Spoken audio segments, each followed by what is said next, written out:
Synopsis: a rebellious and spirited young woman, often compared to a lioness for her fierce independence, finds her world shifting when she crosses paths with a brilliant but stoic student leader. After a series of life-altering events and years of separation, she returns to find him at the pinnacle of success, leading a global empire. Determined to mend her past and protect her family's legacy, she vows never to lose her heart to him again. However, she soon discovers that some connections are impossible to sever, and falling a second time might be the only way to truly find herself. TG Thagod 2. Prologue. Kohaku is always fascinated by the moon and all its phases. She is the rose with all its thorns. She is the ocean with all its surges mixed up with storms with all its rumbling thunders. A part of her is sometimes hidden. Some come with no control, while others turn into far-flung blurs she can't repaint.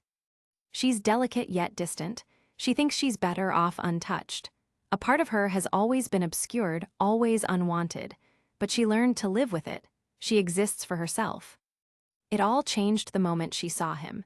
He has this unusual spiky white-greenish hair, and he's walking along their school corridors with his lab coat on. His crimson eyes look so beautiful that she almost feels herself losing in them. That was the day, she swears, she wanted him to notice every single thing about her. Everything. She's a wanderess, a lioness. She can tame every sheep, but she won't be tamed, not by anyone or probably anything, or that's what she thought. She realized there was one person she couldn't tame, and he caught her attention using his intelligence. Little by little, all her steps are leading to him. That person despises the idea of romance, often telling her romance is the most illogical thing there is, but she can make him fall. She thinks she'll succeed, only to find out that she didn't tame him. He tamed her. She toppled, stumbled, complete with bruises. Pieces of her heart were scattered on the ground, because it was all too late. He loved someone else, and that someone else was not her. She had to leave before she even had the chance to tell him her feelings. Years after years, she gave up on him. She gave up on herself.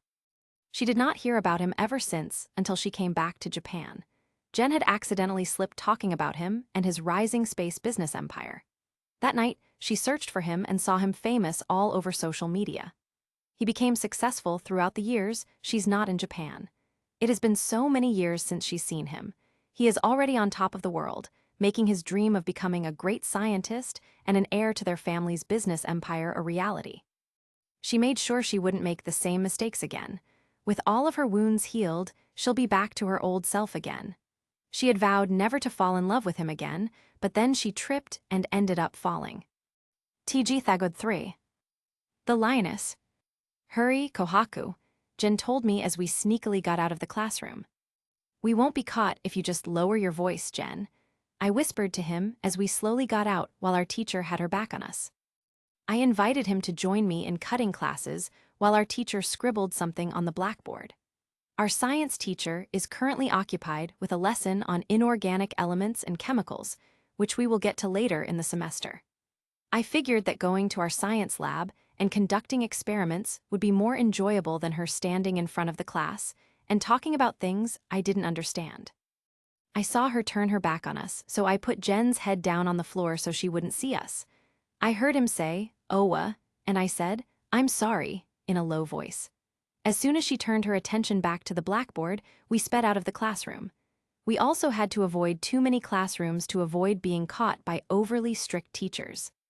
After cutting classes without being seen, we were out of sight and in the school's back alley. Our old strict teacher might be looking at us now, but she doesn't know where we were, so we laughed it off as something Jen and I found amusing. "Do you have any idea where Ryusui and the others are?" I ask him as I watch him fiddle with his phone. He didn't take his eyes off the phone and said, "It's obvious they're always at our rendezvous, Kohaku-chan. Jen is my best friend, and we're both pros when it comes to cutting classes." As we walked along the fields at the back of our school, where we'd meet up with the others, I inhaled the fresh air around us. It smells nothing like the insides of our classrooms.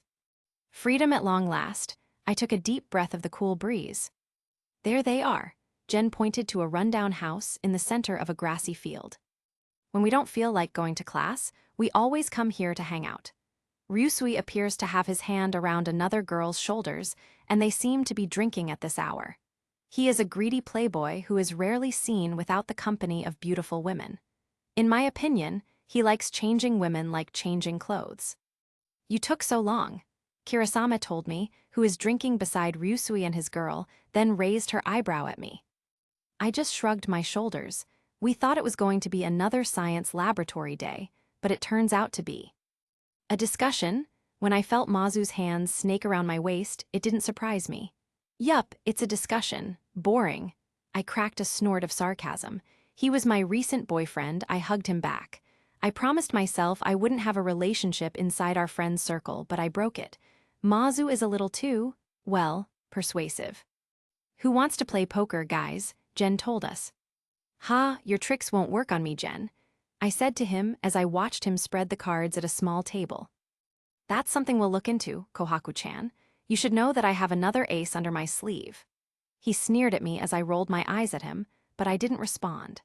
Jen is a bit arrogant and appears eager to achieve his dream of being a renowned magician. He also seems to take great pleasure in studying human psychology. I've never understood his use of cards or other props, but he's always considered himself a kind of a mentalist.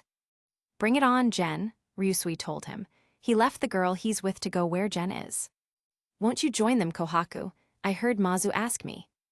I look at him with a raised brow. It's better to leave them to their own devices. Ryusui isn't going to win anyway. I take a look at Ryusui's companion. She hasn't spoken a word. She was smiling and didn't seem to care about what we were talking about. The waves in her golden hair add to her beauty. It's understandable why Ryusui is attracted to her, even if it is only for now. What's your name? Have I seen you somewhere? I ask her. I'm pretty skeptical just by looking at her. I am not entirely sure this is the first time I've seen her. I've always seen her waiting outside the gym right after we have our martial arts practices. She introduced herself as Minami and smiled briefly at us. She inhales deeply and lets out a long sigh. I'm here because Ryusui said Tsukasa would be with you. I just roll my eyes at Ryusui's excuse to bring her here. Tsukasa is part of the student government. It would tarnish his reputation if he skips class. On the other hand, he wouldn't do it anyway. I initially thought Minami was one of Ryusui's admirers, but it turns out she was stalking and waiting for Tsukasa for all those hours she waited outside the gym. In my opinion, he might not even notice her, but who am I to judge? Until now, I've never heard of him dating anyone else. He is constantly occupied in outside competitions.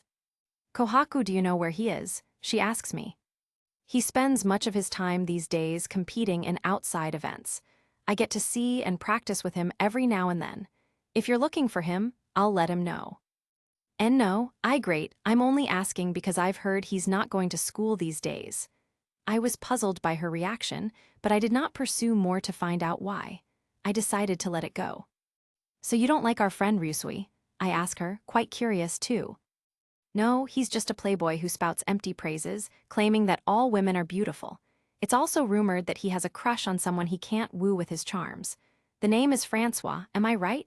She raises an eyebrow at me. If I know better, she is just asking to gossip. I agree with her. Ryusui has taken a liking to his loyal butler, but she always refuses to acknowledge his feelings.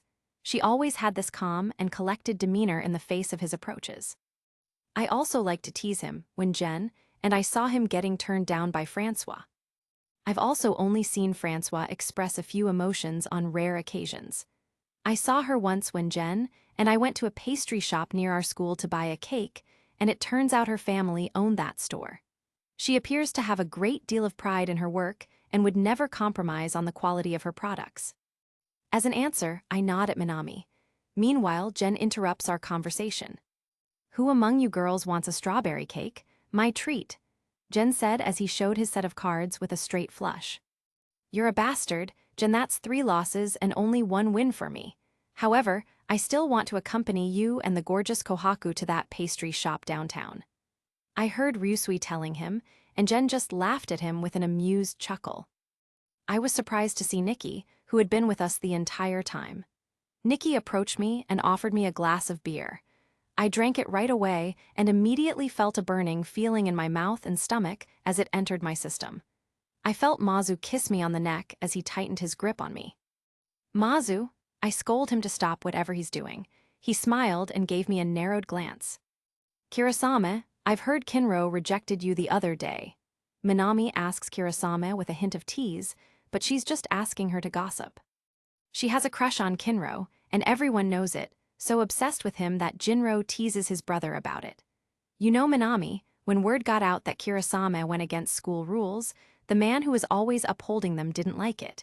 He coldly rejected her when she approached him to express her feelings, making her look like a love-struck puppy.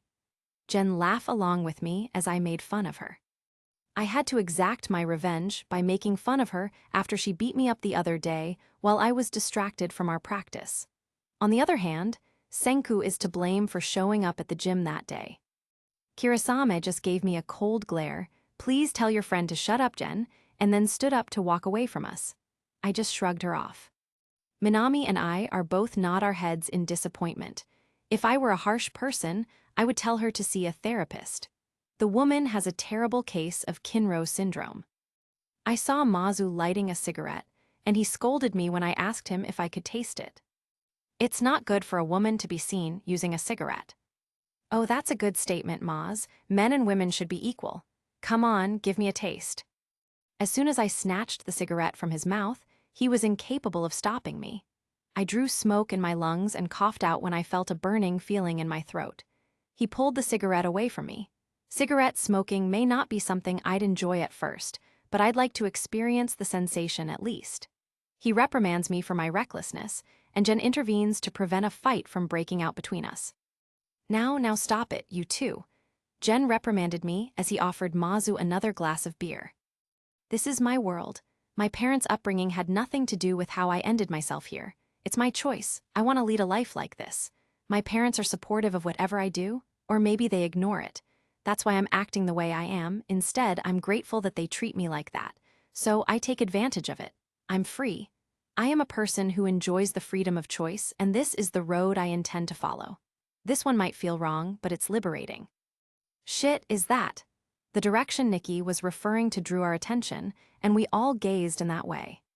We stopped whatever we were doing while Nikki continuously muttered curses and put away the empty bottles and glasses. I glanced back and saw 4 men going in our direction, all of which were from the school's student government. Come on, hurry up, they're almost here," Nikki told us as she ran in the direction of our escape, Minami running behind her. "Come on, Kohaku-chan, get moving." Jen didn't wait for me to run after Minami. Mazu's hand gripped my wrist, but I yanked it back.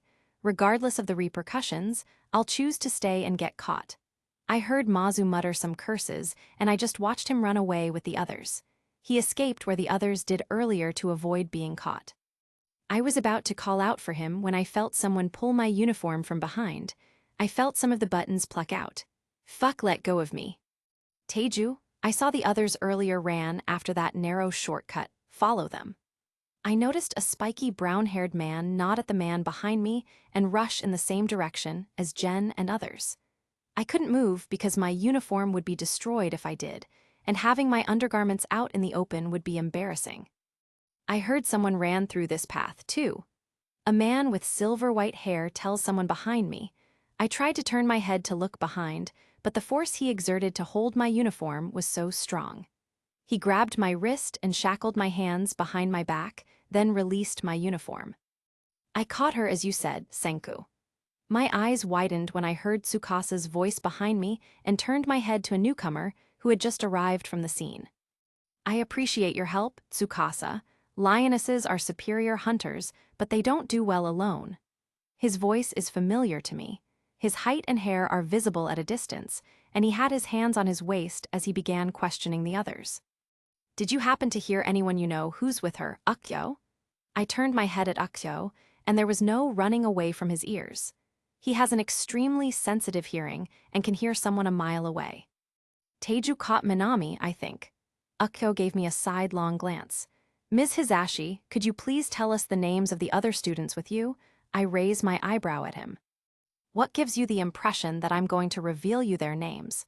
I just gave him an angry stare. Senku shook his head in disapproval and picked up an empty bottle off the ground before approaching me.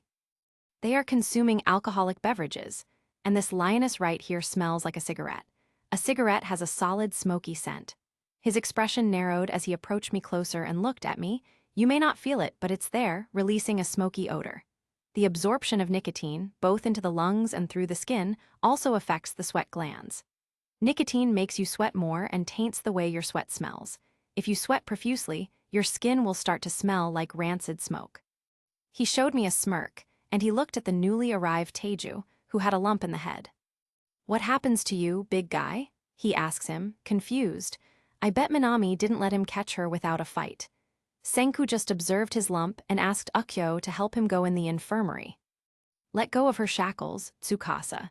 As long as you're here, I'm convinced that this lioness will not resist. As I glared back at him for calling me a lioness, he just stared at me with a stoic expression on his face. Huh? What makes you believe I won't fight with Tsukasa? If you do, lioness, you'll only be adding for your punishment for rejecting the student government. I grit my teeth and stare at him in disbelief. Bring her to the discipline office. My goal is to catch one of these students that are skipping classes, and a lioness at that. A hunter will always see you as potential prey. He smiled evilly at me. I'm not a lioness. I heard Tsukasa release me from my shackles. Senku spoke to me again while I was stroking my wrists. Fix your uniform before you join us, he said. He didn't look me in the eye, and behind him, I could hear someone laughing at my expense. I was annoyed when I saw Chrome. The next time you ask someone to hold me, please advise them to hold me a little gentler. I'm sure I wouldn't be able to resist if it were you, Senku. I chuckled sarcastically. His eyes were as cold as ice when he stared at me once more. He looks unaffected by the looks in his eyes, as if he had a system of principles that he lives by, and he won't be swayed by little musings like what I just said. Ignore her, Senku. Kohaku here is a serial dater. She once told me she would be willing to step in for her sister. I glance annoyingly at Chrome while fixing my uniform. What makes him think I like him? God, he didn't understand my humor that day. That's a bluff, Chrome. My God, you're clueless. I merely rolled my eyes at him with my arms crossed. Tell us the other names of the students who are with you, Kohaku. Senku changed the topic to ask the same question earlier. You think I'm going to tell you, huh? I spoke to him in a gentle tone. You're not going to tell me that. You're going to tell it to the office of the discipline. Senku's voice sounded stern. My charms did not affect him at all. When he turned his back on me, my smile dwindled to a frown. Tsukasa, bring her to the discipline's office. I moved my wrists away from Tsukasa to call after Senku. Why aren't you bringing me there yourself? Is it possible that my charms had a small effect on you, Senku? Feel anything for me? A sarcastic chuckle escaped my lips. He turned his head to face me, so he's affected after all. I saw how his eyes gave me a nasty look. I smiled, but little by little, it turned into a frown when I saw how his expression looks cold right now. I could see his gaze fall to my chest. From head to toe, he pays close attention to every part of my body. I felt volts of electricity surge through me as my lips turned into a line, and I felt the sensation spread from my spine to every part of my body. Shut up, lioness. A brain clouded by love is the most irrational kind. It takes more than that to seduce me. After that, he turned his back on me while Tsukasa gently grabbed my wrist as not to hurt me and to bring me to the discipline's office. TG Thagod 4. To live. I envy people living with no regrets, those who are living with nothing but simple what-if problems. I was just staring at the discipline's office in a mute state of awe and disinterest. Dad is seated in front of me, while Mom is speaking with the head of the school discipline. This isn't the first time I've been found cutting classes, and the disciplinarian in charge told my mom about it, while my dad looked at me with a scolding in his eyes when the disciplinarian mentioned it. My dad begs the disciplinarian for another chance as I mentally prepare for his scolding at home. When I heard the discipline in charge compare me to Ruri, I pouted and gave her a cold stare. She's my older sister, and she's the complete polar opposite of who I am. She's the prim and proper type, the good girl and the best child. I have Senku and Tsukasa with me. They are the ones who caught Kohaku with her group of friends who like to skip classes. They informed me she and her gang of troublemakers frequently hang out in the fields behind the building, and this is the first time they caught her. My focus shifted to Senku and Tsukasa. Senku's demeanor was stern, yet he was also curiously staring at me. He turned his gaze to the person in charge in front of us, glancing away from me. Senku, what were they doing before you caught her? Drinking alcoholic beverages? Smoking cigarettes? Both, he disinterestedly told her while poking at his ear. I merely sighed and crossed my arms. I don't understand why Senku is here as the president of the student government. As far as I know, he is only doing this to ensure that the school principal would keep funding his scientific experiments and research. I saw my mom raise an eyebrow at me and turn her attention back at the discipline in charge. My daughter will accept any punishment for what she did. Now what? Will I mop the school corridors during breaks, clean the comfort rooms, cut the excess grass in the fields? I still have to talk to the principal so we can give her proper punishments.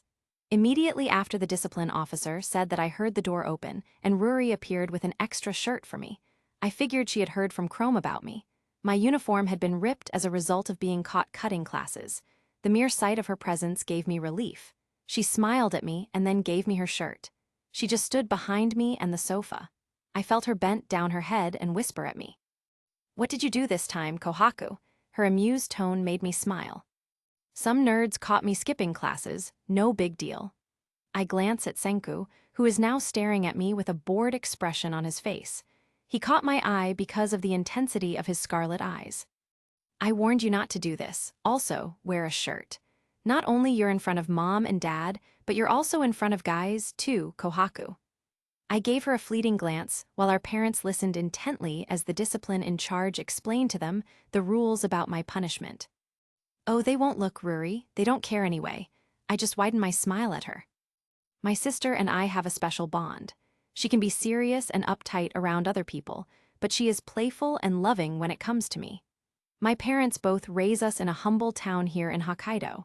They are only strict like this when it is necessary. Our mother's garden behind our house was a favorite place for my sister and me to play when we were still kids. My mother has these flower farms that I have always admired because it's famous for their abundance of lavender flowers and sunflowers, but also houses other types of flowers including poppies, lilies, and tulips. At the same time, my father manages our family's mining operation. I was the adventurous one, while Ruri was the safe one. She was always in trouble because of my actions. She'd always stand up for me. She is just as confident with her fighting abilities as I am. She can be tomboyish sometimes, but she is still much more feminine than me. Her willingness to sacrifice herself for me is something I admire about her, and I will do the same for her when the time comes. Thank you so much for helping us get our daughter on the proper path. My daughter will be held accountable for her actions. I'm sure she's learned her lesson after today." My dad told the disciplinarian to finish the conversation. I stood up along with my parents, and I saw Senku nod at Ruri. She gave me a pat on my back. "Let's go to the girls' comfort room, Kohaku. You should change." I followed after her to do what she told me. My parents scolded me as soon as we arrived home. It was nothing compared to the way the other parents scolded their kids. When it comes to my sister and me, my parents aren't too strict, but they become even more strict with me after finding out what I did. "Kohaku, do you have a thing for Senku? Is that why you didn't bother to change?" I saw Ruri's teasing glance as soon as we finished eating our meal together. We just left the dining room while our parents stayed there talking about their businesses. I was already climbing the stairs to my room when Ruri asked me about what had happened earlier. "Not at all, I don't have a shirt yet." I just shrugged off her teasing. "Oh, you didn't bother to excuse yourself to change when I arrived with your shirt." "Ruri, my charms do not affect him. Also, I'm not interested in him." I nervously laughed. She gave me a skeptical look. I noticed her narrow her eyes at me, and I waved my hand at her. "Bye, I need to tell Jen and the others that I'm fine. If they knew what my punishment would be, I'm sure they'd laugh at my impetuousness. I can almost see Kurosama embarrassed for me when they tell her I was caught. I giggle at her before I leave. I make my way to my room, close the door, and sink into the bed. I look at my phone for messages from my friends, mostly Mazu, Jen, and Nikki. Mazu's asking me if I get caught, and I jokingly blame him for leaving me, while Jen and Nikki asked me what my punishment would be. I took a good look in the mirror. Blonde hair runs in our family. My appearance is that of someone who appears to be a mixed heritage of American-Japanese, denoting that my mother is American while my father is Japanese. I also share a lot of resemblance with Ruri, but have wild hair tied up in a ponytail compared to her soft, flowing hair and slimmer body. I also take pride in my pale complexion and rosy lips. I called Jen to let him know what had happened. "Hello there, Kohaku-chan. I know you stayed just to get yourself caught by our school government president." I just roll my eyes at his suspicions and teasing of me. Jen is well aware of my feelings for Senku, but I am not desperate enough and would risk being caught just because of that. That is absurd, Jen. When I heard he had Tsukasa pursue me, I was about to flee as well. Do you believe I have a chance against the strongest fighter of our school? Whatever, Kohaku-chan, I'm better at lying than you are. I know you can fight him and almost at the same caliber as him. Don't worry, I'll keep your secret safe. When you got caught, Mazu and Kirasame got into a small argument. Since you know who's going to come after us, Kirasame insisted that you choose to stay. That doesn't mean I didn't stand up for you in the face of the facts, of course. Kirasame is a BTCH. Not everyone is desperate for their crush, unlike her obsession for Kinro. Even Mazu is an absolute scumbag. He left me to face the consequences on my own since he didn't want to be punished with me. I heard Jen's chuckle while I pondered. Are you upset with Mazu?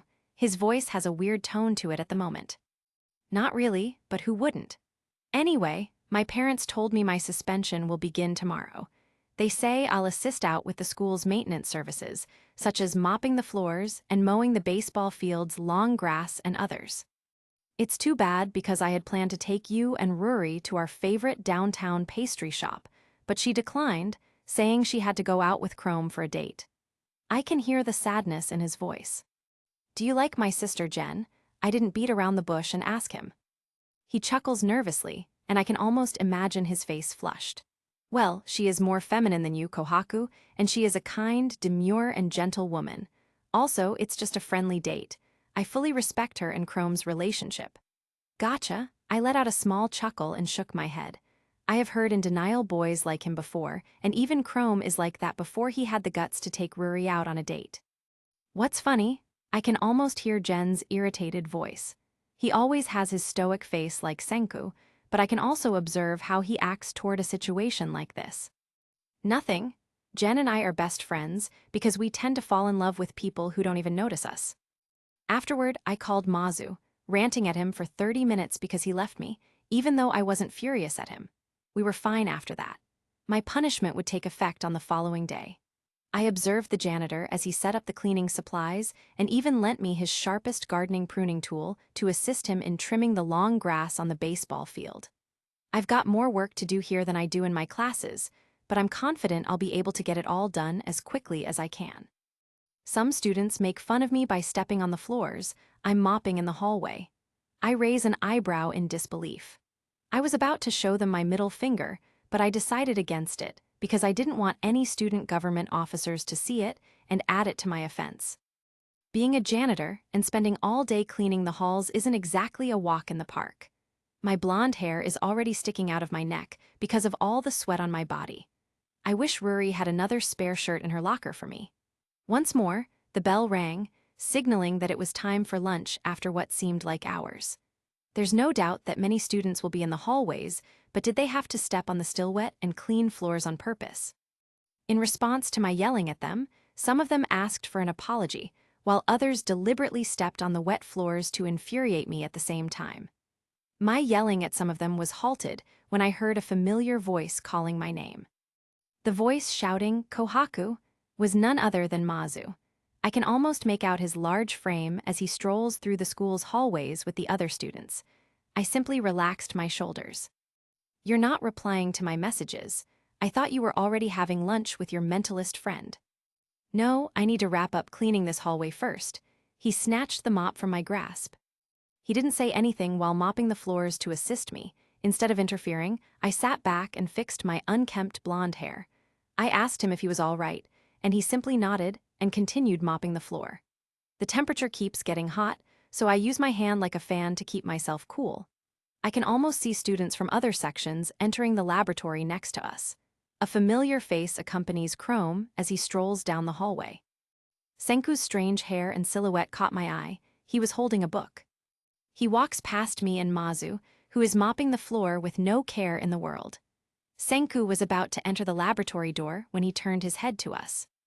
"As far as I know," he said, a cold tone in his voice, "it was the lioness who got caught, not her boyfriend."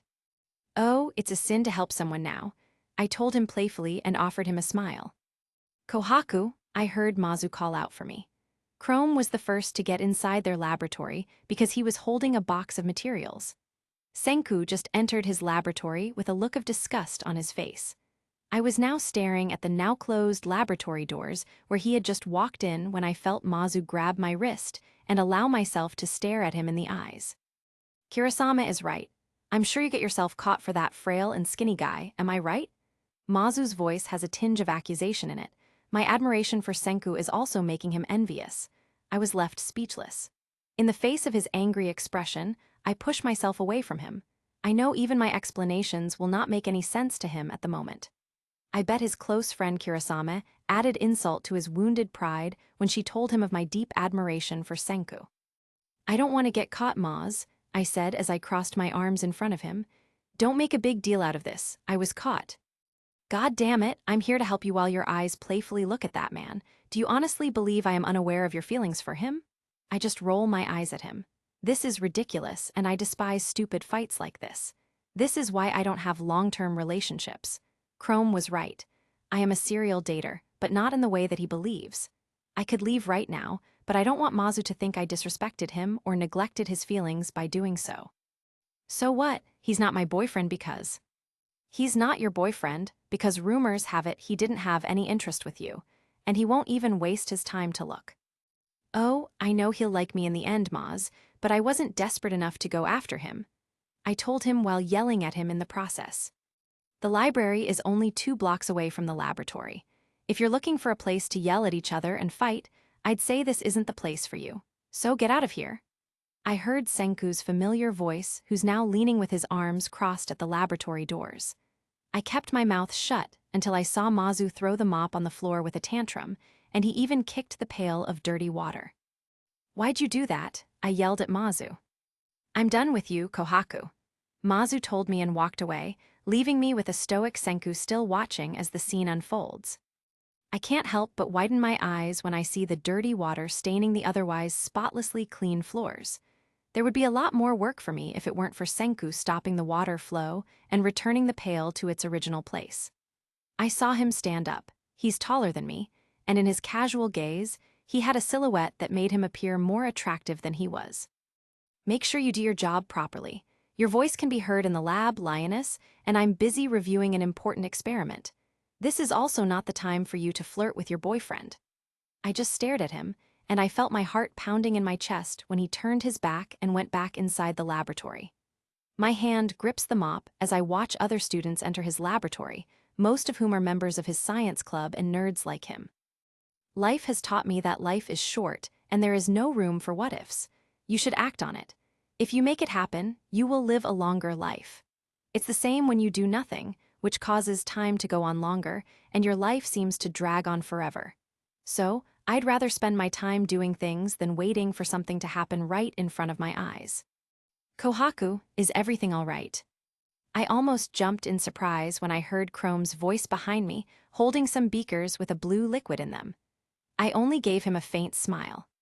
"I was about to go out and tell you to lower your voice down, but Senku told me to filter this liquid instead.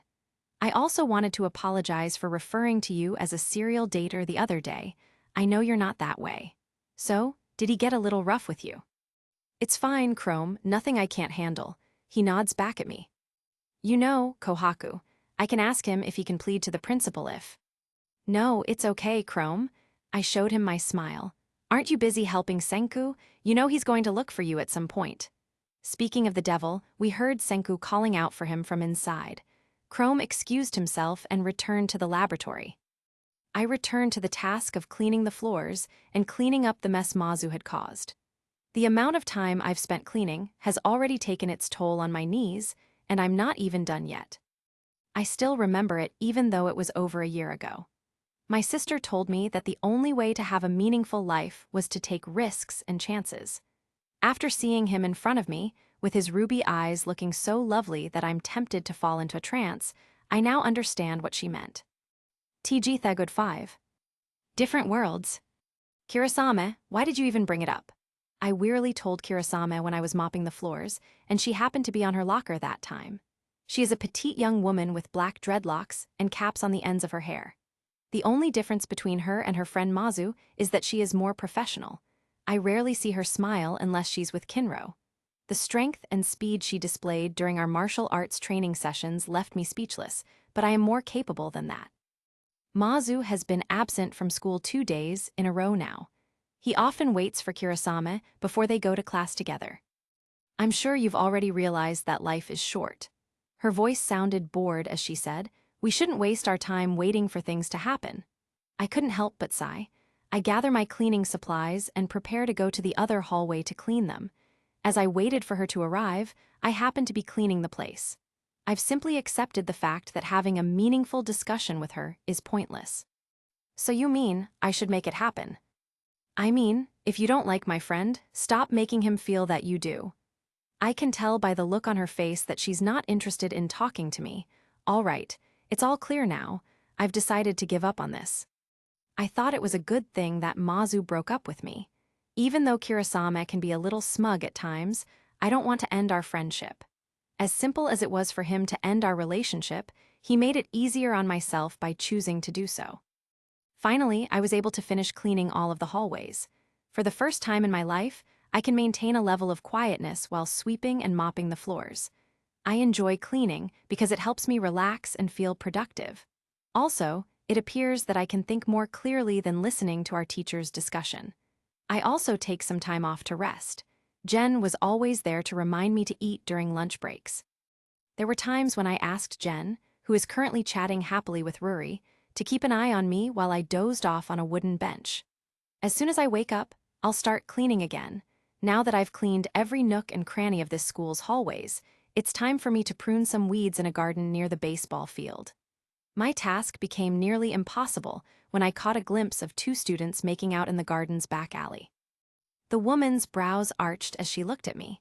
She should be more embarrassed than I was about what they were doing. "What are you doing here?" she asked me in an angry voice. "I am pruning weeds," I told her with a bored tone. "Your actions are irrelevant to me. As soon as I'm done, I'll be out of here, so go ahead." As soon as I'm done weeding, I'm all smiles and giggles. Suddenly, I felt a person's presence right next to me. I then found myself in an uncomfortable situation when the man who had been kissing the woman approached me and invited me to join them. I reacted quickly by punching him in the face, asserting my dominance. To ensure his silence, I raised my eyebrow and warned him of dire consequences if he ever spoke about the incident, particularly to Senku. To intimidate him further, I pretended to possess a video recording of their previous encounters, using Jen's manipulative techniques to my advantage. However, it was all a bluff, as I had no such evidence. After they hurriedly left, I nonchalantly resumed my other tasks, such as tending to the flowers and trimming the grass near the baseball field. As I was finishing cleaning the hallways, the school principal approached me, inquiring if it was my last day. I confirmed this with a nod, and she requested that I clean the hallways near the library, to which I agreed. Upon reaching the library, I noticed that most of the students seemed to be dozing off rather than engrossed in books. Nonetheless, I focused on my task of mopping the floors and began by changing the water. When I returned a few minutes later, I observed that the library had become much quieter. This prompted me to proceed with mopping the floors diligently.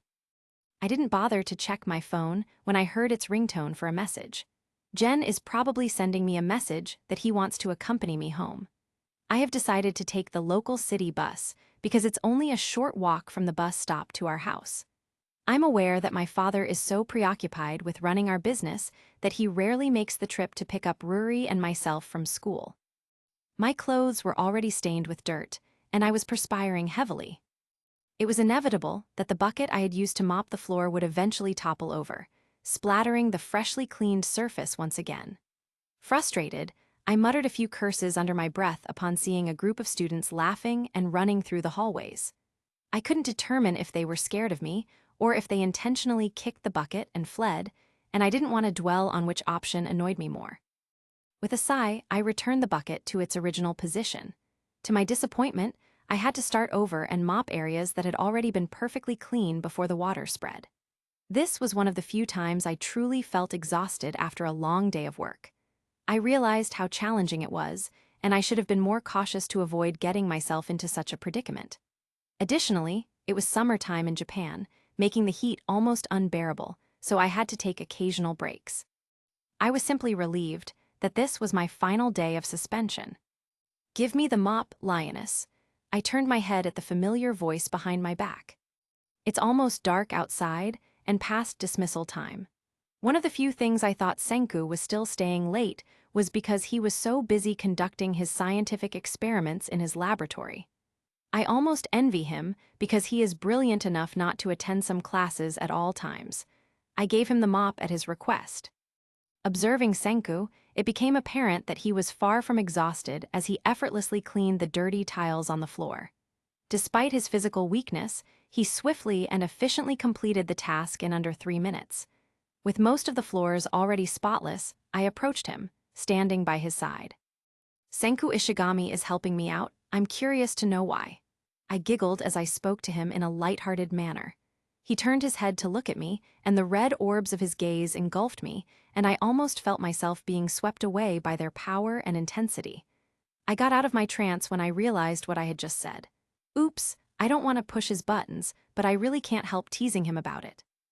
"I hate seeing a girl so exhausted, and you're also sluggish when it comes to cleaning, you know?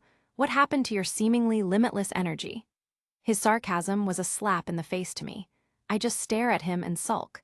The way he could say that has me perplexed. I received praise from the janitor earlier for my speed and agility in completing my work assignments while on suspension. The janitor compliments me on how well I keep the halls of the school spotlessly clean, mister. I cross my arms and smile at him. TSS. He glanced my way and gave me back the mop as if he didn't feel serious about helping. He looked at me with a sneer on his face. "Senku, you seemed like a ladies' man to me, but you're also capable of being mean when you want to. For women like me, this is a major turn-off." I told him, then he laughed at me right after. Damn, he has this wicked laugh like he's got some bad idea. I stared in awe as he majestically used his hand to put his 2 locks of hair to the side, giving me a full view of his handsome face. Those boys from our class who are courting me have no match for him because of his stunning looks and brilliant mind. "Put the pail back now, lioness. There should be no students left here after dismissal." I got annoyed as he continuously called me a lioness since the other day, but I chose to let it go, knowing how tired I was. I gently brush aside strands of my sweaty blonde hair that cling to my neck. Curiosity piqued, I finally decide to check Jen's earlier message, assuming he might already be waiting for me outside the school. However, it turns out to be different from what I had initially anticipated. Jen explains that he won't be able to wait for me due to his commitments to Ryusui and suggests that I wait for Mazu to accompany me home instead. In response, I reply to Jen's message, informing him about my recent breakup and assuring him that I'm perfectly fine with going home alone. I finished putting the bucket back where the janitor keeps his cleaning supplies, but then I realized I had left the mop behind. I was about to turn around and head back when I saw Senku with the mop, which I had thought I had left at the library. "The moment I saw you leave the mop behind, I decided to follow you." His displeasure was evident as he crossed his arms and gave me a gloomy stare. "How can you be texting your admirers while I'm here helping you?" "It's just Jen telling me he can't accompany me going home." I put the mop back in its rightful cubicle. Senku emerged from the cleaning storage first, and I followed suit, assuming that he didn't have his bag with him and that I needed to retrieve my belongings from the locker room as well.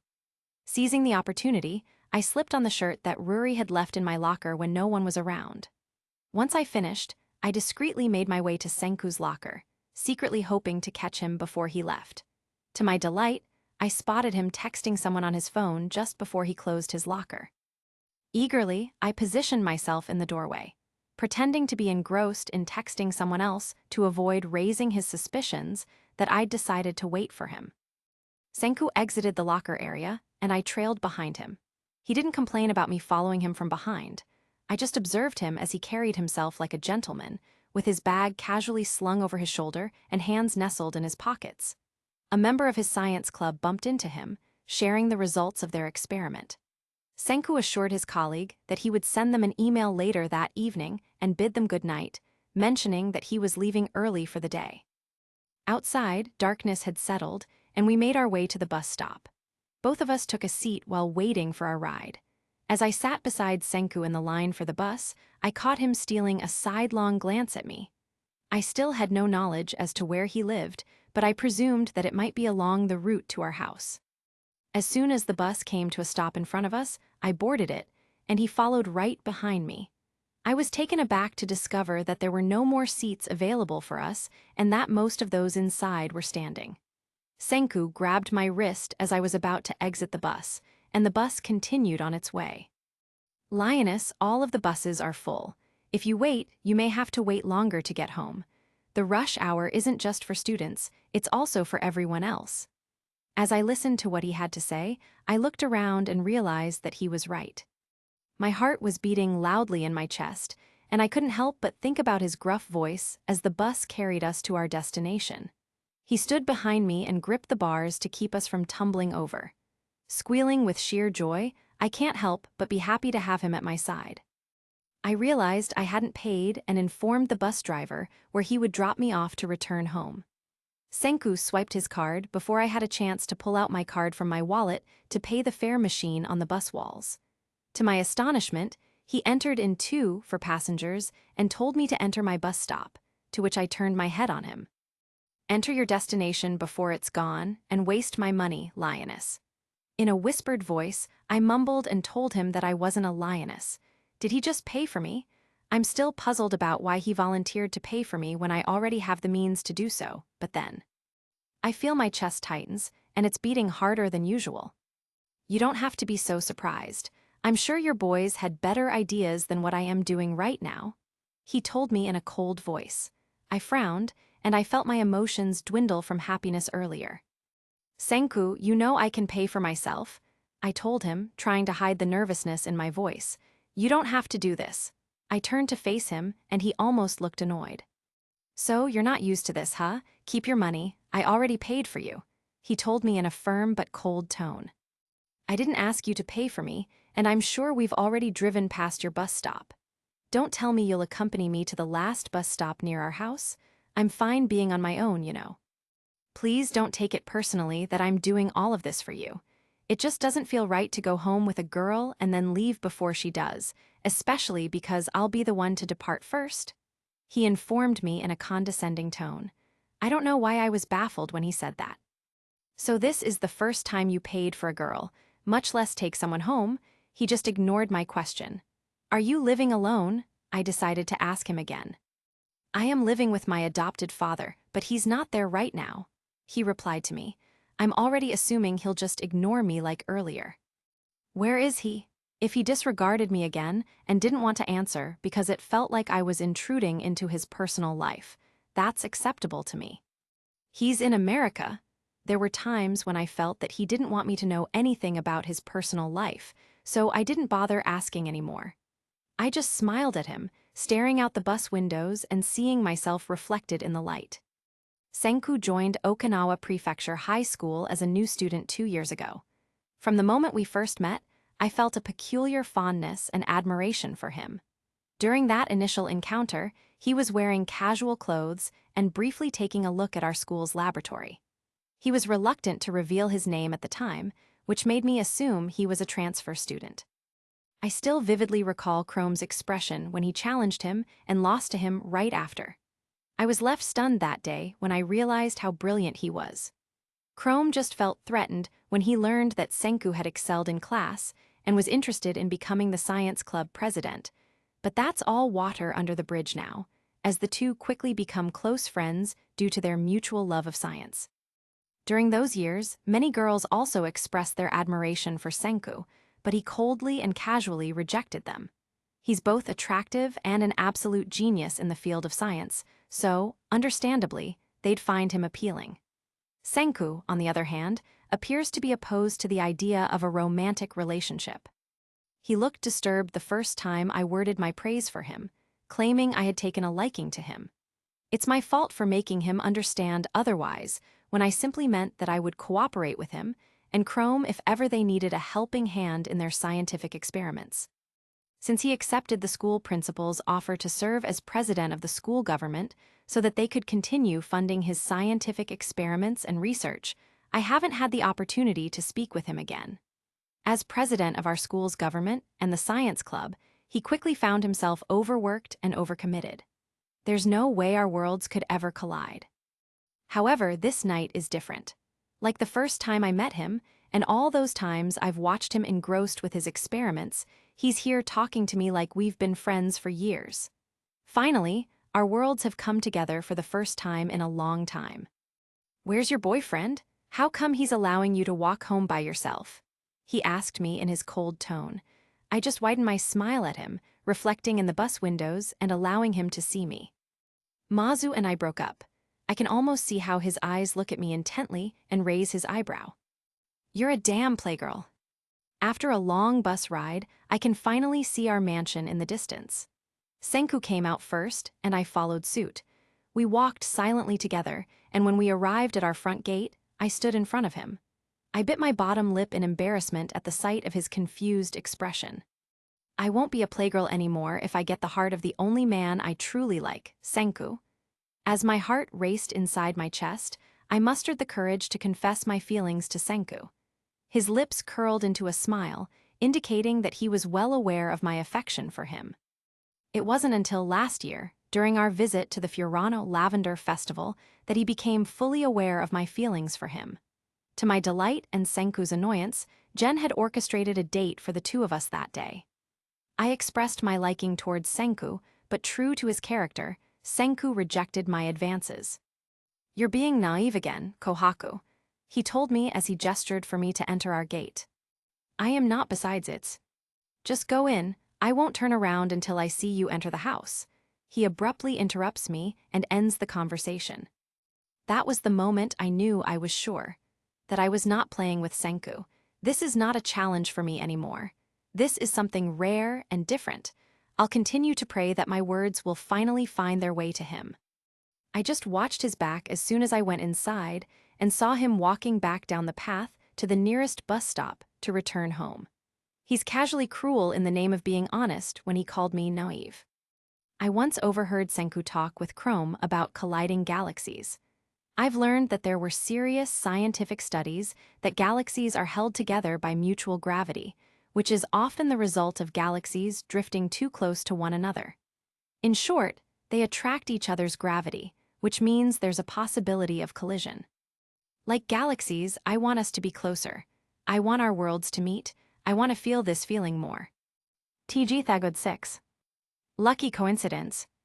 Kohaku-chan. Jen tapped me on the shoulder as we walked through the cafeteria. We also happened to be passing by the science lab on the way there. Senku took me home for the first time, and I couldn't sleep well at night thinking about him. As I approached the door to the science lab, I peeked through a little window to see what he's doing. Chrome appeared to be examining some colorful rocks while conversing with Akyo. I also noticed a few girls glancing at Senku, who appeared to be examining something under his microscope. "Who are you looking at, Kohaku-chan?" Jen said slyly. He also takes a peek beside me. I shove him a little because he's blocking my view of Senku. "Senku," I told him in a low, almost whispering tone of voice. One of Senku's club members set off a black smoke in his face after putting a tube into a machine, and everyone laughed at his clumsiness. Senku had this expression on his face that suggested he was trying to keep his laughter to himself. I saw a group of his female colleagues giggling in a corner while holding a piece of paper and looking at him.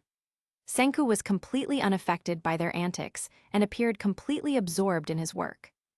I've always wanted to be a part of his club just to be near him, but I figured I do not do well in science except lifting and moving things around like his best friend, Teju. His club has one of the most intelligent students, including him, but no one can be so genius like him in his circle. Some of them are talented in every field of science. Since all students had to join at least one club, I can only guess that some are only here to fulfill their extracurricular requirements. It was also apparent that some of them were just nerds, like Chrome and Akyo, who appeared to be Senku's close friends and helped him with every big project and experiment he had. I've known Chrome since elementary school. He's always been a high-energy guy with a lot of passion and curiosity. He is genuinely interested in science, but his expertise and knowledge primarily explore rocks and minerals. Chrome met Ukyo when he and Jen moved to Hokkaido during middle school. Ukyo is a soft-spoken boy who has super-sensitive hearing that allows him to locate a target with pinpoint accuracy by sound alone. I was also impressed by him when I saw him practice his archery skills. A beautiful woman with strawberry blonde hair caught my attention, and I assume she's a transferee. She has a stack of papers in her hands, which she sets down next to Senku. She just stood there and observed Senku as he worked with a microscope and note down his observations on a notebook beside him. It was also obvious that some of the boys were fascinated with her, but she didn't seem to care. She placed her hand on Senku's shoulder and almost caused him to leap out of his seat. His reaction almost makes me laugh. He was so preoccupied with his observations that he didn't notice the woman beside him, who later explained the paper she was holding to Senku. My eyes narrowed, and I had a sour expression on my face as I watched him talking to the petite woman. She looks beautiful, with her short wild strawberry blonde hair and a few locks long enough to cover her left doe eye. She's just using makeup to enhance her appearance. It's impossible to not miss the red blush on her cheeks with my keen eyes. Her lips appeared to be coated in gloss, too, and her eyebrows were perfectly shaped. "You are going crazy for Senku, aren't you?" Jen's arms were crossed inside his turncoat sleeves as he spoke to me. "Jen, who is that girl? Do you have any idea what her name is?" I curiously asked him. He lets out a small giggle while covering his mouth with the sleeve of his turncoat. "Nope. Well, maybe she could be one of Senku's admirers. Kohaku-chan, I know your infatuation with Senku dates back to middle school. I'm curious as to why you've just decided to stalk him now." I simply shrugged and ignored him. Senku seemed to look more attractive the more I looked at him. He raised his eyebrow and placed one hand on his waist as he reads the paper the woman gave him. Teju pats his shoulder and talks to him. I guess he was teasing Senku with the woman because she was blushing, but Senku appeared unfazed by it while poking his ear as if he's not interested in what Teju is talking about. "Oh right," I heard Jen speak, then put his fist in his palm like he had this new idea. "You're available now, Kohaku, right? Now that Mazu's out of the picture, Ryusui wants to take you out on a date, and besides, you still have other suitors waiting for you." I just glared at him and gave him a stern look. It appears that Jen's voice is becoming more audible as time passes. "Ryusui and the others are no match for Senku." I just kept walking with my arms crossed over my chest. I can't seem to forget Senku's fellow science club member. Did he like her? I'm assertive that no matter how hard he refuses the idea of romance, he will eventually fall in love with someone, right? My cheeks flushed red, thinking that Senku likes doe-eyed girls and small busts. Well, compared to me, she's petite and her body looks mature. The only difference is she had a small bust and wide hips. I look down at my chest and my body, but I'm fine too. I sit on a chair with a glum expression while waiting for Jen to order our meal. I look at my phone to distract myself from thinking about Senku and the woman he was with earlier. I open my online messages. Some of the boys from martial arts club and boys from our class sent me messages asking me out on a date and wanting to flirt with me. Last night, while resting, I playfully entertained their messages just to pass the time. Now that I've had enough, I've decided to ignore them. "Ryusui. Kohaku, are you free later? I'll be there to pick you up as soon as class ends. I'd like to go on a date with you." I glance over at Jen, who is still busy ordering food for us, and realize he wasn't joking when he said Ryusui wanted to take me out on a date. "Me? Ryusui, I'm busy. Find another girl, not me." I just raise my eyebrow while looking at the other messages from boys from my martial arts club asking me if I am available for a date. I just ignore them because I am not interested. I am interested in someone else. "I hope I didn't take too long, Kohaku-chan," Jen told me before he settled down the tray of food he bought for us. We were both in the middle of our meals when Matsukaze and Kirasame walked in, followed by Mazu and his new girlfriend. I just ignore them. Jen asked me if I wanted to hang out near the bench on the baseball field where Ryusui and all of our other friends are.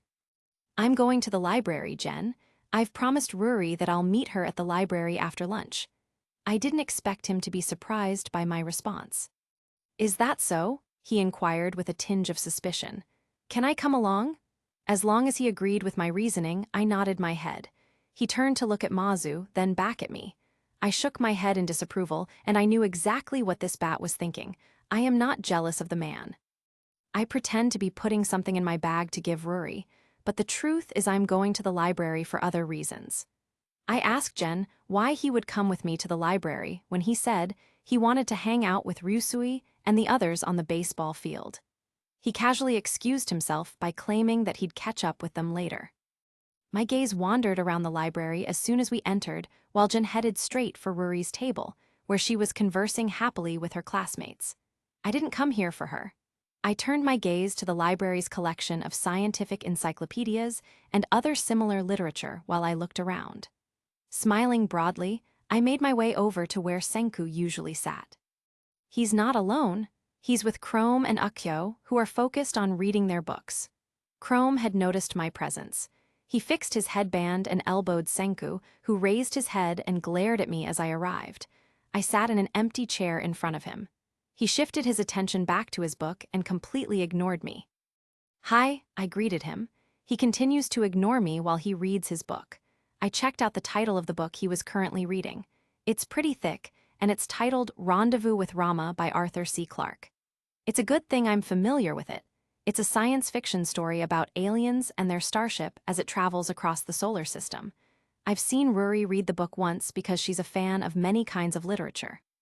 So, you're interested in astronomy and space exploration, huh? I told him without expecting his response while I had my hand under my chin. His scarlet ones met my aquamarine eyes, and I couldn't help but smile at the sight of them. May I know why you're sitting in front of me? He asks me with a hint of annoyance in his tone. I came here to see Rory, but when I saw you, I decided to stick around. Akko and Chrome are now staring at me, and I saw him look at them. As soon as I turned my head to look at them, I was surprised to see that they both stood up simultaneously. We'll take a look at other students' dissertations and scientific articles near the section of bookshelves over there. Chrome informed him while patting him on the back. Senku simply nods and waits for them to leave before he looks back at me. I gave him a sweet smile. I just happened to pass by your science lab on my way to the cafeteria earlier. I saw you were talking with that transferee, and she's blushing.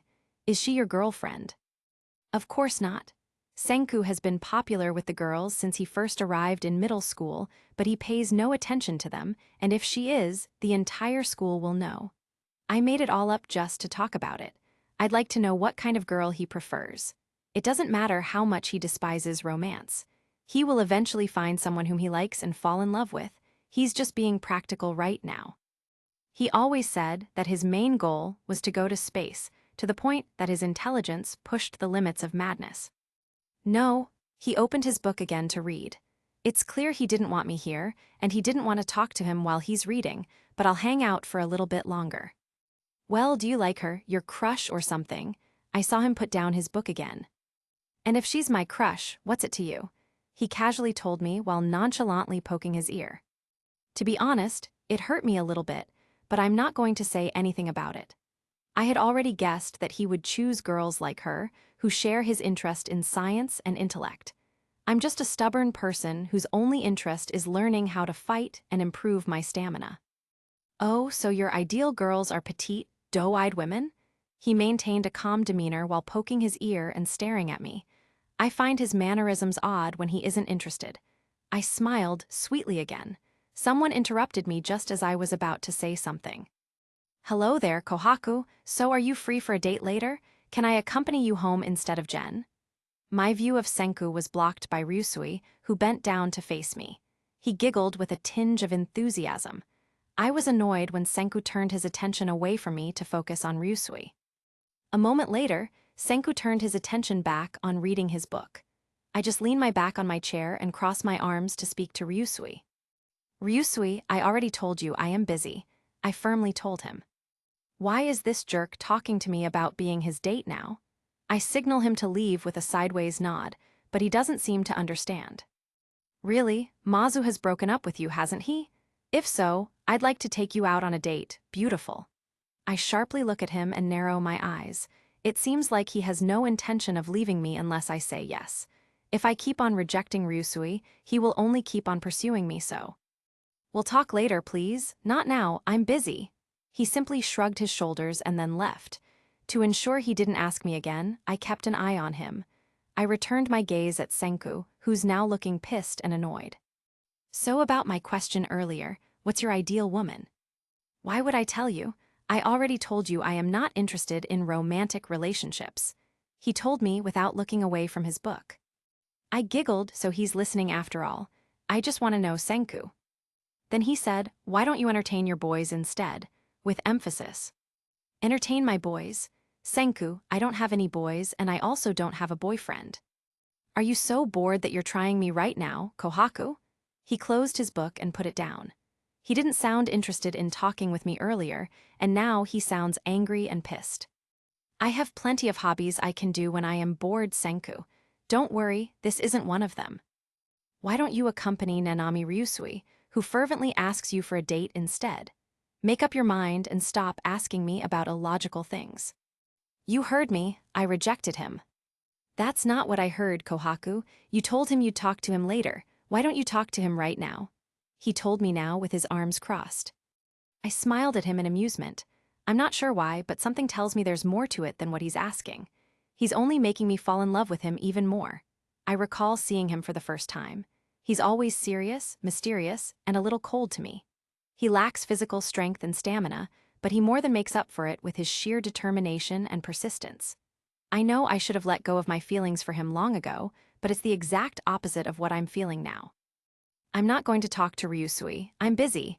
Why don't you answer my question then? What's your ideal woman? His jaw clenched as he gave me a disapproving look. I licked the inside of my bottom lip. You know I might have those traits. I've taken quite a liking to you, Senku. I bravely confessed to him. I didn't mean to say those last words when I first met him, but now I do. This time, I didn't expect it to make me feel so nervous. The only thing I'm thankful for is that I didn't pause to think about what I was going to say before uttering it. I'm afraid that if I tried to say it, my mouth would stutter, and I wouldn't appear confident in front of him. He simply fixed his gaze on me. My eyes remained fixed on him as he stood up and held his book, his smirk rising on the corners of his mouth. Now, I wouldn't tell you, Kohaku. I remained motionless in my place. My gaze drifted over to him. He looks at his phone, then takes his book and walks away. I tucked my chin into my palm and closed my eyes. The butterflies in my stomach and the euphoria I'm feeling right now are completely out of character for me. I feel like I'm going crazy for him. Senku, don't you think that's unfair? It was as if he didn't hear me and returned the book he was reading earlier to its bookshelf. After that, he decided to leave the library. There's still no significant development. He's just a tough nut to crack. I strike hard at the right form. I already know I'm going to win this. I always aim to gain the upper hand. I'm ignoring the fact that my opponent has already been writhing in pain for some time now. I use that as my cue to respond immediately when he creates an opening to avoid his attack. He writhed in pain as I grinned at my impeccable timing. He requests a timeout. I let out a sigh as the match came to an end. To quench my thirst, I put down my bamboo sword and headed to a nearby water fountain. It was a long, exhausting match, and I felt someone pat me on the shoulder. That was great, Kohaku. If you keep doing this, you might be chosen to represent our school in the nationals. I heard Yuzuriha tell me who's been watching my practices since earlier with Jen and Ruri. I am proud of how far you've come, Kohaku, Ruri praised with a smile. Girls, I felt like someone motivated and inspired our Kohaku-chan. Jen teased me, to which I responded with an intimidating glare. Good job, Kohaku, our instructor for kendo told me. I just smiled at him and felt excited at what I'd just heard. This is my hobby, and I feel somewhat happy that I excel at what I choose to do. Our practice session came to an end after Ruri and the others watched the match. After a quick shower and a change of clothes, I was ready to go out. Ruri informed me that she would be late returning home because they had things to do back at her English club. I was about to ask Jen if he could accompany me home when he asked Ruri if he could watch their practice for their upcoming theater show. Ruri is a nice woman, so she simply allows Jen to join her and Yuzuriha. She invited me to come with them, but I declined. I am tired, and I am looking forward to resting back home. I also thought Jen would walk home with me this time, but he's more interested in watching Ruri direct their upcoming theater show. Ruri and the others bid me goodbye after that. I was walking alone when I noticed Senku approaching the school gate, followed by Chrome and Ukyo. He was having fun with them, but his smile turned into a frown when he saw me coming. "Hello, I supposed you were on your way home. Can I tag along?" I told them, specifically Senku, as soon as I got near him and his friends. Chrome's mouth dropped open in astonishment as he turned to face Senku. Ukyo chuckles and pats Senku on the shoulder. Senku just kept on walking while I followed them. "Kohaku," Chrome called for me, who was now walking beside me. "Did you bring a bike with you?" I was confused as to why he was asking if I had brought along a bike, so I nodded sideways as a sign of no. They headed towards the bike parking area. I know how to ride a bike, but I don't have it with me, and I assumed Senku and the others would take the bus home, but... Chrome walked up to me as Senku and Ukyo were getting ready to get on their bike. "Kohaku, I just received a message from Ruri asking me if I could accompany you back home, so if you'd be comfortable riding a bike with me, that would be great." I widened my eyes at him, so that's why he's asking if I brought a bike with me earlier. While Senku's gaze remained set on us, Ukko was already steering his bike when he came to a halt and stared at us. "I am fine, Chrome. I'll be visiting the pastry shop downtown. I'm afraid I might take too long. You can go now. I'll send Ruri a message as soon as I get home." I continued my walk without waiting for Chrome to respond. I should not have followed them. I should have known Senku would return home on his bike. It saves money in this manner. I didn't lie, though. When I told him I'd be stopping by at Francois Pastry Shop, I ordered a usual slice of strawberry cake and sat near the glass windows. It was a stupid, useless idea. Why did I ever think I could tag along with them? I just stare blankly out the window, bitterly disappointed by what has happened. I just thought I might have a chance to go home with him again this time. I left my payment on the table as soon as I finished eating the strawberry cake and decided to go home. I was making my way towards the bus stop, but was surprised to see Senku casually standing and waiting there. He stares at his silver watch for a while, then shifts his gaze in my direction. I can't believe he's here. I decided to approach him with a simple question. "I thought you were going to ride your bike home." "My bike's tire got flattened. You should have accepted Chrome's offer earlier to go home, Lioness." "I can go home on my own, Senku." I showed him a faint smile, but then the feelings within my heart didn't change. It feels warm and cold at the same time. I didn't know why. "Lioness, it's just a lucky coincidence I am here. Don't follow me next time if you just want me to take you home."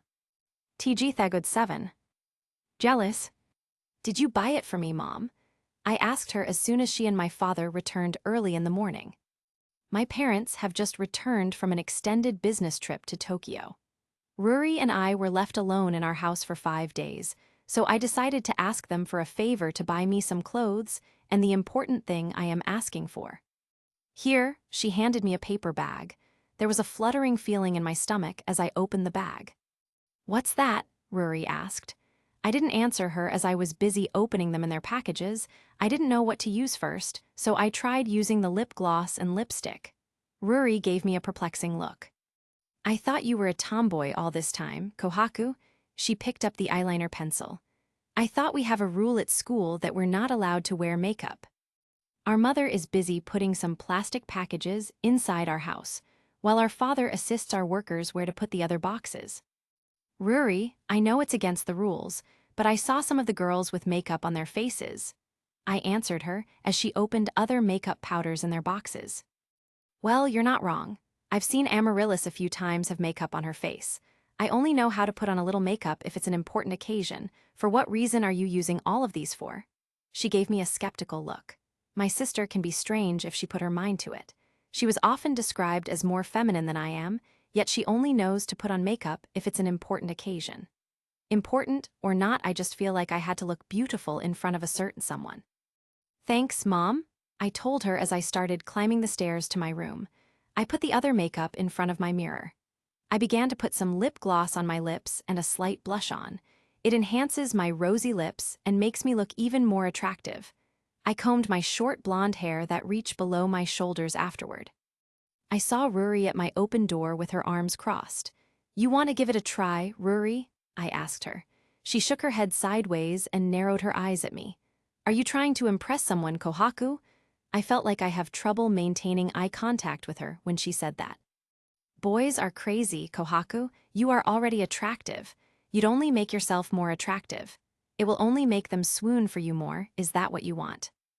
Ruri may pretend to be not affected by my behavior, but she knows how to put me back in my place when my actions no longer feel appropriate. I just widened my smile at her. Try putting some on Ruri, and it might make Chrome swoon for you more. I jokingly teased her. She just rolled her eyes at me. I am serious, Kohaku. Stop making this a fun game. Ruri, Kohaku, your dad will drive you to school, so come down now. We heard our mom call us out downstairs. I tried fixing myself and slung my bag over my shoulders to head down to our father's car. Ruri was already inside and sitting in the backseat, and she still looked irritated from earlier. She had this frown on her face throughout our ride to school. As a result, when we got out of our car, she still looked grumpy, and most of our schoolmates wouldn't go near her, afraid to make her angry and assuming she's got a lousy morning. I don't get why Ruri thinks boys can make us follow them. Men and women are equal. There are things only women can do. There are things that only men can do. Nobody's perfect, whether you're a girl or a boy. Mazu had to turn his head twice as soon as I arrived at the classroom. Ruri and I happened to come early to school today. That's why there's no teacher yet when I arrived. I looked around for Jen, but it seemed like he wasn't here yet. You look different today, Kohaku? Amaryllis told me while examining my face as soon as I sat on my chair. I just smiled faintly at her to look cute. She occupies Mazu's chair beside me to have a little chat. I was about to invite her to put a pink lip gloss on when she refused. She just told me she likes dark violet better. Amaryllis and Ruri had been friends since middle school, but she's too busy right now on her theater club activities. Jen arrived not a little too long later, and he joined in with me and Amaryllis' conversation. Who wants to skip class and go to an arcade nearby? I heard Yo ask Kurosama and Nikki. Ryusui nodded his head at him, then turned to face me. How about you, Kohaku and Jen? Would you like to join? I was about to answer when we heard a small ruckus in the front where the rest of our classmates had returned to their seats, and some of the students who were hanging out outside had also returned inside, and I saw a familiar strange white-greenish hair walking among them. Senku Ishigami, still wearing his lab coat and carrying a stack of papers with an annoyed expression on his face. He looked around for a moment before focusing on me and then averting his gaze. I heard some of the girls in front were giggling and holding out an audible sigh. I saw Mazu look irritated. Well, it can be expected in our section that some boys can't be tamed. Ryusui remained in his seat, whereas Nikki punched Yo to stop asking around and inviting us to skip classes. I decided not to skip classes anymore. I'd rather remain here. Mrs. Tadashi would be absent for today because her daughter got hospitalized. The school principal asked for my assistance to give you these papers of seat work she prepared. This will be passed before 8:30 this morning, and I am in charge of this subject today. Great, this would be a long day. If it was another subject, I am sure he won't accept. I am not that smart in my chemistry subject like Senku does, but I was surprised he chose to fulfill the role of our teacher for today. Usually, he would just stay behind the confines of his science laboratory walls, immersing himself in doing his experiments. He decided to teach us before he let us answer the papers he had. His lectures were so simplified, and I am not someone who writes notes all the time, but I started writing notes when he began teaching. Also, I tend to forget the formulas the next day, but he'd given us techniques to memorize them quickly. I can't stop looking at his thin lips. For some reason, there's something about the way he talks. The way he pronounces the words, especially those scientific terms, was a bit modulated. That's pleasant to hear, and a little husky. I noticed some of the girls were drooling at him. I also noticed Ryusui chose to stay and start answering the papers as soon as Senku was done teaching. Yo keeps on whispering, insisting on the others asking who wants to skip classes. Senku turned his back to write the guide questions on the board. Suddenly, I felt Mazu tap my shoulder and said, Kohaku, come with us, let's skip this class. Whoever among you who chose to skip class will be brought to the discipline's office. Senku said to the class, even if he's facing the blackboard and his back is on us. He turned his head to the side to look at us at the back, maintaining his sharp look on us. My gaze shifted to Senku and then back at Mazu. I nod my head sideways, telling Mazu I won't choose to skip class today. I'd rather remain here. I started writing my name and answering the paper. I put my hand under my chin when I stared back in front again. Senku's done writing, and I could see him sitting down on a chair on the teacher's table. I can also overhear Mazu's side comments beside me, murmuring to himself. Damn it, I was so close, but then this wimpy. I cut off Mazu while he's busy answering his paper and having a tantrum at the same time. Shut up, Mazu, learn to follow the rules sometimes. I told him in a whisper. His anger is now evident on his face. There are no rules in my book, Kohaku, besides you're following him because. What's the noise about for those who are at the back? Senku crossed his arms, and his head tilted as he waited for our answer. I shook my head sideways. Nothing, Senku, we're just having a small chat. I gave him a sweet smile. He just stared at me with his sharp and cold expression. I felt my cheeks warm and blush while looking at him. I averted my eyes and turned my attention back to the paper. I focused my attention on answering the equations and guide questions in the paper properly. I just thought Senku might review our answers, so I did my best to answer everything correctly. I thoroughly checked everything from the grammar, formulas, and spelling. Aren't you done yet, Kohaku-chan? Jen asks me as soon as he's done answering his paper. Ryusui and the others got out of the room for the next class as soon as they were done. I noticed almost all the boys were done answering, and a few of the girls were remaining. No, I am not done yet. Jen's eyes narrowed at me, and he elbowed me. You're taking your time on purpose, aren't you, Kohaku-chan? This bat just gave me an idea. You can go, Jen. I'll follow right after as soon as I am finished with this. You'll just waste your time here. He just gave me a treacherous smile, before leaving, to which I arch an eyebrow at him. I'll just support you at whatever you want, Kohaku-chan, bye. I waved back at him as he got out of the room. There are only 3 of us remaining inside. I looked at Senku, who's now playing with his pen. I turned my attention back to my paper. I stood up and saw how he composed himself in his chair as I walked towards him. I'm done, I told him as I passed my paper to him. I just watched him put the paper above the other papers of my classmates. I remained standing in front of him instead of going back to my seat and getting my bag to go to the next class. He glances back at me again. You're not busy at the lab. He crosses his arms before answering.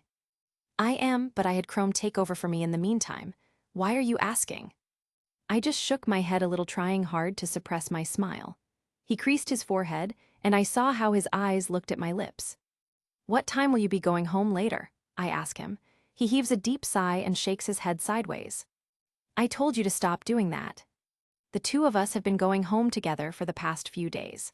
I often take longer than the others to practice my kendo techniques as an excuse to wait for him till he's finished with his laboratory experiments. The science laboratory windows can be seen when you go out of the gym, so as soon as I saw him turning off those lights, it was a sign that he was done and ready to go home. I deliberately take that as my cue to stop practicing and clean myself up so that I can wait for him by the bus stop shed. He also didn't use his bike since then. Why, I'll pay this time if you want. I'm sure I'm only adding to your list of expenses paying for my fare. I'll just return the favor. Kohaku, I have someone going home with me, and I won't be taking the usual route this time. Is it Chrome and Ukyo? I also happen to tag along before when you're with them, right? So I'm sure they. I'm with a group. We'll be doing some field experiment later after dismissal. Where will you be doing your experiment this time? I can't help but sound disappointed. I know I am insisting on him too much, but this is my only way to get close to him. This is where my boundaries with him end, and it's his passion for science this time if he had to choose between me and science. I'm sure he will always choose science. So, I must go home alone later, or with Jen at least. On a river downtown, stop doing that, go home with Jen or your sister. Fine, Senku, I understand that. Next time then. I raise my eyebrow at him before I turn my back to get my bag and leave. I'll do anything to wait for him and let him accept my feelings, no matter what he says. He told you to stop, Kohaku. Why are we still doing this? Jen told me when I told him to wait with me before going home. That's not it, Jen, it'll only just for a bit. I need to see him first before going home. We are waiting and sitting near the glass windows of a small diner in front of our school gates. I expect Senku to come out of those gates with his club members. After I catch a glimpse of him, we will go home. Senku already told you he's busy. I just wished we should have gone home in your car with Ruri instead. I just ignored him. A minute later, I saw Senku's club members already coming out of those gates, and I recognized some of their faces from the last time I took a peek at Senku's science lab. I recognize Akyo and Ryusui, whom I guess was just tagging along with them. A petite girl with a hat and glasses, a man who looks a lot like Ryusui but with black curly hair, and this time he is with the strawberry blonde-haired woman from before. She had this wide smile on herself and is blushing. It's Senku's group, Jen. He stopped fiddling with his phone and turned his head towards the glass windows as well.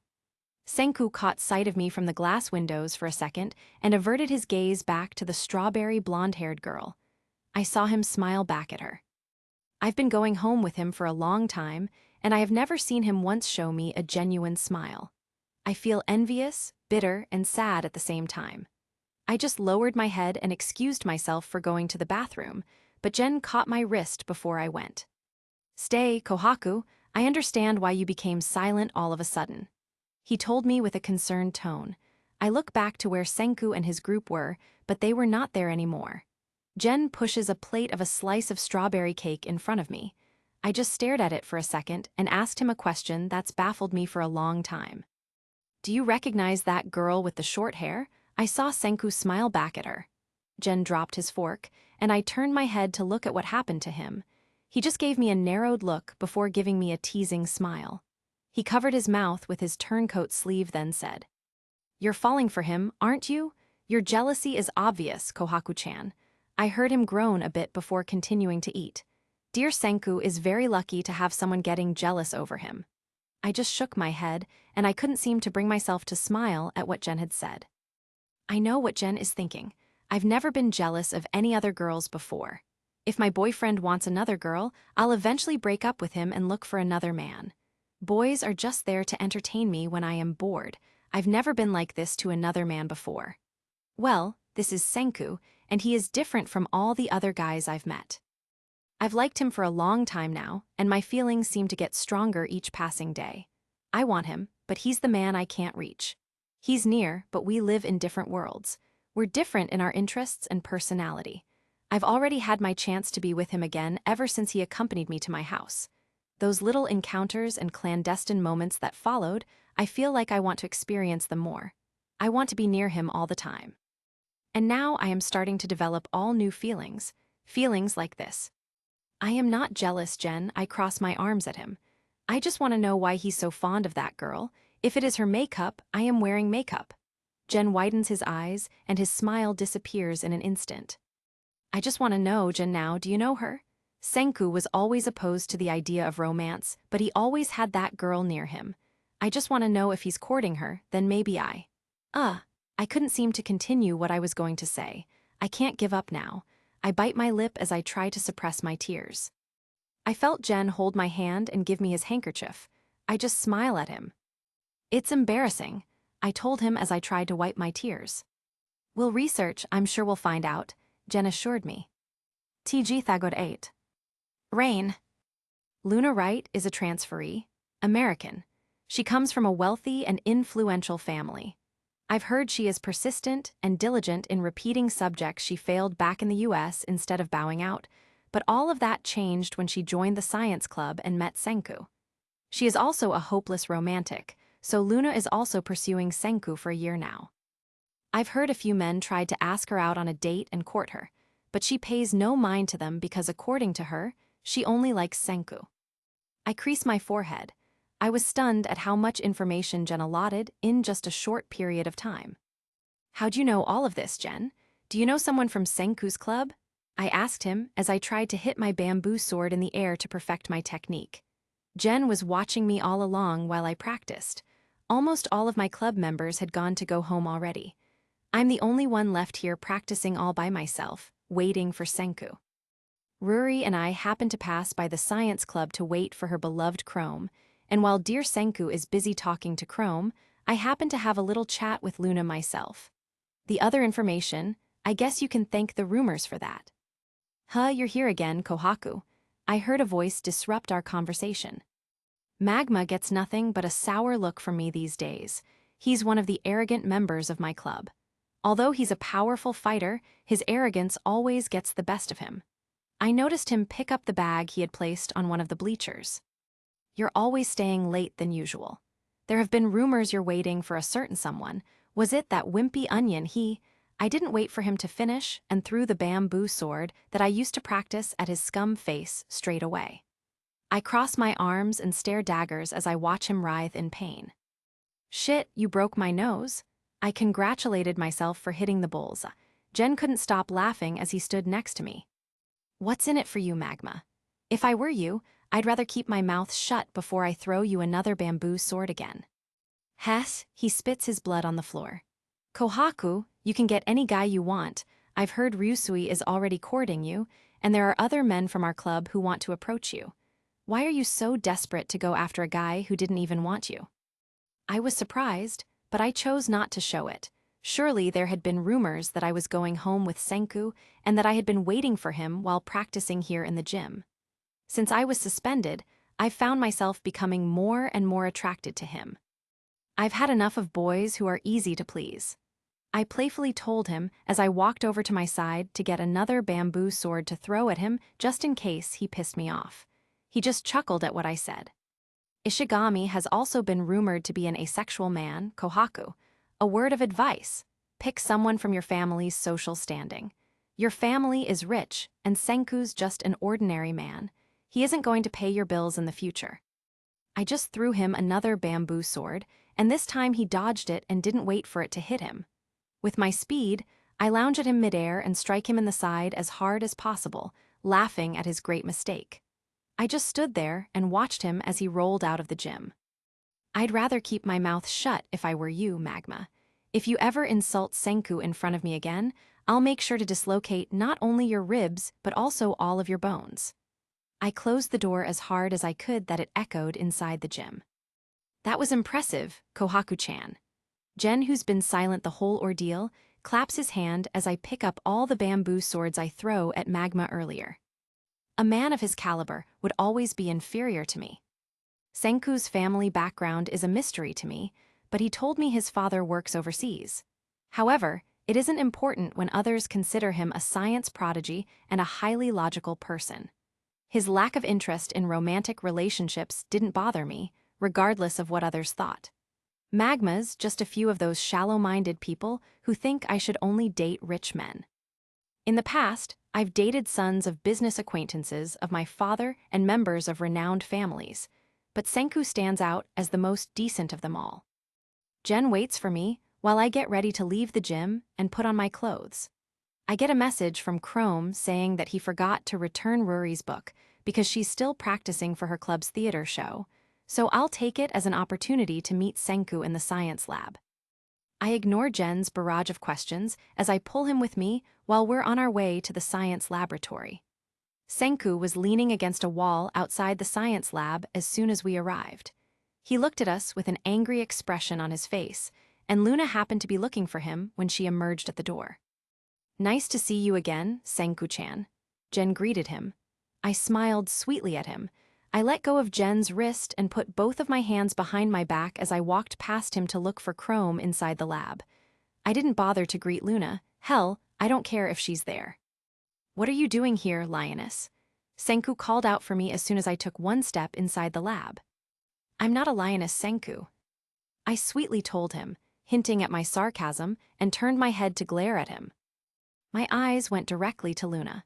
She's wearing makeup as usual, and it seems like her cheeks turn even redder when Senku looks at her. She just nods her head at him as if they can read each other's thoughts without talking to each other. She steps back to go back inside the laboratory just to give us some privacy. Senku turned to look at Jen beside me once Luna was out of the picture. I was about to look at Jen, too, when Senku walked one step closer to approach me. He looks at me from head to toe. He lets out a deep sigh before looking back at me. "Stop roaming around here, lioness. Your uniform is too short and you're wearing makeup." He averted his eyes at me. You'll unintentionally seduce some students. I showed him a teasing smile. How did you know, Senku? Were you seduced then? His lips turned into a thin line as his jaw clenched at my remark. Go home, lioness. You look like a clown wearing makeup. His remark felt like a slap to the face for me. He looked inside the laboratory, and Luna came out holding a book, and they walked side by side down the hallway. It took me a second to return to my senses if it wasn't for Jen briefly touching my shoulder. Senku-chan can be cruel when he wants to, Kohaku-chan. I didn't bother to answer Jen, my eyes just watched Senku's back as he and Luna disappeared down the hallway. If it weren't for him leaving with Luna earlier, I'd like to have a word with him, you know. Jen holds me on my shoulders. You're attractive than you look, Kohaku-chan. I'm just bothered why would he even mention the word seduce. Jen lets go of my shoulders to put his hand under his chin as if he's thinking something. Kohaku, Chrome's voice put us out of our reverie. Chrome's wide, round red eyes welcome us. I am just a little relieved that we won't even bother to look for him around. He told us to come inside the laboratory. I was in awe at the number of chemicals and glass apparatuses that contain different kinds of liquids with various colors per glass. I also saw a whiteboard with a rocket drawing, and instructions were written carefully beside it. Chrome, you've got to be kidding. You mean to tell me that Senku is serious about making his rocket and installing a telescope inside?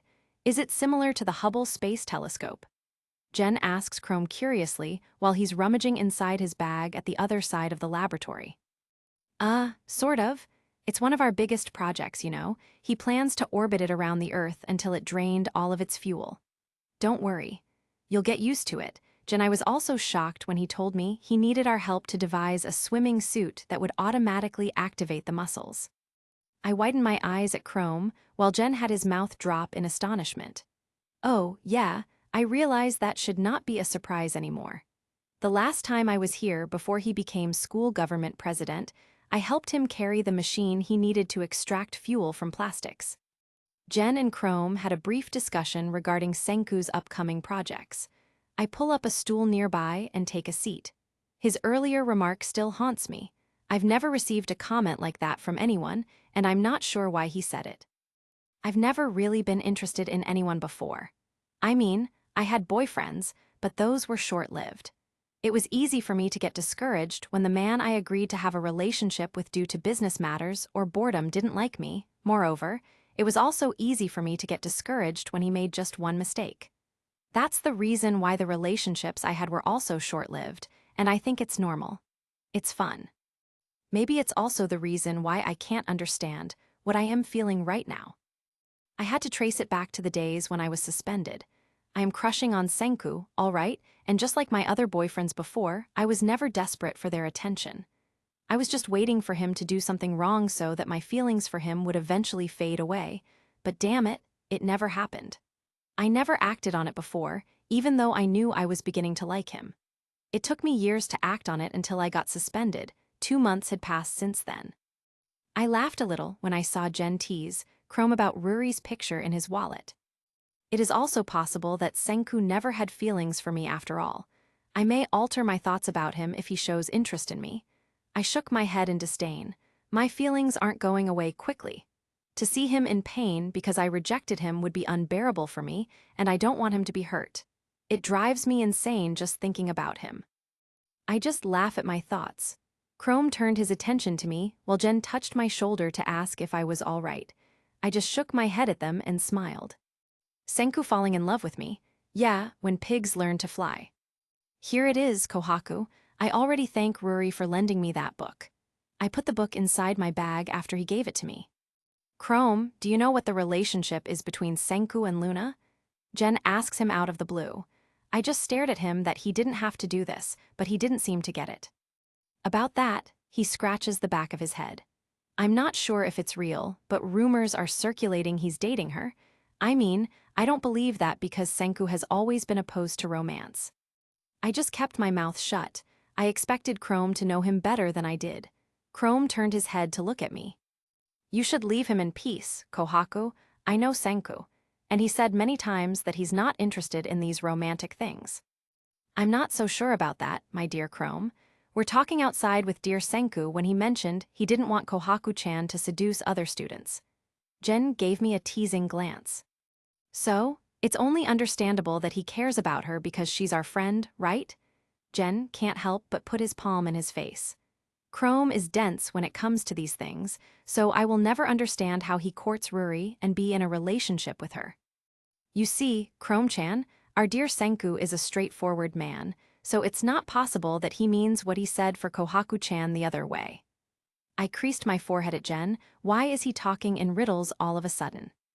You're talking in riddles, Jen? Chrome just crossed his arms at him and picked up his bag. I've got to go home now, guys. I'm sure Senku would snap if the email I promised him weren't done yet. Also, Kohaku, please tell Ruri to meet me at Francois' pastry shop tomorrow afternoon. I got to go, bye. He didn't wait for our reply and dashed out of the laboratory. Time flies so fast, and they are already celebrating their anniversary, Kohaku-chan. Jen was right. I guess he wants to surprise my sister. I understand why Chrome is careful in letting our father know about their relationship. We have different families. We all have different beliefs. My mother and father gave us space because they believe that we need to experience failures and successes on our own to grow better. Except for the fact that our father warned us against dating someone from school, he wants us to be engaged to one of his business associates as soon as we graduate. Ruri and I didn't care less, and I understand they also don't look after me. There are more important things to them than my actions. Jen told me he was going home, and when he asked me if I wanted to go home, I refused. I'm fine, Jen, you can go home now. He gave me a teasing smile. I know he knows what I intend to do. I just roll my eyes at him and poke at my ear nonchalantly. This is how Senku acts when he's not interested in talking about something. I just feel like imitating it. I'm not going to wait for Senku. I still have a few things to take care of. I'm also guessing Ruri has been too busy recently to go home earlier than normal, so I'll ask if I can accompany her home this time. He just narrowed his eyes at me before his phone rang, and he excused himself to go home. I am on my way to Ruri's club when I happen to run into her. She informed me she's been contacting me for the past several hours to see if I wanted to go home with her, because one of our father's men left a car for us to use instead of taking the bus. Senku and Luna were walking alongside each other as soon as we stepped outside. To guess that they're going home is an understatement. Is Senku dating her? Is it true that he likes her, as the rumor has it? Gray clouds loomed over me, and it appeared as though it was going to start raining at any moment. Ruri grabbed my wrist and led the way to our car as the rain started to fall. Ruri was unlocking the driver's seat when I spotted Senku staring at me. I suddenly have the urge to tell Ruri that I won't be joining her going home this time. His sharp crimson eyes made me think that he's possibly annoyed with my presence, but how can he conclude that I am still stalking him? Did he think it was just a coincidence that I was going home with Ruri this time? If he can hear what I'm thinking, he'll surely tell me that I'm being illogical. Luna pulling him beneath her umbrella caught me off guard, and he didn't seem to rebuke her. Everything was already dark, so I just stood there and let the rain fall. I'm thankful for the rain for hiding my emotions. Senku probably won't care anyway. Kohaku, what are you still doing here? Ruri yelled at me and held her umbrella up to protect me from the rain as she approached me. Let's just go, never mind that. I simply motioned for her to return to the car, and she slid into the driver's seat. I immediately pull out the tissue box I have inside my bag to wipe away the rainwater on my skin. I tried to wipe it on Ruri, but she appeared annoyed by my efforts. I tried to interfere since I knew you'd wait for him again, Kohaku. He saw you, and he didn't even bother, right? She started to drive us back to our mansion. I feel like I don't want to listen to her this time, because it hurts me and she's right. He saw you, but he didn't ask you to go with him. He doesn't care about you. Why is it so hard for you to take the hint? Stop being a fool and don't be stupid, Kohaku. TG Thagod 9. Priorities. The sound of shattering glasses awakened me. I rubbed my eyes as I sat on my bed. Mom, I shouted to no one. I looked at my clock and saw that it was still early in the morning. I decided to get out of bed to look at what was happening outside. I saw my mother and father standing outside Ruri's door. I furrowed my eyebrows, confused as to what was happening. What's happening, Mom? I asked her. Your sister has a cold. She doesn't like to eat, too. She accidentally pushed the tray of food I'd given her earlier. My mother calmly told me. I look at Rory, who is now having a fit of cough. I nod at my parents and proceed to go inside. Rory's straight hair is messy and disheveled, but her face appears like she's in excruciating pain as she slumbers. I offered to clean up the mess of shattered dishes and cutlery that had been left behind. Mother excused herself to prepare another meal for Rory as I picked out its small broken pieces, and father followed after her. I sit near Rory's bed as soon as I'm done cleaning. I tried to put my hand on her forehead to see if she had a fever. Her forehead felt like a hot coal in my palm. I widened my eyes when I felt how hot she was. Rory pushed my hand away. "Get out of here, Kohaku," she angrily told me. I've never been used to Rory acting like this, but I chose to play along with it. I just smile at her. "Did you get sick because of the rain yesterday?" "Isn't it obvious?" She told me with a hint of sarcasm as she pulled the sheets near her face. We're interrupted when Mom knocks on Rory's door and tells me to give Rory a glass of water before going downstairs again. "Rory," I said, "get out of here, Kohaku, and stop chasing that guy again. Look at what happened now." Rory yelled at me as she tried to push the glass of water I was holding. If it weren't for me being agile, I would spill its contents on her bed, but it didn't happen because I caught it in time. I just let out a sigh and put the glass on her side table. Rory turned her back at me and acted like she was sleeping. I let out another deep sigh as I looked at her. "I am sorry, Rory. I know it's all my fault." I felt some pounding in my chest when I thought of asking her something, but I pushed the thought away. I am just overthinking things. "I just want you to be well, Rory. Please drink the water Mom gave you and eat some food to help you recover quickly. Mom is deeply worried about you. I'm guessing we won't be going to school today." I called in absent from school because Rory's fever had been going on for 5 days. It's unusual for her, but she flatly refused when I asked to accompany her to see a doctor. She just said she simply didn't have time to rest because she was preoccupied with directing their next theater production. She apologized to me during those days for how she had treated me. I also had to apologize again for what happened to her. I'll always remember to think about my actions first and swear that it will never happen again. Jen sends me a message while I'm cooking food for Rory because our mother is busy managing our business with my father. I'm not a great cook, but I am doing my best to follow the recipe's directions and make her a simple bowl of porridge. I wipe my hand while I wait for the porridge to boil. I unlocked my phone to see what Jen's message was all about. It was just my missed assignments. He also stated that Senku will be covering another topic in our chemistry class today because our teacher was absent. It's too bad I can't be there. Rory's condition is improving now, and she chose to stay inside her room alone to answer the rest of her assignments. I just came up with a great idea to spend time with Rory tomorrow, because it's the weekend. I tried to persuade her again to have herself checked by the doctor, but she vehemently refused to say that it would be just a waste of money when she's all better now. I'm delighted Rory agreed to let me spend time with her when we rode our bikes across our flower plantation field. I just observed her as she looked all smiles while feeling the warm breeze as if she didn't have a fever before. "Did you ask Jen if you have homework?" Rory asked me when we chose to rest our legs under the shade of the tree. I just nod my head sideways. I'll ask him about it later. "You should ask him, Kohaku. It's been a week since we've been absent from school." From where we're sitting, I can clearly see the vastness of our flower plantation field, which comprises a variety of colors and shapes of flowers. Our mansion sits on a hilltop. On the far right, I can see the mountain ranges where my father's mines are located. Home is just so relaxing. I won't ask for anything other than this.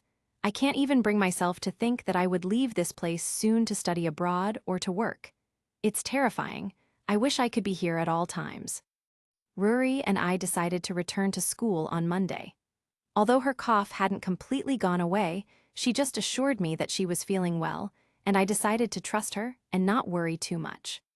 "Where have you been, Kohaku?" Ryusui asked me as soon as he saw me enter the room. "Didn't Jen tell you?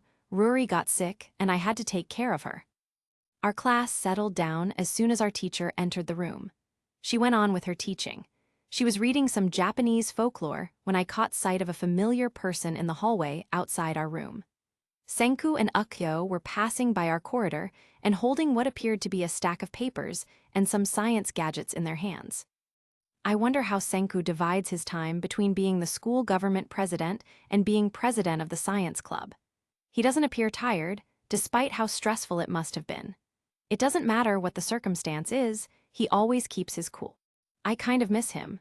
It's been a week since I've last seen him, and for me to see him, just for a bit, had the butterflies flutter in my stomach. I decided to ask Jen if he could come with me and visit the science lab. "Don't tell me you want to see him again, Kohaku?" Jen asks me as I pull him with me to the science lab. "We're just passing by, Jen." I told him as I looked at a small window on a closed door of the laboratory. "They're nearly done, Kohaku-chan. I heard from Chrome that they plan to launch it next year at the science fair in Tokyo." Jen told me as my eyes looked amazed when I saw them welding a rocket while Senku jotted down notes in his paper. I asked Jen if he knows what he's doing. He explained that Senku is probably doing some calculations. The afternoon came, we became busy with our group works.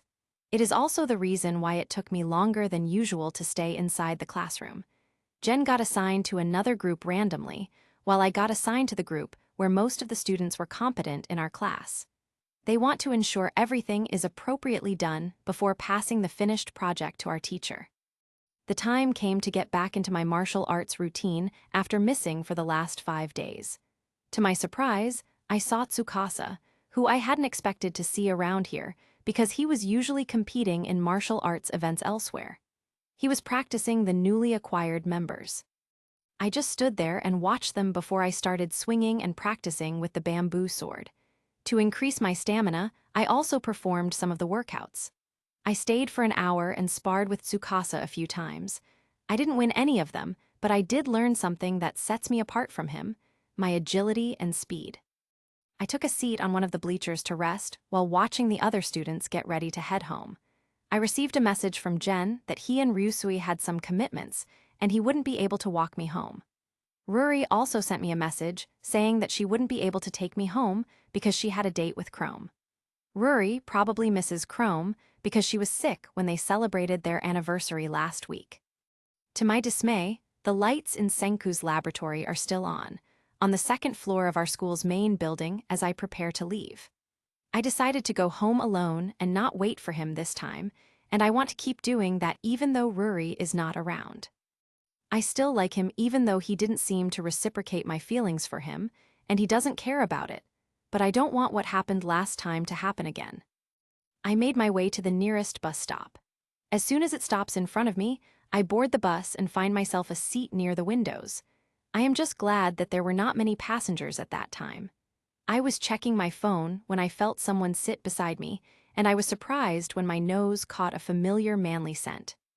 My world stopped when I saw Senku sitting in an empty seat beside me. Another student from our school entered the bus to sit at the back, and it resumed on its way. I was stunned that I couldn't speak. Why is he here? Is he doing it on purpose? I blinked my eyes when I started thinking illogical thoughts. My God, Kohaku, he's just going home, calm yourself. I let out a deep sigh as I tried to calm my throbbing heart. He looks at me and arches an eyebrow. You are not busy at the laboratory?" I ask him. "We lack some materials, and Chrome told me it will be delivered to our school tomorrow, so we call it a day." I just nod at him in response. That means I can wait for him now, right? But I already decided I won't do that anymore. I don't want to bother him anymore. "Why were you absent for a week, lioness?" I just smiled instead of berating him for calling me the nickname. I just had a feeling I missed him calling me that. "Ruri got sick, so I volunteered to stay behind to take care of her." He just nods and looks back in front of the bus. I was busy looking at the seaside road when I saw him swipe his card again to pay for 2. "You don't have to pay for me, Senku. I can pay for my own, you know." I told him, but he seemed to ignore me and just proceeded to pay the usual amount when he was with me. I lowered my hand and put back my fare card inside my wallet. "How's Ruri? Did you get sick too?" he asks me out of the blue. I just shook my head and smiled at him. "You are so concerned." He clenched his jaw, but I could see him suppressing a smile. Don't wait for me next time anymore, Kohaku. My smile fades at what he said.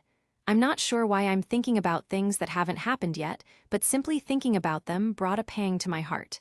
This is ridiculous, how I could feel the pain in my heart.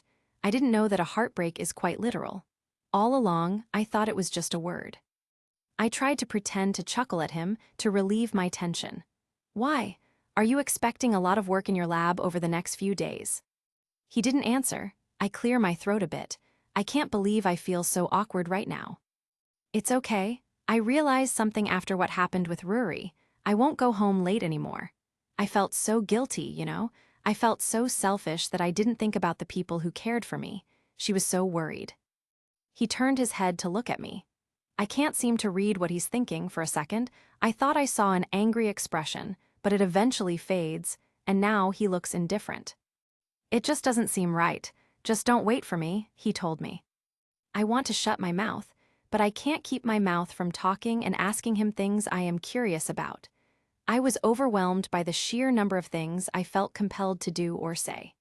This is one of those times when I'm not going to waste my time waiting for an opportunity like this to present itself. Rumor has it Luna is your girlfriend now, is it true? I ask him. He just gave me a nasty look. Even if he already has a girlfriend, my feelings would stay the same. I won't give up on liking him even though he likes somebody else. The only difference is I would give up on pursuing him. I would stop because that's how it should be. Respect is a greater virtue than the emotion we call love. That's not true, Lioness. She is just a colleague. I felt like a significant thorn was pulled out from my chest. I just let out a deep sigh, and he looked at me with a smirk on his face. I simply bowed my head to cover my suppressing smile. I shook my head for being such an idiot. I was already ready for a heartbreak. My heart is slowly breaking already, and now that he said it, I realize it broke for nothing. Do you like her? I ask him. I know how opposed he is to the idea of romance, but I just want to know. Why do I feel like you are asking the same thing you ask back at the library? He gave me an annoying look and said, We have different principles in life, Lioness. You have a light take on romance while I am opposed to it. I feel like I have so many things I wanted to ask him, so I use it as my chance to say it. I heard from Jen that she kissed you on your cheek the other day, so you didn't like her, but she can kiss you. I saw him widen his eyes for a second, then turn his head away from me. I heard him mumble, cursing Jen like, damn mentalist running his mouth again. I didn't know she'd kiss me that time, Lioness. Do you assume that most people are like you? I pouted when he said that. I thought about the meaning of his words. Does he think my kisses are cheap? If only he knew that even though everyone knows I dated many boys, I had never experienced kissing a single man in my life. I won't give it to someone who didn't even touch my heart. Does Senku think of me that low because I've dated many boys?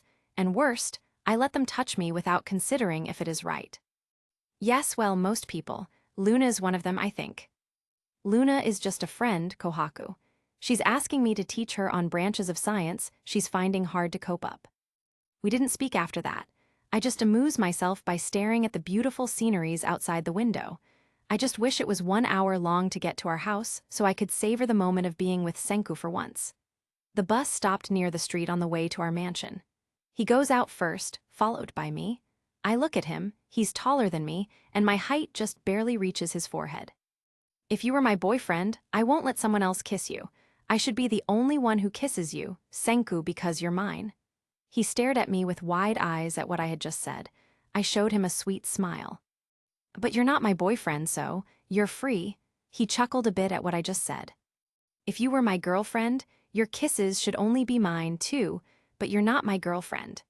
Joy tugged at the corners of my lips as if invisible elves were playing tug-of-war.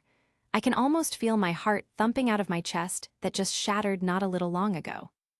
Why don't you have a date with me, then? I challenged him. I am not even sure if he likes me. I saw the corners of his mouth rise. Be practical, Lioness.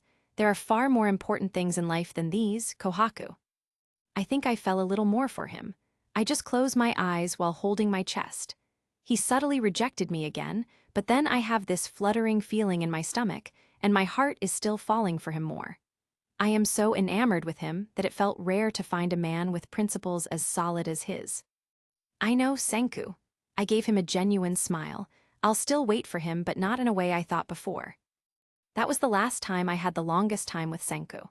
I stopped waiting for him, but my usual route didn't change even when Ruri couldn't drive and couldn't go home early. I would always try to pass by near his science laboratory and visit him, even if it's just brief after I practice my kendo techniques at the gym. Sometimes, he indulges me time to show me some of the awesome experiments he has, but most of the time, he's busy doing his calculations and building their rocket. We also happen to go home together occasionally, but I didn't wait for him anymore if I knew he was busy. If he's not around and has conferences and meetings to attend outside of school, I didn't ask when he'll be back. Somehow, our last conversation made me think he won't just fall for someone easily. His priority would always be science, and it isn't this one. Guess what I heard, Kohaku-chan? Chrome told me they're launching the rocket next year on the day before Senku's birthday. Really? When is the launch? January 3, Kohaku-chan. Ryusui told me their company is sponsoring the science fair in Tokyo. As for how'd I know after that day is his birthday? Let's just say that I asked him about it without him even realizing that I'm doing so. I looked confused at Jen while he had this sneer on his face. How'd you do that, Jen? Why do I feel like there's something fishy going on here? He just ignored me as he hummed a song to himself. I just smiled at him and ignored what he said. I've heard before that it's their biggest project to date. Most times, I happen to intentionally pass by near their science lab just to catch a glimpse of him looking busy and working with Chrome, and on other rare occasions with Akio. A week later, I happened to run into Chrome while he was having lunch with Ruri, and he mentioned that their project was chosen to be held at a science fair in Tokyo next year. Chrome never mentioned anything that it would be Senku's birthday after the day of the launch, but I trust Jen enough that he would never lie to me about that information. He also told me Senku has been so busy these days that he rarely has the time to sleep, because he prioritizes finishing his calculations and preparations for their rocket launch next year. I was also particularly pleased that Chrome invited Ruri to attend their launch and see the results of their efforts. We'll see each other on that day, but not as often as now. I will make sure never to miss it, so might as well go to his rocket launch and do something remarkable for his birthday. TG Thagod 10. Kiss. Thank you, Mother. I want to hug my mother till she's out of breath to make her feel how grateful I am. Our family celebrated Christmas, and I am now opening the gifts our parents gave my sister and me. I am really thankful for her because I will now have a new casual attire at Senku's rocket launch, which Ruri and I will attend in Tokyo. Jen told me that Ryusui said to him that their company sponsors the event. It's anticipated that most of the media will be there, too, to cover the other students' projects and Senku's rocket launch. We won't be attending the science fair next week, Kohaku. Sorry, but I'll inform Chrome about this. Dad asked if we could meet his business partner's sons, and I agreed. I remained frozen in my place, my wide-eyed gaze fixed on her. Ruri approached me privately while I was busy helping our mother fertilize the soil in our garden. Why, you know what? I'll just tell Dad that I don't want to meet them. He'll understand, I'm sure of it. Do you want to go after Senku so much? Even in Tokyo? Ruri told me with a flicker of irritation as she massaged her temple. Better not inform her about it. She'll surely get mad and disagree. What about Chrome, Ruri? Did you ever think about how much it meant to him? I raised my brow at her. She coughed as she turned away from me. She has been coughing more than usual while I've been watching her for the last few weeks, so I'm concerned. Her attitude has also shifted to the point where she seems irritated by everything. I decided to ask her about it the other day, and she just said she was overworking herself because of all the scripts that needed to be finalized for their theater show, and assured me she was finding time to rest afterward. The following day, I spoke with my father about what Ruri had told me. I politely asked him to cancel the meeting, and I informed him that Ruri and I would attend a school conference in Tokyo. He simply accepted my explanation and stated that, for the time being, we would not be meeting with his business partners. I couldn't help but smile as I exited my father's office. Ruri was leaning against a wall near the doorway with her arms crossed. I heard what you told him, Kohaku. Why did you lie to him about the science fair? She raises her eyebrow at me. I simply brushed her off. I've been struggling to understand her lately. She's annoyed for no reason whatsoever. Didn't she want to see Chrome? Dad isn't going to give a damn about it, Rory. He's always been so busy looking after his businesses that he rarely had time to know where we're going. I'm still not going, Kohaku. I'll be busy directing our upcoming theater production. I've already told Chrome that I won't be attending. He'll understand. She left me before I was able to respond to her. It appears that Rory had already made up her mind. Why do I feel that my sister's hiding something from me? That day, Jen and I decided to meet up at our mansion, and I was surprised when he brought along Ryusui, Amaryllis, Teiju, Yuzuriha, Tsukasa, and Minami. Jen and Amaryllis insisted Ruri go because she was steadfast in refusing to attend. She finally decides to go after our mother tells us she heard us downstairs and that she needs some time to relax after a tough week at school. I already told my mom all about it before, so I have no problem with her thinking if she will refuse or not. They stayed in our living room, all dressed in casual attire. Amaryllis knocked on my door and said she would help me put on my makeup. I decided to wear the outfit my mother gave me on Christmas last year. It is a white blouse and a blue skirt with a bow at the back. I was a little nervous because this was our first time being absent from school together. Ruri just made the excuse that she wasn't feeling well for not going to school today. Amaryllis, do you know why Ruri is acting the way she is? I ask her as she applies a light blush to my cheeks. Ruri already ended her relationship with Chrome before the holidays last year. I widen my eyes at her. Do you know why? Ruri won't tell me anything about it. She just said it's best if Chrome finds another girl as soon as possible. I crease my brow at her vague explanation.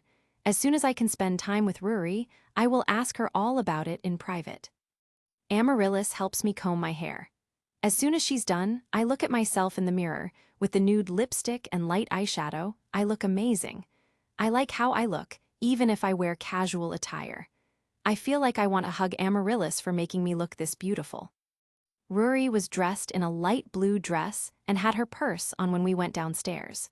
She didn't appear happy, but rather annoyed as she pressed her lips together and showed a bored look on her face. Jen told me they chose to skip classes just to attend the science fair, and Ryusui warned us that some school administrators might be present at the event inside the car. Minami was outraged that he didn't notify the group sooner and vented on him for 5 minutes. He just told her calmly that Francois had just told him all about it now when he read her message. Tsukasa is not the only reason Minami decides to go to the science fair. She also wants to write and publish something about Senku's most recent project for the school paper. Jen came up with a scheme of his own to avoid being caught by the school administrators, and he shared it with us.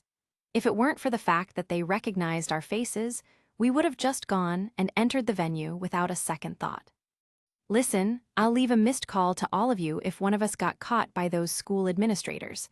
We'll just text each other if someone has something important to say, so keep an eye out for your phones. Jen told us. Do you know what would happen if we were all caught? Ruri told the group, her arms crossed, as she sat in the front seat beside Ryusui. No one dared to answer her back. All of us were risking ourselves for a possible suspension just to see Senku and his team succeed in launching their rocket. I felt my heart in my chest pounding in nervousness. I can't believe we are doing this. I just need to speak with Senku and congratulate him on his project's success, and then I'll leave.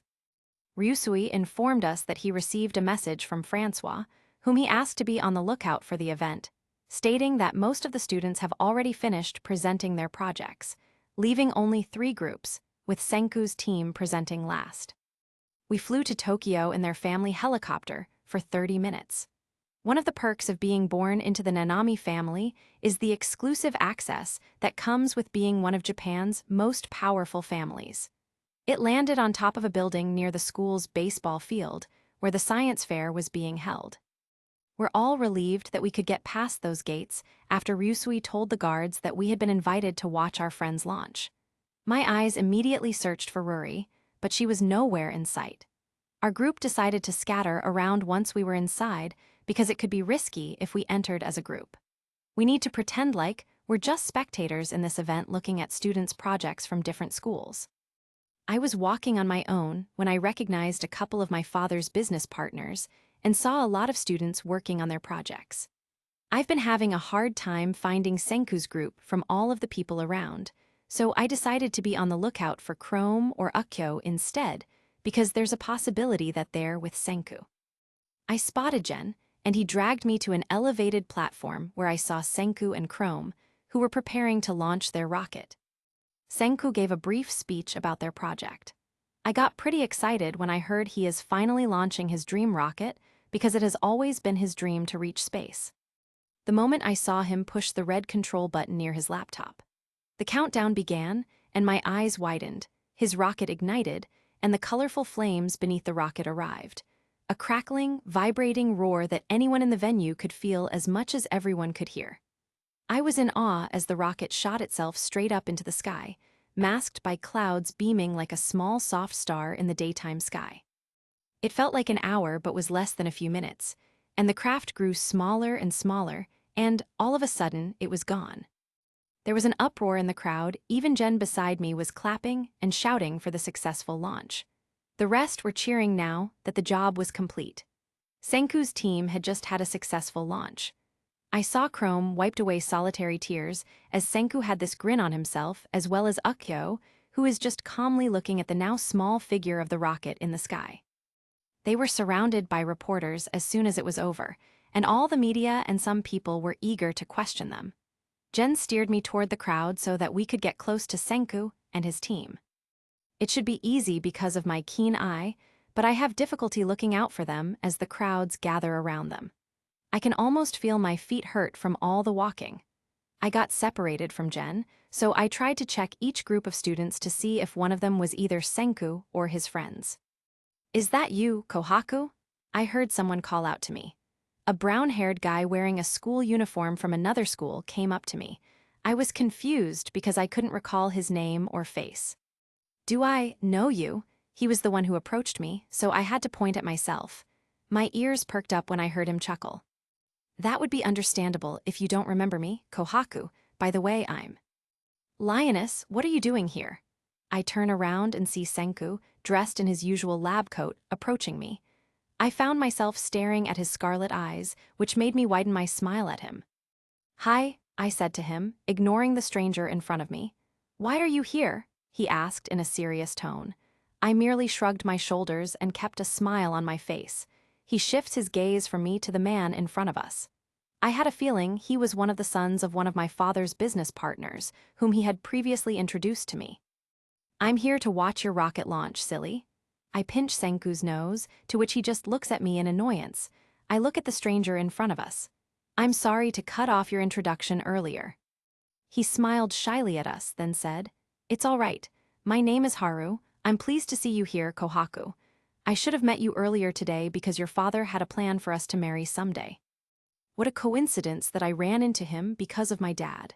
Nonetheless, I had to carry out the plan I had in my head.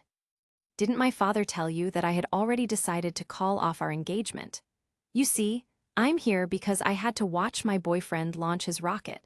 I had to mentally prepare myself for my father's scolding the moment he learned that I had rejected a potential business partner." "Kohaku, what are you?" I had to put my finger at Senku's lips to shut him up. I showed Haru my sweet smile. He looked surprised.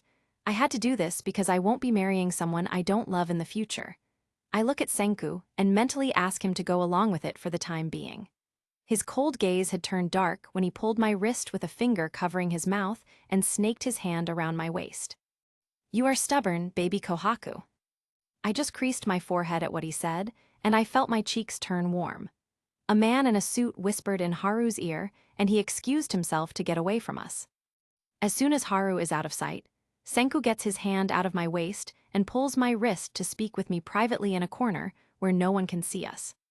"Are you going to tell the school administrators then?" I crossed my arms at him as I observed him looking around before looking back at me. "I just wanted to see what it's like to attend a science fair." "Who brought you here, Kohaku? I swear only my team knows where the science fair will be held." "Ryusui." He had that sullen look on his face all of a sudden after I told him of Ryusui's name. That bastard again. I just ignored him and decided to take a look around. "Well, this is what a science fair looks like. I will go out now because I have already watched your rocket launch, Senku. By the way, congratulations on the successful launch." Despite my efforts to turn away, I felt him grab my wrist. "Come here, lioness, I'm not done with you." I wanted to yank my wrist away from him, but he had this pinched expression in his eyes. I've been crushing on him, all right, but I never really thought that this would feel intense when it comes to him. I tried so hard not to be intimidated by him, but I am miserably falling. His dark expression, deep-set crimson eyes, narrow nose, and lips are illegal. I felt myself blushing hard the more I looked at him. His stare is just so intense. He pulled me closer to him, and my chest touched his. I can smell his manly scent. Amaryllis made me wear heels, and now I am the same height as him. I'm finding it hard to breathe as my chest tightens, not knowing if it's because of nervousness or because my heart continues to yearn for his presence more. "Oh, where's your guts now, lioness?" He chuckled near my ear. I felt butterflies in my stomach. There's a dazzling haze and a mysterious feeling about him. I push him a bit to take a look at him. I crease my forehead so he won't think I'm nervous being this close to him. He smiled devilishly. I averted my eyes on him. I realized that it was so hard to look at him this close. He looks like those dark dashing villains, the complete opposite of his serious personality. I told myself I'd do something remarkable today, but then I just couldn't think right. I think he's just playing with me because he knows that I like him. It hurts just thinking about it. I can't help but look him straight in the eyes. "It's okay, Kohaku. You can break other boys' hearts, welcome pain, too, when it comes to you, and most especially when it comes to the man you really like."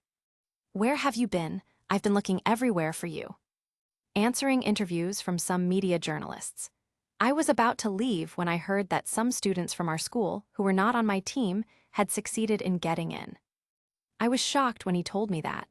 Did someone see us? And my phone's in my skirt pocket. Then, I saw him nod his head at me, and he put his index finger in my lips, telling me to keep quiet. "SHH, he looked around behind him to see if someone was looking. "Senku, you're here. I've been looking everywhere for you." A gentle voice called out to him from behind. He pushed me farther to hide me so the girl talking to him wouldn't see me. "I'm busy talking to someone, Luna. I'll be back at the van in a few minutes to meet you and the others." I noticed her look behind him, and her expression became unpleasant when she recognized me. "Oh, I see. I'll wait for you back at the van, Senku." That cold tone was from Luna Wright. I cross my arms at him as soon as Luna leaves us alone. "Sooner or later, the school administrators and your teammates will look for you. Aren't you scared if they found you with me?" "Why would I be?" I remained silent at his question. I just let him look around behind him, cautious that someone will know I am there. I've heard some media journalists ask him for another set of interviews, but he politely refused. "Is Luna part of your team too?" I asked, not hiding the sarcasm in my voice. He just chuckled at my remark. "No, she just happens to be here because her father is one of the sponsors for this event." With hands on his waist, he studied me with a predator's unwavering attention. "Lioness, did you really need me to get involved in getting rid of your fiancé?" he told me, not removing his cold gaze and with a mocking tone. "Ha, I didn't even know I had a fiancé, Senku. My father probably introduced me to him without my knowledge. I'm sure my father will be upset with me for what I did, but that's fine. However, if I perceive that I have no possibility of being loved by the man I like, I have no choice but to marry him." I told him with my arms crossed. He walked closer to me until he cornered me on a wall. I felt my knees go weak at his mere presence and felt my face flush as I had trouble maintaining eye contact. He lifted my chin while I placed both of my hands in his chest. My mind was telling me to push him away, but his eyes were like liquor as I felt myself getting intoxicated in them. The sun's rays illuminating up from the tree beside us shone his features. His eyes reflected the light on me, and I found myself looking at his lips. I wonder if he's kissed a girl. I stood on my heels, held his nape, and kissed him. I felt shivers wash over me when I felt him snake his arms on my waist, and then our lips met. His lips are tender and sweet. I can almost hear my heart beating loudly in my chest as if I will have a heart attack after this. After what felt like an eternity, I pulled myself away from him and let go of his nape. I now felt my cheeks scarlet and warm from what I had just done.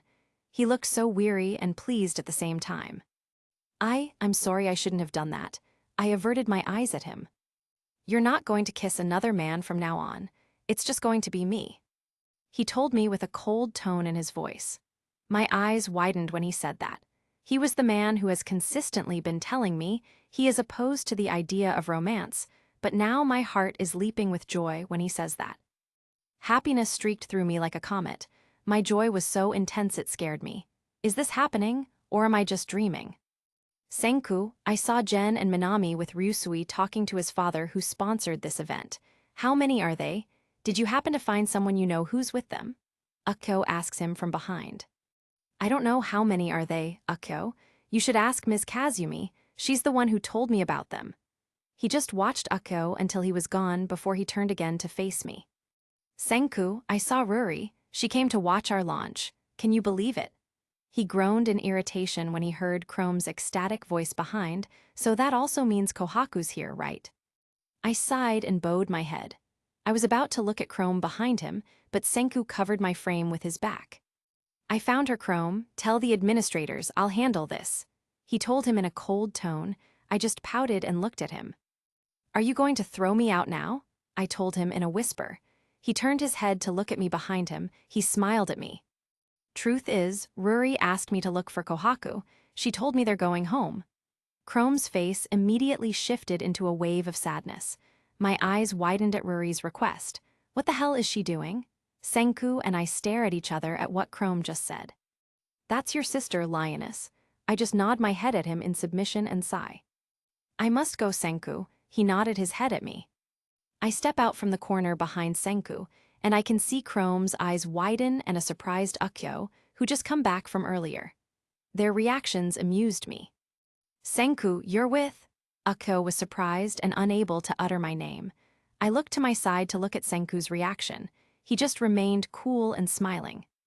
Hi, Chrome. Hi, Akko. Congratulations on your successful launch. That was awesome.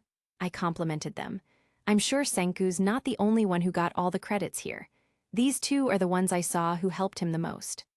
I look at Senku again, and he seems kind of pissed. I pull his wrist because I want him to escort me out. Stop doing that to them, Lioness, he whispered at me. I notice all of the attention are now on us. I also saw some of the school administrators I know glaring at us. Well, most of it is on me. My mind felt restless. I know the consequences of what me and my friends have done, but I'll think all about that later. Senku walked me up until the venue's gate. I saw Ruri alone with her arms crossed and waiting with the others who seemed busy conversing. She was scowling the moment she saw me holding Senku's wrist. I let go of Senku to get to her and was about to say my goodbyes when one of the school administrators blocked my view of him. He's now talking to them, so I just let him go. Ruri pulled my wrist to bring me back to the car. Her hold on me was so hard that it hurt me. What the hell, Ruri? I screamed at her in shock and pain from what she had done. You went here for what, Kohaku? She asked me, not hiding her sarcasm in her tone. We were now walking towards the parking lot. I was planning on telling Jen what had happened, but Ruri preceded me to talk. For Senku, I yell at her, yanking my wrist away from her hold. Why are you such a spoilsport, Ruri? Aren't you also happy you get to see Chrome, too? Ruri, let's leave Kohaku be. She's already big enough to know what she's doing. Jen calmly told her, but her anger remained evident in her face. No, Jen, she still never learned her lesson from last year. Oh my God, that was last year, Ruri. I have never been harmed again because of Senku, and it's not because I followed what you told me to do. Can't I live my own life now? Why are you so nosy? I screamed at her. I never meant to say what I said to her, but she's been overbearing these past few days. She's not the same sister I know. She's always prying. Nosy? I'm just being concerned, Kohaku. Ruri glared at me after that. Her face shows her anger is stirring inside her. I don't understand why. Then I remember what Chrome told me the other day. He told me that she's always hot-tempered now, but he still loves her, so he always chose to understand my sister. What's the matter with you, Ruri? Why are you always so hot-headed, huh? I ask her sadistically. You are changing, Ruri. I don't know what's wrong with you. Please tell me something I don't know so I can help you, because what you are doing is seriously not funny. Ruri's eyes widened at my speech. She massaged her temple and shook her head. Look, Her voice gradually calmed down now. I don't want you to get hurt, Kohaku. I just creased my forehead while looking at her. TG Thagot 11. Gift. I did it, all right. I think I got Senku's attention, and I kept thinking about the magical kiss we shared. I didn't expect this to happen after my constant desire to see Senku. I've never felt this way before. I thought this was next to impossible. Ruri and I remained distant. The next day, I go to school on my own by riding the local city bus instead of going with Ruri in our father's car. She tried to approach me this morning, but I just shrugged her off.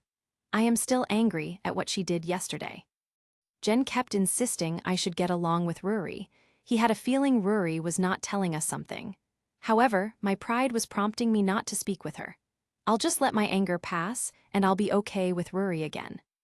Ryusui let his father persuade our school administrators to excuse us for going uninvited at the launch. Minami, Teiju, Yuzuriha, and Amaryllis were glad when they heard that. Even Tsukasa felt relieved, because he thought he might lose his position as vice president of the school government for going to the science fair yesterday.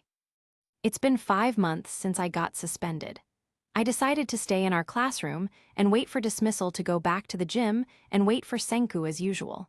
I swear I won't skip classes ever since I got suspended. Yo and Ryusui were so bored that they'd cut class with Nikki and Kirasame. At first, I couldn't believe Jen didn't skip class like the rest. Instead, he told me he would rather stay behind because he is worried about his grades. I didn't know this bat until now that he cared for his grades all along. Slowly, you're becoming a slave of that man, Kohaku, Amaryllis told me and crossed her arms while waiting for our next teacher while sitting beside Jen. For years, I have known you to be always untamed, but now, look at you, staying late at the gym than usual just to wait for her beloved Senku. I saw her roll her eyes while Jen just snickered at her. Dear Senku is just a good role model for dear Kohaku, Amaryllis. He told her while looking at me, and he had his chin under his palm. I just smile at Jen while Amaryllis just rolls her eyes. I kind of agree with Jen. I want to be mature. I want to travel paths that are good for me. Back then, I never thought I would get this far. Many months have passed since I was suspended, and I was able to rekindle my friendship with Senku, but now is his special day. It's his birthday. Earlier this morning, Jen and I happened to pass by near the bulletin board to see our grades last semester right before we had our Christmas break. I felt proud when I saw Senku's name on the top list just above Chrome. They are a few of the students who maintained the highest grades last semester. He is so intelligent that he remained his top spot throughout the years since our middle school days, and now that we're seniors, he is still so genius. Even though he's so overworked and overcommitted with his duty as a school government president and president of their science club, he was able to do that. Not to mention, he and his science club members are also busy building their rocket right before our finals last year. I can't remember the last time I studied for our finals back then.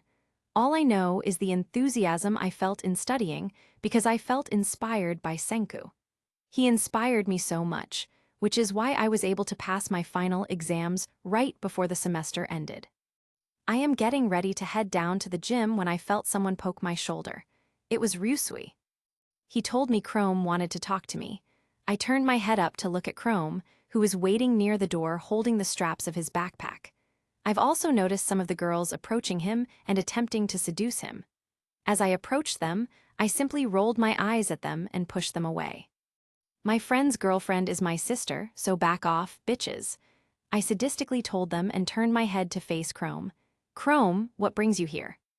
I merely assumed that because Senku's rocket launch was a success, they could go home early today. I think Ruri didn't make it to the list of those students who passed last semester, he told me. I can't believe they're so concerned about being included in the top list of students, while I am just worried about passing my subjects. Well, they're on the right track. Do you know why? I know she had been failing her tests. Their club's theater show performance just finished last week. Ruri has been busy locking herself in her room since then. I became worried when Chrome told me how easily she forgets their daily lessons and subjects, and he had noticed her frequently coughing during the day. I have a hunch, but I refuse to acknowledge it. It's been 6 months since then, I feel something strange, and right now, Chrome just proved them to me. I told her to see a doctor, but she always adamantly refused my request. I saw her scores for her tests earlier, Kohaku. They're all wrong, even in science and math. I remember studying with her right before the exams. I thought she was just joking, but then she got disappointed. Chrome told me in a weary voice. I appreciate what you did earlier, Kohaku, and I don't want to tell you this, but Ruri and I are no longer in a relationship. I saw him clench his jaw as he emphasized every word. He remained tight-lipped after he said that. I felt my chest tightens. How can Ruri do this to the man she loves? They both adored each other, so how did this all come to this? Don't think too much about our relationship, Gorilla. Your sister and I are still friends. I promised her I'll always look after her and be there for her when she needs me. I gave him a blow on the head for calling me a gorilla and berating him for it. He chuckles while holding his head and showing a faint smile, but I can feel underneath it he's heartbroken and concerned at the same time for my sister. I don't want to overthink it too much. My sister is probably having a hard time with her subjects. I think it's normal. Jen, as usual, is watching me practice at the gym. We are the only persons left, and he told me he wanted to know what Senku's reaction would be like if we both knew that it was his birthday today. I was disrupted when he called out for me at the bleachers that he received word Senku is planning to go out early today. I didn't bother asking him who his mysterious person was, but I hurriedly fixed myself and changed my clothes to meet up with Senku before he got out of school because I had to give him my gift. What are you planning to give as a gift for our dear Senku, Kohaku-chan? He asked as we climbed the stairs to the second floor of Senku's science laboratory. A periodic table with its real elements inside. I smiled at him, and Jen dropped his mouth in astonishment. I widen my smile at him as he looks at the box I am holding. Isn't some of the elements radioactive, dear Kohaku? He told me with sweats on his forehead like he's nervous we might get toxic while looking at the box I hold. Don't worry, neither you nor Senku will get exposed to radiation. The radioactive elements in my gift are omitted. I made sure of that. I've learned so much in Professor Senku's class to be careful enough. I heard him sigh of relief. How'd you got your hands on those rare elements, Kohaku? Jen asked me, looking all curious. I told my father I want those elements, of course. We have our minds. Jen was right. Some of the elements are rare, and my father has a hard time accepting and doing me a favor, especially the rare earths, so I had to talk to my mom about it to persuade him to make my request. I'm sure your mom asks who's the gift for, right, dear Kohaku? Nope, I think she thinks he's my boyfriend. Indeed, my mother was able to persuade my father about it. Mom, this will remain a secret between us. Ruri might get mad when she knows about it. Mother creased her forehead at my request. I know you and your sister had a misunderstanding these days, and she always seems hot-tempered. Do you know what's going on with your sister and why her grades are so low? I just placed the box of the periodic table present I had for Senku and crossed my arms at her. I don't know if my hunch were correct, but I think it's unlikely to happen. If it's indeed true, Ruri should have informed me about it the following day after the incident. She's busy doing her club activities, Mom. Let's just leave Ruri be. She'll get over it, whatever it is. Mom just nodded her head and agreed to my reasoning. I happily accepted and was so grateful to my mom for obliging with my request. When I am earning money, I swear I will buy whatever I want and help my parents in their business as they get older. I also made a short letter for Senku. Happy birthday, Senku.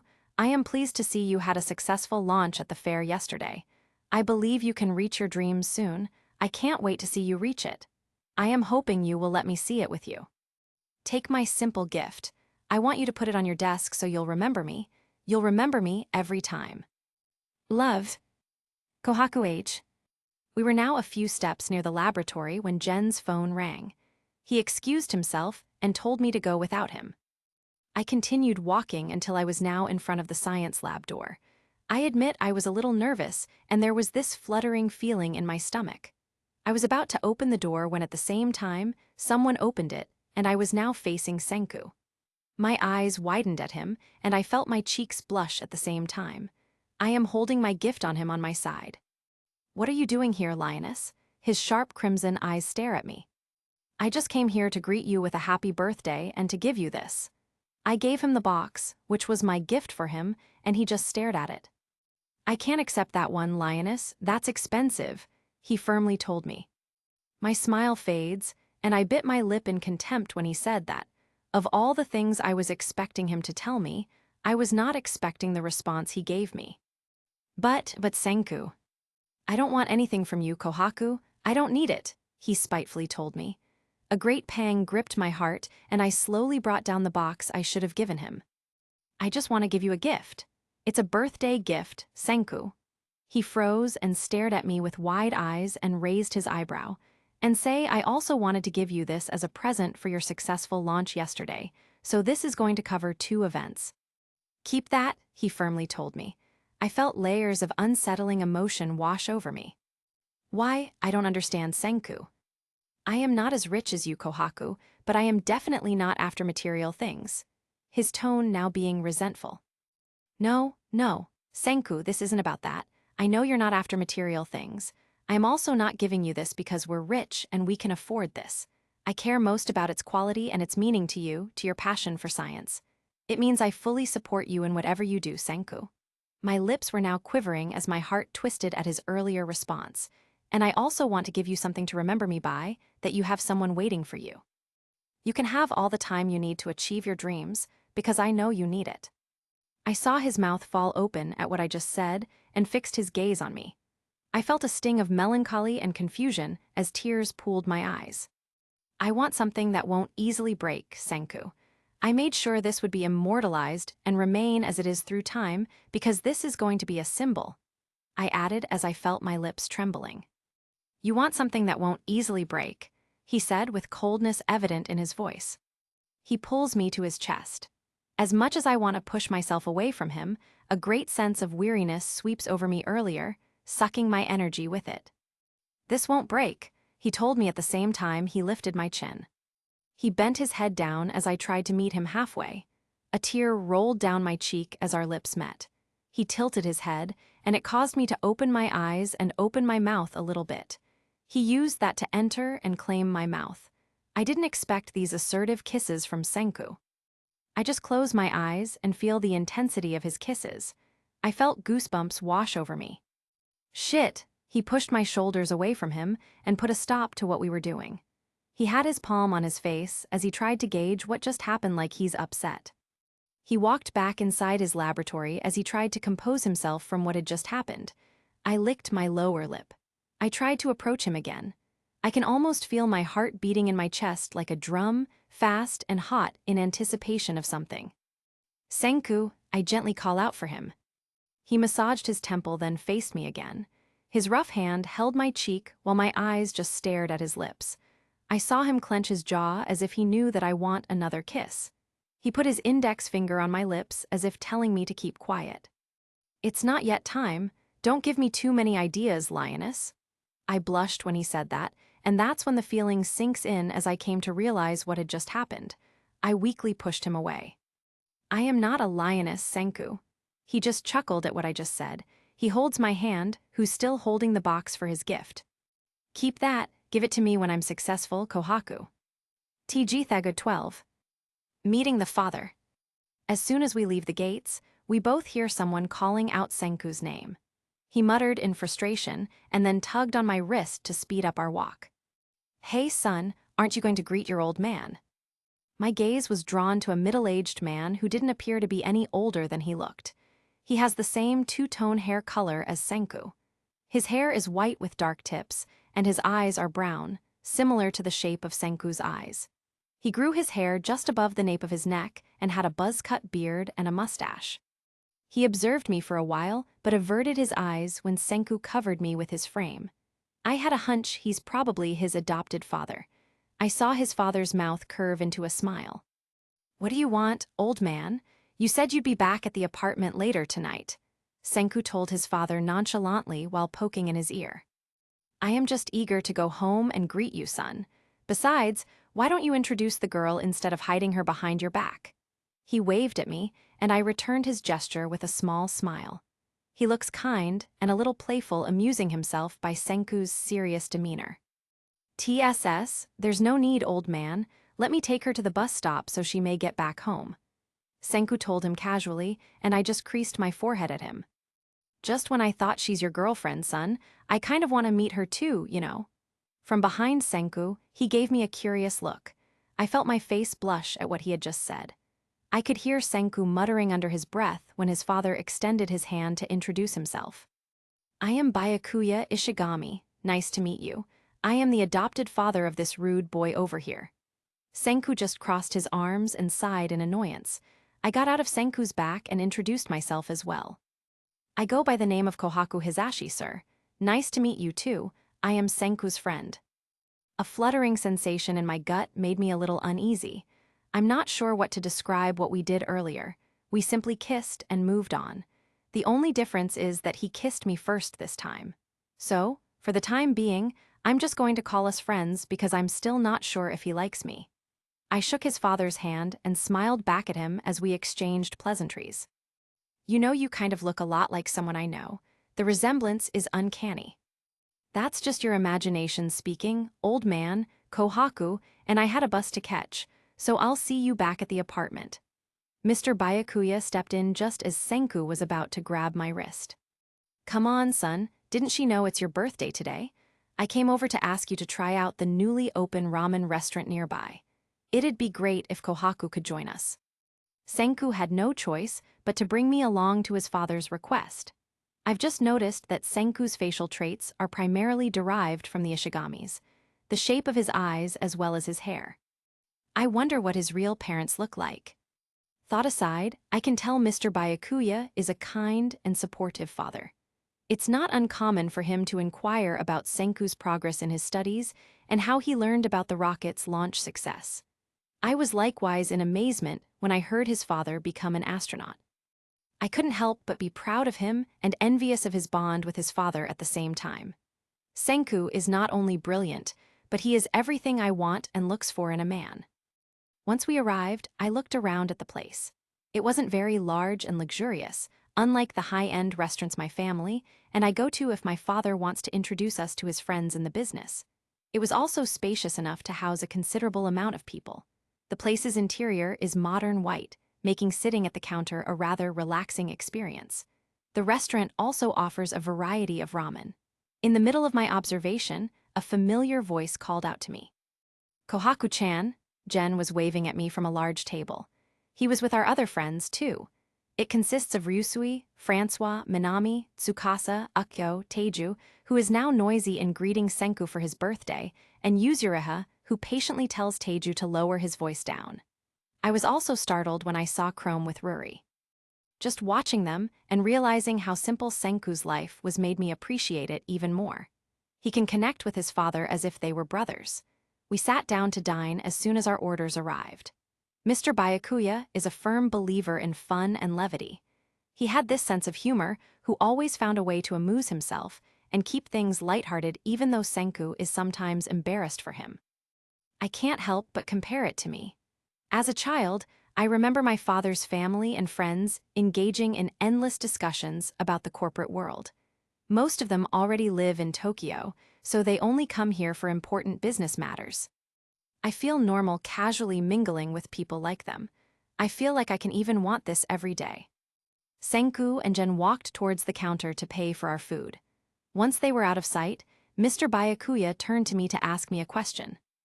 Are you the daughter of Kokuyo, Kohaku? I couldn't answer for a second because Senku's father knows my father, on which I have no idea as to how. I just nod my head at him. Your family's flower farm is famous because of the abundance of different varieties of flowers. I can still remember how your father started it as a gardening hobby, as a tribute to your mother. Your mother Rin is so fond of it that she even bought several flower seeds, plants, and bulbs from Europe, some varieties of which were not grown in the country at that time. He smiled upon remembering my parents. His eyes twinkled as he looked at me. Is my son dating you, Kohaku? I almost chuckle at Mr. Byakuya's question. It's the other way around, but I won't say that. It's embarrassing, and I am not even sure if Senku is serious with me. No, we're just friends, sir. Kohaku, I know my son can be rude and apathetic at times, but please try your best to be patient with him. I can tell my son likes you, even though he's currently focused on his studies. For the sake of finishing high school here, he turned down the offer of an early admission letter from a university in Tokyo. He can count on my support, even if I can't be there in person all the time. I fully trust my son that he knows what's best for him. At the mention of the likelihood that Senku had feelings for me, I blushed and just nodded along with his father's words. I was surprised that he went so far as to tell me all about Senku.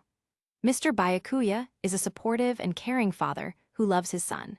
He went as far as selling his car to give Senku the materials he needed to pursue his passion for science. He was a caring person willing to work hard to provide Senku with a great future. As for me, it never crossed my mind.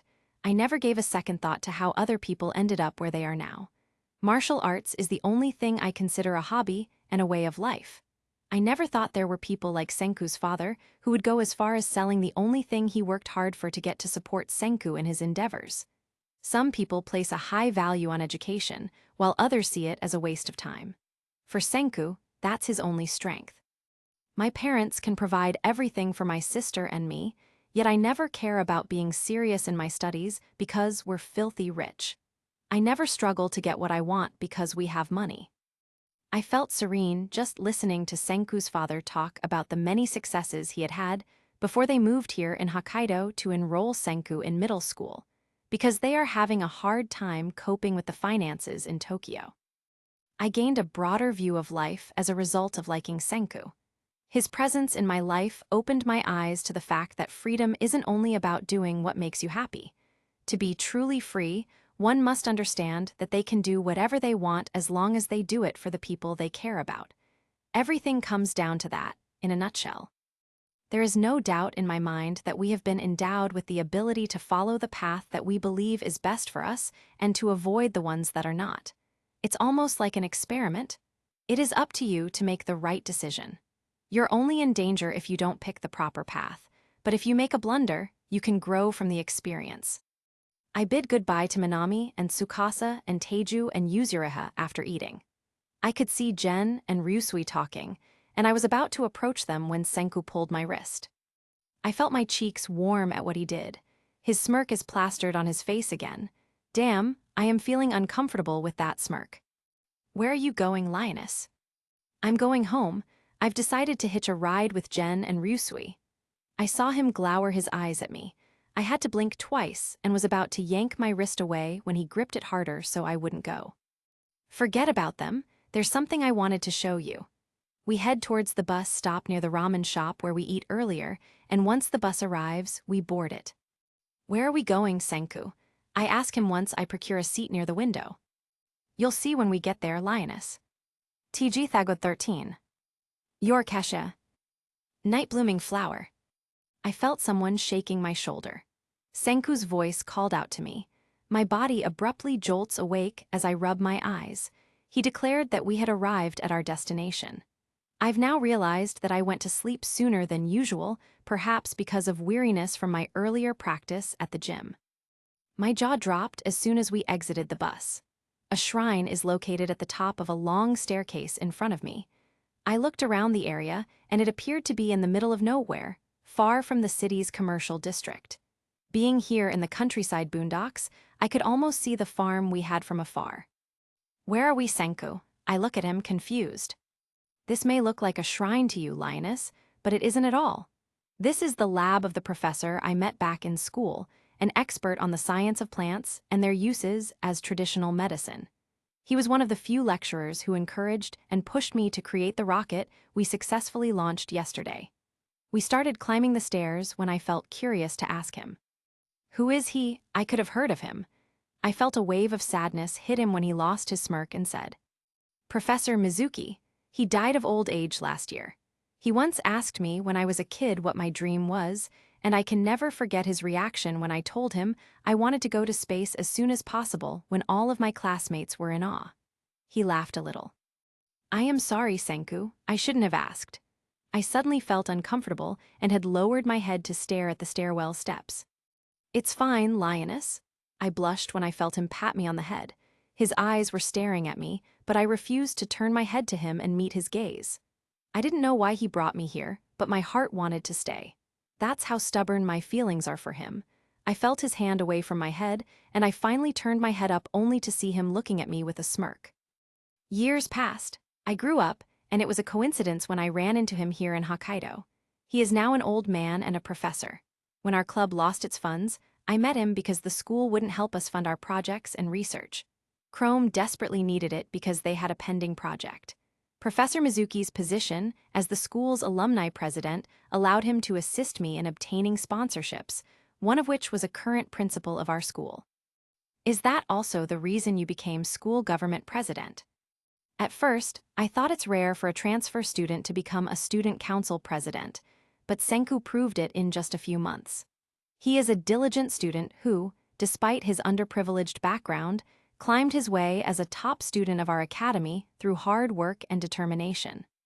It's not in my plan when he asked me to become school government president, but when he promised me he will never stop funding the science club, I had no choice but to agree. I felt ashamed all of a sudden. I had always assumed that Senku was simply doing this for his benefit because he had a strong interest in science. I just realized he had such a gentle heart to consider about others as well. I just smiled and walked with him. As we climbed up the winding stairwell, we exchanged thoughts on anything and everything, superficial objects and complex themes. I was fascinated by Senku's knowledge and was intrigued when he explained the awesome experiments he's done before. Senku never belittles those who are less knowledgeable than him. He might not know it, but he encourages me and inspires me in his unique way to do better. I recall the few times I went to the science lab, even if it was just for a glance. He always had this charisma and caring nature that drew people to him. As soon as we arrived, I chuckled at him since he looked exhausted after mounting the steep staircase and said he'd come up with a remedy for it. Senku introduced so many plants and flowers that I've lost track of them all. I can't recall the last time I had so much fun and learned so much at the same time. Senku also made a unique blend of green tea and jasmine for me, which he later revealed was called Sanpin Cha by Okinawan tea connoisseurs. Okinawans drink more Sanpin Cha.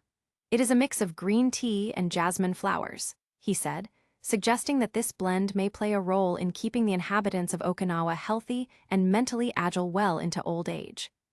I was also amazed when he mentioned this might be because, like the tea plant, jasmine flowers contain antioxidants, which may protect cells from age-related damage. Senku never failed to surprise me when I found out his late professor had a variety of colored geraniums in his garden. I revealed to him that my mother's garden is full of solely red geraniums.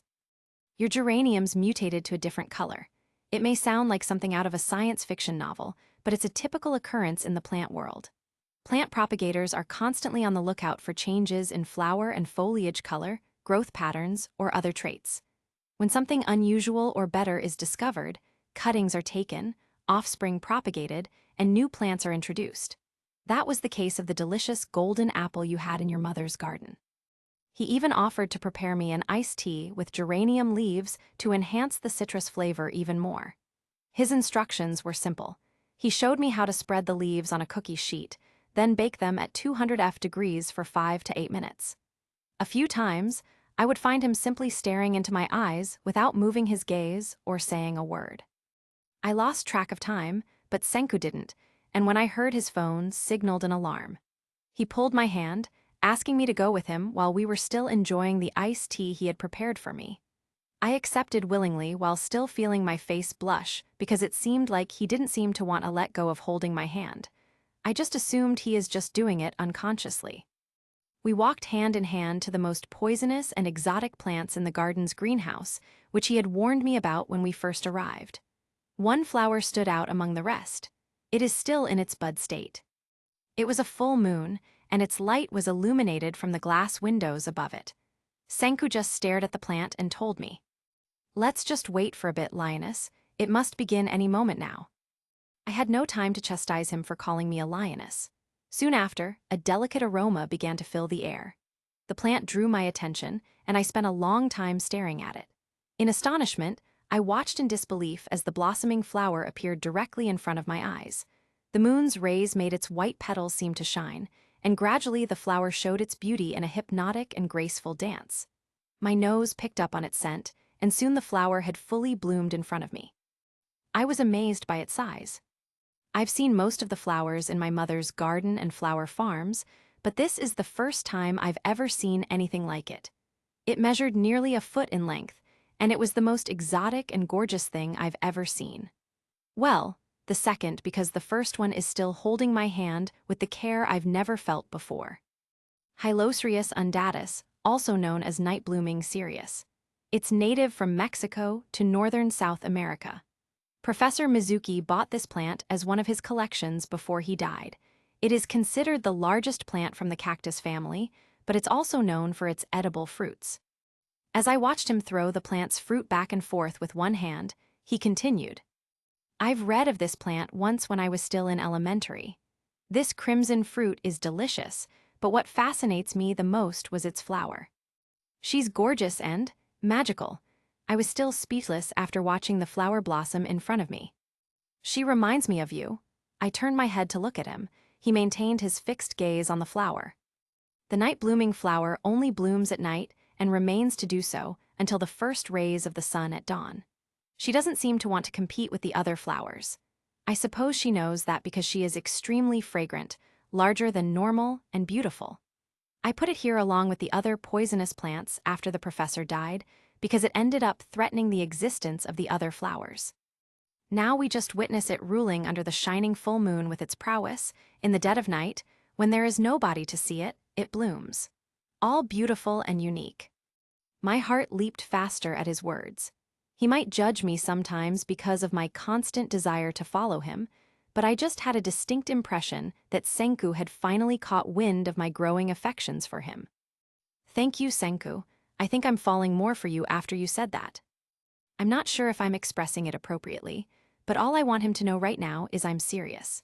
I know I'm crazy for saying my love for him all of a sudden, but I can't help but remember all those short glimpses of him working in his laboratory and the times we walked home together where he would take me to my house first before going home. I just realized that what I once thought of as fleeting feelings suddenly felt like I was falling in love for real. "We've just known each other for such a short time, and some feelings are constantly changing," he said. I shook my head. "My feelings won't change, Senku." I showed him a sweet smile. "I'm not fond of romance, lioness. You're starting to think that you may want something for us more than friends, but I can't." I think I got suffocated a bit. His words stabbed my heart, but I ignored them because what he said was true. Senku is not just doing this because he loves me or something, or maybe he loves me as a friend. I let out a soft chuckle before I mentally shook my head because of what I thought. I can't say that to him. He probably thinks I am getting weird, or probably he thinks something is wrong with me. My sentiment was cut off short when I heard him call out my name at the same time. I felt him squeeze my hand. I looked at him and saw him pick up a flower that dropped off a plant. The flowers fall because of the season they want to change. The flowers themselves fall by natural desires as well as our feelings. Choose it, not simply feel it. He said that I wasn't able to understand. I blushed when I felt his hand caress my face and put the azalea red flower in my ear. Senku smiled at me that made my heart beat faster. I don't know what the future holds for us, but whenever I look into his eyes, sometimes I can't help pretending he's mine. All the damn time. TG Thagod 14. Winter break. It was winter break. Our mother invited my sister and me to travel to the far side of the country. It's only just 1 week, so I agreed. We went to enjoy the hot springs in Hakone, where my mom and dad want to go. If it were for me, I'd rather prefer to stay inside the house with Ruri to stay warm. I'm sure Ruri would rather wait too until the end of winter break and stay in her room reading her books. As soon as we arrived, I had no other choice but to enjoy it. I was in awe as the town offers a fantastic preserved Japanese nostalgic townscape from the 19th century. Mom also told us this winter is arguably the best season to enjoy onsen, or a hot spring bath in English, as there is nothing better than soaking up our bodies in a hot bath when it's cold outside. I'm now in my bathrobe, carrying my bath sponge, soap, and shampoo. I was ready to ask Ruri if she wanted to go to the hot springs with me when I spotted her in her room rubbing her temples. "Let's enjoy the hot baths now, Ruri," I invited her with glee. She shook her head. Her head was bowed, making it impossible for me to see her facial expressions. It's possible she's annoyed I'm here, but I didn't say anything because I wanted to talk to her about it instead. That's why I'm inviting her. Our mom and dad are already enjoying their hot baths, while Ruri and I are still here in our rooms when it should have been the opposite. Once I got close enough, I pulled her arm. Let's go now, Ruri. Even though I used considerable force on her, it appeared as though she was resisting my efforts. Angry, she jerked her arms at me. I let go of her and felt worried when I saw her biting her lip in pain. Are you okay, Ruri? I asked her when I saw her grip her bathrobe in her chest. I'm not going with you, Kohaku. I'm unable to go since I'm dealing with a serious headache, okay? She told me as she rose and walked out the door, which was incredibly inconvenient. The look on her face made me widen my eyes. As she passed by me, her jaw was clenched, and she was still biting her lip hard. I'll just go downstairs to eat. If you want, you may join our mother instead. Did you just tell me your head is in pain? I asked her, but it didn't reach her when she was already outside. I just sigh and try not to worry about Ruri's health too much. We can talk about it another time. I sat beside my mom as I dipped myself in the hot springs. She inquired where Ruri was, and I just informed her of her whereabouts, stating that she had just gone down to purchase some food. I just soaked myself in the hot spring. It had a calming effect on my body and my mind. The next day, our family went to Kamakura Prefecture, where we visited some of their winter attractions and ate some of their delicacies. While walking on the heavy snow-covered road, I formed a snowball, tapped Ruri's shoulder in front of me, and planned to surprise her by deliberately throwing a snowball in her face. She had this annoyed expression as she sneered, and she also did the same. I was relieved to see Ruri smiling and carefree, a stark contrast to the Ruri I saw this morning when I encouraged her to bathe. We acted like kids, tossing snowballs at each other as if we were still children. Ruri went downstairs to order our food. I am now in a room with my parents, waiting for her to return. Maybe our daughter still doesn't want to agree with what you told her last night. I heard my father tell my mother. I didn't intend to listen to their conversation while browsing social media on my phone. It just so happened I was sitting beside them. I heard that Mom's sister, a well-known singer, requested us to visit her in the United States. The trip will only happen once, so I'm not worried. On the other hand, Ruri was apprehensive about it, or perhaps she feared we would migrate. It was supposed to happen this year, but Ruri always refused to go through with it. Mom, can I suggest that you go on your own? I ask her.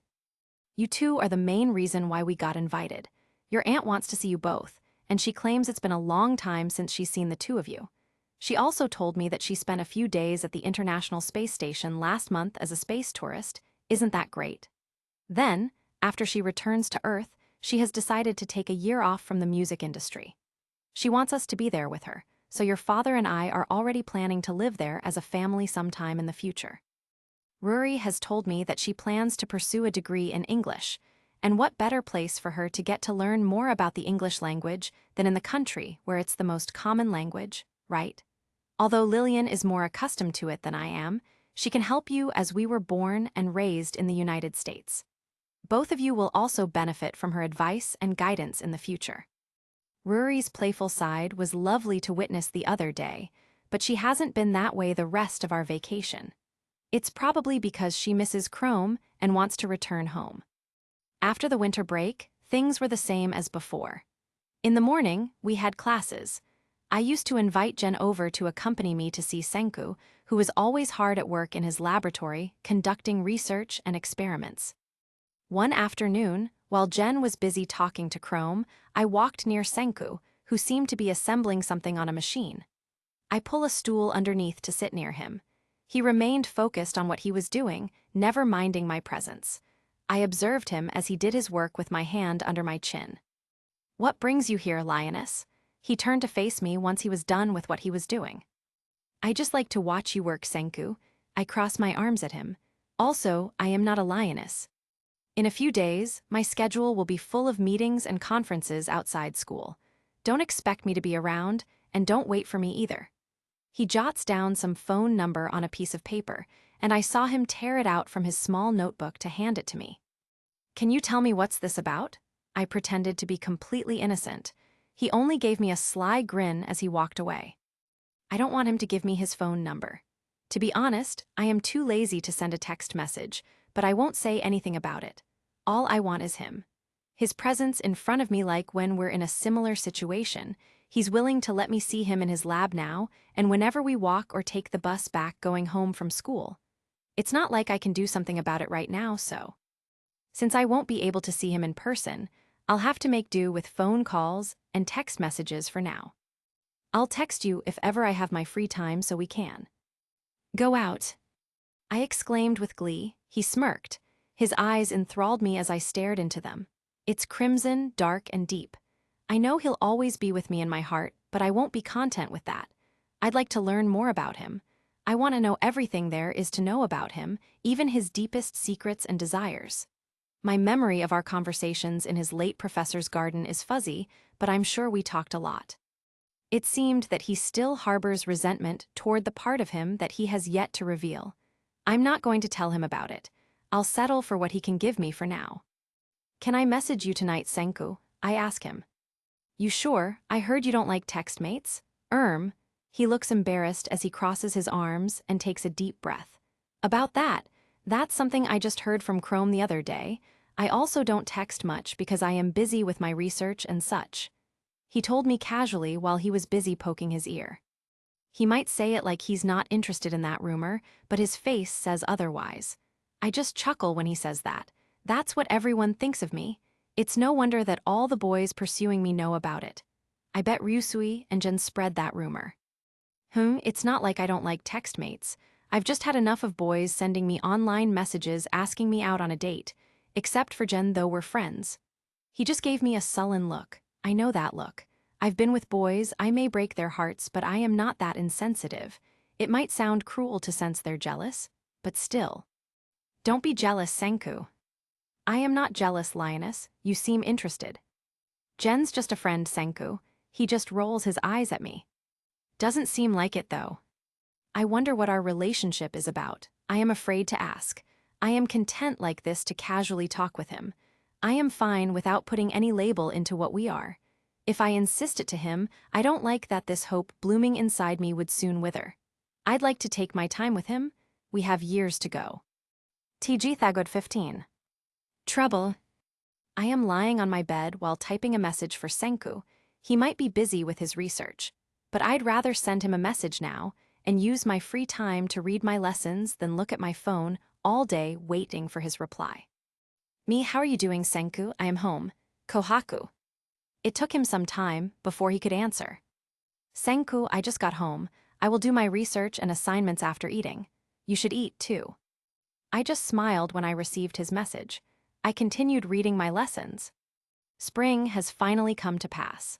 There were times where I would visit Senku in his laboratory doing some experiments and doing his research, but of course, I would message him first if he was busy because I didn't want to bother him. Hi, I greeted him as soon as I saw him cleaning his science apparatuses before going home. Akyo bid goodbye to him as soon as he was done with his task. Now we're the only ones remaining in his laboratory. Want to eat first before going home, Lioness? I just glared at him for calling me that nickname. He just smirked at me, then said, I know a ramen stand outside the school who sells some delicious ramen. I just nod my head at him. He looks so weary, so I guess he needs to eat from all of the activities he did in the lab. I've heard from Chrome they were doing another experiment concerning the growth of plants using nitrogen fertilizers. You still open? I heard Senku sway past the banner and ask a man standing inside the food stall preparing to dip some noodles in the boiling water. There's a roof over the stall, some Japanese hiragana banners, and a few stools for customers to sit and dine on. Come on in. He gave me a quizzical look before shifting his gaze to Senku, who is sitting next to me. After dipping the noodles, I also saw him frying some chicken skewers and preparing a hot pot of beef stew whom he, later on, served to the customers who arrived first before us. Wow, Senku brought a girl today. Senku just snorts and said, You talk too much. I saw the man just smirking at him. He turned his head to look at me. The ramen here is great. What do you want? Oh, I'll have a medium shoyu ramen, I replied. The man in front of us preparing ramen grinned at us. All right, coming right up. After a few minutes and putting the fish cakes as decoration, he served us our ramen. Here's your shoyu ramen. I gave a slight thanks, then proceed in eating it. I look beside Senku, who's now enjoying the ramen he ordered for himself, and thought, can I consider this as a date? Senku treated me to some ramen. I suddenly felt indebted to him and thought about his allowance. I also wonder if it's okay to ask. He treated me to some drinks, even my bus fare sometimes. He sipped his bowl clean of ramen soup. This ramen was delicious, Senku, I told him. The broth was very rich, tasty, and hearty as how ramen should be. The portion of noodles, meat, egg as per ratio for me is perfect. Eating this ramen made me happy and satisfied. I look over at Senku, who's now staring at me. He had his elbow on the table, his hand under resting on his cheek, and a smile on his face. Right, that smile again. After paying and eating, we resolved to walk together to the bus station as soon as we were done. How much is your allowance, Senku?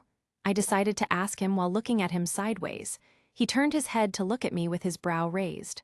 Why do you ask? It's just you paid a lot for us. And now I suppose you will pay for our fare, too. I'll volunteer to pay for our bus fare this time. I haven't finished speaking yet. He shook his head. I felt guilty, and his ego wouldn't let me pay for us. Please, Senku, I just want to pay for. I will pay for us, lioness, he firmly said. I am not a lioness, Senku. I just felt bad about you paying the whole bill. Let me make it up to you next time.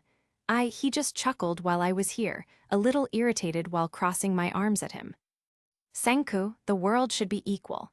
Please understand that if men can pay for women's needs, we can also pay for yours. I am earning something for myself, lioness. Besides, I'm surprised that you're visiting me in the lab before you leave rather than waiting for me in the gym as usual. He smirked at me when he said that, so he's shifting topic and knows I am waiting for him all those times, huh? Don't worry, I was planning to pay for you from the start. I just pouted at him. Well, there's nothing I can do if he insists. I wonder how he's earning all his money. There was some tightness in my chest, and thoughts were over me as we continued walking.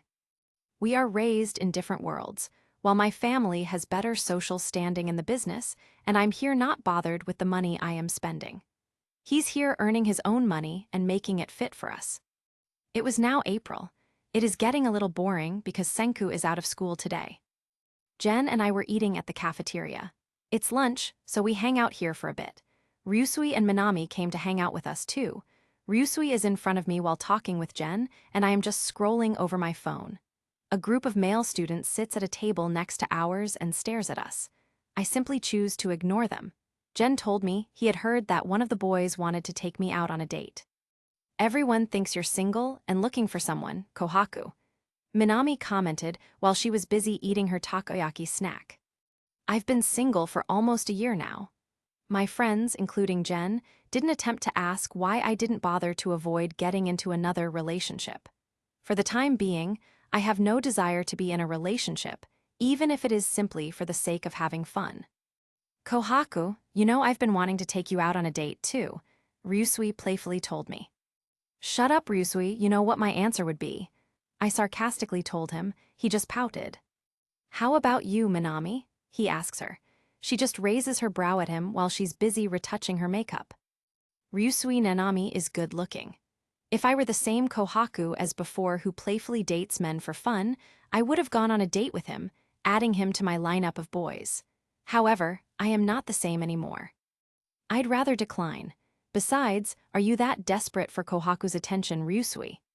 Says the woman who's waiting for Tsukasa every day at the gym. Minami rants at Ryusui for teasing her.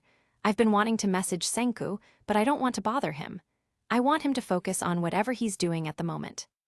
Jen and Ryusui decide to go somewhere else, while Minami and I hang out on a bench near the baseball field to pass the time and read a bit for our quiz later. We chose to seat at a table next to the girls, who were pleasantly conversing. Despite their unpleasant looks at me, I simply disregarded them. Have you heard? Our handsome student council president Senku Ishigami and the new transfer student Luna Wright are dating for real. I snapped my head in the girl's direction when I heard her say that. I don't know if she told it innocently or deliberately, because it's not a coincidence that they gave me a sour look earlier while we were sitting, and now they say it enough for me to hear where I am. I raise my eyebrow at the girl who said it. Oh, the rumored girlfriend is looking at us. I saw her squint her eyes at me. Wait, I heard you're the rumored ex-girlfriend, my bad. I stood up and crossed my arms at her. Her uniform looks like she's in middle school, but the way she looks at me like she knows me makes my blood boil. I saw Minami's head perked up at us, who was busy texting someone on her phone. I'm not his ex nor his girlfriend, Missy. I gave her a pinched expression. She and her friends just laugh at me. Then you're nothing. I am just saying Senku and Luna are already dating. You're not his girlfriend or his ex, so why are you reacting? Minami holds my shoulders as soon as I step forward, wishing I could just punch her face. I can't believe this girl to be stupid, that she didn't know anything and confident at the same time at what she just said. Girls, I turn my head to Minami. I'd rather keep my mouth shut rather than spewing nonsense things to my friend here. She said while narrowing her eyes at them. I had to control my anger. These are just petty things that spoiled kids like them would do. Minami and I picked up our bags and decided to leave when the annoying girl opened her mouth again to speak. Says the woman who always stalks Mr. Strongest Primate High Schooler at the gym. Why you? She was about to walk towards when it was my turn to stop her. I told her to control her anger. We decided to find another place to hang out and leave for real when the girl opened her mouth to speak again. Luna Wright deserves Senku Ishigami. We've seen him attending the school conference with Luna earlier. You don't deserve him. You're just a high school bitch who just ran out of boys to play with and now you're pursuing him. You're more of a tomboy compared to Luna. Luna's got class. Indeed, money can't buy class. I didn't think twice but traced my steps back to her. I heard Minami call out for me, but I ignored her. The anger I felt at the slew of insults she gave me can't be translated into words. My mind was spinning fast. I tried to keep my anger in check, but this middle school girl sparked it. I chose to go to her and slap her hard. How dare you, Hisashi? She screamed at me, and I caught her hand before it landed on my cheek. She tried pulling it out of my hold, but I gripped it hard. Bitch, let go of me. I now had a scowling look on my face and stared at her angrily. The rest of her friends also looked scared right now. Apologize to me, girl, I firmly told her, emphasizing every word. Kohaku, watch out, I heard Minami shout at me. A bamboo sword hit my back before I turned my head the other way. My teeth clenched in pain. They also used it to whip me in the stomach and hit me in the legs, forcing me to kneel. I resent myself for my recklessness. I spit out a few drops of blood. I halted her bamboo sword and grasped it tightly after seeing in her shadow that she was about to strike me again. I saw Minami pulling another student's hair, cursing her for hurting me. Kohaku, Minami, I heard Jen shouts at us, and the girls used that as their cue to run away. I saw Minami wiping out some blood on her lips while Jen helped her stand up. Ryusui came to my aid while I was trying hard to resist the pain in my stomach. What a bitch, I know that girl, Kohaku. I've seen her in one of your martial arts classes. I'll ask Yo to keep an eye for her. She rants in an annoyed tone. Are you okay, Kohaku? Ryusui asked me, and I felt him holding my body in his arms like a bridal hold while carrying me to the infirmary. As soon as we arrived, he lay me down on the bed inside and pleaded to the nurse to look after me. What happened, Minami? Jen asks Minami while the other nurse is helping treat the cut wound on her lip. That girl is spreading false rumors about Kohaku. She tried to go after me too, we got pissed so. She told him with her raised brow. I received the cold compress the nurse gave me to relieve the bruise I had on my right shoulder. You're bleeding, Kohaku, Minami told me in a worried tone when she saw the scrape wound I got on my shoulder. This is nothing. I got it from the tip of her bamboo sword earlier, I told them. They just stared at me. After a few minutes, the two of them excused themselves because we still had classes, while I opted to stay inside the infirmary to rest for a bit. I don't know why I felt tired all of a sudden.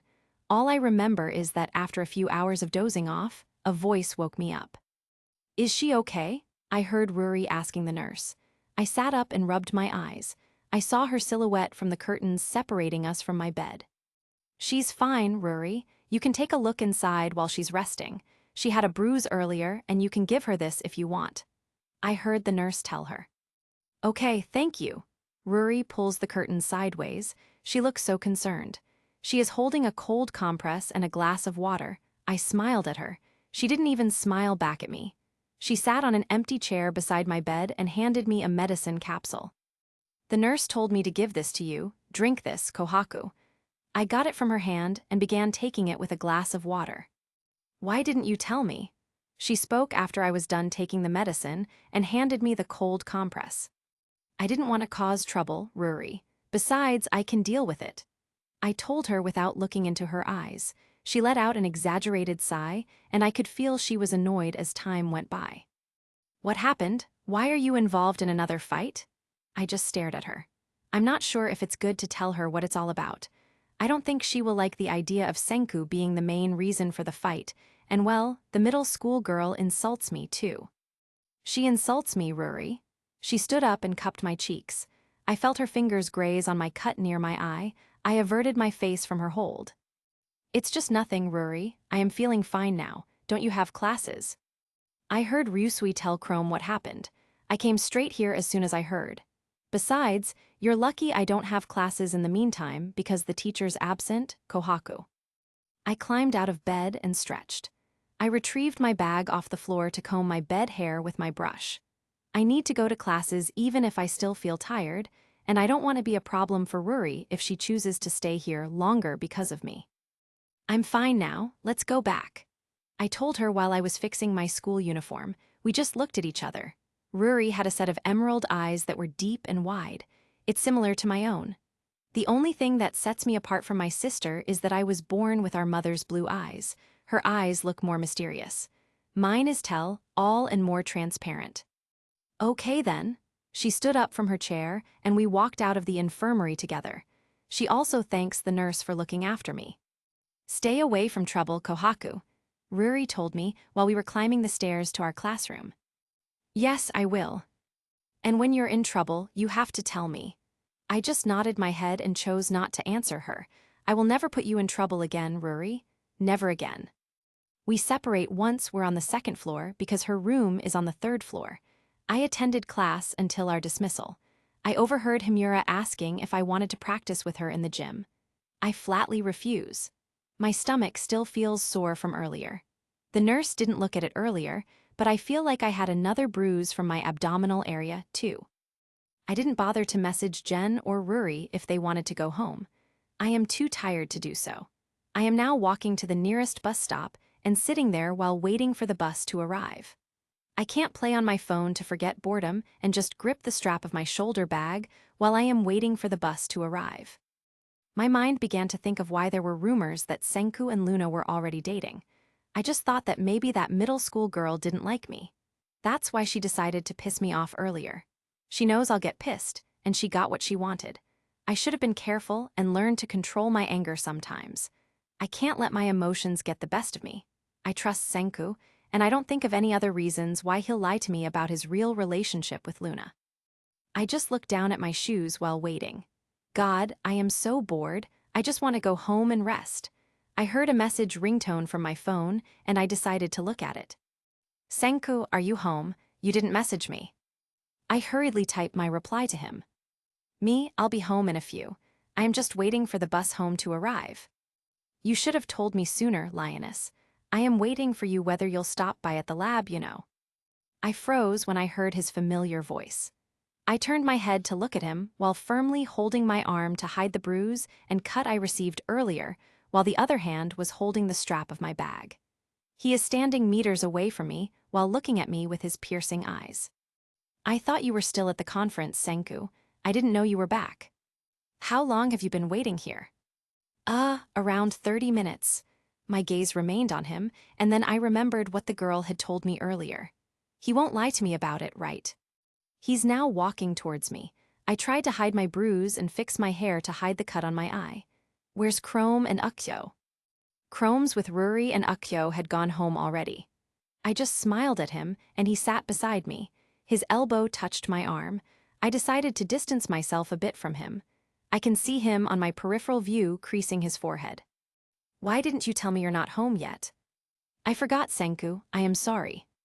His eyes remained on me. It's like he's reading my thoughts, like he's solving a puzzle through my eyes. I averted my gaze from him. Come on, Kohaku, think of a topic. But instead of thinking of a topic, my mind won't rest wanting to ask him about the rumors the girl told me. but then asking him the question will make him think I am accusing him or believing the rumors. He said to me before Luna's just a colleague. Who do I believe? We're not even in a real relationship, so if it was true, then it shouldn't concern me. Do you have a problem going home with me, Kohaku? I remained silent. My mind is torn. I am thinking hard about what to do or say. This is the first time I felt like this, the need for security when I shouldn't feel secure in the first place. Senku's not mine. We're not in a relationship. I am not his girlfriend. I should be content with him only treating me as a friend, but… I showed him a faint smile. Someone told me earlier you're already dating Luna, so… I chuckle a bit, but I can feel the trembling of my lips. It's impossible because you told me, but… I don't know. My throat thickens. I don't know what to say next. His gaze remained on me as I saw him narrow his eyes. I don't even like her. We're not dating, Kohaku. He simply told me. I felt relieved, so I smiled at him. It felt like a significant thorn was pulled out of my chest. It is the effect of his reassuring words. His gaze still lingered on me. It's like he is observing every action I do. I was surprised when he grabbed my hand when he realized I was hiding something, and my eyes widened at what he did. He pulls it hard, and my wounds are now exposed. He lowers his eyebrows and clenches his jaw. What's this? He asked me with a cold tone. I was about to pull my hand from him, but he grabbed it. I have no energy to retaliate against him, no matter how hard I try. I am still feeling weary since earlier. I just bite my lips while he's looking at my wounds. Don't tell me you got into a fight, he sternly asked me. TG Thagod 16. Trust. Senku, there's no need. Besides, I need to go home to be able to rest. Once we were out of the bus, I told him that the neighborhood was unfamiliar. I guess he wants to bring me to his apartment to treat my wounds. My wounds are not that grave, and besides, the nurse at our school already treated my wounds. He pulled my arm until we were in an elevator. He made me face him, and a flicker of irritation can be seen in his expression. Who did that to you? He asked me while we were waiting for the elevator to reach his floor. It's not that important, Senku. Besides, I also don't know her name. He was about to ask me another question when the elevator doors opened, and he pulled my wrist until we were in front of their apartment. When we were inside, I saw him loosen his tie and tell me to wait for him at their sofa while he gets the first aid kit in their bathroom. I decided to take a look around. It consists of concrete walls, wooden floors, and simple furnishings. I also saw a bookshelf of different science books and other related books nearby, as well as a miniature model of a rocket, a telescope, and the solar system. The frames on a wall near the glass windows caught my attention. I stood up and walked towards it to look up close, and I saw a picture of Senku with his father when he was still young. His father looks all smiles, while little Senku looks snobbish while holding a small robot. Lioness, come here. I need to take a look at your wounds. I was startled when I heard Senku's voice behind me. He smirked as he handed me the first aid kit box and went to open the glass windows leading to their apartment balcony, which has a view of the entire island of Hokkaido, and its coast can be seen far away. He pulled my wrist back to the sofa and made me sit there. He pulled out some cotton to put alcohol into it and put it on my scrape wound. They're not normal wounds, Lioness. You're not someone to have yourself beaten up like this. Who hit you? I just bit my lip when he said that while he remained focused on treating my scrape wounds. I am thinking of lying to him about it, but I guess he found out what happened. A girl from our martial arts class. It's not important, Senku. I am really fine.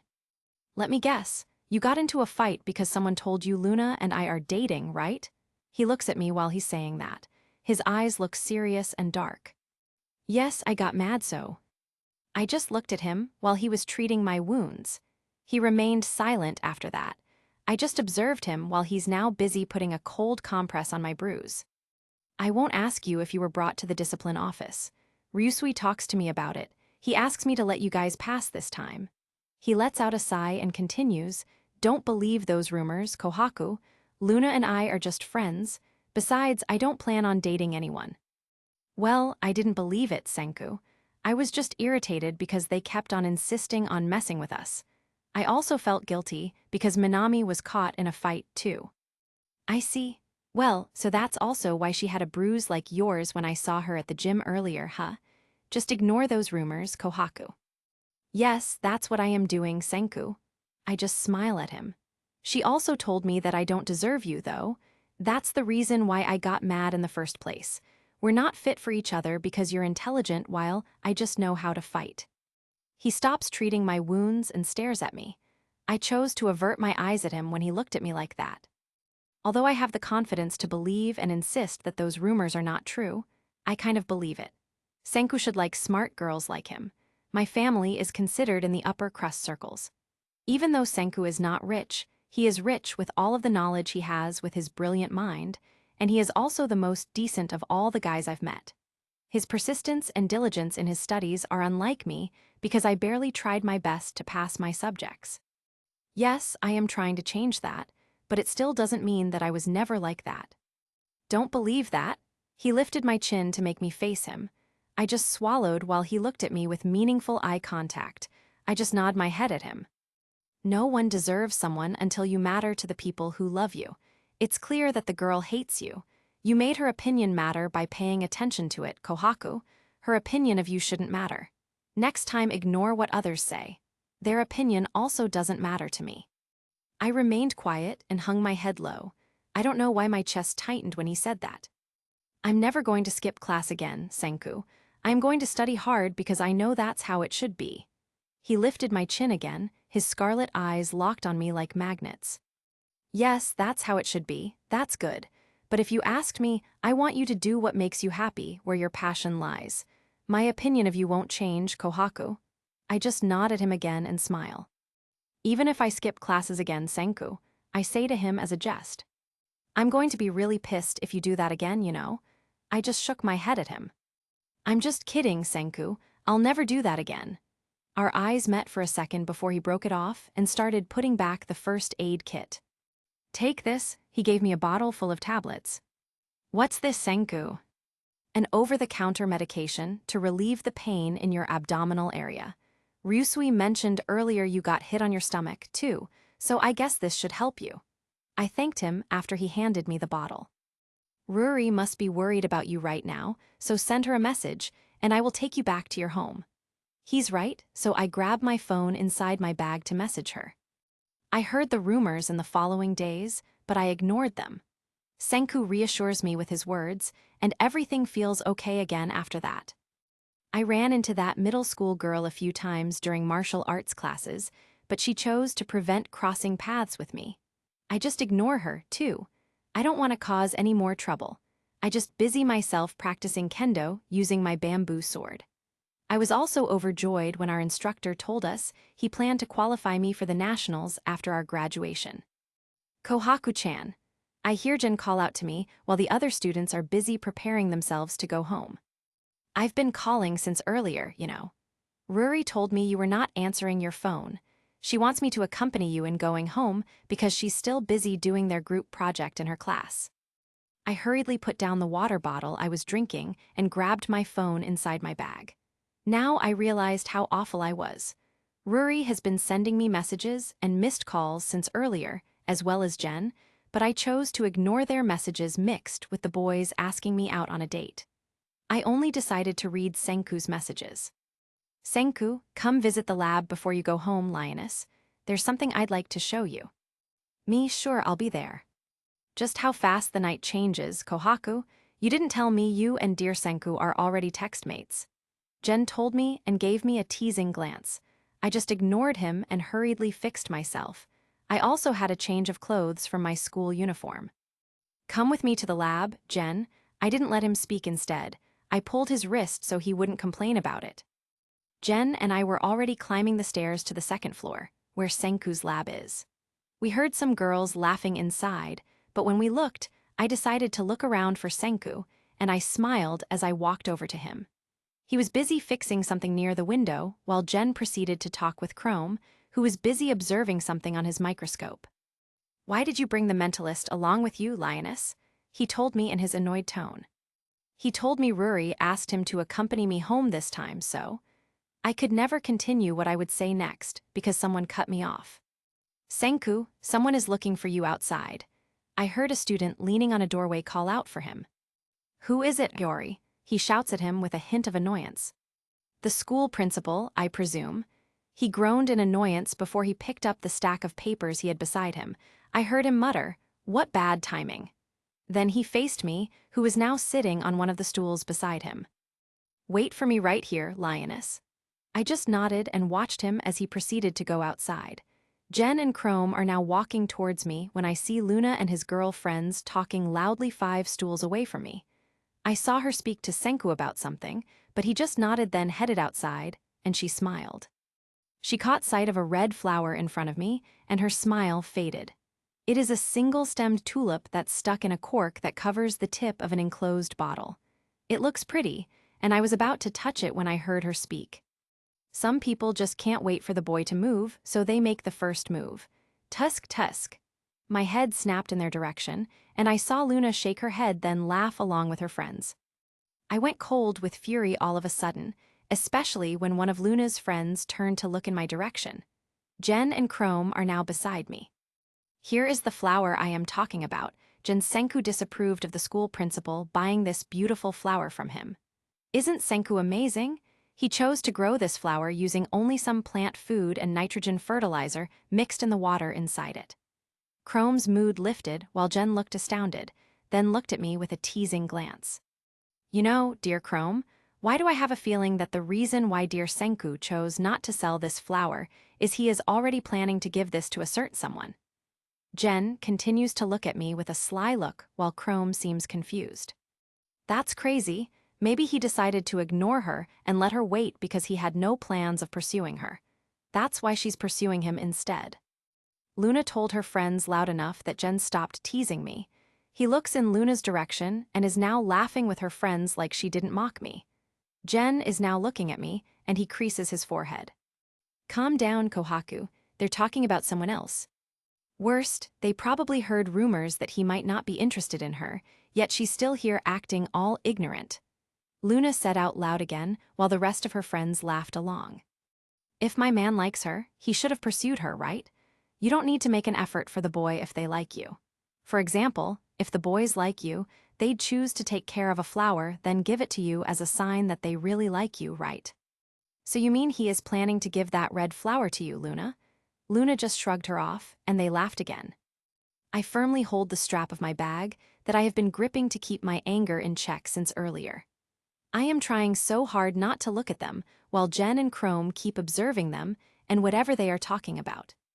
"Stop overthinking. He's already been like that to me since I transferred here," Luna's gentle voice told one of her friends. "I shouldn't overthink. It's not like they are talking about Senku, right? But my gut feeling is already telling me, and I've heard from Chrome earlier that this flower in front of me is from Senku. I need to believe Senku's words. I need to trust him. I won't question him. He wants to meet my father, too. I told him he's still busy managing his business in the US. I'm kind of embarrassed, you know, but he says he really wants to." What the hell are Luna and her friends talking about? They're so noisy, like they are purposely making their voices loud enough for us to hear everything. I heard Chrome mutter loud enough for Jen and me to hear while writing something on his paper. "You're right, dear Chrome. As for you, dear Kohaku, let's just ignore them," Jen calmly told us. "I know, Jen, I'm trying to think that they're not talking about Senku, all right," I told Jen in an irritated tone while Jen just faintly smiled at me. "Oh, why would you be embarrassed? Something as smart as him shouldn't be kept. You should let everyone know about your relationship, especially the girl who keeps on pursuing him," I heard one of her friends say. I kept on gripping the strap leather of my bag that's probably wrinkled from my rugged grip since earlier. "I don't know. It's weird. It feels like he also really wants a serious relationship." Luna's gentle voice that I kept on hearing since earlier makes me want to strangle her. "He is a serious and straightforward man, all right. Oops, your boyfriend is almost here, Luna." I turned my head to see who would appear on those laboratory doors where Senku exited earlier. I saw him enter with Akyo, who is now talking to him about something. Senku seemed to be holding some stacks of papers, while Akyo had a box full of scientific materials.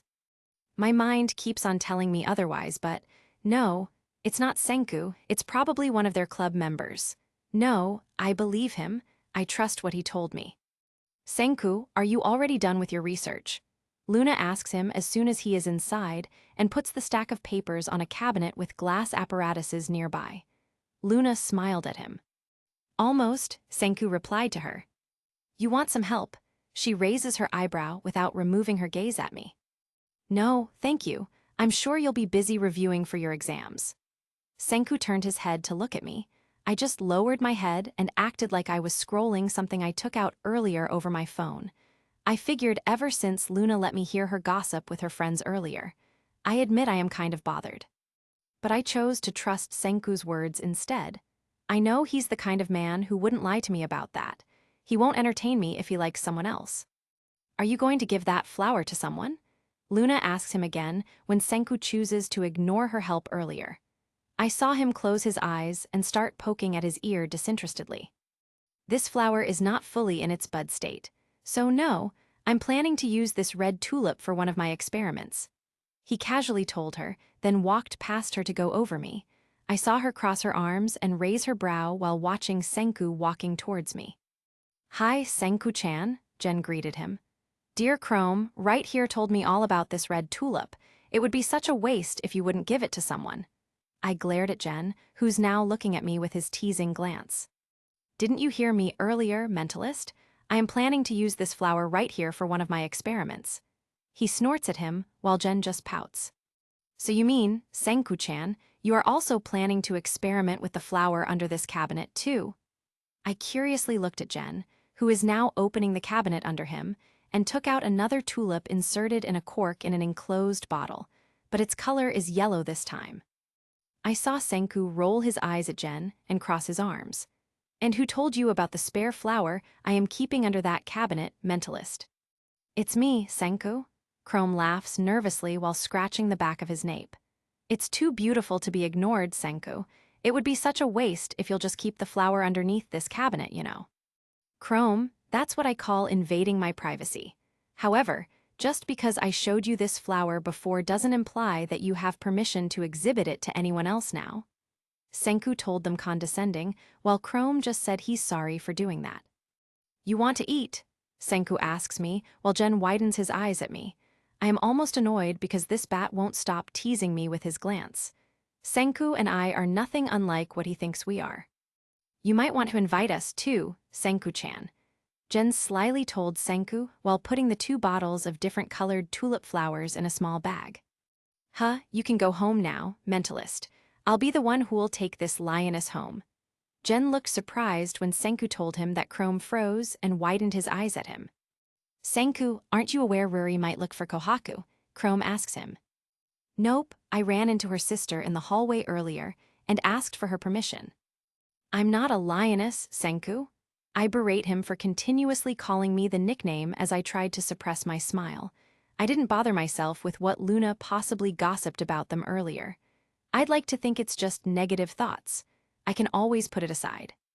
Once Senku finished, Luna looked at me with a sliver of annoyance as we walked past her and her friends. Jen and Chrome bid us goodbye and walked the other path from us once outside the school gates. Are you hungry? Kuramen Market is just a kilometer walk near our school.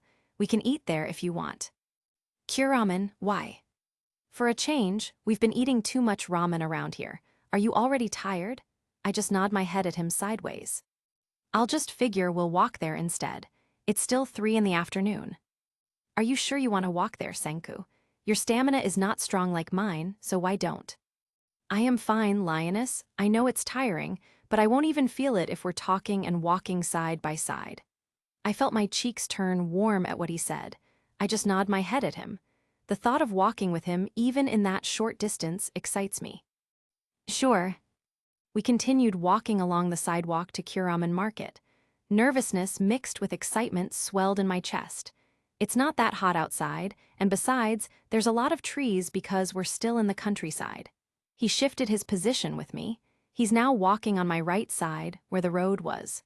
I creased my forehead at what he did, but I just chose to ignore it. What's your experiment about the flowers, Senku? This thought is bothering me since I was eavesdropping on his conversation with Jen and Chrome earlier, so I asked him. He just chuckled at me before he turned his head to look at me. I don't know why he did that, so I frown at him. I'm just fooling around, lioness. I can't use these tulips as an experiment because I've already tried to use them as an experiment. He took out the bottle of yellow tulip. You see, this flower right here can grow with only water and minimal sunlight. I've been researching some space foods that astronauts aboard the ISS eat, and then I came upon hydroponic plants. NASA is using hydroponics to provide fresh food for astronauts. On the frozen continent of Antarctica, scientists are testing hydroponic techniques that may be used on missions to Mars. This would prove useful because many commercial growers worldwide are turning to hydroponics as an alternative to traditional farming. More food can be produced, and weed problems are eliminated. That's great, Senku. He handed me the yellow tulip. What do I do with this, Senku? I asked him, a little confused. Hold that for me until we get there. Okay. I smiled while looking at the yellow tulip flower in front of me. Its beauty looks like a splendorous feast for my eyes, as I remembered my mother used to have one of these, and is also her favorite flower in her garden. You look like a cute kitten, adoringly looking at that flower, lioness. He chuckled. I'm not a lioness, Senku. HMPH. Not because I let you call me a lioness sometimes, it's still not appreciated. But I like calling you a lioness, though. Your reaction is just so priceless. I just pouted at him while we continued walking. I can already see Kuraman Market, located just steps away from a subway from where we are. I suddenly felt a kilometer was not enough walking alongside Senku. I suddenly wished we'd walk longer than this. HMPH? I crossed my arms at him while holding the bag of flower tulip in my left hand. I still don't want you calling me a lioness. Whatever you say, just don't attract too much attention with that smile of yours earlier, lioness. I creased my forehead at him. I don't attract other boys' attention. I also don't have time for any relationships right now like you, Senku. You may not attract them, lioness, but others will take your loyalty as a challenge. I thought about what he said. Is loyalty that attractive to people? Is this also the reason why some people like a girl or boy who is already in a relationship because their loyalty is attractive? I won't care about them one bit. You're the only one I really like, Senku. It was too late when I realized what I just said. I know he already knows about my feelings for him. It's still different like this, with me telling him my feelings up front. He stopped walking by pulling my wrist and turned to face me. His expression is now serious and dark. I hope your feelings won't change, he casually told me. My mouth opened in a gasp when he said that. I felt intimidated by just how serious his expression was. I shook my head. I was about to speak to him when my phone inside my bag rang. He lets go of my wrist so I can go and take a look at my phone. I took it out, and I swore a bit when I saw Ruri calling. Why is my sister so good at choosing her time to call me? Senku continued walking. We're now nearing the market where we'll eat at one of its restaurants. I guess he wants to try eating at an udon restaurant just outside it. I suddenly wonder if he has enough money. Should I offer to part the bill? But then I know he'd still refuse. Hello, Ruri. I answered her call on its fifth ring. She never answered for a few seconds. Her line remained silent. Ruri, are you there? Where are you, Kohaku? Her voice sounded hoarse. I'm at Kuraman Market. Why, how about you? I'm at our house. Already in my room? I heard her cough a bit. Can you come home, please? Right now, Kohaku. Ruri, I'm still kilometers away from our house. Can you tell me why? Can it wait until I get home? Please, Kohaku. I froze when her voice sounded like she was begging. I look at Senku, who is now walking towards the udon restaurant while I follow him. I'm sorry, Ruri. I'll do it once I get home, okay? Okay, I felt the lingering sadness in her voice. After that, I dropped the call and turned my attention to Senku. I'd think about Ruri later. Can we split the bill? I won't ask him for free food this time. Senku just shook his head and ignored what I had just said. Choose what type of dish you like, lioness. I just sighed as I realized that his principles just won't shake. TG Thagod 17. Fights and promises. I bid goodbye to Senku as soon he dropped me off in front of our house. He's now walking back to the nearest bus stop. Happiness swelled within me. My thoughts keep returning to what we did in the Kuraman Market during the rest of the day. As usual, his ego won't let me pay. I think that was our first date. Simple but sweet. He treated me to some ramen and seafood delicacies in some restaurants around the market. I wouldn't trade those memories with him for any extravagant dining experiences my family has had in the past. He also told me he'd be excused from his classes tomorrow. He won't be present all day in his laboratory because he'll be attending another school conference outside school as his duty as school government president. To my surprise, I still have the tulip that he asked me to carry in my hand as I go towards our house. I take out my phone and text him about it, anxious that he might still need the plant he grew as an experiment. Thank you for today, Senku. I hope you have a good day tomorrow. I also forgot to return the yellow-colored tulip to you. Is it okay if I hand it over to Chrome at the lab tomorrow? I was on my way back to our house when I received another message from him, and it made me smile. Senku, keep it, lioness. I felt he'd get it from me soon enough because he needed it, so I agreed to keep it for the time being. I pushed the double doors of our house when I saw Turquoise, one of our housekeepers, running back to the second floor with a bowl of water. I furrow my brows and am a little confused about what is going on. My father's trustworthy driver, Jasper, rushed out to start our car as Turquoise worriedly told him to get ready. What's happening? I asked no one as I clutched the strap of my bag and placed the bottle of a yellow tulip on one of our living room's side tables. I can't help but feel worried as time goes by and my heart is pounding hard in my chest. It's Ruri, Kohaku, come help your parents.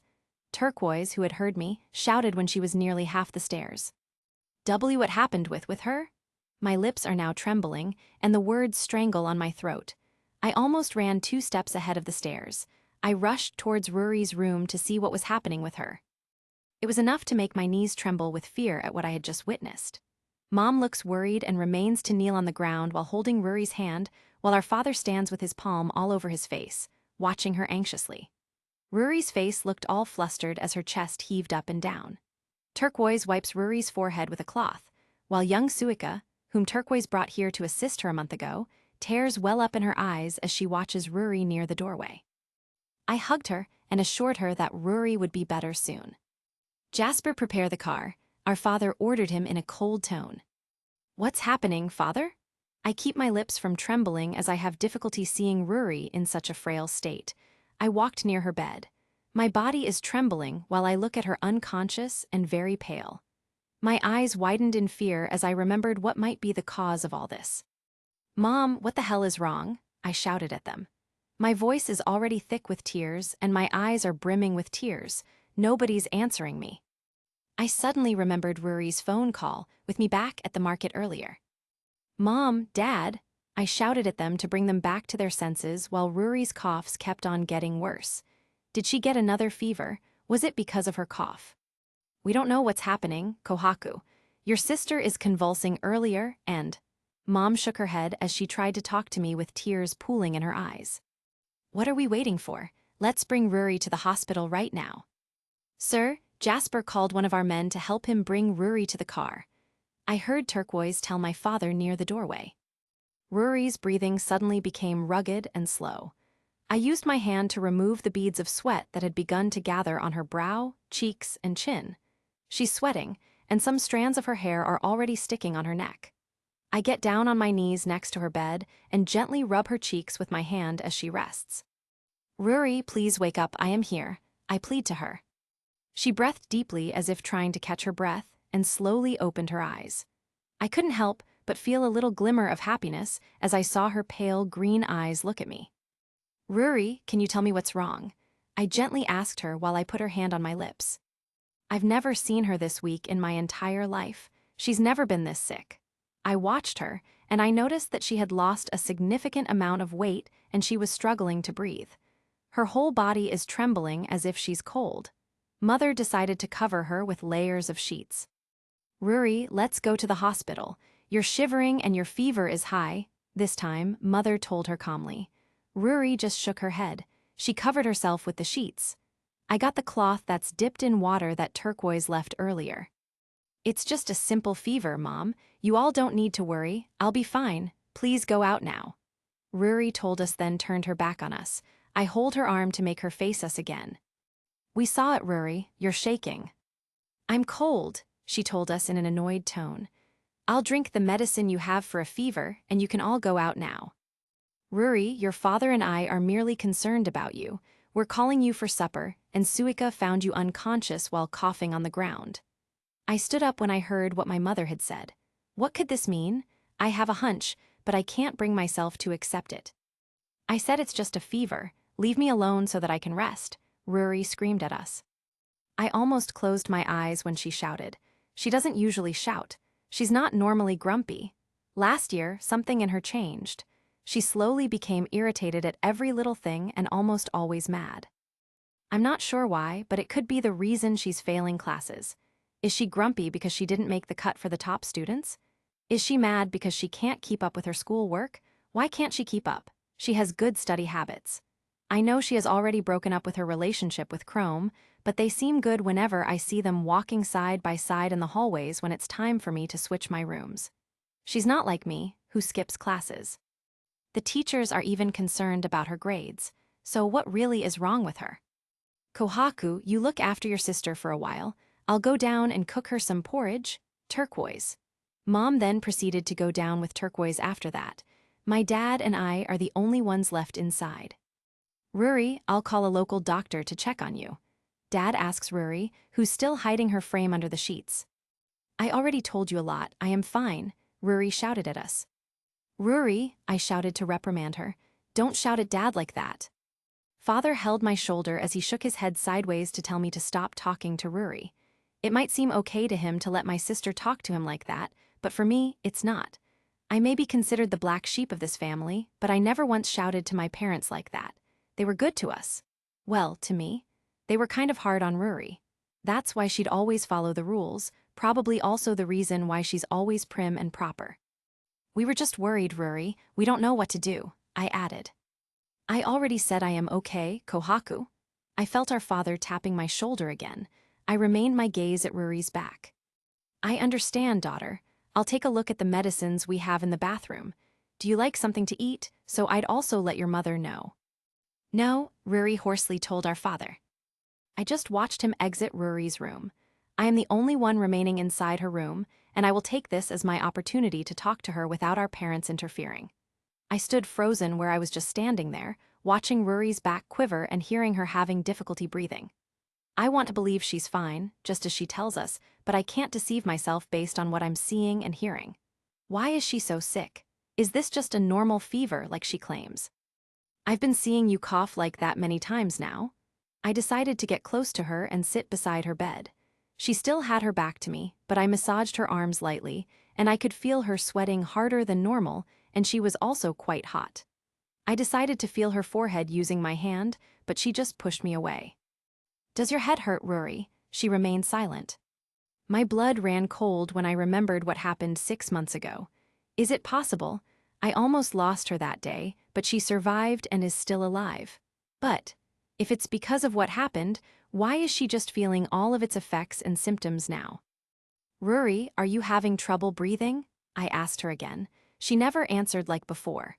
My intuition tells me that my hunch is true, and I don't know why she's not telling me about it.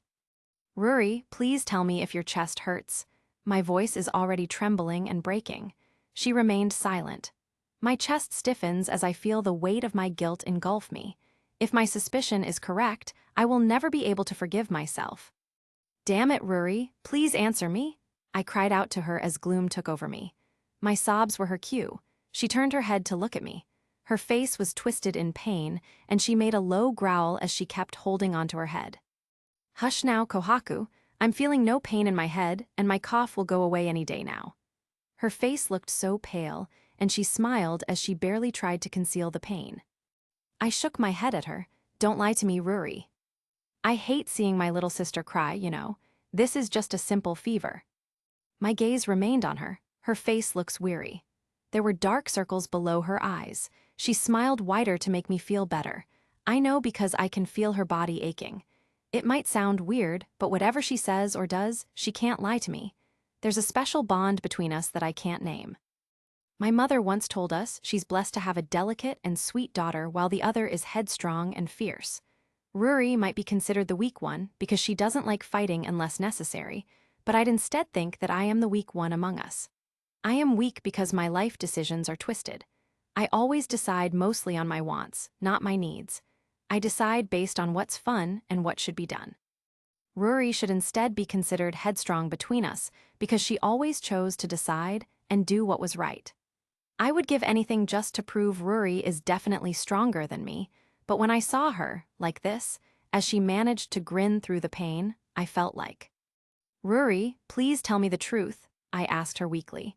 I saw a glint of sadness in her eye as her smile slowly faded. She remained tight-lipped, and her face contorted as she was struggling not to cry. "I'm just sick because of the fever, Kohaku." I sharply looked at her, and my eyes narrowed, her lips pursed slightly. "I want you to tell me all of your secrets. I'm not like Mom, Dad, or even Turquoise, and I am definitely not like other girls. You may be older than me, but I am your little sister, Rory." I held her shoulder to make her face me, but she averted her eyes on me. "You don't tell me yours, Kohaku. I am your big sister." There was bitterness in her voice. My chest tightened as I felt guilty about what she said. She's right. She realized I had been drifting away from her for the past few months. I know that, but I chose not to do anything about it. I also know that in time, everything is going to be inevitable. Although we're sisters by blood, we won't live together forever. We would part at some point in time. All along, I thought it was all because of her mood swings and why she's all grumpy and irritated. I felt guilty for keeping a grudge on her and not minding her secret sufferings and pain because I thought we were not the same Rory and Kohaku who grew up together in this mansion. That we would part very soon. That our lives would be centered solely in this house, and we would never live together again. I am learning and growing, Rory. If I tell you all of my secrets, you'd only get mad. You were even mad at me back at the fair for liking Senku. I only get mad because you like him a lot. You don't even know him. I shook my head at him. I feel like we are out of the topic. You know him. Do you think he'd play with my feelings? I've known Senku because he's friends with Chrome. He is a very highly logical man. I've known him to be opposed to the idea of romance. Aren't you afraid that he might hurt you when he chose his career over you? Rory, believe me, for years I've been with playboys. They want the easy way. Senku isn't like that because his priority would always be science. If he wanted to play with me, he would have done it a long time ago. He wouldn't let me chase him. Moreover, if Senku chooses his career over me, I'll make sure to support him all the way, and I'll cease if he has no plans of returning my feelings. Rory just let out an exaggerated sigh. Now tell me yours, Rory. Her eyes flickered past me. She looks like she's contemplating whether to tell me or not. She finally regained her composure enough to say to me instead of just staring at me, and I locked my gaze on her. Promise me you won't tell Mom and Dad, or anyone, Senku, even Chrome, or Jen. I just nod my head at her. I'm lost for words because of the anticipation. Her eyes felt scratchy, and she was jittery as she felt anxiously raw from sleeplessness. She sighed once more as she reached my hand. Kohaku, my head has been hurting for half a year now, and I am having this chest pain whenever I breathe, cough, or sneeze. I felt my world stop and gasp as I put my hands on my mouth. Why, what? Why didn't my lips were now quivering as I couldn't put my fear into words? Let me talk first, okay? Rory tried to calm me down. My eyes were prickling with tears and a sob rose in my throat. My hunch was right all along. I don't know if I'll ever continue to live with the guilt. This is all my fault. Don't blame yourself, Kohaku. She reached out for me as she let my head lay on her shoulder. If it weren't for me going after you that day, I would have lost you by now. I let out a plaintive cry even though Rory assured me it was not my fault and nothing would make me turn back time to stop it all from happening. I don't want our mother and father to worry about me so much. I don't want you to worry either, that's why I didn't tell you. She told me as keeps on calming me down while grazing her hand up and down on my hair. Once I've calmed down, I pull myself away from her hold to ask her. How'd you know about this, Rory? Did you let yourself be examined by the doctor? She nodded, and her face contorted as she was struggling not to cry. The doctor confirmed it for me when I had myself checked by the doctor while we're in Kamakura. I pretended I was going for a walk downtown when, in reality, I was going to the doctor. I just watched her as her eyes were now brimming with tears. On that day, I took a series of tests, and the results were supposed to be emailed to me that night. While I was awaiting the results of my tests, I did some research. I'd like to think that this is just nothing, and this would subside soon. This should not be possible. It shouldn't hurt this much after a few months, but little did I know. I felt a great wrench of sadness as I watched her cover her mouth as she sobbed.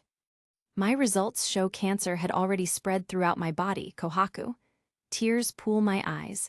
I can't bring myself to wipe it all away because I don't want to let go of her hand. I can't think of a future without Ruri by my side. It's sad because I want to study abroad and visit Mom's sister. I've always wanted to write and publish a novel of my own. So, Kohaku, there's nothing to be concerned about. I'm not going to die without accomplishing my dream. The pain subsides whenever I drink pain relievers and some antibiotics. It just needs to be replaced so my body doesn't get used to it. I wanted to ask her more questions, but my fear of what was to come paralyzed me. Her grades are terribly failing, and her performance at school is terribly affected. Wait, is this why she's failing? Ruri, let's get yourself treated properly. I continued crying as she wiped the tears that had been flooding my eyes since earlier. She shook her head sadly. I'll be well, Kohaku. Please don't tell anyone, especially Chrome. I was devastated by what she had just said. Amaryllis' words now made sense to me. I now know why she chose to end her relationship with Chrome. I promise. My throat thickens, and my voice is already cracking from all of the cryings I did. That night, I couldn't sleep. I can't forget the haunted look in Ruri's eyes. I tried so hard to keep up with Senku's messages without him knowing I had a problem. I was only able to sleep due to the weariness that swept me over from crying all day. Morning came. Instead of doing my usual morning routine, I run to Ruri's room to see if she's okay. I was worried when she wasn't there, so I dashed downstairs to hunt for her and ask our parents about her. Anxiousness crept up on me as the pounding of the heart in my chest became unbearable. I felt relieved when I saw them on our long table in the dining area. They were eating peacefully as if nothing had happened the night before. Ruri smiled brightly at me. I couldn't smile back at her. Your sister is already well, Kohaku. Mom told me. I just nod my head and sit beside Ruri while our father is busy reading his morning newspaper. I just stare at my food. I still remember what Ruri told me last night. I felt like dying whenever I thought about it. I am the reason why she had cancer, and my irresponsibility is to blame. It was before our spring break last year. I got involved in a scandal. One of our martial arts club members tried to court me 1 year ago. I already know he has a girlfriend, but he doesn't seem serious with her. That's why I never entertained him, but he remained persistent in asking me out on a date. I am friendly, so I never ignored him either. Titan left his girlfriend. It was said it was because of me, but the truth is, he left her because his family would move to Tokyo. Also, I was already dating Mazu back then. Garnet, his girlfriend, invited me to her party because she wanted to talk to me. I also wanted to clear my name, so I went. It was nighttime when I arrived because she said her party started at 7 in the evening. I was taken aback when I discovered that there were no party-goers present, only muscular males who had been waiting for me to arrive. I am not clueless about what they plan to do with me, so I imagine the worst. She was surrounded by her 3 brothers, as well as 3 men who were already blocking the exit behind me. They all look bulky and muscular. I even bet Tsukasa could take on all of them, but I felt powerless, and my instinct keeps telling me I won't hold them off being a one-man army. I am confident with my combative abilities, all right, but my keen eyes won't miss them carrying sharp knives, a baseball bat, and a metal pipe, while I didn't have anything to stop them. I've been surrounded by wooden bar dance floors, not to mention some men that have been looking pervertedly at me since earlier.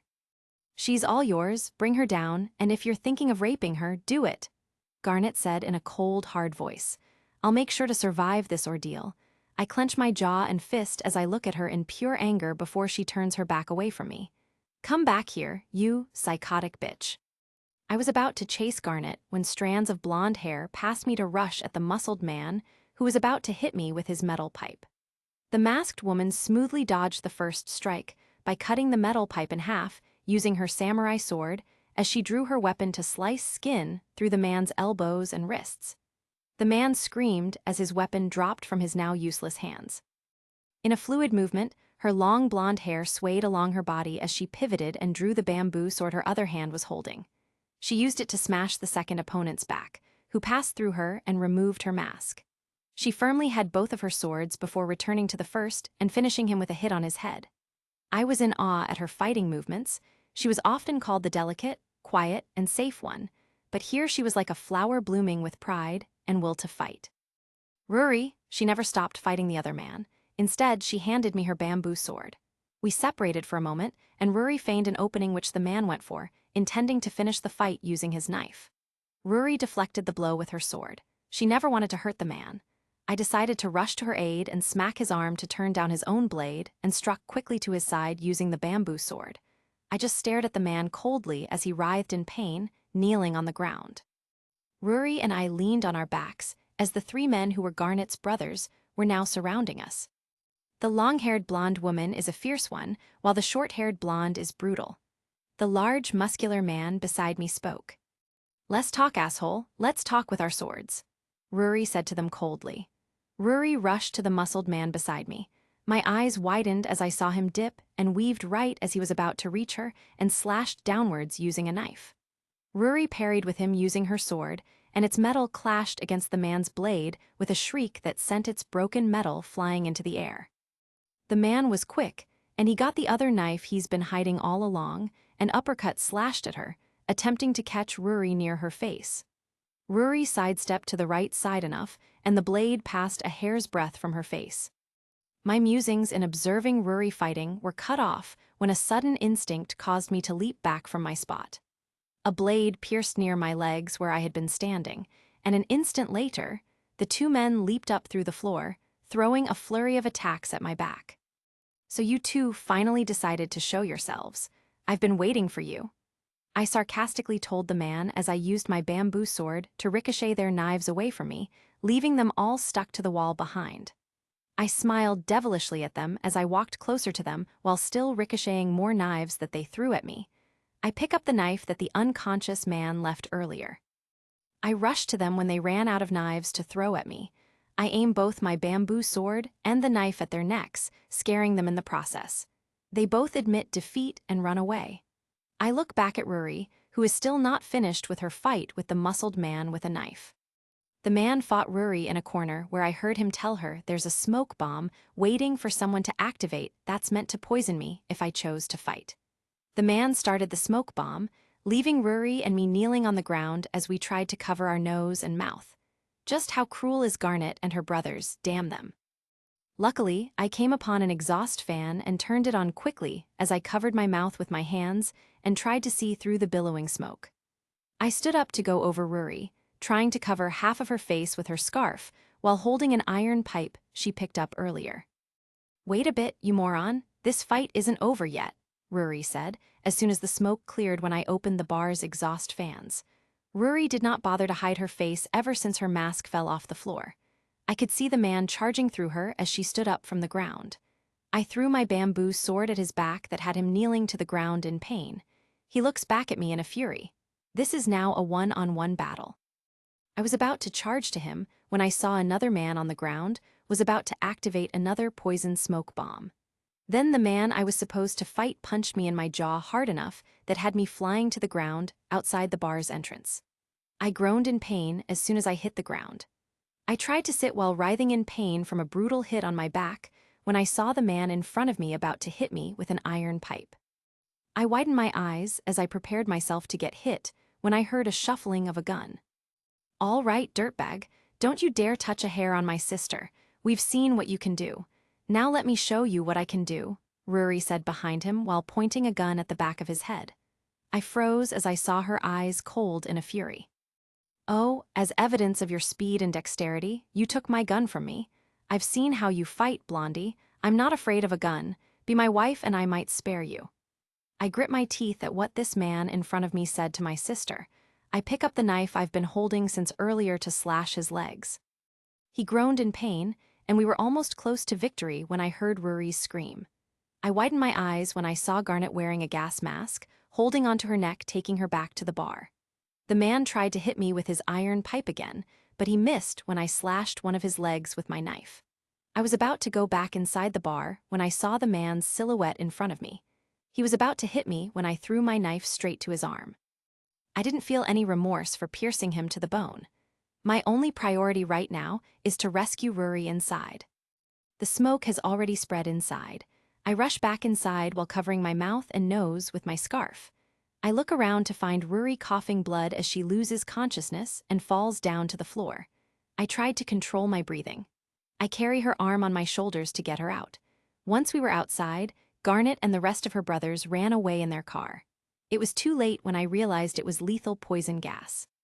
I inhaled little amounts of it, which is why I am also coughing, but not as bad as Ruri. The boys ran.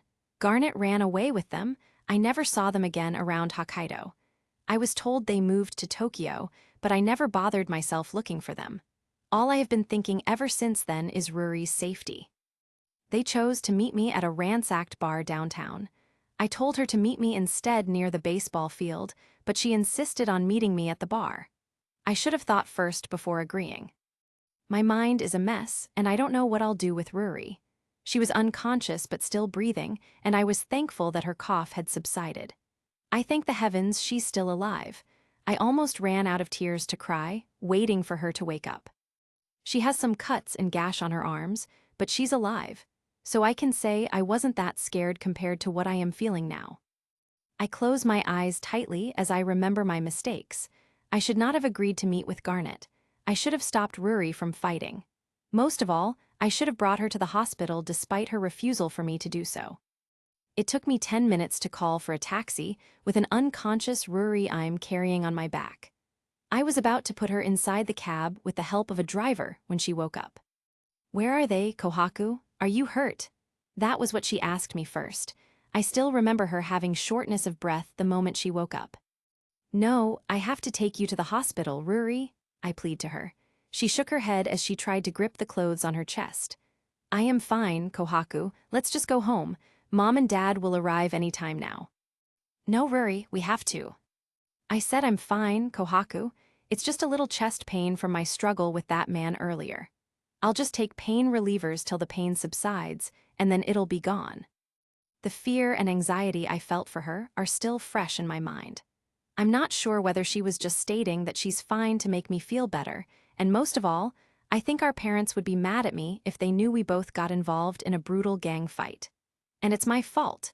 It's really my fault Ruri got involved. But Ruri, your lungs were exposed to those gases earlier. I found you coughing and having shortness of breath. There could be dangerous chemicals included there to kill us, and they made sure we didn't know anything about it. On closer inspection, I saw a minor cut on her cheek as well as a few scrapes and bruises on her arms and legs. She got hit, but she didn't bleed, unlike her opponents earlier. I felt kind of proud because she's also practicing how to fight like me, but I felt guilty. I should have fought our opponents better because they were after me. Ruri happened to be involved because she interfered. "There's nothing, okay? Tomorrow, I'll have myself checked by the doctor in our school's infirmary. I don't want us to risk going to the hospital. Someone might recognize us there. They'd think you're involved with Titan. I also don't want our parents to scold and ground you, Kohaku." I just widened my eyes at what she just said. I am used to our parents scolding me. They can easily forgive me whatever it is that I've done, but I'd instead think otherwise if my sister is involved. They won't forgive me when their favorite daughter and my cherished sister get involved, and worst of all, I put her health at risk. I just nodded my head at her as tears slowly pooled my eyes. Ruri hugged me tightly, her hand caressing my head. "It's okay, no one can hurt you while I am here, Kohaku," she said softly. TG Thagod 18. Afraid. My mind is a mess, and I am confused about my promise to Ruri. I was concerned and worried about her. I wanted to tell our parents about it, but I had already promised I wouldn't tell anyone, but then can't I risk it? I don't want to be hasty in making decisions. I know this would affect Ruri. I also need to consider her feelings first. The days passed, all I thought about was Ruri's condition. I'll exchange messages with Senku, but I'd think about Ruri for half of the day. There were times I'd walk to the gym having some murky, dull feeling where I wanted to cry when I heard Ruri rekindled her relationship with Chrome, and Ruri is now happily conversing with him. I don't know why I felt sad seeing them like this. "You'll go straight home again today, Kohaku-chan?" Jen curiously asked me as we were nearing the school gates. I skipped attending my club, and I never visited Senku once in his laboratory this week. I know he's busy with his laboratory activities and attending conferences outside school. He told me I could visit him tomorrow because he wanted to show me a rare plant. Why, I replied to him. You won't go visit dear Senku in his laboratory today, he asked. He told me to go visit him there tomorrow. We walked on, and I couldn't help but wonder, why don't I surprise Senku with a visit to his lab today? I'm curious what he'd do if he were in my position. Assuming he ever has a sibling or sister who is unwell in the same way as Ruri, I'd like to know whether he would inform his parents about it. Is he going to uphold his word to her? Which sides would he consider important? You know, Jen, actually let's visit Senku in his laboratory today, I told him as I pulled his wrist back to our school building. Today, dear Kohaku. Yup. I had a sense I didn't need to keep telling Jen to follow me around. I don't want to give him any ideas about what's happening with Ruri. I feel like Jen can really decipher what's happening and will soon realize that there's a problem at home. You sure you'll go alone this time? I just nod my head at him. I became curious why he was asking about that. Did he really want to go with me wherever I went? Okay, Kohaku-chan. He stared at me for a while before he replied while scratching his head. I simply waved my hand at him and waited for him to exit the campus. If Jen ever insists on accompanying me, it will be more difficult for me to say no. Senku's lab is located on the second floor of the school building, so I walked back to where Jen and I had exited earlier. Students from the afternoon classes were swarming the hallways at this late hour. As I walked on, I tried to come up with questions to ask Senku concerning my current situation. My hands are trembling, and I know that if I show any signs of nervousness, he'll be able to tell. As soon as I was at the laboratory doors, I was about to open it when I realized it was locked. It's unusual that he's not here right now, even if he's alone without his club members. I look at the plastered note near the door, and I realize it was Senku's handwriting saying there are no club activities for today. Damn it, I wasted my time here. It was late when I realized that I should have questioned Ukyo, whom I had passed by on my way here earlier. I figured I'd go see if he was in the library and see if I could find him. It was already sunset. I looked through the glass doors and opened them just to look around, but all I found were a few students I didn't know who was occupying Senku's usual seat. Once I was out of the building, I took a stroll around the campus. It was almost 6 o'clock when I looked at the clock on my phone and saw that students were already leaving for home, as evidenced by the students exiting the school gates. As I see it, my only option is to contact Senku through message. He's probably right around the corner because he had to get his school bag before heading home. The moment I sent him a text message, I began brainstorming methods to convey my problem without Senku's knowledge when I saw him leaving the school building in front of me. I decided to approach him. Senku, I stopped immediately when I realized he was not alone. He's with Luna right as they walk toward the school gates. I just stood there in the middle of the field, and my feet wouldn't move as I watched Senku with his smirk while Luna was laughing.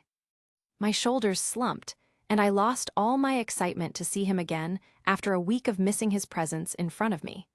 I don't know why I suddenly felt Senku betrayed me, and my mind kept telling me he was conspiring with her against me. I'm not really sensitive. I don't know why I feel disappointed just by looking at them. Am I overreacting or what? As I stood there watching them go out of the school, I stiffened. I was only able to move my feet at that point in time to pursue them.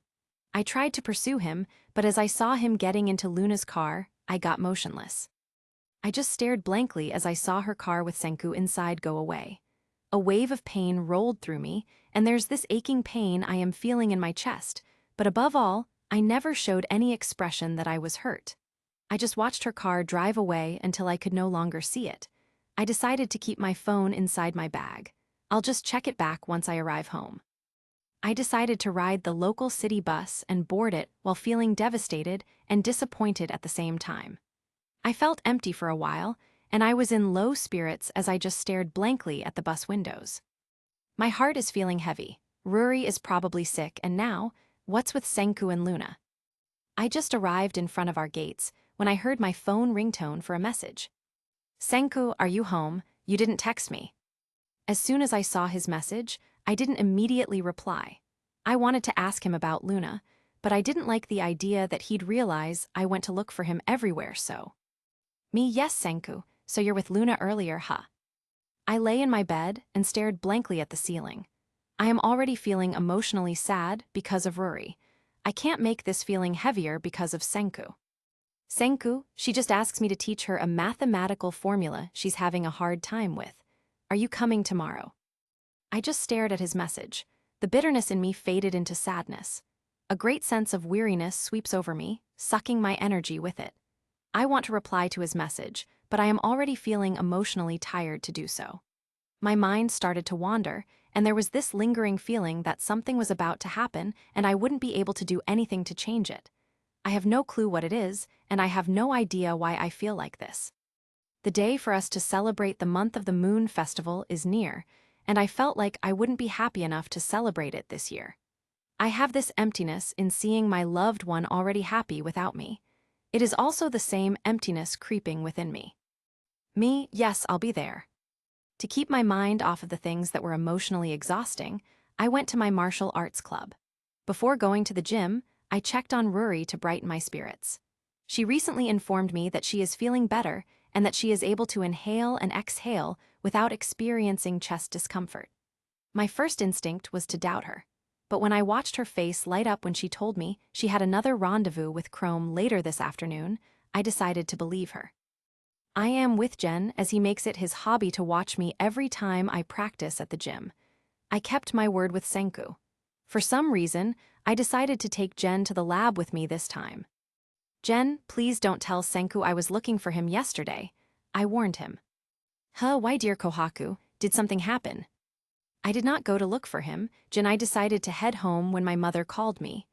I pretended to act cool about it, so Jen wouldn't sense I was lying. I'm confident enough to tell lies in front of my friends. For as long as I've known Jen, I've been able to look past his keen observations. Even though I've resolved to alter my ways for the better, my system is still aware of how things function because I needed the expertise in lying and acting to cover up all of the bad things I've done in the past. Once we arrived in the laboratory, I saw Senku busy mixing some liquid inside a glass, while Ukko and Teju were assembling a machine on the far side of the room. Jen, being the curious bat he is, walks towards them while I head toward where Senku is. He is now busy focusing the lens of his microscope using the light on the window when I pull another stool beside him, lay my arm on the counter beside me, and just observe him. How's your day, lioness? He told me while he's busy observing something on his microscope. How nice of you to ask, Senku, but calling me a lioness is still not appreciated. I saw him smirk. So are you available to come with me again to the shrine? He removed himself from his microscope to face me. I was about to answer him when someone cuts me off. Senku, both of our heads turned our attention to someone calling him in the doorway. Even Teju, Jen, and Ukyo stopped conversing to look at her. I just watched Luna get past me to talk to Senku, who's beside me. I just pretend to turn my attention to watching students playing baseball overlooking the field beside me. So, are you free later? I saw Luna in my peripheral view looking at me behind Senku, while the latter was busy writing something on his little notebook of his observations. It's like Luna intentionally wants this to happen. No, it's not that important. Can I do that Tuesday next week instead? Senku told her. I suddenly got curious about what it's all about. I remember Senku telling me he's tutoring her, so maybe it's all about that. It's fine, Senku. I know you're busy doing your research and all, so I'll expect you to be there Tuesday. Yes. Luna's phone rang as she traced her way back to the door. I was still busy pretending to be watching something on a window when half of my attention was looking at her in my peripheral view. I saw her giving me nasty looks as she passed me by. Senku caught me looking at her and turned my attention back at the window, and he was about to talk to me when I saw Jen walking towards me. Kohaku-chan. I looked at Jen, smiled, and acted like nothing happened. I know he also heard Senku and Luna's conversion and wants to ask Senku about it because he knows me enough to stay tight-lipped about it. Little did he know, I couldn't stop myself, so I turned my head to ask Senku about it instead. Is, Luna asking you to teach her again? I saw how his expression darkens. It's like he is expecting me to ask him about it. Nope, her father is inviting me to meet him. She says her father knows a certain scientist who wants to meet me after hearing of the success of the rocket launch. I just nodded at him, and then I thought of my parents. They are both interested in farming because they both graduated in agriculture, and Senku's interest lies in all branches of science. Why would he be interested in meeting them when he doesn't have a piece of land to plant on? Ah, so you want to meet her father. I saw him narrow his glance at me. I just hope you won't change your mind about dear Kohaku when you're with Luna, Senku-chan. Jen snarkily told Senku while holding both my shoulders behind my back. Senku just laughs at him. I don't like Luna that way. Jen stopped giving Kohaku ideas.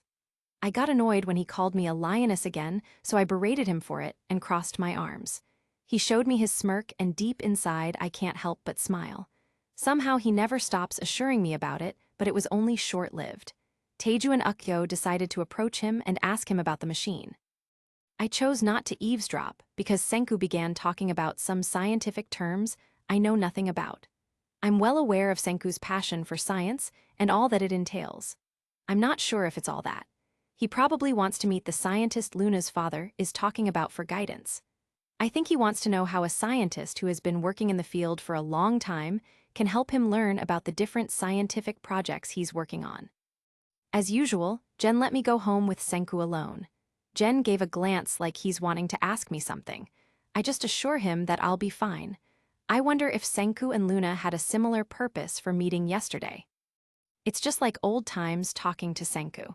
We visit the lab where his late professor worked, and Senku asks me to assist him to cut weeds and arranging plants in the greenhouse in the surrounding woodland. I was raking the fallen leaves, while Senku examined the leaves of another plant.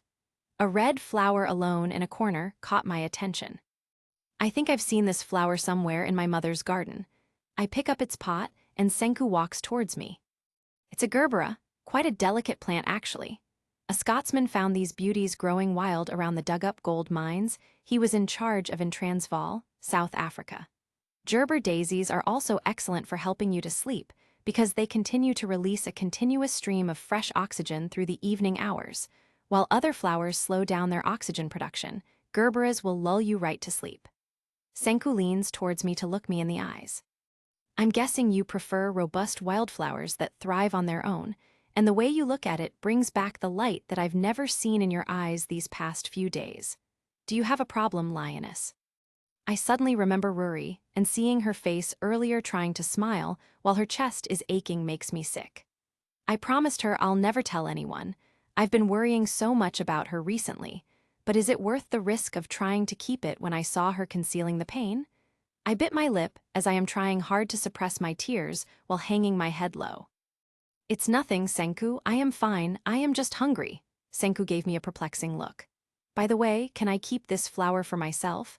I am having a hard time sleeping at night thinking about Ruri. I know it's not going to last. I know I can't keep this secret forever.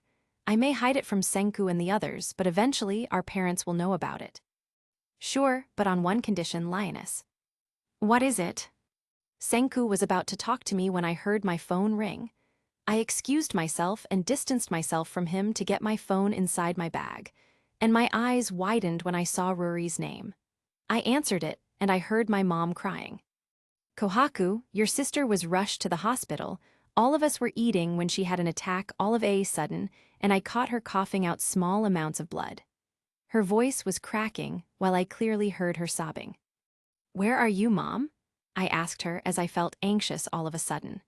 The call was dropped all of a sudden, and I read all of the messages my parents were sending me since earlier as well as the hospital where Ruri is. I saw Senku go back into observing the leaf of a plant that he's been doing earlier. Senku, I need to go, Mom is looking for me. His head perked up and he stood up as he tried to keep the dust from the plant's soil off his clothes. I didn't wait around for him to start talking. Instead, I take my suitcase and bolt out of the greenhouse, sprinting down the winding stairwell. He called out to me, but I didn't turn my head to look at him. When I arrived at the street near the shrine, a cab happened to be passing by just in time. Hokkaido's provincial hospital was where I requested the driver to take me. My hands were trembling as I was trying hard to fiddle my phone to read my parents' messages. When I realized it had been an hour since I had last seen it, I was distraught. Rory was taken to the hospital's emergency room. I was even worried that the provincial hospital might not have enough facilities for my sister. Inside the cab, I was attempting to hold back the tears. I even noticed the driver glancing at me from his rearview mirror, but I pay no mind to it. Once his cab reaches the hospital, I give him 1,000 yen without even waiting for a change, because that's the only money I have.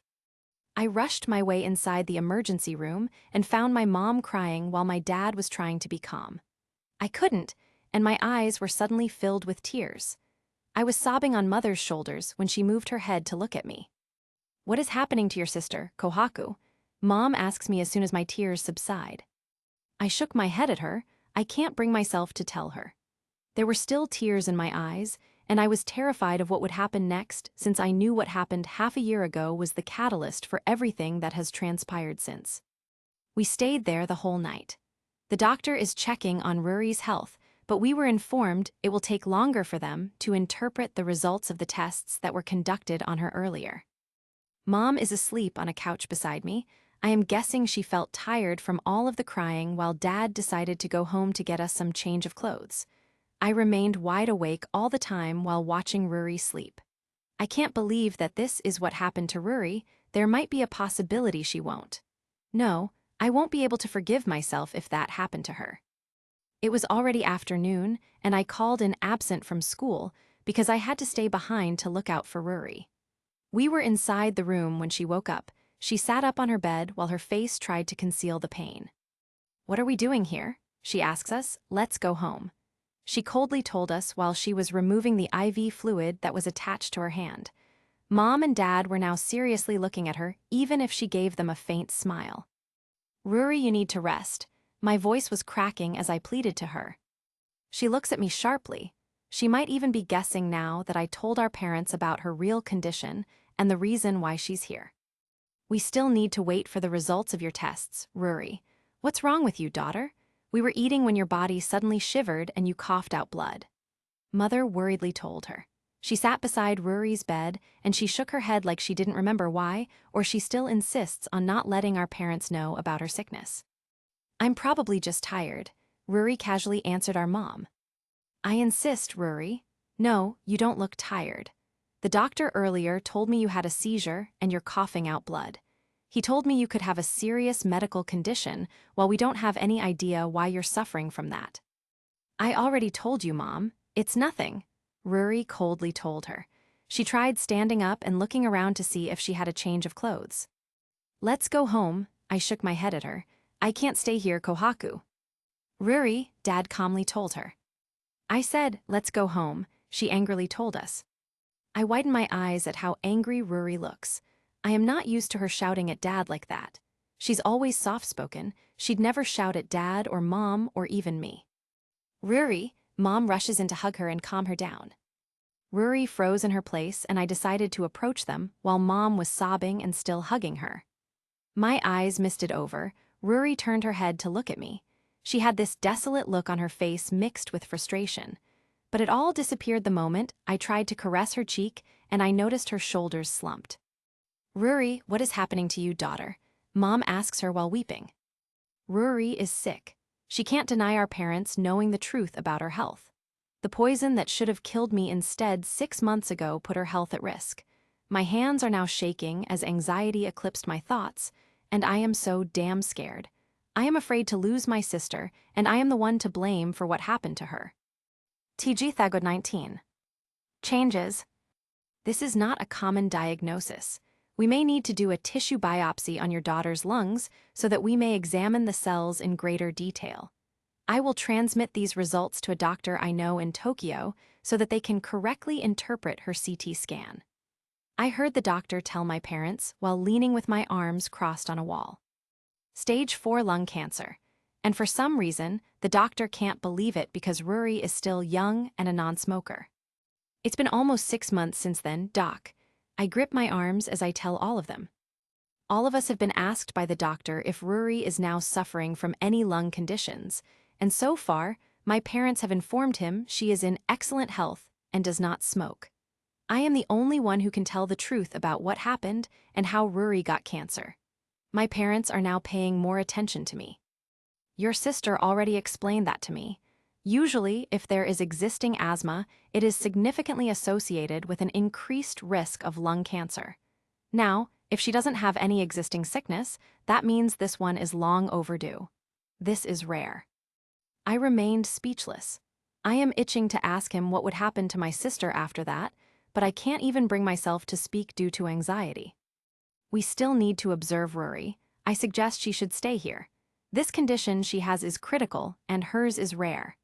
I am sorry to say this, but if a patient has this condition, they only have days left to live unless she has chemo. However, since your daughter said it's long overdue, we will take a closer observation. As soon as the doctor left us, Mom cried sobs in Dad's shoulder while I just remained frozen and dazed. Why didn't you tell us, Kohaku? Why'd you choose to keep it from us? Mom told me as she shook my shoulder while tears were now brimming my eyes. I was scared. Rory didn't want me to tell you, Mom. I'm sorry, I'm really sorry.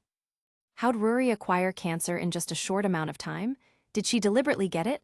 What really happened, Kohaku? Mom yelled at me.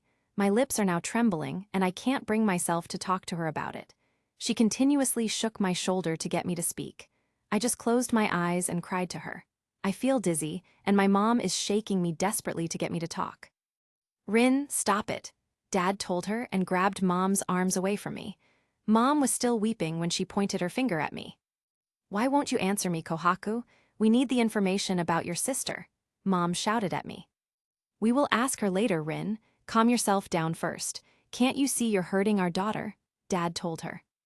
Mom, a familiar voice spoke out behind us. My eyes widened when I saw Ruri standing behind them. Leave Kohaku be. I already told you I'm okay. Let's go home. She casts a fleeting glance at me. I just shook my head at her. I had a feeling she was doing all of this because she didn't want our parents to know that it was all my fault. No, Ruri, the doctor told us you still need to undergo a series of tests. Mom told her while massaging her temples. I decided to approach her and hold her shoulders. Mom's right, Ruri, you still need to stay here. I heard her stifle a laugh. I already told you, Kohaku, I am fine. She gave me a reassuring smile, and I felt guilty as I felt tears brimming my eyes. Ruri, don't force it. We can't let you go home, Dad firmly told her. In the face of our parents' best efforts to dissuade her, I couldn't help but bite my lip. To their frustration, Ruri keeps insisting that she's fine even though she doesn't appear to be. She appears to be well, but I have my doubts because she is always this way. She may appear to be fine, but the truth is that she isn't. This is all my fault, Mom, I told all of them. I can't let Ruri keep hiding the truth from them forever. I had to admit to them everything. What are you talking about, Kohaku? Ruri told me. I am sorry, Ruri. It's my turn to come clean now. I had to face the consequences of failing to protect you at that time. We can't keep this from our parents forever. It's my turn to say everything that has happened. The doctor already knows what happened, Kohaku. Ruri's brows furrowed as she looked at me. She really didn't want our parents to know what had happened. I went to see someone. She thought I was interested in her boyfriend, so she pretended to meet me at a bar downtown. It turned out that it was a setup for them to punish me. At the moment Ruri arrived, I was getting ready to face them on my own. If I fought back, my assailants had prepared poison gas to kill me. We didn't know. We were fortunate to get out of that place before inhaling all of the poison, but then I saw someone pull Ruri back in. I did everything I could to save her. Due to a conflict with my own opponent, it is impossible for me to get to her in time to save her. I should be the one who got all the poison that day because it was all meant for me, not Ruri, but she was there, Mom, Dad. I saw her take Ruri away and back to where we came from. Mom was unable to speak, but I could feel her unspoken wrath and saw Dad's eyes moisten over. Looking at his twisted face while he held his eyes in such a way as to keep the tears from spilling out, I felt a feeling of sorrow in my heart. My dad doesn't cry. This is the first time I've seen him like this. Kohaku, if I wasn't there, the worst could have happened to you, Ruri told me. She strangled Ruri's neck so she wouldn't struggle, and when she was able to bring Ruri to where all the poison gas was. I saw them all run away. I tried to go after them. Who are they? Dad asks me coldly. It's not that important, Dad, Ruri told him while massaging her temples. I didn't know the names of the men she hired, but I know the name of Titan's ex-girlfriend. And you didn't tell us, Kohaku? Why did you let your sister hold them off for you? You should have thought of telling us too, because if you did, your sister wouldn't be here suffering because of you. The only thing I could do was let my mother point the finger at me and blame me for what happened. As a result of my actions, I have no right to defend myself. Ruri got in the way of Mom's anger and blame as she cursed and blamed me. The nurses just passed us by without any care about Mom's shouting. Stop blaming Kohaku, Mom. I told her not to tell you, Ruri told her, but Mom remained steadfast and just ignored her. All of her attention is now on me. Even so, Ruri, why didn't you think it all through before you got your sister involved, huh? It's all because of you why your sister's sick. You're only thinking about what's good for you. You're selfish, Kohaku. If you truly care for your sister, you should have told us about it in the first place.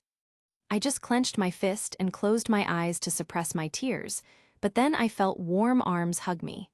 I opened my eyes, and I was surprised to find Ruri. Her arms were tight around me, like a big soft bear hug, to make me feel okay. It's not your fault, Kohaku. It's my choice to go there and help you. Her arms wrapped around me like chains. She whispered words that had tears falling down my cheek. I felt her release her hold on me and look at me lovingly. She turned around and faced Mom in front of us. Nothing won't change about what happened if you would just keep blaming Kohaku, Mom. Mom's eyes glare at me, and her breathing quickens. If Ruri hadn't come between us, I would have let her vent all her anger and blame on me. I can't blame her because I, too, am blaming myself for what happened. I've been very selfish. I should have thought of Ruri above all else, but nothing would evade what was to come. I didn't know it would turn out this way. The doctor wants us to let Ruri stay in the hospital because she has a serious medical condition that could get worse. Ruri doesn't want to do that, though. There's nothing our parents can do when Ruri looks serious and asks us to take her home, and I also think they believe in her too much to encourage her to stay. Mrs. Hisashi, I really suggest that your daughter should stay here. Her health is at risk, and we really need to observe her while we await her test results. They had gone silent while I was sitting in Ruri's hospital bed, and I wondered if they were trying to keep their distance from her in case the doctor had something crucial that only our parents should know. Are you sure you don't want anyone to know about this? I repeatedly asked her. I was apprehensive about the consequences if we keep this from our friends, especially those closest to us. She didn't answer as she stared blankly at the ceiling. I know this is harder for her than it is for me. It was already the night of the second day of her stay in the hospital. Senku sent me a series of text messages, inquiring as to why I had left him behind without telling him anything. In order to avoid the impression that it was an emergency, I informed him that my parents were already searching for me. Jen also contacted me since Senku inquired about my whereabouts. In response to his question, I lied to him and said that everything was fine. How about Chrome, Ruri? You know he really cares about you. She just shook her head. I guess she already made up her mind about keeping this from all of our friends. Kohaku, it's better this way. I can't bear the thought of him seeing me in this state. For the first time in my life, I don't want him to know how sick and frail I am. My heart was breaking as tears streamed down her face. I sympathize with my sister, and I don't want her to let go of the only love she came to know aside from my parents and me. For as long as I can remember, I've known her. Despite her prim and proper demeanor, she's always been the most obedient of us. She wants everyone to see that she's strong. That is why she hides it from us for 6 months, even if she's suffering inside. Promise me you'd never tell anyone about it again. Chrome, the friends we came to know, she told me as she grabbed my hand, even Jen or Senku. I just nodded at her. Ruri. What if the doctor's diagnosis is true? What if? She caressed my cheeks and stared at me, assuring me that she knows and expects all of this to happen. She's prepared an answer for me because she accepted her fate long before she was diagnosed with cancer. I'll get better, Kohaku, she told me. We don't need to tell everyone that I am sick. I don't want to be a burden on them, and I want them to be able to move on with their lives without knowing what happened to me. I'm going to do everything I can to get better as time goes on. I remained skeptical. I know she's just trying to be positive, knowing that her fate was already sealed. How? Please let's get yourself to be treated properly, Ruri. If we need to go to Tokyo or live overseas to help you get all the treatment you need, we need to do that as soon as possible. She closed her eyes and sighed. She sat on her bed while her face contorted as she tried to conceal the pain in her chest. When the doctor told us what was causing her headache, I didn't share that information with her. He merely told us cancer cells had already spread through her nervous system. It is also why she's having slight convulsions and she feels pain in her head. As much as I want to inform her, it's better not to let her know because she will avoid being treated if she knows. She looks at me with the amount of affection that only I can feel for her. I can't believe that she can still manage to smile playfully, and I can't bear to see her like this. I don't want her to pretend everything is okay when it's not. Are you willing to leave Hokkaido, the place where we grew up? I didn't think twice about her question and willingly answered her. Yes, I will go not only to support you, but be there as you undergo treatments, Ruri. Her smile widened as she pulled me to her chest to hug me tightly, laying her chin above my head while caressing my head. I will choose to continue my studies overseas, Kohaku. It's better if I also get myself treated there with the help of Mom's sister. That way, our friends won't have to know, Chrome won't have to know. I promise to come back better like nothing happened. I pull myself from her hold to face her. We should leave as soon as possible, Ruri. Like next week, we can. I became confused as I found it harder to utter the right words. I'll ask Mom to talk to Aunt Lillian. We're going abroad. We'll leave so you can get better. I was surprised to hear her chuckle at my remark while I was being serious that it seems like she's not taking everything seriously. Silly Kohaku, she said as she tried to pinch my cheeks. I tried not to exhibit my sadness at her state, but I couldn't help it. I heard the doctor's conversation with our parents again while Ruri was sleeping. He warned us that people with cancer, like my sister, may experience changes in their personalities. Many people with these illnesses find it difficult to let go of their old habits of thinking and acting, which can lead to problems in their personal relationships. It's hard to imagine how stressful this is for my sister. She has cancer, but instead of becoming angry about it, as she used to when she didn't know she had it, she has a smile on her face now and seems upbeat about the situation. I didn't know I was right back then, that this could be the reason why her grades are low, and she's being forgetful, according to Chrome. It was already autumn, and we weren't attending school for a month. Senku and Jen keep talking to me, asking me about my whereabouts, as well as Chrome asking about Ruri's. I chose to disregard their questions and simply told them we were on vacation. As hard as it is for me to keep my mouth shut, I'm going to try my best to remain silent even though I'm in so much pain as I watch Ruri go through this. I even advised my parents to fly to Tokyo to get Ruri treated instead. The doctor keeps telling us this is a rare condition, so they referred us to a hospital in Tokyo. We all want Ruri to stay there because as days pass by, her condition worsens, and it would be harder for us to treat it if this gets even worse than it is. I just let out small sobs even though I was already feeling so stressed and sad. Unfortunately, Ruri is so stubborn. She said she just didn't want to stay there. The feelings of emptiness engulf me. It has constantly been happening, and I even get used to it to see my mom cry all by herself. Dad has become even more silent now. All of us are changing, and I don't know if it's good. We are all so stressed, and Ruri is as stubborn as a mule. I realized this might be the side effects of her cancer cells spreading to other organs of her body, especially her brain. Lillian called. She wants us to go abroad, so you get checked by a doctor she knows who specializes in your case, Ruri. They have better treatments, and they will be more focused in your case if you don't want to get yourself treated here. We will go there as soon as possible. I saw Ruri's face light up when Mom told her that. That was her plan, and I didn't mind. I just want her to get better. When will we go, Mom? I asked her. I can book our flight next week.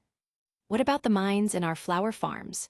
Ruri asks our father, who's been silently observing us with his arms crossed in the corner. I'll let Turquoise and Jasper look into it while we're gone, Dad replied to her. No, I'll get myself treated here instead, Ruri firmly said. I just let out an exaggerated sigh. At times like this, I don't know if it's still because of her sickness or she's just being stubborn. Time swiftly passed by because of that. Ruri is still a continuous worry for me, and I am especially concerned that she continues to attend school rather than stay at home and avoid missing any classes. I even felt my perspective change in that short period. I refused to be ruled by my emotions. In the end, I decided to accept her and keep an eye out for her in the event that her illness took a toll on her like it did in the past. I was relieved that she never had to be rushed to an emergency like what happened before.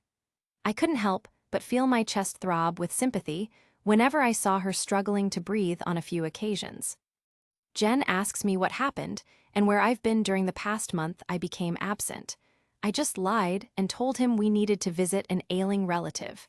I also just ignored the rumors concerning Senku and Luna. My heart is already feeling heavy for Ruri. I don't want to burden myself with them. I was walking alone with my head low on the way to the gym when I felt a strong arm pull my wrist.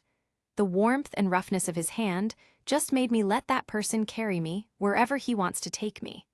I heard him close the door and stand in front of me. "Lioness," Senku's familiar voice had me perking up my head to look at him. I widened my eyes when I felt him caress my cheeks. He stared at me with unwavering affection, and I felt myself getting intoxicated in them. Tears are now pooling in my eyes, and I just let myself cry in front of him. I've been keeping everything all by myself this past month without telling anyone about the silent sufferings whenever I am with Ruri on her treatments. He wipes my tears. I tried to pretend to smile so that he wouldn't know why I was crying. He lets go of my face to give me his handkerchief from his lab coat pocket. "I'm really busy. I just wanted to see how you were doing today," he told me while he had his hands on his waist. I just hung my head low after wiping my tears with his handkerchief. "I heard about all the rumors, Lioness. I don't know who's spreading the word that I am with Luna, but I can assure you there's no truth in all of that. I already told you I don't plan on dating anyone." He approached me to calm down when I didn't even care about all of that anymore. I am feeling down for other reasons. I am jealous, but I'd instead focus on other things. "I appreciate you telling me that, Senku. Can I go now?" I saw him narrow his glance at me. I had a feeling he would ask me why I'd been absent for a month, so I just turned my back, and I was about to open the door when I heard him call out for me. "Kohaku," I look at him sideways. "Just go, I hope you message me when you get home." I just opened the door to leave. We would drive to Tokyo every after class for Ruri's treatments the whole autumn of that year. Dad would always come home stressed from work. I've heard there's a recurring accident in one of our mines.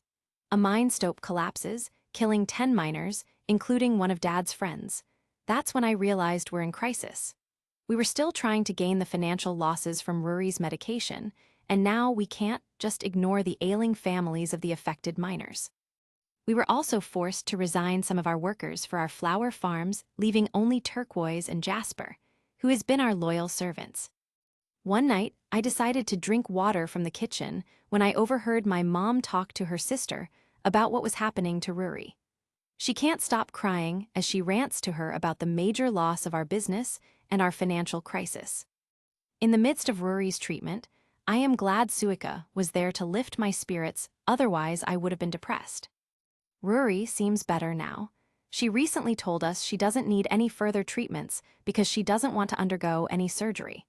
In spite of the doctor's requests to observe her, she insists that the pills are making her better.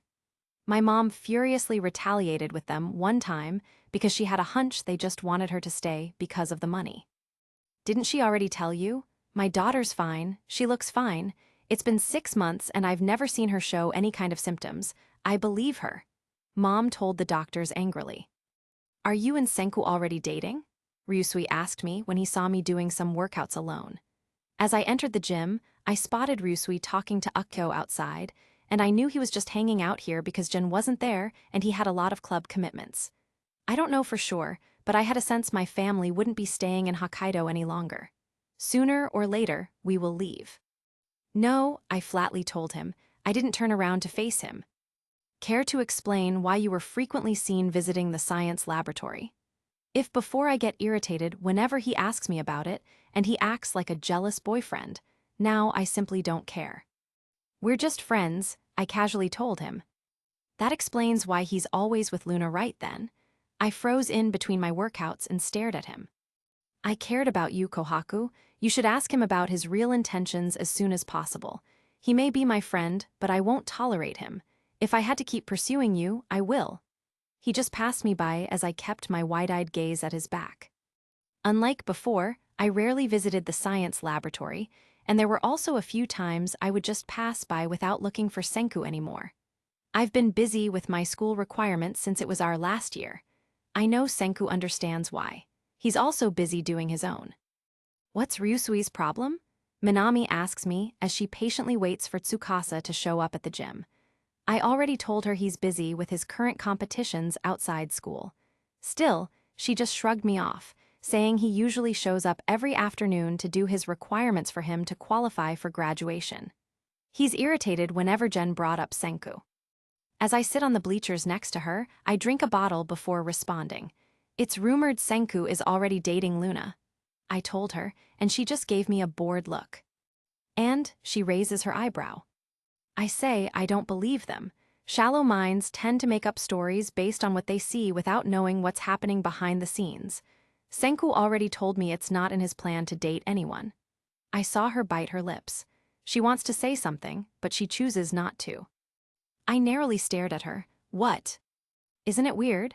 It won't be rumored if it isn't true. I am not saying this because I don't like the idea of you being with Senku, but I have cared for you as a friend ever since you helped me fight those bitches before. I just smiled at her, but she remained serious. I also saw a man meeting Senku last month near a cafe, and he looks a lot like a male version of Luna, but you won't like what I'll say next. She leans towards me to whisper, and my eyes widen at what she just told me. TG Thagod 20. Hard truth and bad habits. Why don't we secretly go to the science laboratory now? Minami firmly told me as soon as I was done changing my clothes. I didn't stay longer inside the gym doing my routines like I am used to because Minami insisted we spy on Senku and Luna, who remained at this hour before I visited him after I had my practices at the gym. There are already a lot of things on my mind. No matter how hard I try, I can't stop thinking about what Minami said. We were climbing the stairs to the second floor. The only reason I know that Senku wants to meet Luna's father is that a scientist has requested to meet him. On the other hand, Minami told me that Senku hopes to start his own aerospace company in the near future, based on what she'd heard from them in the cafe. I simply replied to her that there was nothing wrong with that. I had no idea what she was about to say next would astound me. He wants to help Senku in the near future by giving him funds, but to do that, he must marry Luna. I pull Minami's arms once we're drawing near the laboratory. I think this is enough. We didn't have to spy on them all the way here, but she's determined. We are now in front of the laboratory, and she insists I look at a small window on a door. I became numb at what I saw, and I looked at Minami behind me, who's now looking calm. What did I tell you? Earlier at the gym, she told me Senku was seen with Luna multiple times at the laboratory. I didn't believe her because Senku assured me they were just nothing, but she insisted we spy on them. Here I am acting all naive, believing Senku's words, and my eyes are not lying to me. I caught Luna kissing Senku. I stood there, frozen from the unexpected truth that flashed before my eyes.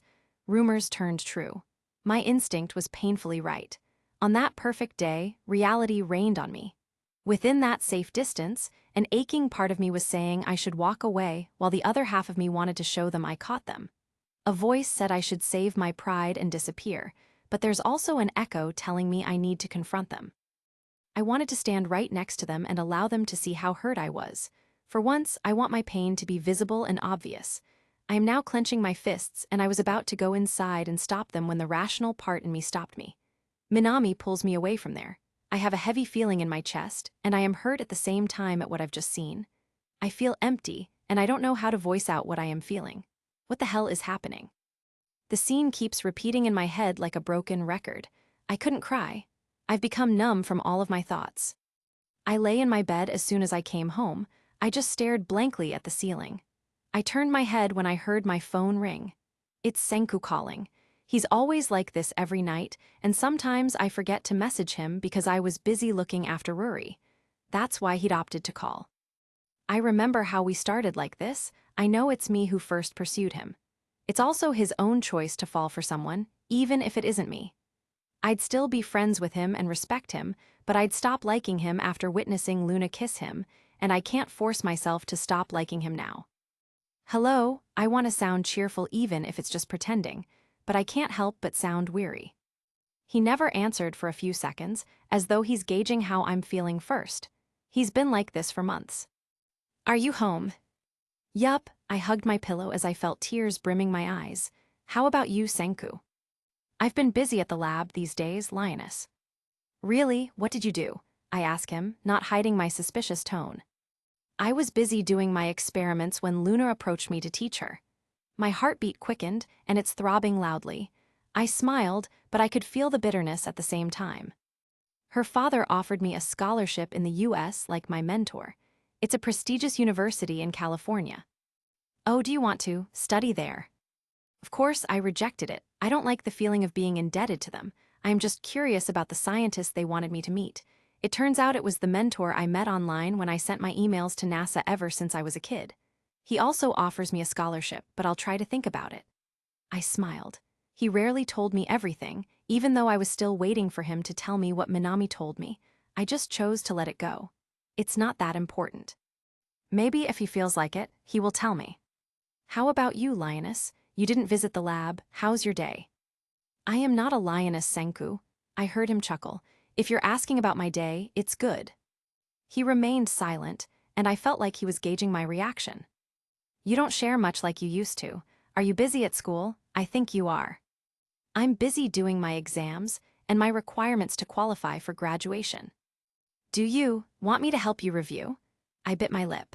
I don't know why I'm falling for him more as my heart is slowly trying to accept he won't like me. Since I've heard of Ruri's sickness and I became busy looking after her and the duty of driving her to Tokyo for her medications before, I've stopped paying attention to Senku. I know he felt it. He just didn't ask me about it because he thought I was busy at school. I'm fine reviewing on my own, Senku, I flatly told him. Did you go to the science lab earlier? He asked me. I suddenly heard the slamming of the door. I hurriedly stood up on my bed, not removing the headphones I was using to speak to Senku. It's Ruri, Mom yelled at me. Is everything okay, Kohaku? Senku asks me. He sounds worried. No, I mean yes. Senku, I need to go. I am busy and I still have to review. Sorry, I'll message you later. I didn't wait for his reply. I dropped the call and dashed out of my room. After almost half a year, Ruri was rushed again to the hospital. This time the doctor said she should be treated right away. Her cancer is spreading, and this time she's having the worst seizures, and earlier in the car, she keeps coughing out blood. Mom is crying while talking to her sister over the phone, while Dad keeps closing his eyes every second to suppress the tears while leaning on the cold walls of the hospital.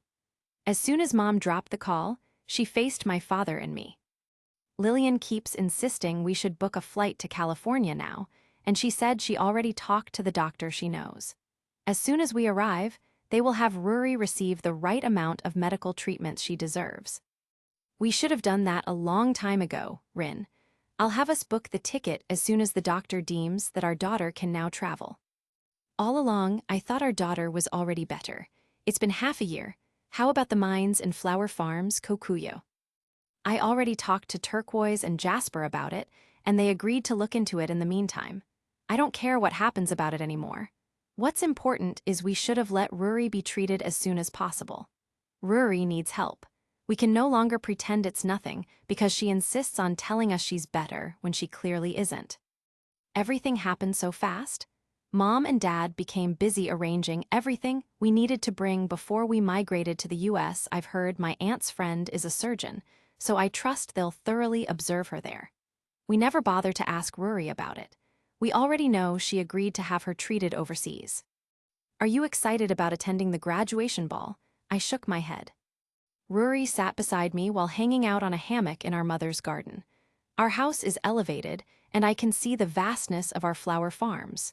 The night is deep, and the bright moon is completely out. Recently, I became fascinated with watching the night sky. The night sky and the bright moon and the glimpse of the stars brought me innocent imaginations outside of my reality. I stared into the distance, and the moonlight was like a long silver belt, surrounded by flowers and trees. I felt myself losing in its beauty. I moved a bit and hugged my legs near me. I lay my head on Ruri's shoulders. I'm sorry, Kohaku. I know it's hard for you to keep it from Senku. she said as she just let me lay my head comfortably on her shoulders. It's fine, Rory. I really don't think we're something anyway. I can see from my peripheral view Rory looking at me confused. Did he hurt you in some way? I heard her curiously ask me. I perked up my head to stare at the night sky. I can't bring myself to tell her yes because it wasn't like that. To put it simply, Senku did not hurt me. I just got hurt because of my love for him. I didn't know I would like him this much, but it turns out it's harder to just focus on my love for him when I felt emotionally distressed about what was happening to my sister. I won't voice it to her, but I know she can feel it without telling her. I'm trying to put it aside, but still, I can't get it out of my system. The rumors about him and Luna are painful. I can't even ask him if what Minami told me is true because I thought I had no right to question him about it. And if it's true, so what? He didn't even tell me he likes me. He never even called what we were. The kisses are just there because he knows I like him. We're not together. And besides, I need to start forgetting about him because we're going out of the country. No, I casually told my sister. How are you going to tell him that we're leaving right after the graduation ball? It's been planned, and our mother just told us earlier we won't be attending our graduation ceremony anymore. She would just let us attend our graduation ball because Ruri needs to have her operation as soon as we arrive in California the day after our graduation. It's now my turn to look at her. The other day, when Ruri was rushed to the emergency room, I was already thinking of telling Senku about it. I thought I didn't even tell Jen or Minami about it, so why would I tell him? I'm not going to tell him. It's better if I just leave. I never even told Jen and Minami about it. It's better if they would just continue their lives without knowing anything. Besides, you already told me you don't want anyone to know, right? I saw her nod at me, and she stared at the night sky. I just observed my sister. She almost looks like me. The curve of her lips, her deep-set eyes, as her green orbs twinkle while looking at the visible stars in the sky. Kohaku, can you promise me one thing? What is it? When the time comes, I want you to look after our parents. I was at a loss for words as I felt a stab of anger within me. Our memories are everything to me. This house where we grew up. The different flowers that we used to play into flower crowns when we were still kids. Mom and Dad. Especially you, Kohaku. I want you to promise you'll keep that in your heart, so when I am gone, you have something to remember me by. Ruri, what are you trying to say? I hold her shoulders. It's like she's saying goodbye. I know I can't leave Chrome like this. The look in her eyes was desolate. I really love him, and I'm sure I want to marry him when the time comes, but then I became like this. I'm scared, Kohaku. She said in between her sobs, and she moves in and hugs me, burying her face in my shoulder. I just hugged her back and let her cry on my shoulder. Seeing her like this brought a pang to my heart. I'll avoid him, even if it hurts me. That's the only way I can think of so he can forget me and for him to never know about my condition. It would be unfair for him, Ruri. I know. I don't want him to stop reaching for his dreams because if word of this got to him, he wouldn't think twice about finding a cure for me. I don't want him to see me when I have my treatments. I want him to go on with his life without ever knowing about what happened to me. She bit her lips as she tried to suppress the tears from falling. Chrome will understand you, Ruri. If it were for me, you have to tell him about this at least. He really loves you, Ruri. She pulled me close.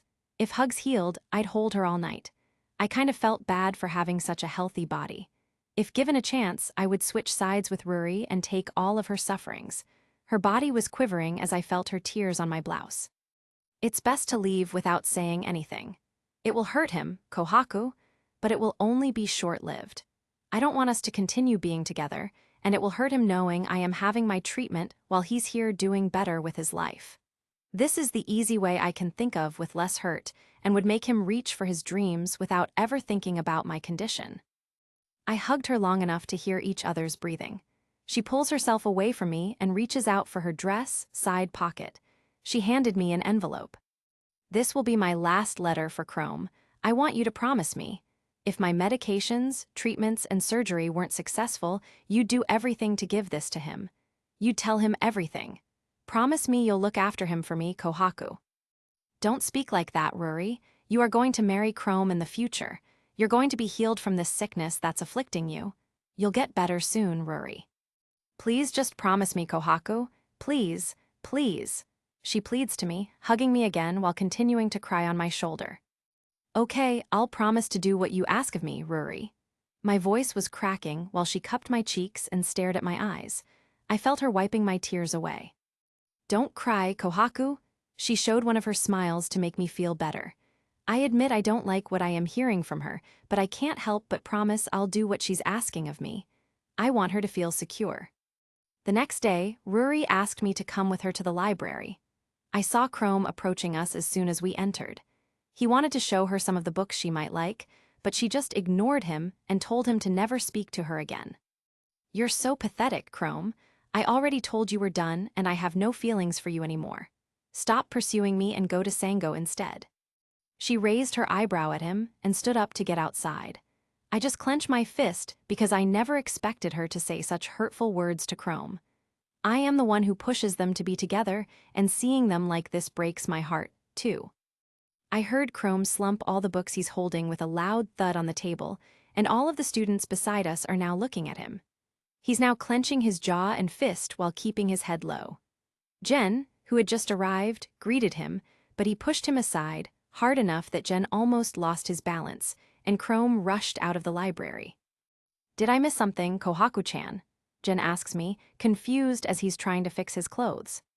True to Ruri's words, she was just merely trying to make Chrome forget about her, but I never realized she'd resort to such measures that she'd go as far as hurting Chrome's feelings.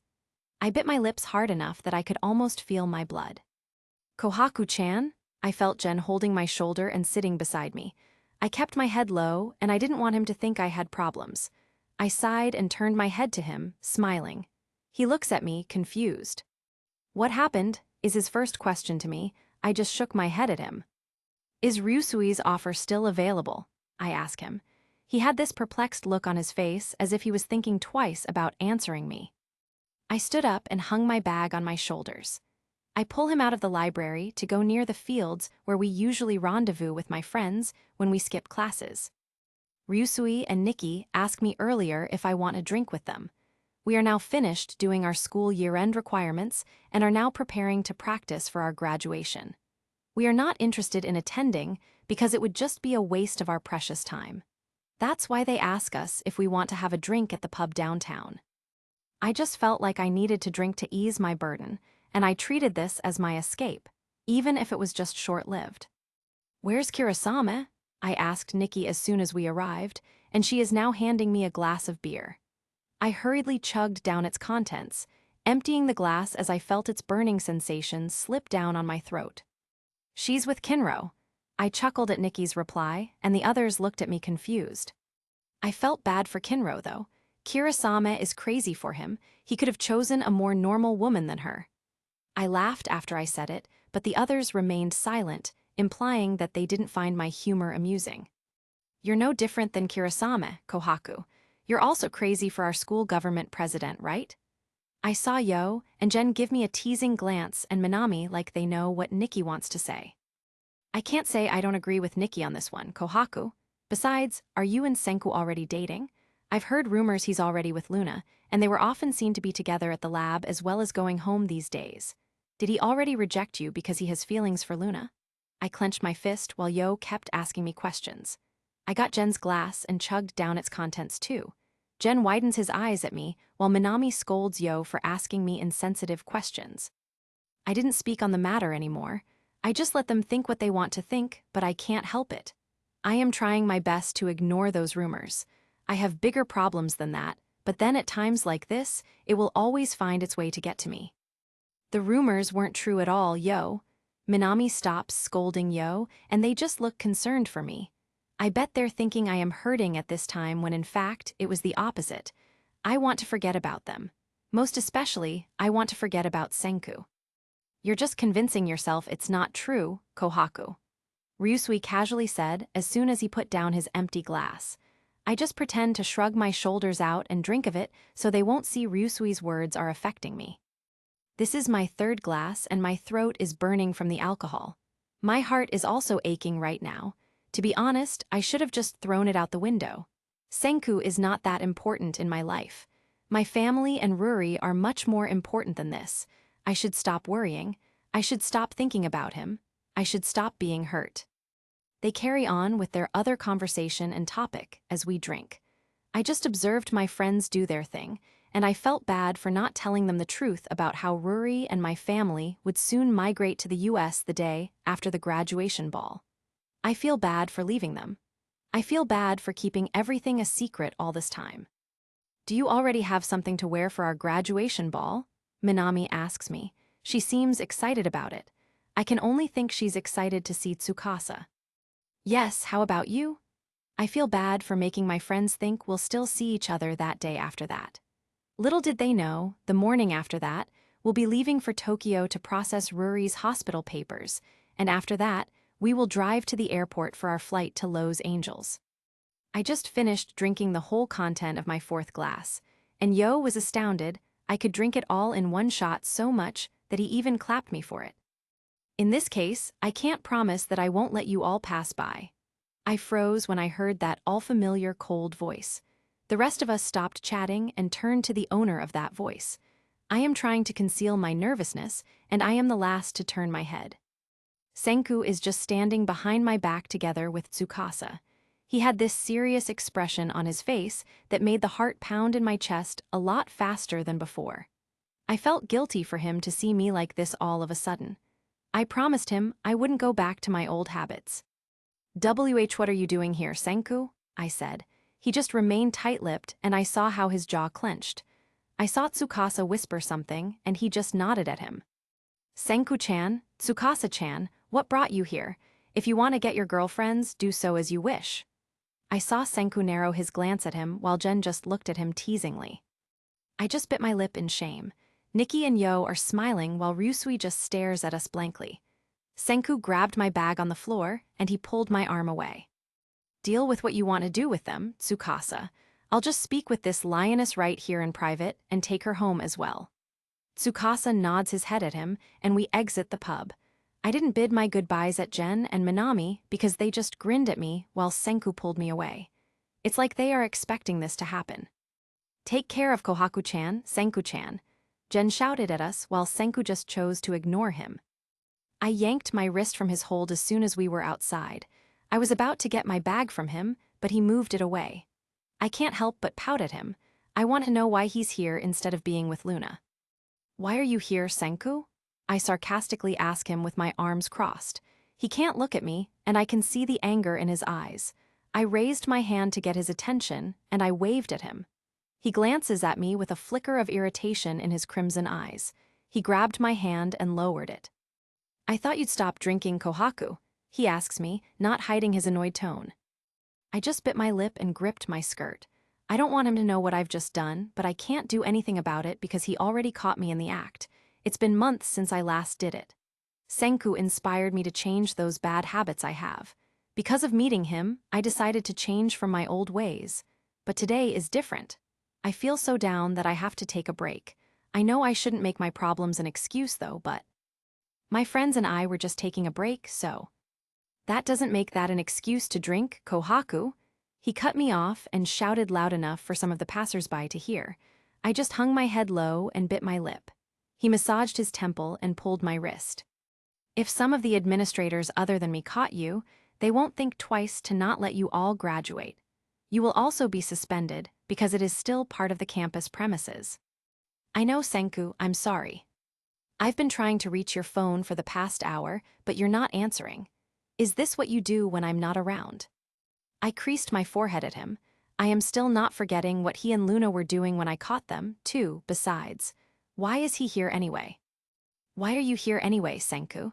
You caught me violating school rules and drinking during school hours. What now? I grabbed my bag from his hold and turned my back away from him. Go back to Luna, Senku. I'm tired of you lying about your true feelings for her. It's a shame that I'm being so serious right now. I caught you kissing her. Are you completely satisfied that you played me for a fool? I saw him widen his eyes at me and take that as my cue to walk away from him and board the bus. I never gave him a second glance, but little did he know I felt hot tears falling from my cheeks as I sat near the window. My heart was aching as heavy rain started falling and the bus resumed its way. TG Thagud 21. Loving him. Ruri and I were getting ready to attend the graduation ball together. I'm dressed in a crimson sleeveless chiffon dress with a scooping neckline and hemline that hits just above my knee. My blonde hair was pulled back into a ponytail. As I turned to face my sister, I couldn't help but notice how much more refined she appeared than I am. She is dressed in a sky blue one-shouldered sleeveless chiffon dress, which she wore with her straight hair. I volunteered to drive us to the hotel. It wasn't until last week that we finished packing our suitcases. After I confronted Senku about Luna, I never spoke to him again. Neither of us has communicated since then. It's a shame because Jen kept asking me why I wouldn't visit his lab anymore. Senku, according to Jen, has no intention of attending the graduation ball because he dislikes large social gatherings like these. Jen told me he's already waiting for us by the entrance of the hotel. The bat is an early bird. Ruri only nodded and stopped me as I was about to exit the car. If Chrome confronts you about me, please don't tell him anything. Ruri's expression became more serious when she spoke that. I can't help but agree with her plan all along. Chrome's been so down lately because of her. It also hurts Ruri to ignore Chrome, but I figured this is her only way not to hurt Chrome too much. I understand her, and I will support her in any way I can. A thought made me want to see Senku at the very least before we left, even though it's impossible. Or perhaps it's fine the way it is. I'll just spend my final day in Japan like we won't be leaving tomorrow and enjoy this ball with my friends that I'll hold on to for the rest of my life until we migrate with my family tomorrow. Take note of that, Kohaku, Ruri told me as she got out of the car first. Okay. It was surprising to see not only Jen in a velvet burgundy suit and green tie when I stepped out of the car. In a maroon collar neckline dress, Amaryllis welcomed Ruri as he waited with her. Without her dark makeup, Amaryllis looked stunning. Jen was also with Minami, who was dressed in an off-the-shoulder pink floor-length gown. A black eyeshadow, a subtle blush, and red lipstick completed her look, which she wore with confidence. She has a different appearance than she usually does. "You look gorgeous, Kohaku-chan," that was Jen's comment, to which I simply smiled. That's not to say that I'm not striving to be comfortable in these high heels. "Minami," I walked towards her and hugged her. "You look divine," Minami told me as she observed my look from head to toe. "No, you look divine." While Amaryllis continued to compliment Ruri on her appearance, she simply laughed at her. They both smiled as they glanced at us. Minami simply smiled back at them. Both of us entered the hotel at the same time. We're half an hour early, so the event hasn't started yet as we make our way through the building. There were some students who appeared to be snapping selfies. "Did you delete your social media accounts?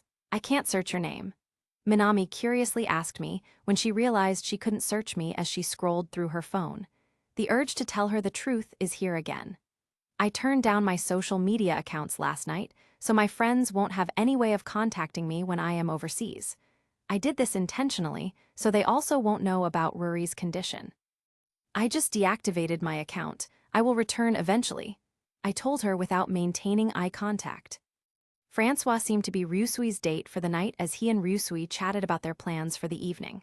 As soon as I saw them enter the hall, Kirasama and Kinro were engaged in conversation. We exchanged pleasantries and chit-chatted for a few minutes.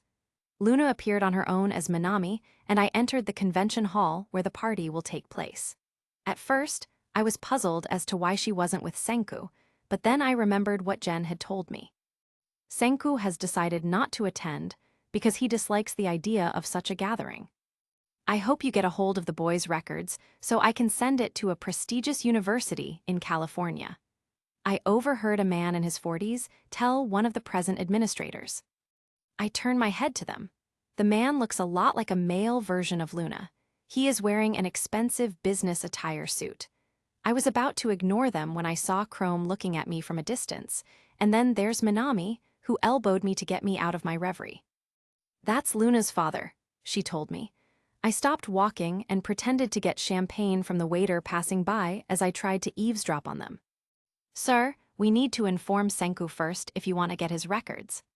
He told us he already had it, but he wouldn't give it to us, so I need a new copy. He's aware that I'm eager to see it. He's already dating my daughter, and I've already informed him of this, but he doesn't appear to want to owe us anything. I'm simply fulfilling a daughter's request like a father would." I didn't wait for them to finish, so I marched around the hall where the graduation ball party would be held. I stopped by near a bar counter and requested a drink. As soon as the waiter handed it to me, I sipped it neat, and I was about to request a new one when Minami told the waiter never to give me anything. There is a good chance that she heard what I had just heard. Hearing it from someone with credibility brings back these sentiments of brokenness that I desperately try hard to resist and forget. Kohaku, I face her with a fake smile. Just ignore what we've both heard, Minami. What? Damn it. He's hitting on you big time and Senku made you assume he has feelings for you. We can't just ignore that. Can you make it clear to me, Kohaku? Is he in a relationship or are you an option? Minami worriedly asks me. I just raise my head so the tears I have suppressed since earlier won't fall. I am already leaving for tomorrow. My decision won't change whether Senku admits he likes me or not. I didn't even care about it anymore if he chose to play with my feelings. I don't know and I don't care. I bit my lip as I stared back at Minami. It's clear as day, Kohaku. We both heard from Luna's father that they are already in a relationship. Did Senku mention he's already dating her, or is he just playing with your heart? All of the truths she said came double-edged. Every word I heard hurts. Every deviation from it cuts like a knife. My mind can't deny that what I heard is true. How cruel to hear it from someone with credibility like Luna's father.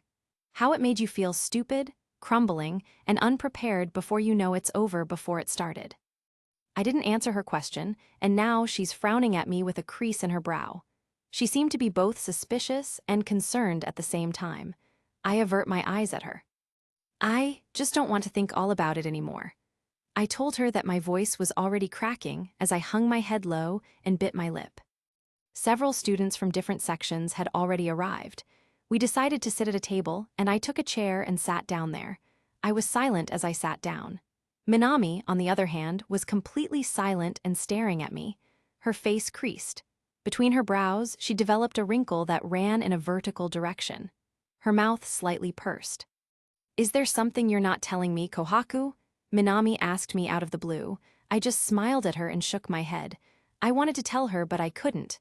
I promised Ruri. I am trying to think carefully about the real score between Senku and Luna. I don't know if what I witnessed was Luna accidentally kissing Senku. Is he using her to achieve his goals, or are they together? Luna's father appears to be quite fond of him. He would go to such extent to ensure that Senku and Luna would be together, even if that meant admitting him to a university in another country without him knowing about it. Of course, who wouldn't like a man who got the looks and is a genius like no other? Even my mother likes him. I haven't introduced him to them since I was embarrassed to ask him to meet them. Choosing a man who isn't from the upper-class circles would probably freak off my father, but I have faith that he will warm up to him in time. My father may believe in using force to get his way, but he's actually rather easy to please. I shook my head in disbelief when I realized that all of my thoughts had been for naught. I had a hunch he'd just refused to meet them. My thoughts were all for nothing. It's useless to keep thinking about those kinds of things concerning Senku. We will leave first thing tomorrow morning. The familiarity, the feelings I invested for him, all of our memories together, they will all be useless. So might as well forget about him and enjoy this night. Some of the boys from the other sections kept asking me for a dance. I can't even begin to count how many times I've turned them down. Jen and Minami were having a great time on the dance floor. Kirasame is now sitting next to me, her gaze fixed on the dance floor as if she's contemplating something profound, while Ryusui has decided to keep me company as Francois engages in conversation with her friends. Won't you join them in dancing? I asked Kirasame. She just shook her head at me as she looked around. Maybe she was waiting for Kinro. I don't care anymore what the real score between Senku and Luna is. He can do anything he wants with my heart, because it's been his since the moment I first laid eyes on him. The pain in my heart and throat became unbearable as a sob erupted in my chest. As I struggled to keep my hands on my skirt, I bit my lip tighter than I should have. My mind can't seem to accept that we are already leaving. It's impossible for me to forget how much I love Senku despite the fact that my instincts tell me he's simply playing with me. I never anticipated all of this would happen. I really am stupid and naive. I believed I had a handle on my emotions and could tell when a guy was just messing with me or not. If he isn't, I'll just go along with it and pretend it's nothing. But right now, everything feels different, and I am still not sure if Senku is just playing with me. Maybe I'm just in love with him so much that I won't notice how he treated me when I initially told him about my feelings. My heart tells me that what Senku and Luna were doing in the lab was a complete fabrication. It's amazing how positive my impression of him is.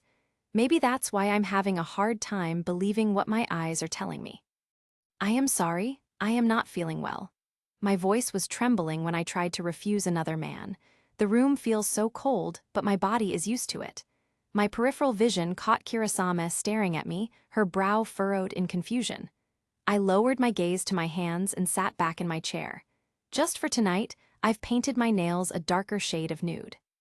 I wonder how this puppy love would last. I caught sight of Ruri, whose attention was looking at Chrome across the dance floor, while he was busy chatting with Jen and Ukyo. She was only watching them, and she had a slight smile on her lips. I wonder if Chrome can love again after Ruri. How can you really love again after a great love? Maybe you can love again, and it's your choice. Many people got brokenhearted, who had already moved on from lost love and could love again. Surely, I am not an exception. I am just hoping I wasn't cursed to find the love that was meant for me, right? I'll just trust I'll be happy one day, and yes, happiness isn't always found in your significant other, so I know that eventually I'll be happy again. It is my sincere wish that Ruri would get better soon. My only hope is that everything will return to normal for my family. Kohaku, someone tapped my shoulder. I was taken aback when he suddenly appeared in front of me. It was Chrome, and he was wearing a navy blue formal suit, but that didn't justify the sad look on his face. I am here to ask what exactly is Ruri's problem. I just avert my eyes at him, and I can tell Ryusui and Kirasame are now looking at us. No, please don't ask that, Chrome. Chrome, I've been looking for you. A woman with green eyes and brown hair approached him with all smiles on her face. I take that as my cue to get away from here. The sad look on his face urges me to tell him the truth, but I can't. I promise my sister I won't tell him anything. I don't want to do this, but Chrome's question encourages me to do it. I don't want to remain there without answering Chrome's question. Sorry, Chrome, ask Ruri, I need to go. I excused myself from my friends to get some fresh air outside, and maybe I'll just stay outside the whole night and wait for Ruri until she's done attending this event. Who am I kidding? I have so much to think about for the night. It's better to be alone like this just so I could clear my head. Once I am outside, I am surrounded by the hotel gardens wherein it was basking under the majestic light of the moon.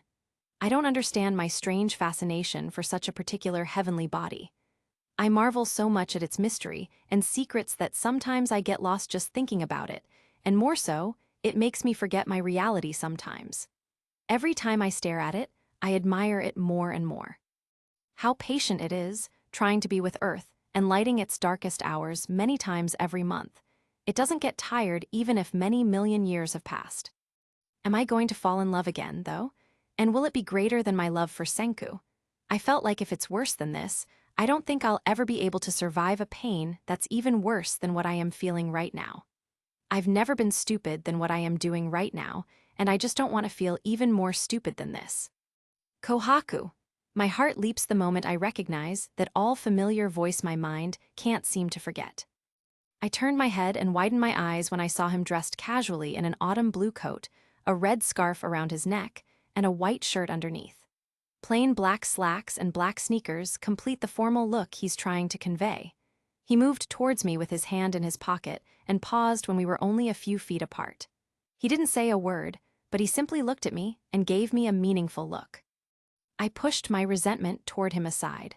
My eyes were welling up with a few little tears. Here is the man I like the most. This is the man with whom I am most likely in love. I wonder when we separate our ways after this night, will I ever get over him? I wonder if I'll ever love again. Just thinking about it seems impossible. He was the first to close the distance between us. My brain was telling me to run away, but my feet wouldn't budge, and my heart was pounding faster and faster in my chest. As the crisp fall breeze blew past me, I huddled closer to keep warm. He hurriedly walked towards me and removed his scarf to cover my cold frame. I can see the frigid smoke billowing from his mouth now that he's so near. He didn't take his eyes off of me as he wrapped his scarf around my shoulders to make me feel more at ease. He's my first love unless I find someone better than him. My feelings for him will fade until then. As I sought to grasp the scarf he had wrapped around my neck, his stare remained fixed on me. Though his eyes are flaming red, they are mysterious and dark. His hair is slicked back, and he has a fresh, masculine fragrance. Ryusui told me you decided to go outside. I just want to get some air, and I can't seem to enjoy the event.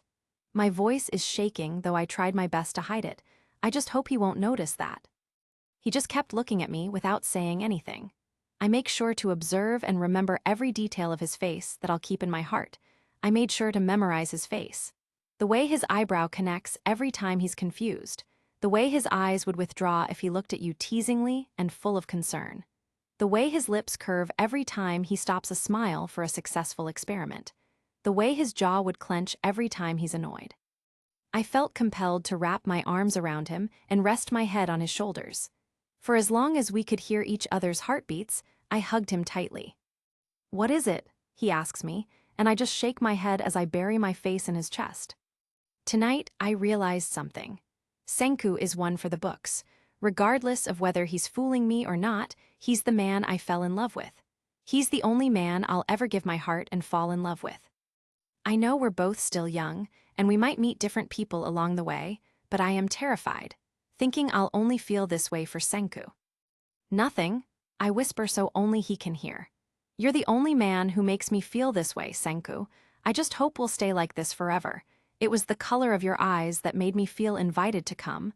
I buried my face in his chest to take in his scent. "And it is in the way you look at me that makes me want to stay.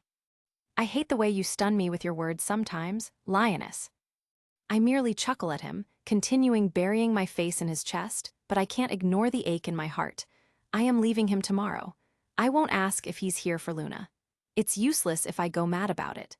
We're nothing, and I'm choosing to end it here while attempting to recall everything about him and our memories together. Doubt and argument are a waste of time for me. It is our last night together, and I don't want to ruin it. Do you really hate it when someone admits their feelings for you? I know I am no different, Senku, but I just want you to know. I turn my head to look at him, never breaking my hug. I saw him bite the inside of his lips. When he did that, I just grinned. I'm going to miss him. I'm going to miss the aroma of his hair and skin. Most of all, I'll miss having him in my life. He's the kind of man that should send me running, but I kind of know I won't get that far because his memory would always haunt me. There's something I wanted to tell you. He pushed a bit, breaking our hug to face me. I had no idea Luna would kiss me. I was taken aback by her unexpected behavior. He said, while his cheeks were a bit red. I don't know why I felt nervous and afraid at the same time. "Minami claimed you saw it all. You're not a fool, Kohaku. It also hurts me that you thought that way because of what happened. I am really sorry." "You don't have to apologize. I guess I never should have let my emotions rule me over. You don't have anything to do with it, that's all." I told him, averting my gaze from him. "Kohaku, I want you to hear my feelings. You don't have to say anything, just please hear me out." This time he caught my attention. I looked over at him, and then he turned his head to look at the starry moonlit sky. "You're not like the others, Kohaku. You're a very special woman to me. Somehow it's different with us. You see, Kohaku, I've never had such strong feelings for someone as I do for you, except there's one problem. I feel as if I cannot love you like any other ordinary girl. You're my best friend, the woman who supports every scientific project I've had in all those years since I transferred here in middle school. Those are my feelings." As tears threatened to fall, I bent my head and closed my eyes. I knew it. Soon it would all come to this, yet I still let myself be hurt. In my ignorance, I'm assuming he feels the same way about me when all this time he's only taught of us as friends. "Oh, I knew that. Why, you didn't need to tell me. I knew how you felt. It's not as if I hoped you would love me back. I never thought that. It's all right, I am going back inside." I started taking his scarf from my neck to return it to him because I never want to carry something that reminds me of his rejection. My eyes are watering, but I'm trying to hold them back so they don't fall. He grabbed hold of my hand just as I was about to remove his scarf from my neck. "Don't take it off, and don't go back yet. I still have a lot more to say." "I've heard enough, Senku. Can we go somewhere else other than here?" I never hesitated, didn't think twice, and pull his arm. To my surprise, he didn't hesitate when I asked if we could talk it out somewhere else and away from here. The students suddenly stop dancing as we enter, as if they've never seen anyone like us before. Is that Senku Ishigami? As we walked by, I overheard someone whisper something behind my back. I'm sure they previously assumed he wouldn't show up, so his presence here is a bit of a surprise. Senku looks behind me as well and raises his eyebrow. I kept excusing myself from the crowd of students blocking our way as we went out. As soon as we were in a parking lot outside the hotel, I faced him. I thought you weren't attending, Senku. I told him as soon as we reached the parking lot. Indeed, I don't like attending events like this, but I guess it's not too bad now that I saw you. Seeing his smile made me feel like someone had touched my soul. I shifted my gaze away from him. He didn't know I would leave Japan first thing in the morning. If he knew, would he stop hiding his true relationship with Luna? A heavy sigh came out of my mouth as I stopped off my thoughts. That's not something I should be pondering. I shouldn't hold on to my resentment. There's nothing I can do, isn't there? I should take advantage of his presence and be grateful that he's here with me. Regardless of what happens tonight, I will not regret it. Loving him was part of my high school memories. Loving Senku like this is a happy memory. Everything about us is a beautiful memory, and the only sad thing about it is I'll leave without telling him anything. Let's go somewhere else. I asked him when I saw him leaning his back with his arms crossed on a car. What about the graduation ball? He asked. Then he gestured his head on the building in front of us. I shook my head at him. It's kind of boring, not until you found me in the hotel gardens, Senku. He just stared at me. It's like his mind seemed to be debating whether to agree to what I wanted or not. So, I took it upon me to give him options where to go. I stroked my finger under my chin. We can go to the ramen shop nearby, but I'm not hungry though, and we can drink in a pub nearby, but it's awkward, I am wearing a dress, or, we can go to your late professor's shrine garden and lab. He remained to stare at me as if he's thinking about everything I said. Ruri will look for you, Kohaku, even Jen and Minami too, he said. I'll just send a message to Ruri now that I'm outside, or I already go home. I am sure Jen and Minami won't mind. Senku, please. I don't want to beg him that we should run away together, but I see he gets what I mean to say. Fine, I can drive us there. I was astounded when he opened the door of the car behind him. You want me to shove you inside or what? He dryly told me. Geez, it won't hurt someone if you ask nicely, you know, and here I thought you were a gentleman all along. I sighed as I went inside his car and took a seat. Not a little too long, he followed right after as he sat in the driver's seat and drove us to our destination. TG Thagud 22. Dancing with our hands tied. Have you ever loved someone so much, and so pure that it started to scare you? That the things you are capable of doing in the name of love began to terrify you as well? Perhaps, loving Senku made me realize I was so full of love to give that I don't care how much of it will spill or go to waste. I love him way too much that I don't care how little or close to empty what's left here for me to safekeep.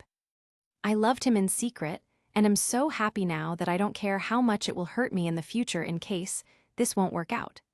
I love him in spite of deep fears that the world will divide us. I love him way too much that if ever the universe will take him away from my grasp, I'd still be thankful that he's the reason why I felt so alive for a while.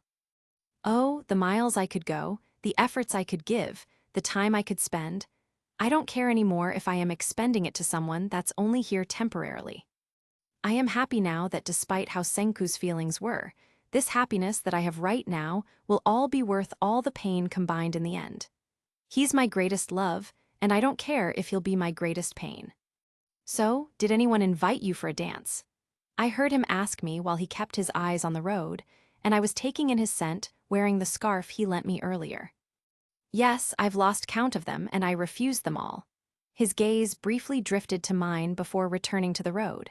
His lips drew my attention. The moment he realized I was watching him, he almost ran his car through a red light. I felt him hold my hand, squeeze it and kiss the back of it. His hand is so warm, I'm going to miss him. I'm going to long for his presence, I'm sure of it. He looks so serious while he drives, and the way his lips turned in a thin line made me want to kiss him. I want to hug him. At the very least, I want to be able to feel him. I want to make memories Memories that I'll carry with me forever. I want to bare my soul to him. We would go our separate ways, and I'm sure he'll eventually find someone else to love, and that's the same for me too. But I want him to be my first. I want to give him all of me. It's inevitable, and it will break me for sure. But in time, I will look back to it, knowing that I gave myself to the man I love right now. Two headlights continued to shine through the sleepless night as we drove along.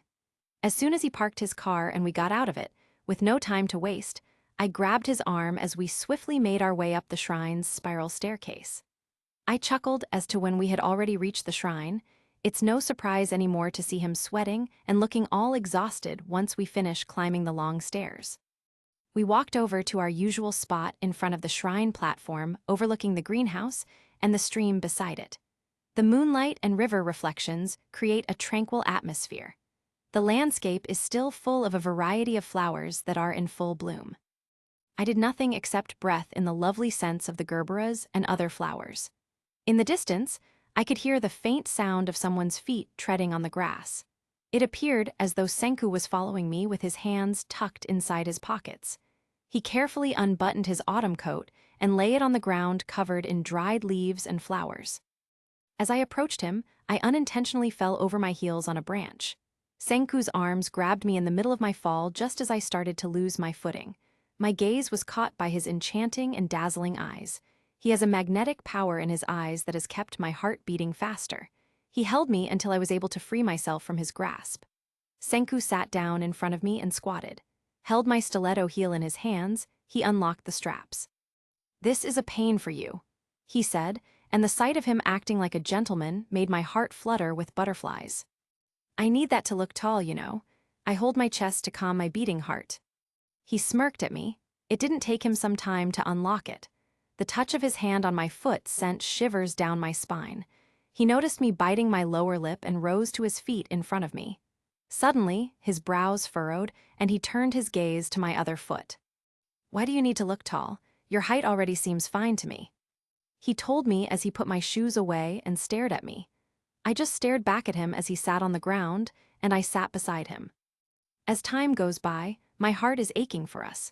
It hurts like hell seeing him getting serious while I know it's all going to end tonight. I sat in awe of the night sky, covered in a blanket of stars.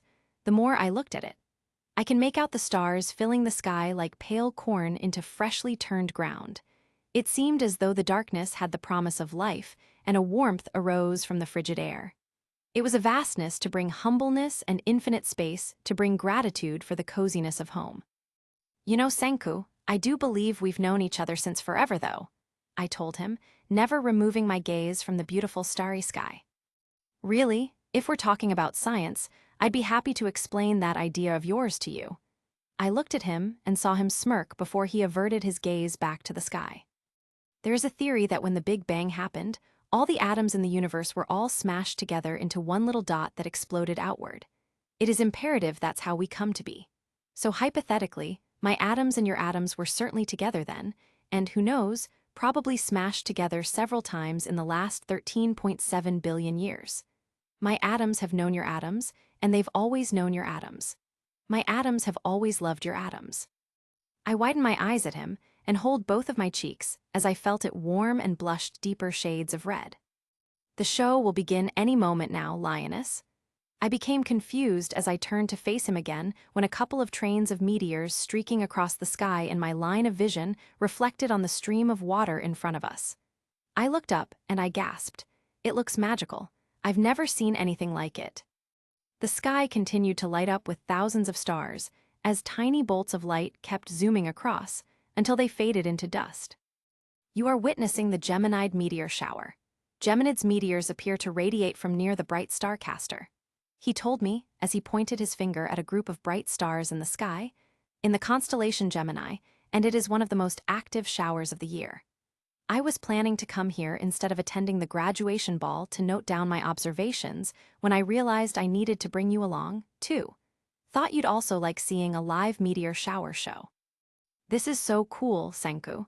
I think I can enjoy this," I said as I continued to marvel at seeing different meteors streaking across the sky.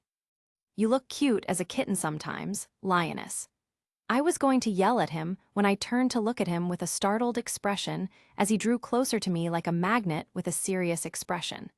His captivating crimson gaze remained fixed on me as my heart kept leaping faster in my chest. I licked my lips inadvertently, and I could see that it bothered him. I bent my hand on his autumn coat sprawled on the ground to get close to his face. I tilted my head to meet his lips halfway, and he opened his mouth to welcome my kiss as if a magnetic force is drawing me closer to him. I pressed my mouth to his with uncertainty at first, surprise and concern showing on my face when he pulled away, only to be swallowed again when he pressed his mouth to mine once more. In surprise and curiosity, he parted my lips, and I felt him gently nip at my bottom lip, encouraging it to widen at the touch of his lips. Some kind of warmth blossomed in my chest. I stopped kissing him so I could face him. His hands touched my waist lightly as he matched my gaze with eyes that somehow reassured me. I felt the connection in the pit of my stomach, a warm, coming-to-life tingle, while his calloused hands pulled me closer to him calmly, probably not wanting to do anything that would upset me. I chuckled softly. I think I wanted to lie down with you, Senku. I couldn't pinpoint exactly what it was about him that made me feel hot and uncomfortable, as if he were a magnet that drew me back to him, no matter how much time had passed. There is something about him that I can't help but be drawn to. It was his smile that curled his lips and made my stomach twist. It was also the way he was great at everything he did, but I could sweep the floor with him when it comes to strength and stamina. We haven't exchanged more than 5 words in 2 months, but that crazy stupid crush that I had on him still existed. He gives me a serious look, as if he's debating whether or not to trust what I'm saying, whether I am telling a joke or not. I only showed him a tender expression. I want him to sense my honesty, even though he can't be sincere with me about his real relationship with Luna. I want him to remember me as the girl who loved him truly and without any conditions. I am not asking him to love me back. I am just asking him to let me love him, even if just for a while before I go. Truth be told, I am already at my limit in so many ways, Kohaku. His face looks dejected as he averts his eyes on me, and I caress his face so he can face me. We stared at each other for a while before he grabbed my nape and crashed his lips into me again for a kiss. This time his kisses were so hot and deep. My skin is tingling with foreign and unknown sensations. The pain ripped again through my chest as we kissed. That's because I know this is where it will all end.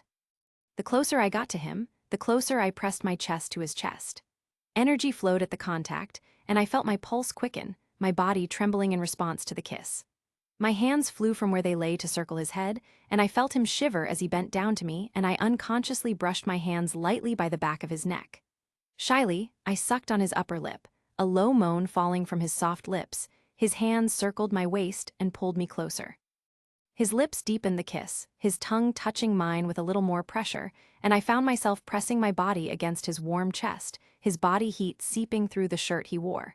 He kissed me hungrily this time, as every time he enters my mouth, he claims it like it's his. It is, actually, so I just let him claim it freely. He stroked my arm, and one of his hands was now on my stomach.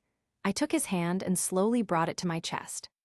He stopped kissing me as he faced me, creased his forehead, and looked at me. Kohaku, I bit my lip. I knew he would stop me. Senku, I like you very, very much. I was about to open the zipper of my dress when he held my hand. Stop it, Kohaku. I just frown at him and hug him, burying my face in his shoulder. I breathe in, wanting to savor his scent. Please, I want you so bad. I want you, Senku. Are you going to reject me, like you always do? My voice trembled at the thought of him denying me. Kohaku, he screamed furiously as he pushed me away and massaged his temple. We can't do this. I slumped my shoulders and slowly put down my hands, holding his nape since earlier. So, he really is rejecting me, huh? His eyes looked so dark, and he tilted his head to the side so he wouldn't face me. I saw him clench his jaw. Just for tonight, Senku, please. Not long after, I felt my tears now pooling in my eyes. It's not because I am begging him to let him do it with me, but because I'm starting to think that my family and I will be leaving tomorrow, and we may never see each other again. I made him face me, and I tried to kiss him again only to feel again the rush of helplessness, the sinking yielding, the surging tide of warmth that left me wanting for more. He kissed me back. His kisses gave evidence to his burning desire. He just held my head as he kissed me, the kiss dwindling from desperate and needy to calm and gentle. He kissed me softly at first, and then with a swift gradation of intensity that made me cling to him as the only solid thing in a dizzy, swaying world. His insistent mouth was parting my shaking lips, sending wild tremors along my nerves, evoking within me some sensations I had never known I was capable of feeling. And we paused to gasp for air. He pushed me slightly to kiss my neck. I gave him access to it as his soft kisses made me moan. "I told you we can't do it, Kohaku," he whispered in the middle of him, kissing my neck. "It hurts because he is still treating me as his friend. I don't want him to treat me like a best friend." My feelings for him grew more intense as I realized that I would be leaving tomorrow, so there was no point in letting them fester any longer than necessary. I felt an aching pulse throbbed in between my thighs. I draw myself closer to him. I felt his other hand feasted on my breast. I reached for my zipper again and unzipped it completely, and I moved my shoulders to remove my dress. "We need to stop now. I don't want you to regret this tomorrow," he said softly. I only shook my head and proceeded to kiss him passionately. He moaned when I gave him a deep kiss. A furrowed brow was seen on his face as I saw him close his eyes as if he was having a hard time holding back. A part of my dress fell off, which is why he was holding my chest straight into the bra. I slowly unbuckled his belt. He stopped our passionate kisses, and he looked at me again. "It's a little too early for us to do this, lioness. I don't want you to reg." I put my index finger in his mouth to shut him up. I shook my head at him and crossed my arms. "Will you stop calling me a lioness? My name is Kohaku." He just stared at me, and I held his cheek. "I will never regret this, Senku." He shook his head. "Kohaku, did you drink at the party tonight?" "No, I'm not drunk. I didn't even drink. I promise," I lied. I felt him caress my hand that's holding his cheek and crash his lips again to kiss me. I gripped his shirt as he entered my mouth. Everything about his lips makes me so damn turned on. The way his mouth flicked inside my mouth, it's like the blood was rushing to my head. It made me so dizzy. Senku ran a hand over my sternum slowly, pushing the mane of my blonde hair back, his fingers trailing over my neck. He pushed forward, bending down to press a small kiss to the juncture between my neck.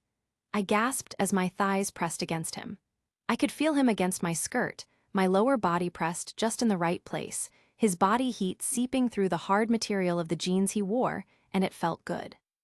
It was good enough for me to keep squeezing him as he pressed kisses down my neck, little splashy kisses, wet and sensual.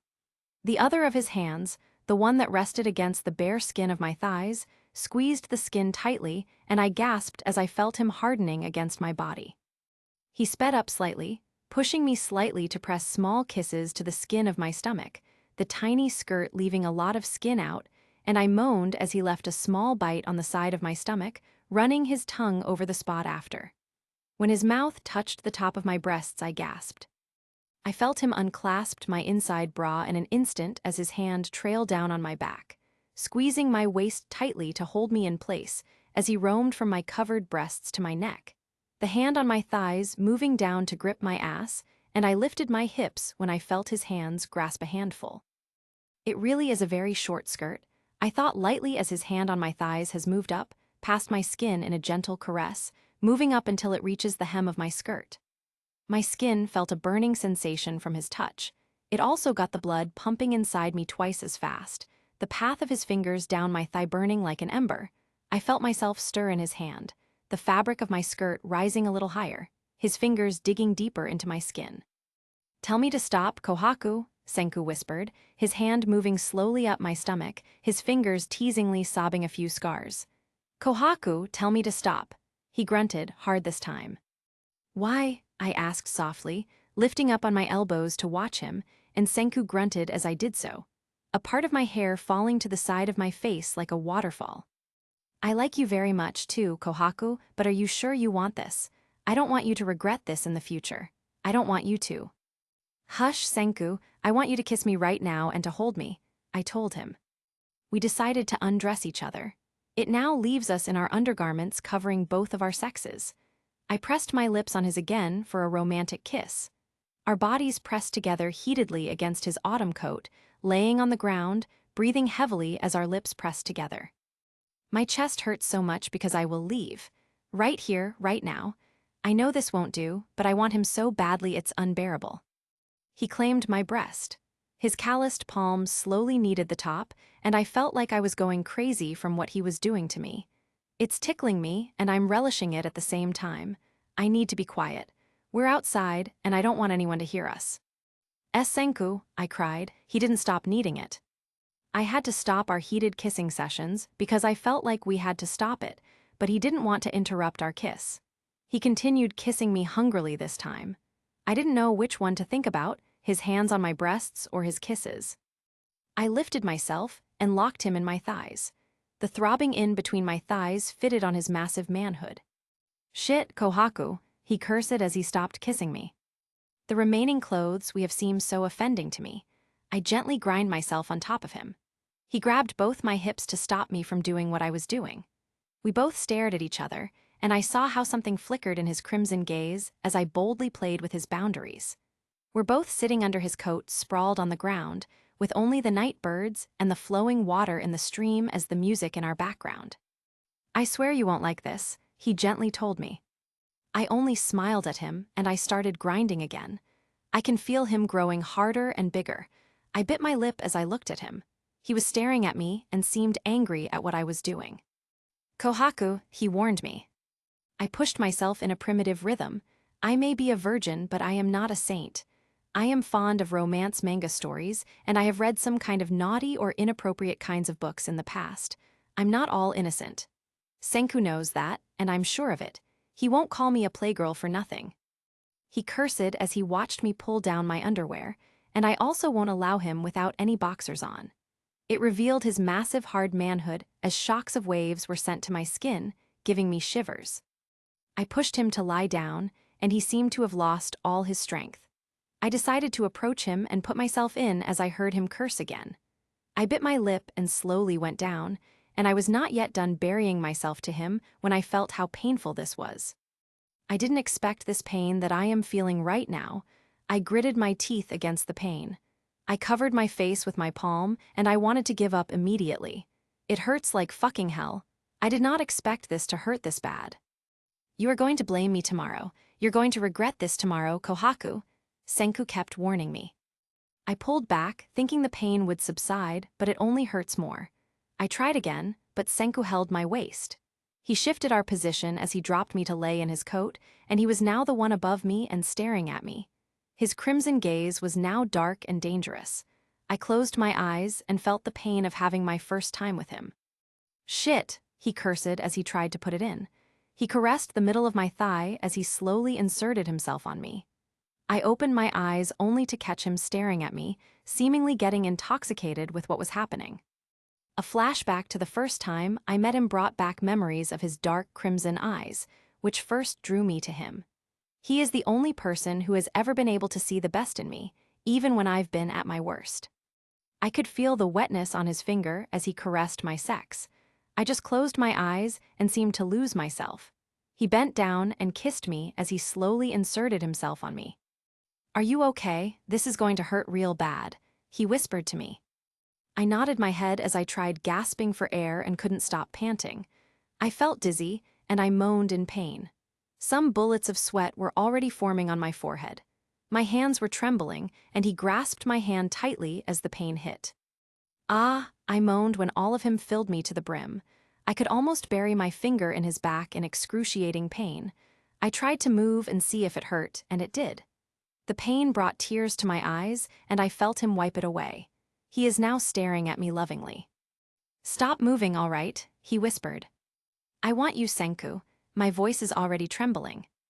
I want you too, so bad. I'm sorry we did this early. He softly told me as he lay his face to rest on my neck. I remained silent when he said that. He may feel sorry for himself because he is in love with someone else, but I am not sorry for this. I will never be. It's my decision to give myself to him. I want to leave him some good memories with me so he won't forget about me. I moved, I pulled. It hurt so bad, I pushed it hurt more. He held my waist. He pulled. I bit my lip just to keep from moaning in pain. He's going deeper and deeper, and it's stiff, hot, and it's filling my insides. I closed my eyes and my back arched off where I was lying. And then he started the primitive rhythm wherein I felt pain with his every move. He managed to pull the pin to let my hair spread all over. He kissed me softly. His lips were warm and soft. They parted slightly, allowing my tongue to slip inside, making me dizzy as the pain completely went away. His other hand squeezed my breast as his lips claimed my mouth, a rhythm that was probably memorized by our bodies since the beginning of time. The sound of the streams, the poodoos and whippoorwills of night birds, our heavy breathing, and the fast beat of our hearts enveloped my ears. His mouth closed at the tip of my breast, and I couldn't stop myself from moaning. I touched his head, and I ruffled his hair while doing that. He stopped for a bit as he firmly held my hips and all of me as he moved to a primitive rhythm. He increased the speed of his thrusts. I feel my insides are going to burst. I kept moaning every time he pushed, and then suddenly, he pulled away, leaving me all alone. I knew better why he pulled back for a reason. We were still young, and Senku was smart for that. I just let him release himself somewhere. I quickly put my thighs together. A moment later, Senku kneeled at my feet. "Kohaku," he said softly. He reached out for me, pulled me close, and wrapped his arms around me. His warmth covered me, shielding me from the harsh, cold wind of the night. "I love you," he whispered to me as he kissed the side of my head on my blonde hair. My eyes squeezed shut. I am too tired to even react, and I want to rest for a minute. He hugged me tightly this time, but I was gone, too gone to even respond. The night continued to settle down. I woke up and I found a sleeping Senku beside me. I smirked as I bent my elbow on the sleeping mat and rested my arm upon it, leaning my head under my hand to stare at him. His two locks were resting on the other side of his face. He really is handsome and so cute as he sleeps. I might not know what we really are, but what we had. It was special. It was beautiful, unique, messy, and so many things that words can't describe. But for him, he must think of it by now that I forced him to do it with me. My knees trembled as I fought to keep my balance as I discreetly prepared to stand up. I can feel the soreness between my legs. I look at him one last time and caress his cheek softly so he won't wake up. I really wanted to lay down beside him, but I had to go. Earlier, after we put back our clothes and put them on as if nothing had ever happened, I also took the time to fix my hair and reinstall the pins to resemble the way they did before, and was surprised when Senku took out a sleeping mat from the shrine laboratory. He just reasoned he often had work overnight from his late professor's lab. That's why he'd bring a sleeping mat to sleep on the shrine instead of going back to his apartment. We talked for a bit while admiring the starry sky before our sleep took over us, and we slept beside each other. I messaged Jasper to pick me up on the street near the shrine, and I just reasoned I happened to have a night out with one of my friends.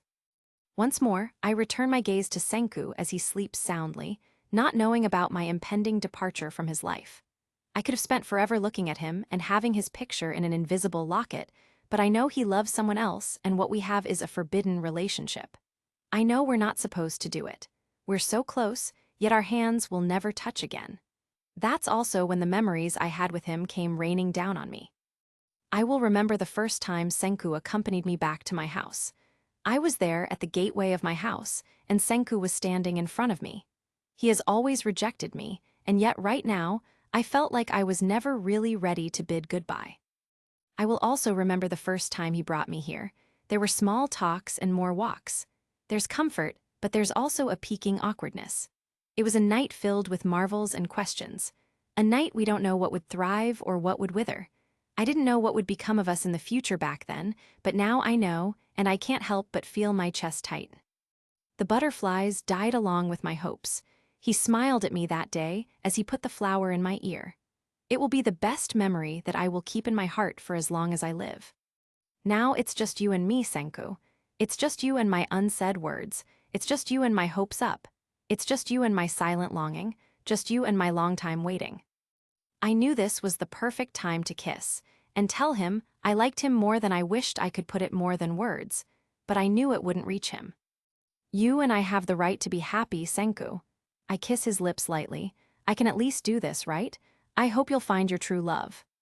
This was our sanctuary, and the gates were waiting for me to go. The moon is shining brightly. The silence was enticing.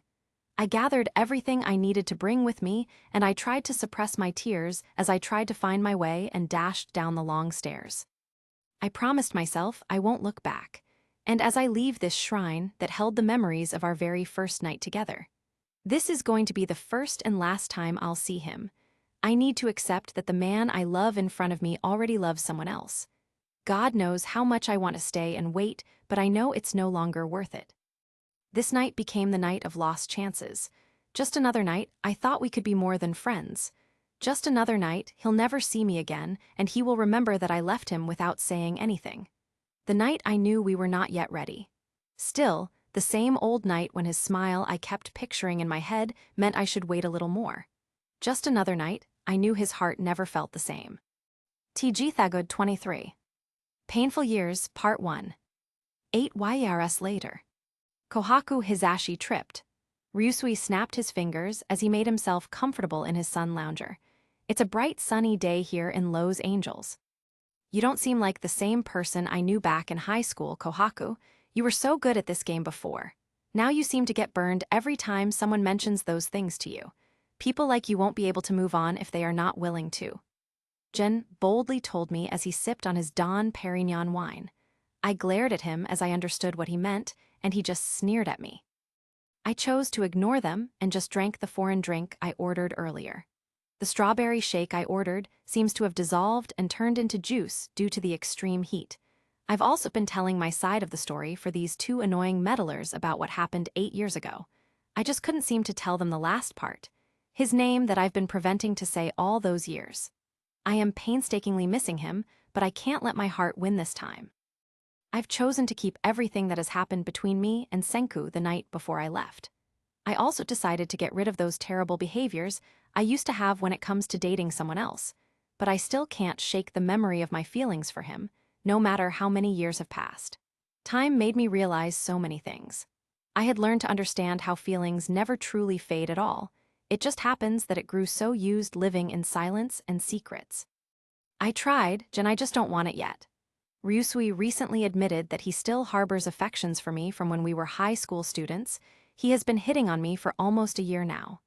I did my best to give him a chance, but I couldn't.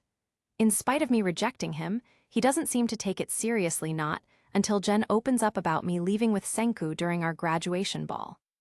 While the three of us sat in our lounge chairs overlooking the pool, I placed my drink in front of the table, overlooking the cityscapes of Los Angeles. Almost all of our friends have moved on, yet here you are, you're still stuck. Ryusui didn't wait for me to reply. He had already fallen into the pool, sporting a perfect dive and a perfect swim. He brushed his wet hair using his hand as he rose from the other side of the pool and playfully looked at the women in the pool from a distance. I just roll my eyes at him. Here he is all talk about how I am stuck when he can't even change his peerless womanizer personality. Ryusui now owns half of the Nanami conglomerate's enterprises, making him a wealthy entrepreneur. He would call Jen and me whenever he needed a break from his hectic schedule. As for Jen, who is now entertaining the women around him, is now a successful magician, often doing show performances worldwide. From afar, I saw Ryusui with a few of his friends, and a man beside him kept eyeing me playfully. Today his friend probably thought he'd get laid. I just close my eyes and might as well enjoy my free day as I pretend to sleep so they won't bother me again. I laid my head to rest on the lounger when my mind tried to remember everything that had happened for the past 8 years.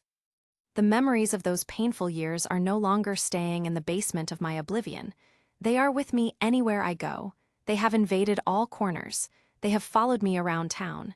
They cry with me, wanting to be remembered. It's been 8 years. Yet everything feels like yesterday. I never look back at the shrine, and I can't help but think that I chose to leave a part of me back there when Jasper arrived to pick me up that night. Ruri was waiting with him while her eyes fixed at the gloomy view of the glass pane on the opposite side of the car. I can only assume that she didn't recognize my presence because she had a difficult time pushing Chrome away, and it's the reason why she looked worn out and dejected. I cut all the cords and communications I had with my friends to fulfill my promise to Ruri. It will be difficult for us to keep everything a secret if we communicate with our friends, because as soon as we arrived in the US, Ruri began her chemotherapy treatment. Our first year in the US was tough. Ruri agreed to have her treatments, and she began taking daily medications. Our father and mother must sacrifice and sell our mines and flower farms. It will be harder for them to manage it when they're far away from Japan and are with us. Dad, you should go home and help Turquoise and Jasper. Rory didn't fail to remind our father, while he just remained to nod at her. We agreed to never tell her of the real reason for the status of our businesses. She loved our home. She loved Hokkaido so much. She loved our flower farms and our mines. Its sentimental value to her contains our memories as a family. That's why it's hard for her, but even more for our parents, to let it all go. I love our home, too, but I love my sister more, so I didn't mind that. We wouldn't hesitate to do it if we have to sacrifice all of our properties to pay for Rory's treatments and make her feel better. 3 months after her first operation, they said it was successful, but they still needed to observe her sensitive case. Rory has lost a significant amount of weight and experienced a major hair loss of her once beautiful blonde hair due to chemotherapy, to the point that they need to shave her head bald. She also had to undergo radiation therapy when one of her medical results shows a tumor had grown on her brain, causing her to have headaches and mood swings on a regular basis. Not only is cancer slowly killing my sister, but she also can't remember me when I ask her one day whether she knows who I am, and it breaks my heart. Rory, I bought you the continuation novels of your favorite books. You might want to read them.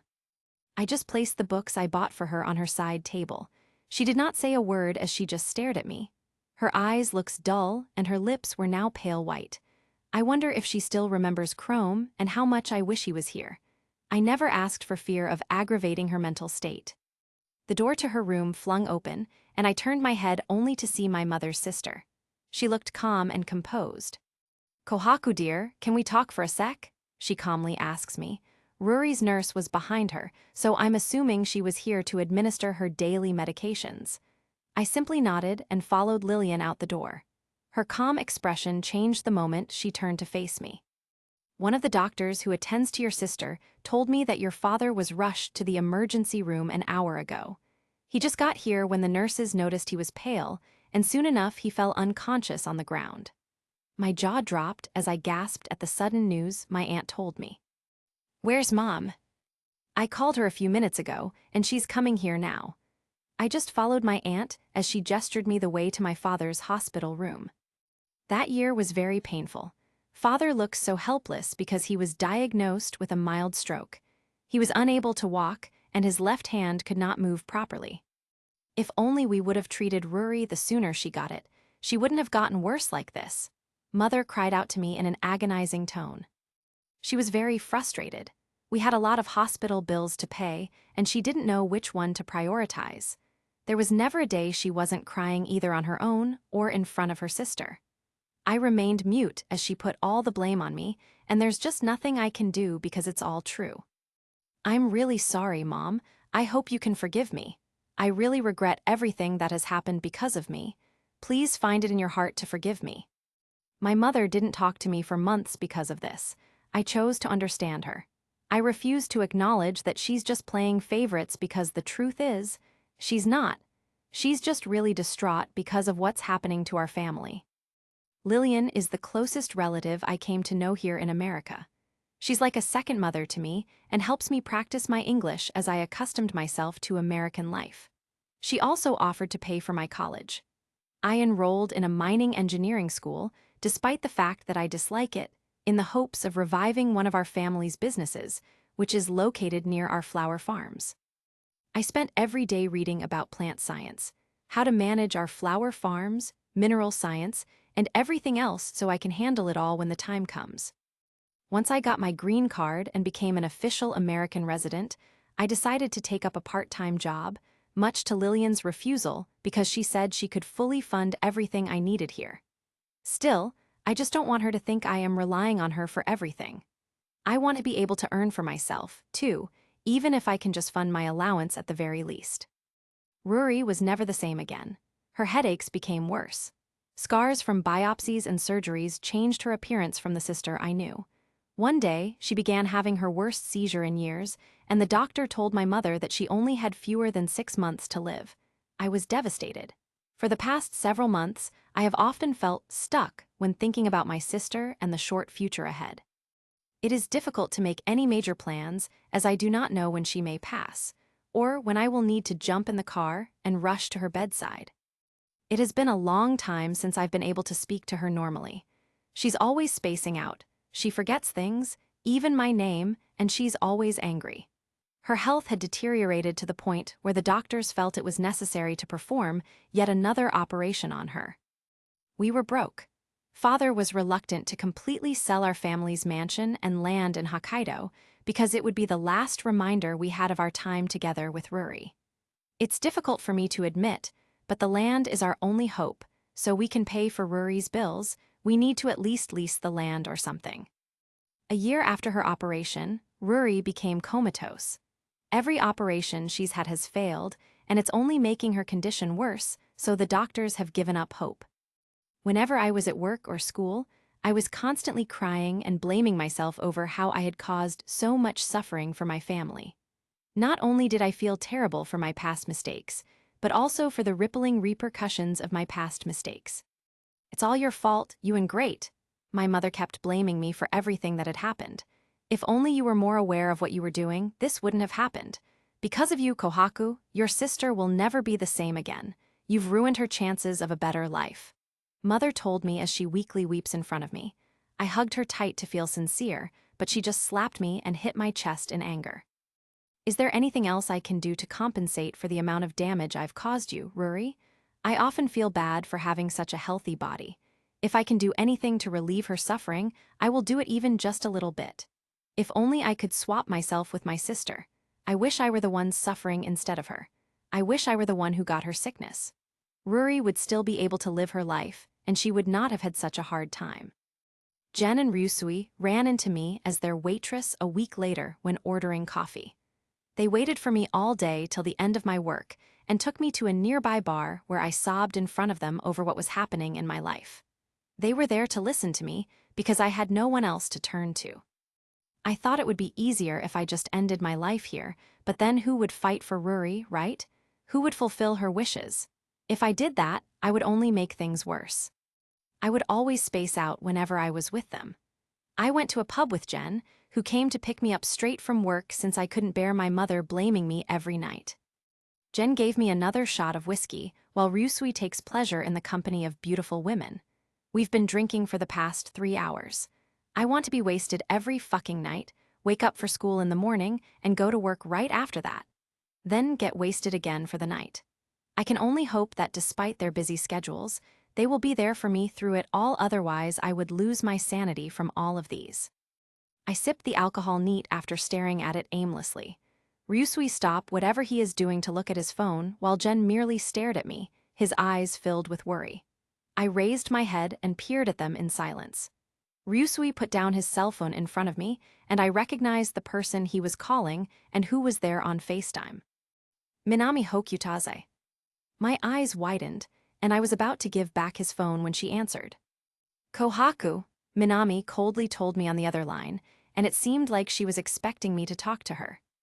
Eyes already filled with my tears, I stare back at Ryusui, who now had a calm expression, while Jen tenderly smiles next to him. Feelings of anxiety and relief have mixed in my head.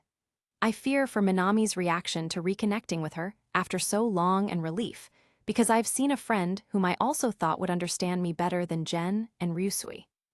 "Minami," my voice cracked as I called out for her, and I couldn't stop myself from crying in front of her anymore. I tried to suppress my sobs by covering my mouth. She looks at me confused. "Are you okay, Kohaku? Ryusui never told me anything about you. Damn that womanizing bastard. Anyway, after almost 4 years, all of us, including Yuzureha and Amaryllis, can't contact you. Care to explain?" I stood up and picked up Ryusui's cell phone.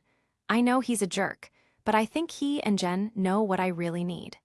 You can't really know each person in your life. Those from whom you least expect are the ones who are capable of understanding you better. "I am sorry. I didn't want to tell anyone, Minami. Ruri doesn't like any of our friends to know." She looks at me confused, and I can only guess I was wrong to assume that she already knows everything about what's happening. I can only think that if Jen and Ryusui never told her anything, maybe our servants Turquoise or Jasper told her. "What happened, Kohaku?" My question is, why did your family leave Hokkaido and not tell us? On the day of our graduation, I was going to tell you that I was also leaving Hokkaido. It was my parents' wish that I attend a university in Tokyo so that I might pursue a career in journalism. But you leave the country? Why? Her insistence on knowing only tells me she didn't know anything about it. Ryusui and Jen didn't tell her. I was surprised because those two were really trustworthy. So, are you still in Tokyo right now? I ask her. Yes, I am. I am now preparing to go home after doing some news reports on air. 3 years ago, after Tsukasa and I graduated, we both flew to Tokyo to pursue our college degrees. Since then, a lot has transpired. He is now the owner of one of the most renowned martial arts dojos in the country, but he is still fighting in international tournaments. His sister, too, has recovered from her illness. I am now a famous media journalist. Wait, this should not be about me. Why did you leave without telling me anything, Kohaku? My lips began to tremble, and I resumed crying in front of her. I told her about Ruri's sickness and present condition, and she also came to know how it all started because of what happened between me, Titan, and his ex-girlfriend, Garnet. Oh my God, she remained speechless. She's in a coma right now. I don't know what to do anymore. Minami cried in sobs. She didn't expect everything that I'd told her. On the day of our graduation, Chrome asks me about you and Ruri.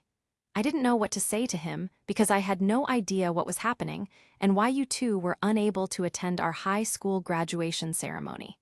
And then there's Senku he kept. Minami, please, I chose to forget about him. I shook my head at her. It's been years. My problems are bigger now and I don't have any room for heartaches.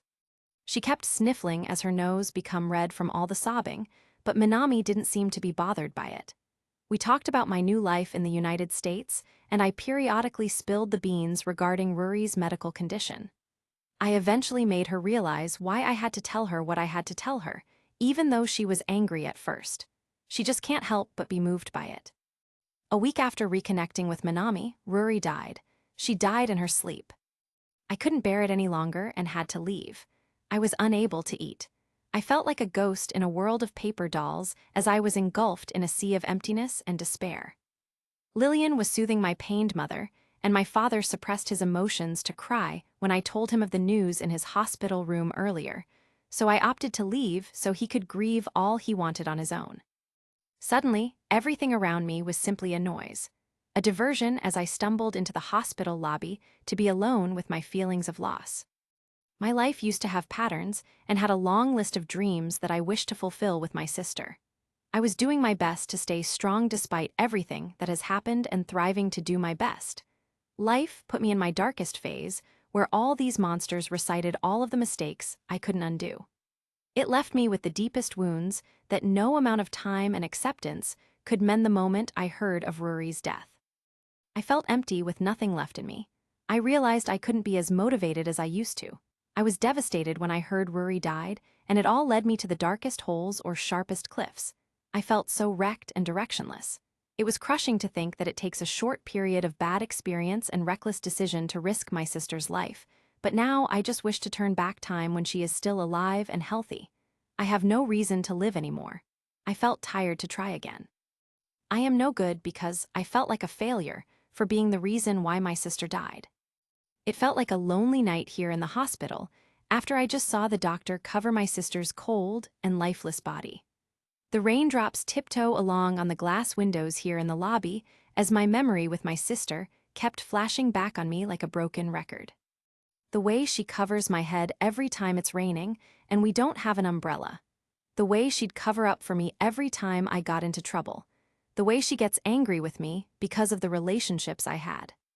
As much as I'd like to have all the time in the world to grieve, losing her like this hurts too much, and I regret not asking, and I could have been more insistent for her to receive all the necessary treatments she needs. Then maybe we may prevent her condition from worsening and resulting in her death. My mother wouldn't leave her room. I would try to comfort her, but she would blame me again for what happened. I felt sad for her when I found her crying to herself while hugging Ruri's clothes one night. My mother is depressed, and she is taking some medications to relieve her depression. Lillian, Mom's sister, has been nothing but kind to our family at this difficult time. She helped me arrange Ruri's funeral, and my mother wanted her cremated. Lillian refused, and I didn't want it either, but we eventually agreed to not get her even angrier. Minami decided to visit me in Los Angeles. Ryusui and Jen didn't think twice about flying to America the moment I told them about Ruri's death. All three of them comforted me. I couldn't entertain them properly because I was too preoccupied with grieving and blaming myself, but they insisted on keeping me company. A week after Ruri's funeral, I went to visit my father in the hospital. He told me that he decided to transfer its ownership by selling our mines and flower farms to help pay our remaining debts. The mansion and land in Hokkaido that belonged to our family are all that's left now. I felt like a total failure. I suddenly felt ashamed to have let my sister down. She made me promise to look after our parents, flower farms, and our house. However, I was unable to accomplish that. TG Thagud 24. Painful Years, Part 2. Losing someone you love dearly is one of the hardest things anyone can go through. Sometimes it hurts so bad that I ask myself, what's the point of being here anymore? I ask myself that question all the time. My parents and I still can't accept the fact that Ruri was gone forever. I allowed myself some time to grieve and then chose to focus on something else. I became busy with my work and school. Having lost Ruri, I was on the verge of abandoning college altogether, but Lillian was there to give me the motivation I needed to keep going. Though she had no family of her own, she showed me a lot of love and support, and I appreciated it very much. I've heard rumors that she had a boyfriend she met on her space trip, but I've never been able to confirm that. She pushed me to study. I was still sad about what happened to Ruri, not until that day. I am on the list of graduating students. Driving home, I felt a twinge of joy at the prospect of telling my parents about the good news. The first person I need to look for and come to mind is my mother. This achievement might seem so small with the amount of damage I inflicted on our family, and it might not alleviate her remorse in losing my sister, but I am lonely too. I guess no matter how hefty the pain she made me feel by constantly blaming me, no matter how much she intended to hurt me, I just can't turn myself against my mother. There's never a day I longed for my sister. But then I figured I can only carry out my promises to her when I work hard and finish my studies, so I worked hard. There was no one in our living room, hence the television was left on when no one was watching. I went straight to my parents' room, thinking they were there, only to discover my father fast asleep in his bed. I kissed his forehead. He moved a bit and woke up. "Dad, I'll be graduating this year," I said and smiled at him. He just smiled back at me. After 6 years, I am finally going to have my own degree. I may have struggled to study in my first few years and stumbled a few times due to the problems and sadness of losing my sister. I am just glad now that all of those years of being in the university are over. "Congratulations, daughter." His gaze hovered across the room. We might be looking for the same person, so I decided to ask him. "Where's Mom?" "I don't know. She was just here a few minutes ago sleeping beside me." I just nod at him and look for my mother in Ruri's room, only to find it empty. I assumed she might be cooking something for dinner in our kitchen, so I decided to head down. "Mom," I shouted to no one, and it felt strange she was not answering. I turn off the television in our living room so my mother can hear me. Not a little too long, I heard the shattering of glasses somewhere. I just creased my forehead at the eerie sound and just focused on where it came from. I just realized it came from our kitchen. "Mom," I called out for her cheerfully as I traced my steps to our kitchen. As soon as I entered the kitchen, a chill ran through my body. I was petrified, and it took me seconds to register what I saw. There. My mother was lying on the floor as bubbles of liquid went out of her mouth. Her body kept trembling, and her eyes kept blinking rapidly and rhythmically. Thousands of questions prowled my mind as to how this happened to her, only to find my answer on an opened bottle of bleaching disinfectant cleaner beside her. "Oh my God, Mother!" I shouted to her as I kneeled to her and lay her head on my legs. I was even more horrified as I finally came to realize what happened when I saw an opened pesticide bottle with its liquid dripping on the side of the opened and empty bottle of bathroom cleaner. "Help!" My voice kept shaking in calling out to her to hold on, and my hands were trembling as I reached out for my pocket to call 911 on my phone. "What happened, Kohaku?" I heard my father shout upstairs. Mom is slowly closing her eyes, and I kept calling out to her in hopes she might hear me as I continuously kept crying while calling 911. I shook her shoulder. I want her to wake up. Tears pool my eyes. My voice keeps shaking and heavy with emotion as I keep waiting for someone to answer my call. I tried lifting my mother's lifeless frame with my other hand as I tried to wait for an answer from the operator with my other hand holding the phone. Kohaku, what's wrong? Father shouted as he managed to climb down and is now in the living room. Dad, help, it's Mom, Dad. I was at a loss for words as I no longer knew how to tell him what was happening. My father fell down limply as he hurriedly came to our aid in the kitchen doorway. I was relieved and still terrified at the same time when finally 911 answered me. I had nothing to retaliate but stifled sobs and desperately kept asking to send for help. My mother did not survive. She was declared dead on arrival that same day. I honestly don't know what to do. With a sorrowful heart, I sobbed on Lillian's shoulder as she squeezed me tighter for a hug. She didn't think twice to rush here to the hospital despite the paparazzi following her as soon as her plane touched down in LA to comfort me. I also don't know how to break the news to my father. He got hospitalized the same day the 911 came to our aid, and we rushed both of my parents to the hospital. My feet remained frozen in front of his hospital room, unable to tell him the sad news about what happened to my mother. Outside of his room, I sat and leaned my back against the cold hospital walls, wiping my cheeks with my fingers as tears continued to fall. Lillian excused herself to arrange some papers for my mother's funeral. I want to end my life, too. I want to die and leave this painful world. It should have happened 4 years ago. I should be the one who died in Rory's place, because that toxic gas is meant for me. I wonder if things won't be like this if I died. I wonder if they'd be happy if I was the one who got sick and died. It's pointless to think about that now. My heart is feeling heavy. I just want to end my life.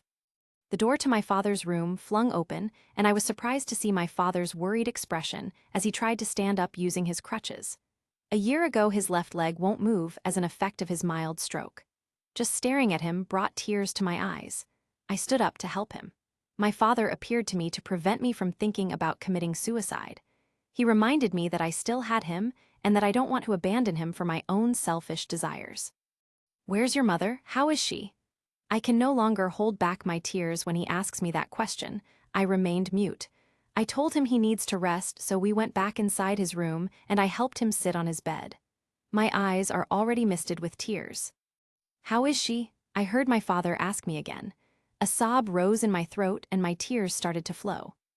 Dad, I can't bring myself to tell him as the words are strangled in my throat. Still unsure of the right words, I hug him tight. Kohaku, how's your mother? Is she okay? He repeatedly asks me as if he really wanted to hear it from me, otherwise his mind won't rest. I remain silent as I hide my face in his chest and try to stifle my sobs. Slowly, he embraced me back. In my father's embrace, I felt safe and secure. I guess he already found the answer to his questions. As he wrapped his arms around me, he held my head on his shoulder.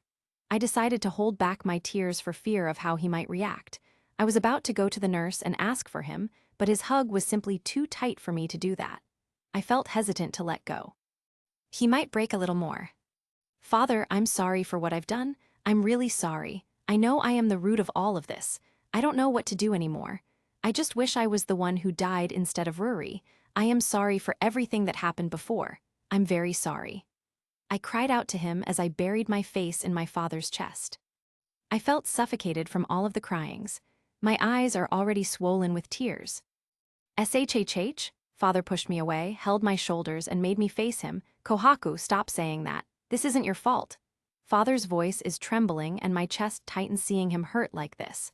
What he's saying contradicts what I am seeing from his expression. I know he just wants to make me feel better, but this is just too hard for both of us. Just 1 year after Rory's death, he loses his wife and my mother. We can't turn back time, and nothing better will happen if you keep blaming yourself. I'm sorry, Father.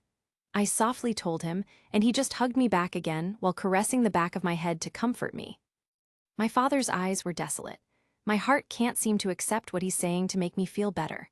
I know we're not okay because we will never be okay after the loss of our loved ones. Losing a loved one is like having the rug swept from under you. We make plans for the day and do not think twice about how those plans can be taken away in the blink of an eye. I never thought much about it myself until I was faced with the shock and undeniable truth of my mother's death. My mind can't still seem to accept that I lost not only my sister, but also my mother after a year. Father looks better now. He would always smile at me whenever he found me spacing out. I appreciate his efforts to make me feel better. Lillian, together with my father, accompanied me to my graduation. I don't have any special honors, but my father looks very proud and so happy for me. As the president of our university handed me my diploma, my mind thought of my mother and Rory.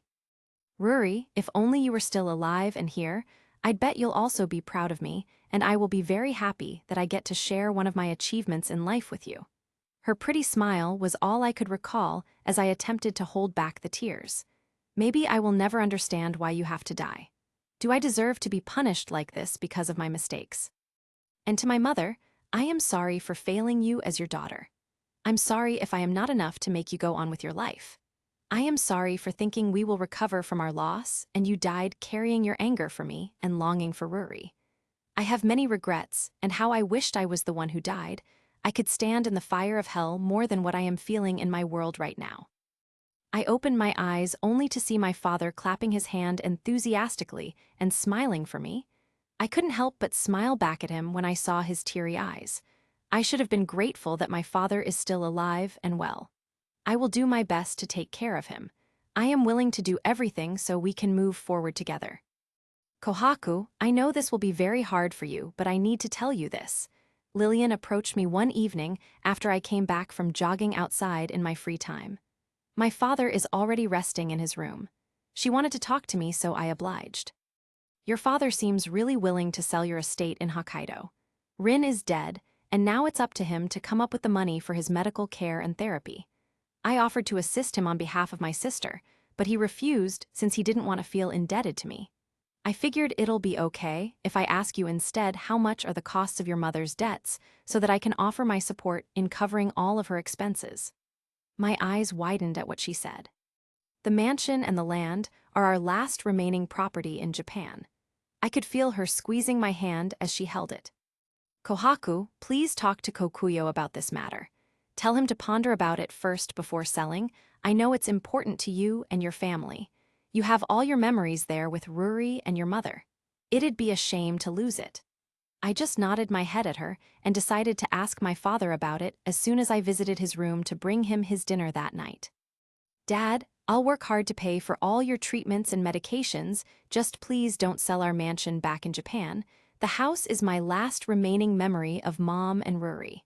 I promised Ruri that I would look after our flower farms and the mansion.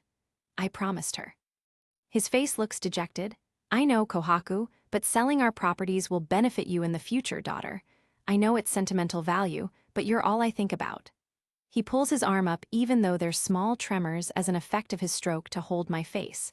I just tried to hold back my tears. If we sell the house and the land, we will be able to pay for your mother's debts and my bills. You can use the capital we will earn in selling our properties, and you won't have to shoulder all of that anymore. I shook my head at him. No, Dad, please don't sell it just yet. I'll work hard, no matter how hard. I will help you fund your treatments just so we don't have to sell our properties. I already swear to myself I will fulfill my promise to Ruri. I want her to watch me restore everything. I just need my father's cooperation. 5 months after my graduation, everything became worse. I was in the middle of my break from work when Lillian called me. She was already crying when she called, and I couldn't understand what she was saying. Aunt Lillian, please calm down.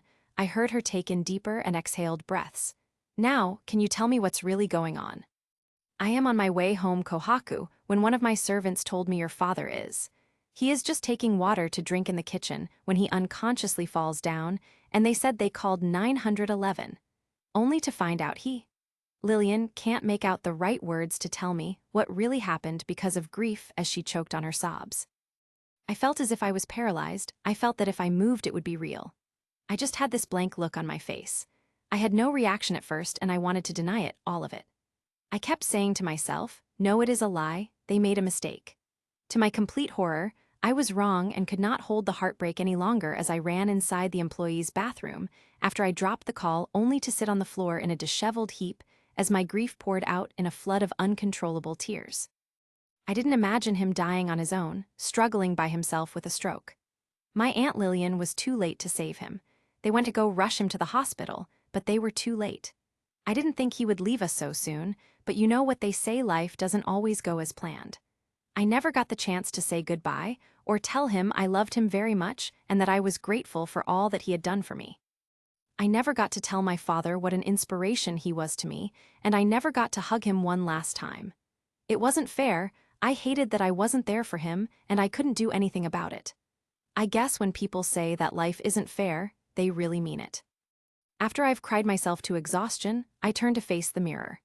My makeup was smudged and my cheeks were painted with mascara and tears. For some reason, I've gotten used to all the pain, especially when I think about what happened. I thought I'll be happy and content being my dad as the only one left in our family. I didn't expect that in just a flash I would lose everything, every loved one that I came to know. Lillian ran downstairs as soon as I got home. I followed her and just stood there, still paralyzed. She hugged me and said that she loved me. I had never seen her so panicked. The realization that I would never see my father again struck me. There are no more tears left for me to cry.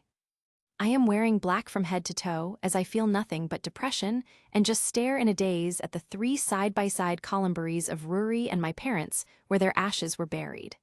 Lillian kept caressing my back and oftentimes I heard her stifling sobs. My family left me alone. Not only Rory, but also my mother and father. All of them left me. I don't understand the tragedy that befalls my family. I no longer have any reason to live. It's inevitable. People come and go. Jen comforted me as he held my hand. He and Ryusui flew to Los Angeles the following day after I buried my father to keep me company and comfort me from my loss. I am grateful for them for the past 8 years because the truth is, whenever I am alone, I am thinking of killing myself and wishing I should die with my family too. Half of me is telling me I should go on with my life. I am still resentful for my mother doing suicide, and I won't do what she did, but whenever I think about Rory, my sister who really loves me, my conscience is telling me I shouldn't waste my life that she fought so hard to save that day. On that terrible day, I had no idea that she was going to die. She was most likely killed by me. My entire family was killed as a result of what I had done. I wished Rory had let me die that day so that she could still be Chrome and have the life she deserves, and my mother and father wouldn't be miserable and unwell. I am the root cause of all of this. I didn't do anything but be selfish back then. My battles before were so small, and I made them big. My heartbreaks from Senku were just a small portion of everything compared to what I've been feeling right now, because losing all of them is too much pain. I will be staying here for a couple of months, Kohaku. Minami told me as soon as she visited me in Lillian's mansion in Beverly Hills where I was now staying. She just stared at me as concerns were evident in her eyes. Jen and Ryusui behind her both gave me worried and concerned looks. I just gave a tired smile. I know they're all here because Lillian told them I needed company, and they also know how depressed I am at this time. It's true, I really am depressed. I decided to break myself again. I revive the smell of alcohol as I drink myself to sleep until I feel my body giving up, how I refuse to get up from bed the next day. I won't eat and I even quit work. Hiding my emotions, I confine myself in my room for a few months. I don't know what to do anymore. Their presence right now means so much to me. I feel like they're my family. Minami was surprised. I came near her for a hug. I hugged her tight, remembering the hug Rory used to give me. The 2 boys behind her also joined in for a hug. Maybe they also know I need this hug so badly. We broke our hug when Minami jokingly complained she's getting suffocated from Ryusui joining from the hug while playful Ryusui just laughed at her. I rubbed my eyes as I laughed a bit and felt tears brimming from it. I am sorry for all the selfish things I did before if there ever was. I am really sorry. My voice was trembling as I bowed my head at them. Minami was the first one to move and hug me again. Tight, I hugged her back. She made me raise my head and wipe my tears away. We are here for you, Kohaku-chan. We also missed Rory, so on behalf of her, the 3 of us will look after you from now on. Jen showed me a gentle smile to assure me. I heard Ryusui snap his fingers. You got that right. I hate to see beautiful women such as Kohaku cry, but if it makes you feel better, we will stay with you through it all. Instead of showing me a playful smile, Ryusui just grinned at me. You told us your promises from Ruri, so we will also help you fulfill them. Minami told me as she pulled herself away from her hug. My mind suddenly remembered all of my promises to Ruri, that I'd make sure to look after Chrome for her and make sure he receives her letter, that I will take care of our flower farms and mines. Here I am. I got way too much time to be this hurt when I didn't do a single thing up until now of the things that I promised her I'd do when she's gone. But then carrying out these promises would need me to go back to Japan. I felt terrified just by the thought of it. I can't. I don't have the money yet to get our mines and flower farms back. I don't have the courage to face Chrome yet. For a month, I traveled with Jen, Minami, and Ryusui. The greedy playboy agreed to pay for everything. He let the three of us ride in his yacht while crossing the Golden Gate Bridge. Kohaku-chan, we want you to bring us to the beautiful spots here in America, Jen casually told me. I agreed and was quite embarrassed, but I go along as I know Jen intentionally did it so I can cope up with my depression. Letting my feelings run me would mean I am lost. I told them of a few places I knew. We went hiking in Mills Valley to Mount Tamalpais. On top of the mountain was the most beautiful summer sunset I had ever seen. On another occasion, we were also able to enjoy the weather while camping near Tenya Lake in Yosemite Village. My friends are already sleeping inside their tents, and here I am gazing at the beautiful starry night sky with its light reflecting the clear waters of the lake. I suddenly remember a view like this back at a shrine I knew in Japan. It gave me a deeper sense of home while stargazing. I can't help but experience a pang of longing. Ryusui offered me a job at one of his companies in San Francisco. I was glad Ryusui offered me a job in line with the course I took when I was in college, and it was much better as it offered a better working environment and a higher salary. It didn't take me long to earn money to pay for the rest of my mother's debt collectors, as well as my own expenses. Lillian occasionally helps me exhaust all of my mother's debts, but I don't want to rely on her forever. In Los Angeles, Tsukasa and I were also able to catch up with each other at his international competition. I had to assure Minami that I wouldn't be too hard on myself in order to make her feel better about leaving me alone when they returned to Japan. She returned to Japan after staying for half a year in America. From time to time, I remember my family. I remember my mother who blamed me for all of this. I also recall my father, who did everything he could to reassure me that it wasn't my fault and stayed by my side as we grieved the deaths of Ruri and my mother. He died too soon, but I know he is still encouraging me to keep moving forward even though he never made it to be with me. So as not to let my family down, I'll do my best to honor their memories by living on. I might sometimes felt I was the only one left, but Lillian's unwavering love and support, as well as the way she treats me as if I'm her own daughter, have made it easier for me to cope with my sadness. And lastly, I remembered my sister. It still fucking hurt so bad. If only I should have known that the only serious talk we will have is before we leave Japan. I will never get tired of listening to her talk and speaking to her about anything. Ruri, I love you and I miss you. You promised me you'll live and you promised me you'll always look after me. Ruri, you told me you'll always be there for me. But now that you're gone, I suppose you'll never be able to keep your promise that I would never be alone. It's been 2 years since you died and I don't understand why. Why'd you have to leave me? And each time I think of that, I hate myself more because it will all end up to that day. I realize that I shouldn't have agreed to go there, but I was young and naive, so I went. Ruri was merely concerned about me, so she decided to go after me, and together we fought off the bad guys. I wonder where Garnet and her brothers are. Does karma already give them their due for causing Ruri's demise? Because in my head, I already killed them, but then it's all useless, right? I sniffled quietly, tears threatening to spill from my eyes as I just stared at Ruri's grave that I adorned with blue flowers and candles. I never failed to visit the columbarium where my family's ashes were laid to rest every month. I needed to do this so I can fully accept that they are indeed gone. There was never a night I wouldn't cry myself to sleep, and I would dream of Ruri trying to comfort me and hold my hand. I am trying to reach them, but I couldn't. I ended up crying so much that my eyes were already red and swollen that I woke up from it every night since I was fed up with everything. Lillian was worried that she would almost check on me even if she was on concert tour, but I would still cry again thinking about my family until I fell asleep. Things like this can drive someone insane. It certainly took its toll on me. Trying to overcome this heartbreaking experience was awful and seemed to take forever. I felt as if the world was caving in on me. My whole world was falling down around me. Heavy thoughts keep me thinking back on how everything I had ever known was taken from me. Things just kept getting worse. My saving grace was the talks that Lillian had with me and the occasional phone calls from Minami, Jen, and Ryusui. That was how I felt for a year. I work as an escape from my mourning, but I still didn't feel any better. Hi, you're Kohaku, right? I opened my eyes only to see a brown-haired man with blue eyes staring at me with admiration.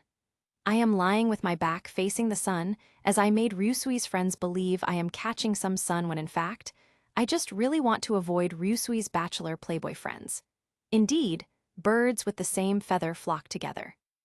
I just nod my head at him. You won't swim, he asks me. Nope, I flatly told him. Oh, that's too bad then. Want me to give you some sunscreen? He offered to show me his bottle of sunscreen. This man is persistent while I have no time for boys like him. Ryusui is kind enough to bring me to one of their hotels, but he's such a jerk for introducing me to his playboy friends. No thanks, I am done putting on some sunscreen. Okay, so I'll leave you here then. Yes, please. I pulled down half of my sunglasses so he will know I am serious with him leaving me alone. I was relieved when he decided to leave me alone, and I could hear Ryusui chuckling as he wiped himself with his towel on a lounger beside me. I wouldn't hesitate to punch him if it weren't for the fact that he's in front of his foreigner friend. How many times do I need to tell you that I am here for a vacation, Ryusui? Why do I feel like you intentionally invite me just so I can tolerate playboys like you? I annoyingly told him as I sat down on my lounger. Loosen up, beautiful. They're my friends and they want me to introduce you. You're really not the same Kohaku I know. I was speechless and couldn't help but acknowledge that he was one of the reasons I didn't lose my sanity, together with Jen and Minami. It's likely that I might have gone insane and remained depressed if they hadn't been there to keep me company. Do you want me to go with you to Japan? Francois is busy managing their family's business, so might as well visit her too. It's up to you, you have a lot of money. I will only go there for the sole purpose of checking our properties, and I have already decided that I will stay in Tokyo to work at your company. Do you want to stay in Hokkaido instead? I also have some of my family's business there too. If you want, you can work there, so you won't have to travel to Tokyo. I got up from the sun lounger at what Ryusui said. 4 months ago, Lillian told me my father already sold our house and land in Hokkaido. The new owner already paid it in full. My father also made sure to close the deal of the sale before he died, but the purchaser cannot assert the title to third parties without registration of the transfer from us as the previous owners. I was also lucky he just paid it last week, so there is a coincidence the title for our land and properties was still being processed. Lillian also informed me the broker called her for documents that needed to be signed, but she had a hard time convincing it because my father is already dead. So, on behalf of my father, my presence there would be needed, and Lillian told me she will help me contact my father's attorney in Japan once I arrive. I can't agree with passing the title to the new owner. That land is mine, but there are many more processes to be done.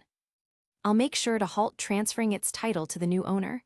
I'm working to get all of our properties back, and I have no idea until now that my father has already sold our land, which is my only hope. It was Ruri's wish. My promise to her before she died. I can't let her down. I can't let my family down again. I don't think I can disappoint them again. I appreciate your help, Ryusui. I think I am fine working in Tokyo. I am only going there to talk to the new owner of our properties. Do you already have enough money to take back your land? Millions, Kohaku. You want me to lend you some? I shook my head at him. No, thanks. I'll find a way. I'll make sure of that. Though I am not really sure, Ryusui and the others have always been there for me when I've been going through a difficult time. I don't want to be a burden to them anymore. I know what you are feeling, Kohaku. You are only driven by your desire to take back what's yours. But we need to accept this one. You can't get that back if you don't have money, if you don't have millions. They will sell it to you more than the amount it already has, especially when they think it is too important to you. Now, since I already offered you the chance to work at one of my companies, I am giving you the option of loaning from me the amount you need, and you can pay what amount you can little by little. Does that sound okay to you? It's fine, Ryusui. I know you are just trying to help, but I don't think I'll let you help me on this one. Well, there's nothing I can do if you are so stubborn about it. My offer is still open. Kohaku, if you want me to help you, you can just contact me. I just stared at Ryusui, who was now grinning at me. He's just merely concerned and wants to help me however he can. He's right, there's a possibility that the owner might sell it to me more than the amount it has, but I need to at least find a way to convince him or her. I am sure I can find a way. My mind is already made up to go back to Japan, and I will earn anyhow I can to take back my family's properties. I'll ask the owner for an extension and explain what happened to him or her. This means so much to me, and I only hope the new owner understands how much it means to me. I can't do anything but hope that things will go well once I meet and speak with the new owner. TG Thagud 25. Arrival in Japan. The sound of the ascending plane was loud. I just closed my eyes while waiting for it to continue to lift. It will land in Tokyo in 12 hours, and I will be staying in Minami's condo in the meantime. Minami told me she'd welcome and pick me up at the airport. I befriended the older woman next to me, and our conversation was one I'll never forget. We asked each other standard questions, like what college I go to and what college her daughter goes to. The flight we were on was summertime, and I was flying home to go back to Japan. I still long for my family since my father died in August. I told her about how my dad told me when we decided to leave Japan 8 years ago to look for MT Fuji as the plane goes over Tokyo. We began our descent a few hours later, and I had forgotten our previous conversation. With my forehead pressed into the window, I intended to see the infamous volcano. After a few minutes of that, I hear from next to me, "Do you see MT Fuji yet?" I started tearing up, and I turned to her and shook my head. She nudged me and said, "Keep looking." Eventually, I saw the crater of MT Fuji, circled by clouds. It's beautiful, and told her. It really touched me that a complete stranger would remember how excited I was about something like that and ask me about it after we had stopped talking. I didn't know a complete stranger would make me feel like I could still feel my family being here with me even though they aren't.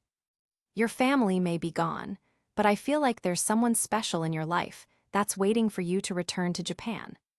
If you're talking about my friend's granny, there's one already waiting for me to arrive. I chuckle a bit to relieve myself from crying as I remember my last memories of my father. No, I am not talking about them. Soon you'll know, I am sure of it. I looked at her confused, then, later on, she bid me goodbye when we separated to get our luggage. After checking out and getting my passport stamped, I am now walking in the airport lobby, looking for any signs of my wavy blonde-haired friend. Kohaku-chan, Tilda, I turned my head as soon as I heard Jen's sing-song voice. They were behind the barricades, and I saw a banner that said, "Welcome home, Kohaku." On it that's written in hiragana, and Minami's holding it while Jen remained smiling wide beside her. I went over to them and hugged them tightly, and it's comforting that I get to see them again. We will stay in Tokyo for a week. Jen tells us he might not be able to accompany us to Hokkaido because he has a show in Tokyo. Minami told me she got a leave from work, so she'll come back with me to visit Murai, Tsukasa's sister, in Hokkaido. I don't have a place to live anymore, so Minami said that I will stay temporarily in one of their guests' rooms at their house back in the province. It's more convenient actually, it's just a kilometer walk from our mansion. I also need to talk to the new owner who bought our land. Lillian told me they didn't properly introduce who it was. She said she was just talking to a broker the whole time, and she did not want to give the name of who bought it. Turquoise and Jasper are the only people I am sure of who are still there. I also hope to get to see Suika with them as well. They are a few of our loyal servants, and it's possible my father has lost contact with her for the past 8 years. We are away from the country, and if Turquoise decided to stay at one of the neighborhood houses near our mansion, I am sure she still remembers me. Although, I am not sure if people back home knew what happened to my family, and just thinking about how to tell them makes my heart heavy. I am really sorry for the trouble, Minami, and I really appreciate your help. I sincerely told her. No problem, she told me as she looked around for a place to shop as we strolled around together with Jen, who was now busy talking to someone on the phone behind us here in the busy streets of Shibuya. You know, it's also been a long time since my parents sent me to Tokyo to study for college, so I don't know what's going on there, but. She looked at me for a second, then shook her head. It was as if she wanted to say something, but something's stopping her. Never mind, come here, let's shop inside this store, she told me as she pulled my wrist. I agreed to go with her only to accompany her but never to shop like her. I have money, but I won't waste it. I am saving it for other things. Every time I think of buying back our house, I am already having a hard time just thinking about it. The mansion seems fair enough for its price, but how about our 10 hectares flower farms? It will cost much more. My father told me after Ruri died, it was first leased until someone was able to buy all of it. Now, it will be harder for me to repurchase it. I should have agreed with Ryusui back in the US. He has the capability of lending me the money I needed. If I get our flower farms back, I will be able to earn from it, so I'll save all of its earnings, and when I have enough money, I will be able to pay. I formed a plan B, and that's that. My plan A is to first talk to its new owner, and when it doesn't work, I'll ask for Ryusui's help. Although, it's a little embarrassing to ask for my friend's help to lend me some money.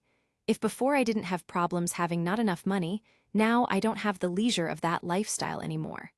Lillian is too good to me, and I don't want to burden her with buying back our properties. We still haven't exhausted Mom's debts after she died, and most of all, I can work my own keep so I won't have to rely on her any longer.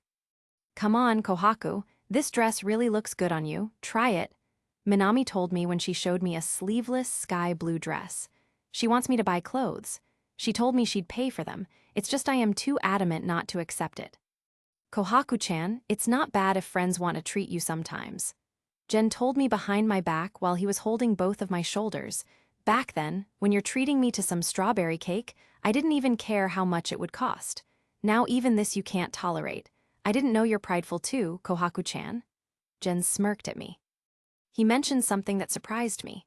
Jen can read me like an open book, and the barrier I kept between my friends and me disappeared like a bubble. Maybe I am too distant with them emotionally, and my unconscious mind is telling me that it wants a wall between people and me. When something bothered me, I didn't talk with anyone about it. I thought it over by myself, came to a conclusion, and took action alone. Not that I really felt lonely. I thought that's just the way things are. Life experiences, especially losing my family, let me realize that sometimes relying on people isn't a bad thing. I bit my lip. Minami fixed her wavy blonde hair. I smiled. Her lips are dark red, and she's wearing a dark eyeliner. We looked in the mirror, and she placed in front of me a cream-colored dress. I tilted my head as I looked at myself with its flared skirt. You look nice, Jin told me. His eyes looked starstruck, and his smile warmed my heart. You really look like an angel, Kohaku, Minami told me. She smiled at my reflection. My hair is ponytailed, and I can see the fatigue on my face even though I put on a little makeup. I honestly don't have any clue how Minami can describe me as an angel. Minami looked at me like she was reading my thoughts and lifted my chin. Pink plump lips, narrow nose, deep-set eyes, thick and long eyelashes, perfect brows. I've always been envious of the softness of your features despite how strong-willed and fierce you appeared. I can't help but show her a mischievous smile. You're obsessed with dark things, Minami. How can your features be soft if you're like that? Right, but you're still effortlessly beautiful. Minami showed me different dresses that might fit me, while she asked Jen if it would look good on me. Is there a special occasion that would require me to wear these kinds of dresses? I said as I shook my head at Minami. Come on, Kohaku, your beauty is wasted if you dress tomboyish all the time. You can just keep that, wear it in a formal event or what. Then after that, let's go to the shopping district to a building near this one. I'll pick some clothes for your casual attire. She told me with glee as she made Jen carry all the clothes she picked from earlier. He looks exhausted, so I offer him a little help to carry some of the bags of clothes Minami bought for me. I had to look my best and pretty all the time, you know. She told Jen, who retaliated why she had to buy so many clothes. My eyes narrowed when I remember something that I was supposed to ask her when we were still in the US, by the way. You told me before you and Tsukasa went to Tokyo to pursue your college degrees. What's up with you guys? Are you already in a relationship? Jen laughed nervously while I looked at him, confused, whereas Minami is blushing deep shades of red now. I was so busy with my life that I forgot to ask her. Does she already have a boyfriend? She doesn't mention anything about it, but there's also a possibility she likes to keep it a secret. About that, Kohaku-chan, dear Minami is. Jen was cut off when Minami covered his mouth with her hand, then shifted her gaze between me and Jen. She looks abashed as she blushes deep shades of red. Minami chuckled nervously and said, "Nope, he and I are just best friends." I simper sweetly at her when I remembered something. "You know, we are just friends too, but," I pout. "Senku and I were just friends back then when we did something more than friends should do, so I don't believe the kind of crap Minami is saying." Jen and Minami just stared at me in silence. I saw Jen clenches his jaw while Minami looked at me awkwardly as if she didn't want to talk about it either. "You thought Senku is different. If you ask me, Senku was also kind of serious with you back then." I can feel Minami's caution with her words. I just smirked at her. "That's not something I can agree with. Actually, I'm not sure I know much about him. Luna is most likely his girlfriend at that time. I also understand why he needed her that time. He's not rich, and he needs help to reach his dreams. Then I figured only Luna could help him." Jen and Minami look at me differently. It's like they are looking at me for the first time in years. They're just staring at me without saying anything, seemingly waiting to hear what I was about to say next. To be honest, I kind of hate that part, because for me, I've always seen him as the man with principles that he won't use anyone to further his goals, that he will be faithful to me, or be true about his real feelings for me in the least. I just shrugged my shoulders. Or maybe I am just falling for the idea of him in my head when in reality he isn't perfect. And now it's my fault for falling for him through the man I thought he was. Their gaze remained on me, and they looked at each other before looking back at me. "What?" I said, then Minami said in reply. "Nothing. It's been years since we last saw each other, and whenever I mention something about Senku, you always cut me off, or you don't want to talk about it, and now that you mention it, it seems like you are ready to move on." Jen just nods his head at her. I just crossed my arms. I was aware that I gave almost everything in the past that it has worn me out. The standard went way too high. It became not just a barricade, but walls meant to remain undestroyed.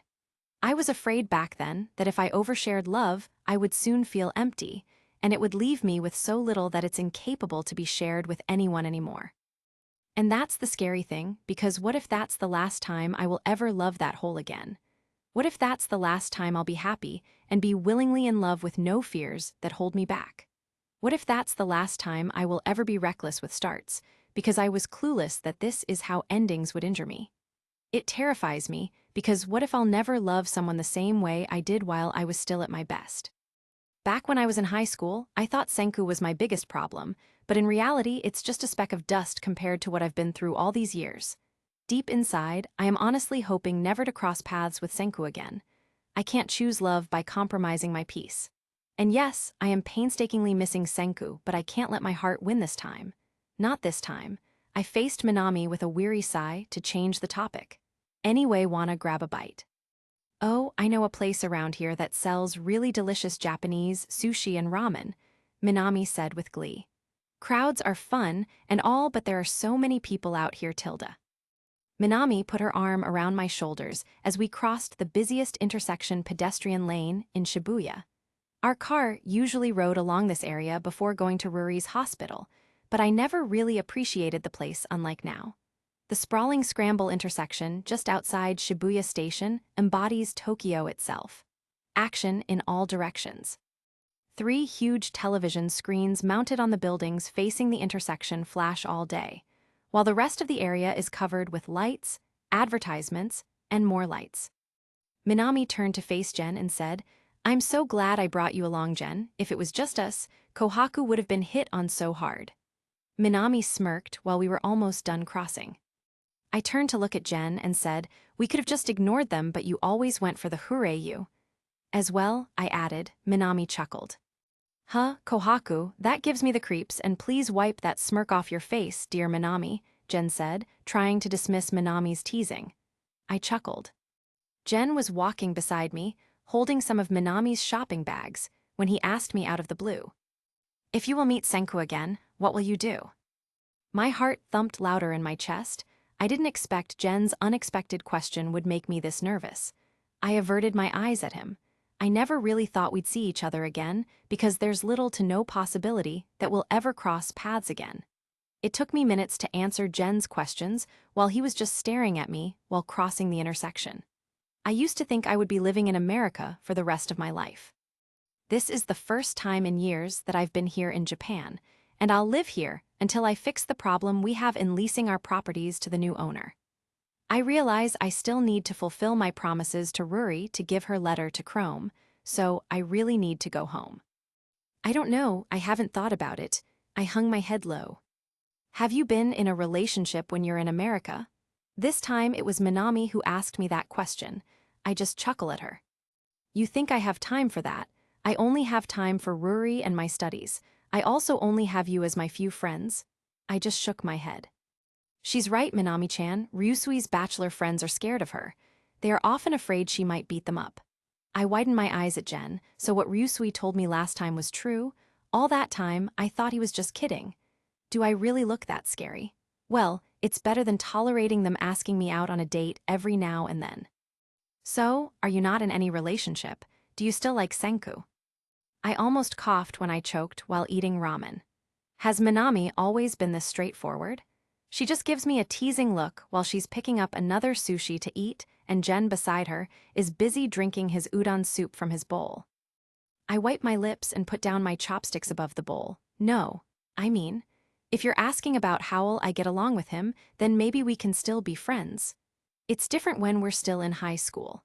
I was in love with the idea of him I had in my head, but when reality struck, I realized that my imaginations of him were better than his reality. What if he and Luna weren't really in a relationship at all? Minami asks me again. Still, he used Luna, right? My perception of him is better than that. What if he didn't use Luna? Minami-chan told me what happened after you left, about how the rumors are spreading between him and Luna. Did you get to talk to him about it that night during the graduation ball? This time, Jen asked me a straightforward question. A question I never get to ask after all these years. I raise my head at them as they await my answer. My memories are fuzzy that night, and I only remember the fragments of a whole. I also can't remember exactly what he told me before, but the only thing I remember is how I felt about him, and it's mixed, with love, passion, desire, loss, anger, and loneliness. I don't know, I just know that he's kind of ambitious. He's an achiever, and they share the same interest, so I assume he also likes her. Jen looked at me in an odd way and was about to open his mouth only to close it again before forming the words when Minami beat him to it. You know, on the day of our graduation, he approached me, and he is looking for you, Kohaku.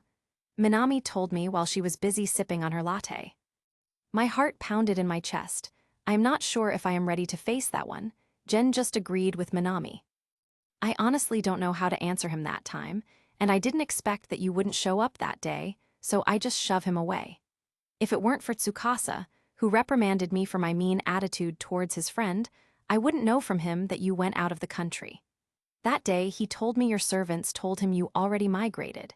It took me 3 days to really realize that you really left without notice. Tsukasa was also on short notice to be included in the nationals because we were expecting you would compete all this time, but you weren't around, so he had to fill in for you. Senku was almost always asking Jen and me about you. I think your servants know where you were, but they ought to never say anything about it. Ruri didn't want Chrome to know.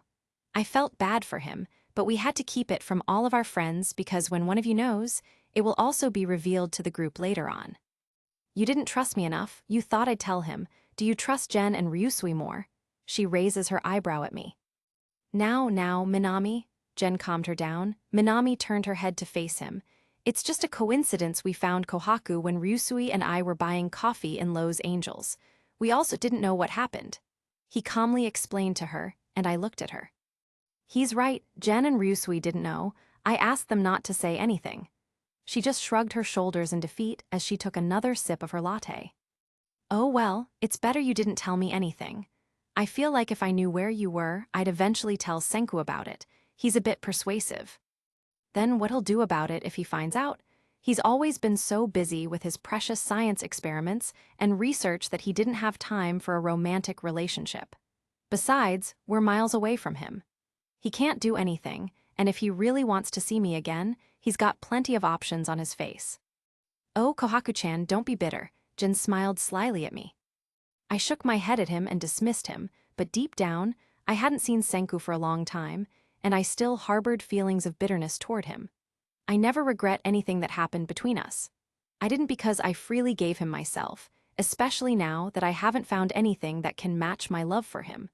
I feel like it was just the right decision that I gave myself to the person I love. Jen, have you had any idea if Senku and Luna are already in a relationship? Minami asks Jen beside her. Just one look at each other, and it seems like Jen already knows what Minami is thinking while I just look brazenly at them. I don't know. He's always been so busy managing his company, you know? He's a workaholic, and if you ask me, he's also always busy attending satellite launches and rocket tests flights. My mouth went agape at what Jen had told me. Why don't you ask Senku? Where is he working? Minami raises her eyebrows at me, and Jen just creases his forehead. I have no idea. He often travels for his work. It's also been a long time since I talked to dear Senku, but we met once at a party. What's his work? Minami was just observing my reactions as she kept a smirk while waiting for Jen to reply too. He is a CEO, Kohaku-chan. Dear Senku is working as a pioneer engineer for a billion-dollar telescope that would study the origins of the universe. Jen smiled at me. Really? Minami loses her calm demeanor while observing my reactions. Don't tell me you didn't know. I just look at Minami in confusion while Jen stops eating the rest of his udon noodles. Know what? Hadn't you heard the news? He now owns one of the rising space business empires in the world. It was like that 3 years ago, you know. Jen and I met him at an after-launch party. I happened to be there because I was tasked to cover the event as a journalist. It's a party after the launch of a billion-dollar telescope that Senku's team had done to study the farthest planet Pluto. Ryusui happened to invite me. He was surprised I was there. Minami cuts him off by covering his mouth with her hand when she says, "He's with his date," she slyly told me. Who is it, Luna? I cursed myself for appearing too excited to ask about his whereabouts. Minami smirked at me. It's like she confirmed something. Nope. She's also a scientist who's been rumored to be his girlfriend. She's tall and beautiful, but you're prettier than her, so don't overthink about it. It's just a rumor, and besides, you're right, he's also always busy up till now to not have time to be in a romantic relationship. She crossed her arms, slumped her back on the sofa, and waved her hands dismissively as if telling me to stop thinking about the woman he was with. I didn't care less. We never really happened to be in a real relationship, so why should I care, right? I just continued eating a spoonful of ramen to shake away these illogical thoughts. So he's a full-fledged scientist now, I ask. Yes, he's been famous all these years. How come you've never heard of him? His brilliant mind has earned him a reputable charisma when his aerospace business empire continues to thrive. The media starts to stir some stories and speculate different celebrities and people alike that would look good to be with him. Though he's not a TV personality, the media made him famous when he first attended the rocket launch way back 5 years ago. Not only is he brilliant, he can also serve looks. Minami has been smirking at me, but I pay no mind to her. I don't know why I am nervous just listening to my friends talk about him. When I left for America, I made sure to forget about all of this. Now that I'm here in Japan, I feel like I will get physically sick to my stomach from all of this nervousness and anxiety. Minami and I eventually bid goodbye to Jen because he had a flight to Osaka for his show. She's staying in a condo somewhere here in Tokyo. She's also alone, so it's not awkward. We just rested last night from all the shopping stroll we did, and now she's driving us both for our flight to Hokkaido early in the morning. This is the key to my house. Always remember that you can stay there. It's also a good thing you agreed to stay at our house, though I am not sure you'll get to meet my parents. They are busy managing their business. Thank you so much, Minami. I also don't know how to thank you enough for all of this. She smiled at me, always Kohaku, and by the way, have you already contacted your father's lawyer? I nod my head at her. Aunt Lillian told me she'll meet me back at my father's mansion with the new owner. I am sitting near her driver's seat, and I lean my head as I still feel sleepy after we packed our bags earlier. Oh shit, I forgot to buy you a SIM card.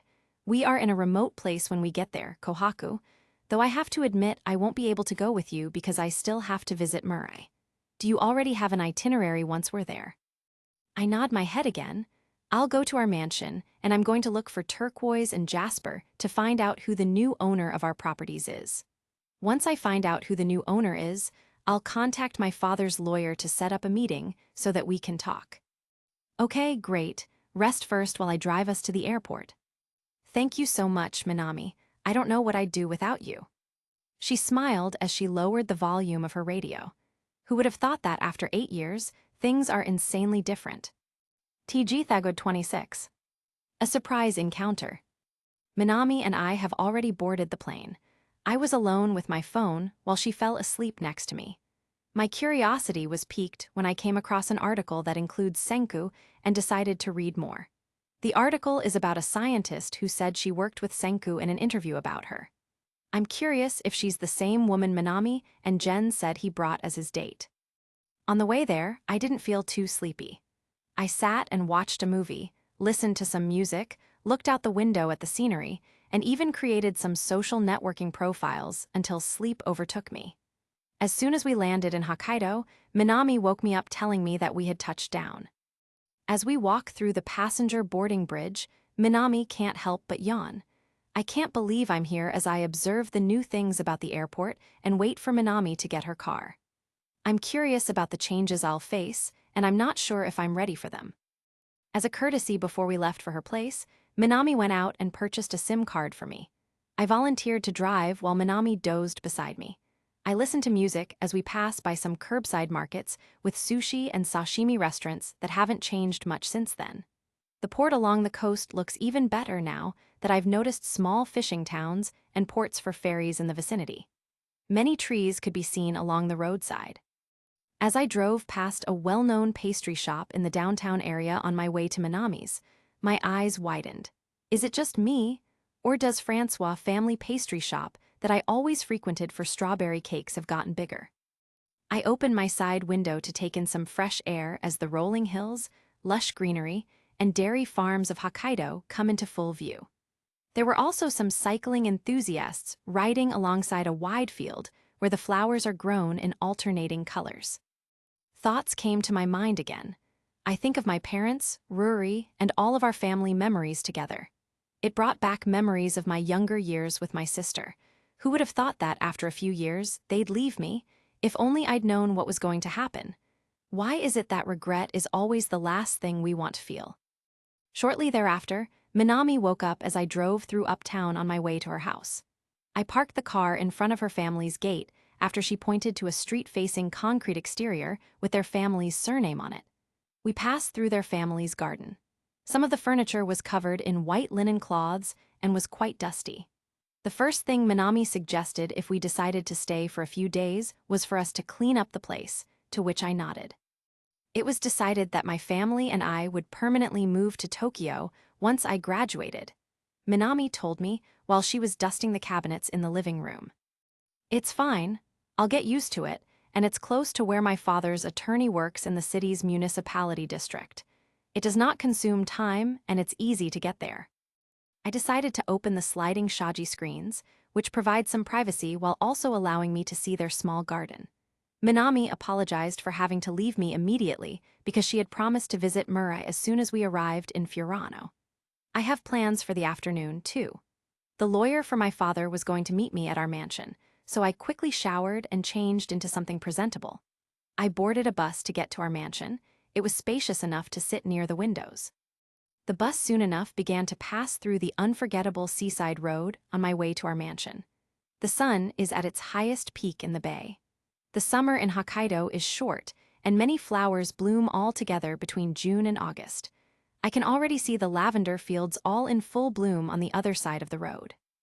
In the middle of my sightseeing, I tried to remember what our house looked like before we left. Like all the normal houses and mansions in Japan, it's quite similar to Minami's, The only difference is we managed a 10-hectare flower farm just beside our mansion. I can only guess Father also managed to sell it to the new owner with the mansion and our furniture inside it. My attention was drawn to a familiar neighborhood, and I only realized later that it was Senku's. I wonder if he's still there. Why does it matter if he's still living there? I also wonder how his father is doing. If my father were still alive, Mr. Byakuya might be in the same age bracket as him. Suddenly, the bus jerked to a halt, and I nearly hit my head on the chair in front of me because I was so absorbed in my thoughts at the time. We were told to leave by the bus driver because he had run out of fuel, and he apologized for any inconvenience this might have caused us. I followed the rest of the passengers, as some of them expressed their displeasure at the unprecedented situation. Although I have no doubt I was one of them, I was extremely fortunate that the street near our mansion is only a few walks away from where I am currently located. I was lucky enough to avoid the stifling heat because it was cloudy. Looking around, I saw the Urano peaks that can be seen in the distance. My chest felt tight as if the air were slicing through me like razor blades.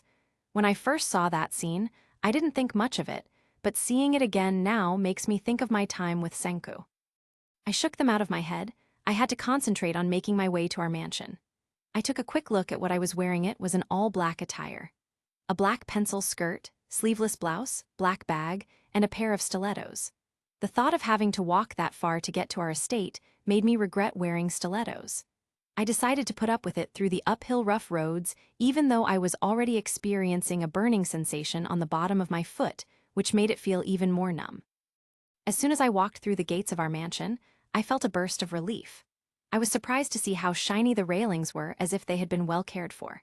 It still even has our family's surname on a wall. I glanced at the trees that were now tall and bright green. There's also a new particular attraction that wasn't there before, like the famous Japanese bamboo fountain and the recreated new large landscape, while preserving my mother's loved flowers in a small space that looked really neat. Some rocks were grouped in a whole mountain, and a small pool was designed to be a small lake. I wondered about the view of the flower farms from the hills near our mansion. Is its beauty still the same? Looking to the left, I saw our flower farm. From that vantage point, I could make out groups of red flowers. It was all in full bloom that left me stunned. Tears welled up in my eyes. It took me a second to trace my way to our flower farms, completely forgetting about the mansion. And there I saw it, our flower farms reborn by a different variety of flowers, some of which I've never seen before planted on its land. Some of its workers were busy cutting off some fresh flowers. The flowers were a sight for sore eyes that grow as far as the eye can see. My breath hitched. I can't believe this is amazing right now. I am expecting to come upon a dry wasteland full of dried flowers. It was enough to admire our flower farm when I remembered the reason I came here. I turned my head to our mansion and noticed a few changes. Like any traditional Japanese home, its doors leading to the living room are now open to the outdoor garden, due to the wraparound veranda, or engawa, that serves as the primary hallway to navigate the home. The new owner changed its previous color palette to a neutral one. The tatami flooring is now covered with varying shades of brown, with the woven rush to the exposed wooden beams. My heart ached a little in my chest as I entered inside. Its outsides had a lot of changes to how I remember it was before. Ruri, I promise you I am going to do everything to take back this land for you. I promise I'll treasure this. This place is the symbol of our memories. Now that I am walking inside it, my desire to take it back has become more and more refined. I felt Ruri even more. My purpose gave me the strength to do everything I can to take it back. I am getting this no matter what. The living room is now designed with a tatami floor, sofa chairs, and a tea table. I also noticed some of our furniture is still there. I was also surprised when I saw a familiar picture frame of me with my family. I made my way toward the fireplace, where a picture depicting our family was displayed. Mom and Ruri look radiant while smiling. At least in this image, my father seems perfectly well even when his face is not lit up with a smile, while I appear snobbish. I stare at it for a while. The thought of them breaks my heart, but above all, I wonder, why did the new owner leave this picture frame here? Does he have no family? Why didn't he choose to replace it? Not that I want it removed. I just thought it'd be that way. I overheard some running footsteps behind me. It bumped itself behind me with a small ow from a little girl's voice. I turned around only to be surprised when I realized it was Suika. Suika aged and her appearance changed considerably. She almost looks like a teenager. She was left kneeling, and her eyes were squinting as she fumbled around the floor with one hand while holding sunflowers in the other. I knew something was up. Seeing her glasses near the cabinet, I tried to help her. I gave it to her, and she wore it as she adjusted her vision. She shifts her gaze to me and widens her eyes. It appears that now she has grown taller and her hair has grown longer. Kohaku, is that you? I've missed you. She throws herself over me for a hug. How are you? Where's Sister Ruri? I almost choked on her question. She just stared at me for a while. I was about to answer her with a lie when she spoke. You're looking more beautiful than before, Sister Kohaku. It's been a long time. I was sad when you and your sister Ruri left. Turquoise and the others have been busy looking after the farm. I am fine, Suika. I am also glad you've been well.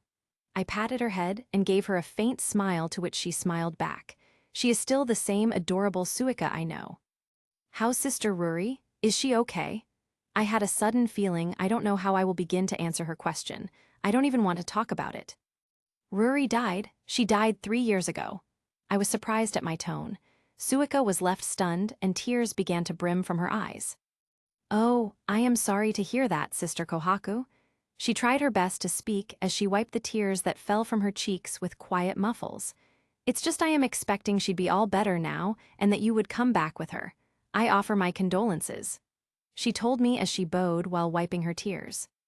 We were both close to Ruri, and there were times when Ruri and I would ride our bikes with Suika behind our backs through our flower farms together when Ruri was free. Ruri also made her flower crowns on rare occasions. Even though they were brief, those memories of my sister were all we needed to carry on. No amount of words could help ease the pain she's going through as a result of what I just told her. I decided to come near her and hug her close. It also took me a while to accept it.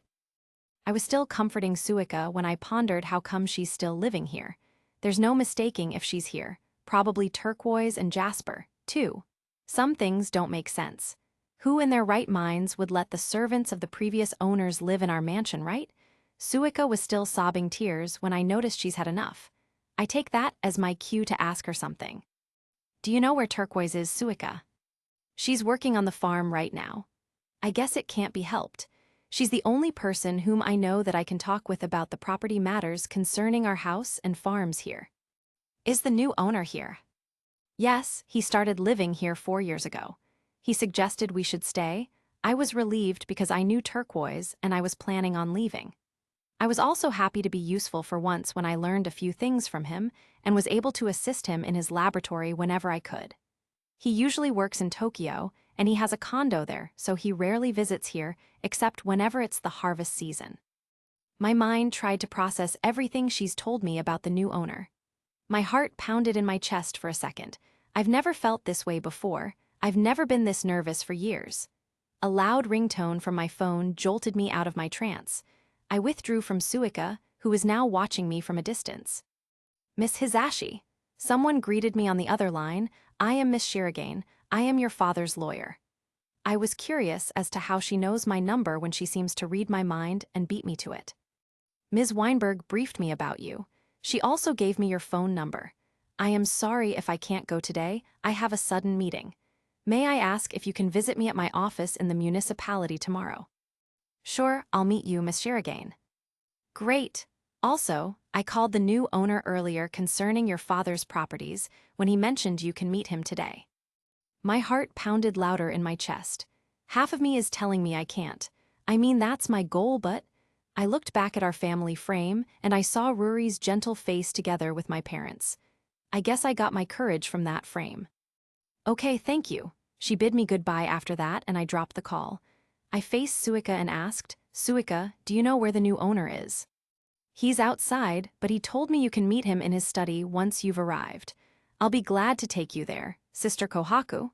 Suika happily told me as I followed behind her, walking up the stairs to take me there. It was also on the second floor, and I was surprised to find some chandeliers adorned on the staircase. The wood seemed to have changed as well, with light wood and cream walls. My room is still the same as Ruri's and my parents'. The only addition is some guest rooms as we walk the hallway. Suika pointed to the room to the far right that used to be my father's study. Before she left, she told me that I could wait inside and that she would call the new owner for me. I push the door open. I'm tempted to go in even though no one is there. It may seem like I'm trespassing, but I decided to just sit and wait. As I walked inside, I just realized this room used to be a vacant room that was combined with its adjacent room. The wall-to-wall cabinetry consists of books that are organized and look very interesting. The new owner's office looks more like a modern Japanese space with large windows, bamboo shades, and tatami floors. It even has a model of a miniature rocket and a cradle steel balance ball displayed on his desk. I walked around the office behind the desk to look over its big windows that overlook our flower farms, where its view looks grand and breathtaking. I busied myself admiring the view when I heard the thud of a door closing behind my back that made me turn around only to widen my eyes in surprise. I thought I was hallucinating. I don't understand. Why is Senku here? He stared at me with a serious expression as he moved towards me with his hand in his lab coat pockets and paused when we were only a few feet apart. My breath hitched. He appeared to be taller than he was before, and he's more good-looking, wearing a navy polo with a V-neck sweater checkered vest and a lab coat on with that same expression in his eyes. An icy stare bored into them, making it hard not to back away. He raises an eyebrow at me. Your father's attorney called. She said you wanted to talk to the owner of the estate, flower farms, and the mines, Senku firmly said. I blinked owlishly. How come he's here? He can't be the new owner, right? No. I know he's rich and famous now, but why? And is this really happening? Yeah, actually, yes, I want to talk to the owner. I raise my chin to show him and hide the fact that I am really nervous. He cocked one eyebrow and accompanied it with a smirk. I can't face Senku right now. Can I just go? Can I just run right now? But then I have to face him. I have to get our properties back. I don't know what to think first. I can't believe he's the owner, but is he? TG Thagud 27. Contract.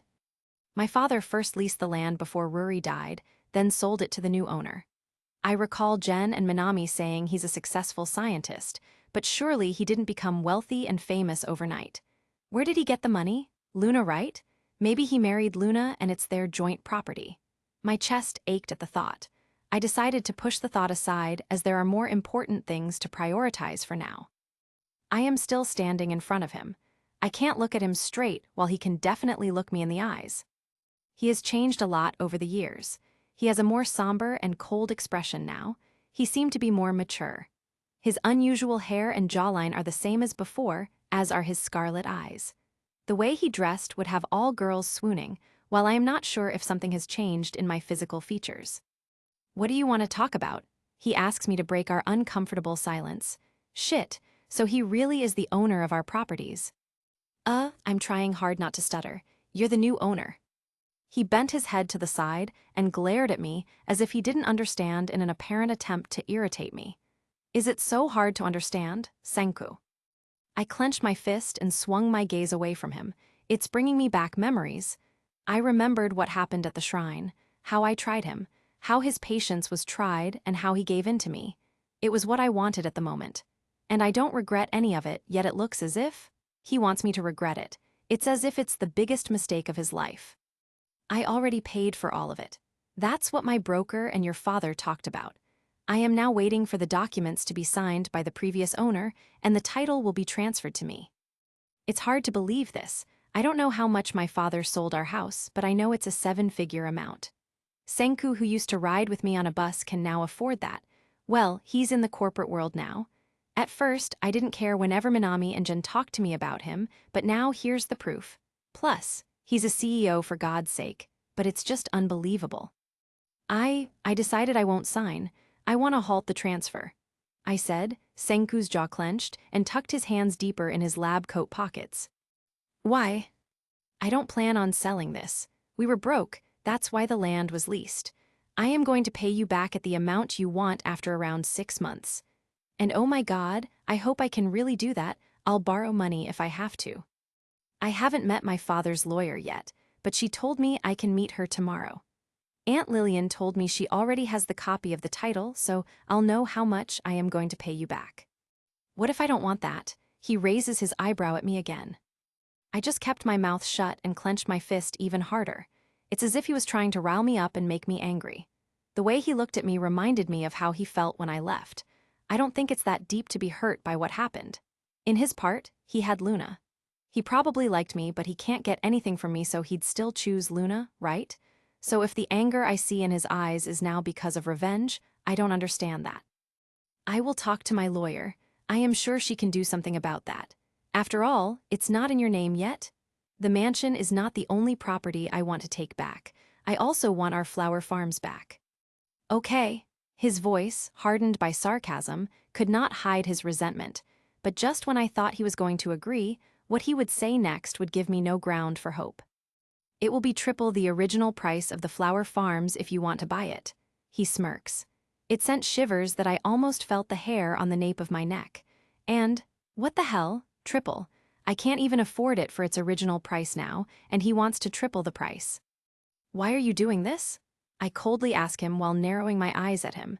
I didn't want to bring up what happened to us, but he's testing my patience, and I can't listen to what he's saying now. This is plain bullcrap. This is our land, Senku, I firmly remind him. It was your land, you left it here to rot alone. He's now closing the distance between us. Suddenly, I feel as if my courage has run out. I flinch and turn away from him, my gaze averted. No, Kohaku, you can't feel anything, not even anger for him. All I can give him is indifference. I saved it. Since you know it was ours, what's the point of raising the price? I was the one who helped the land to prosper again, and it is not for sale, mind you. I am only giving you a chance because we know each other before. A great pang gripped my heart, it swept over me, sucking my energy with it. That was it, right? We just know each other before, and why is this such a big deal to me? He is nothing but the new owner of our properties. Should I thank you then? Should I thank you for asking just to triple the price for our properties? I told him with complete sarcasm, whilst I was already boiling with anger, keeping it at bay. My original decision is more than triple the price. It should be more than that. Do you have any idea what it was like when I first rented your land while I was starting? It was as barren as a desert. The land is not fertile. I tried everything in my power to get it out of the situation it was in, and yet here you are asking to take it back now that it's thriving. Well, I am sorry. I am sorry because it was your duty to make the lands better again because you rented them. We never forced you to do that. You did that. He snorted a chuckle and shook his head in disbelief. He turned his back on me to sit on a sofa in front of his desk. He sat in it with his legs crossed and his hands pressed together on his thigh, staring back at me as he relaxed. He appears to be unusually composed for someone who is so cold-hearted. Look at you, your looks have changed a lot. But hell, you're still the same mischievous lioness I've known. That nickname again, oh how I hate that. My chest tightened as I tried to take a deep breath. His remarks affected me a lot. My looks have changed in what way? And am I mischievous, really? He really likes to slap it on me, huh? You only came to take your properties back. You shouldn't be making the terms here. Remember, Kohaku, the farms are now under my name. If I don't want to sell it, you can't have it. And this house? Your father signed the contract. You have no right to it now. If I were you, I'd rather keep your ego in check. I am itching to curse at him. Tears brimmed in my eyes. I was enraged and kept clenching my fist. I want to swear at him and curse at him until I am satisfied, but I know he has a point. Are there really no chances of me getting it back, even if it's just our house? Then I'll do my best to save enough money to pay triple the original amount he is asking. Our eyes met, but he broke it off. His phone rang, and the strangely deafening silence between us was broken. It took him a few seconds to answer while maintaining his stern expression on me the entire time. Yes, Chelsea, what is it? Senku massaged his temples as he looked at me with a peek before he looked the other way. Yes, and I am doing everything I can to get it done. It's my. And here I am listening to his phone call. I have the urge to throw him my bag in anger, but I realize he's a different person now. He may have been a little patient with me years ago, but right now, he seems so distant and mad. Fine, connect me to Luna, thanks. And of course, right, fuck this one, I had the sudden urge to leave him alone. I made my way to his office's door. I'll come back some other time, Senku. I need to talk to my lawyer. I need to see the deed of sale and the contracts. Senku raised his head to face me and signaled with his index finger like he wanted me to stay. Luna, yes. I clenched my jaw. Do I really need to stand here in front of him while listening to his phone calls from his girlfriend? I'll take care of it, don't worry about it. Okay, I need to go. I have a meeting. See you soon. He dropped the call a second after that. He stood up again, then made his way in front of me. I already have a copy of the deed of sale if you want to see the amount. You can go to your lawyer however you want. But suppose I didn't have any intention of selling this land. What would you do? Why are you doing this to me? Is this an asset to you to ignore its sentimental value to me? Any real property is an asset, Kohaku. In spite of its lack of monetary gain, unlike the flower farms, the mansion is still an asset.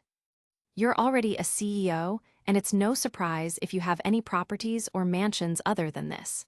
Why don't you live there, and why can't you afford to let this one go?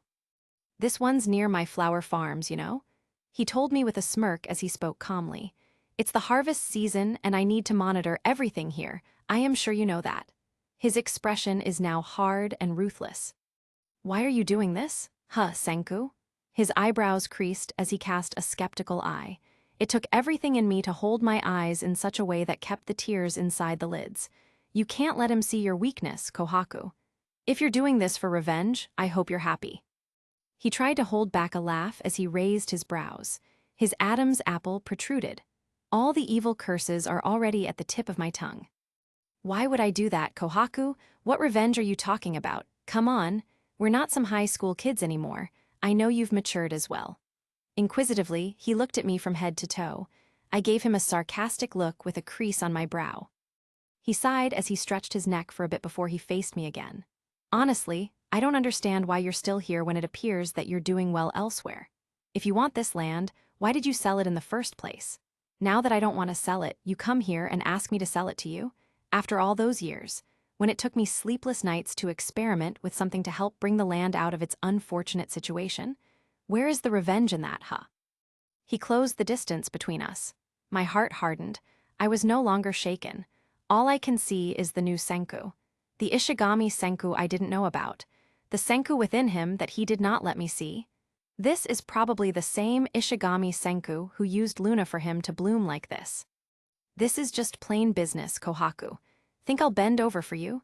You just showed up again, and now you want to take back what's already mine now. Damn you, Senku, I coldly told him. He smirked as he continued to close the distance between us. I don't know why you feel so entitled.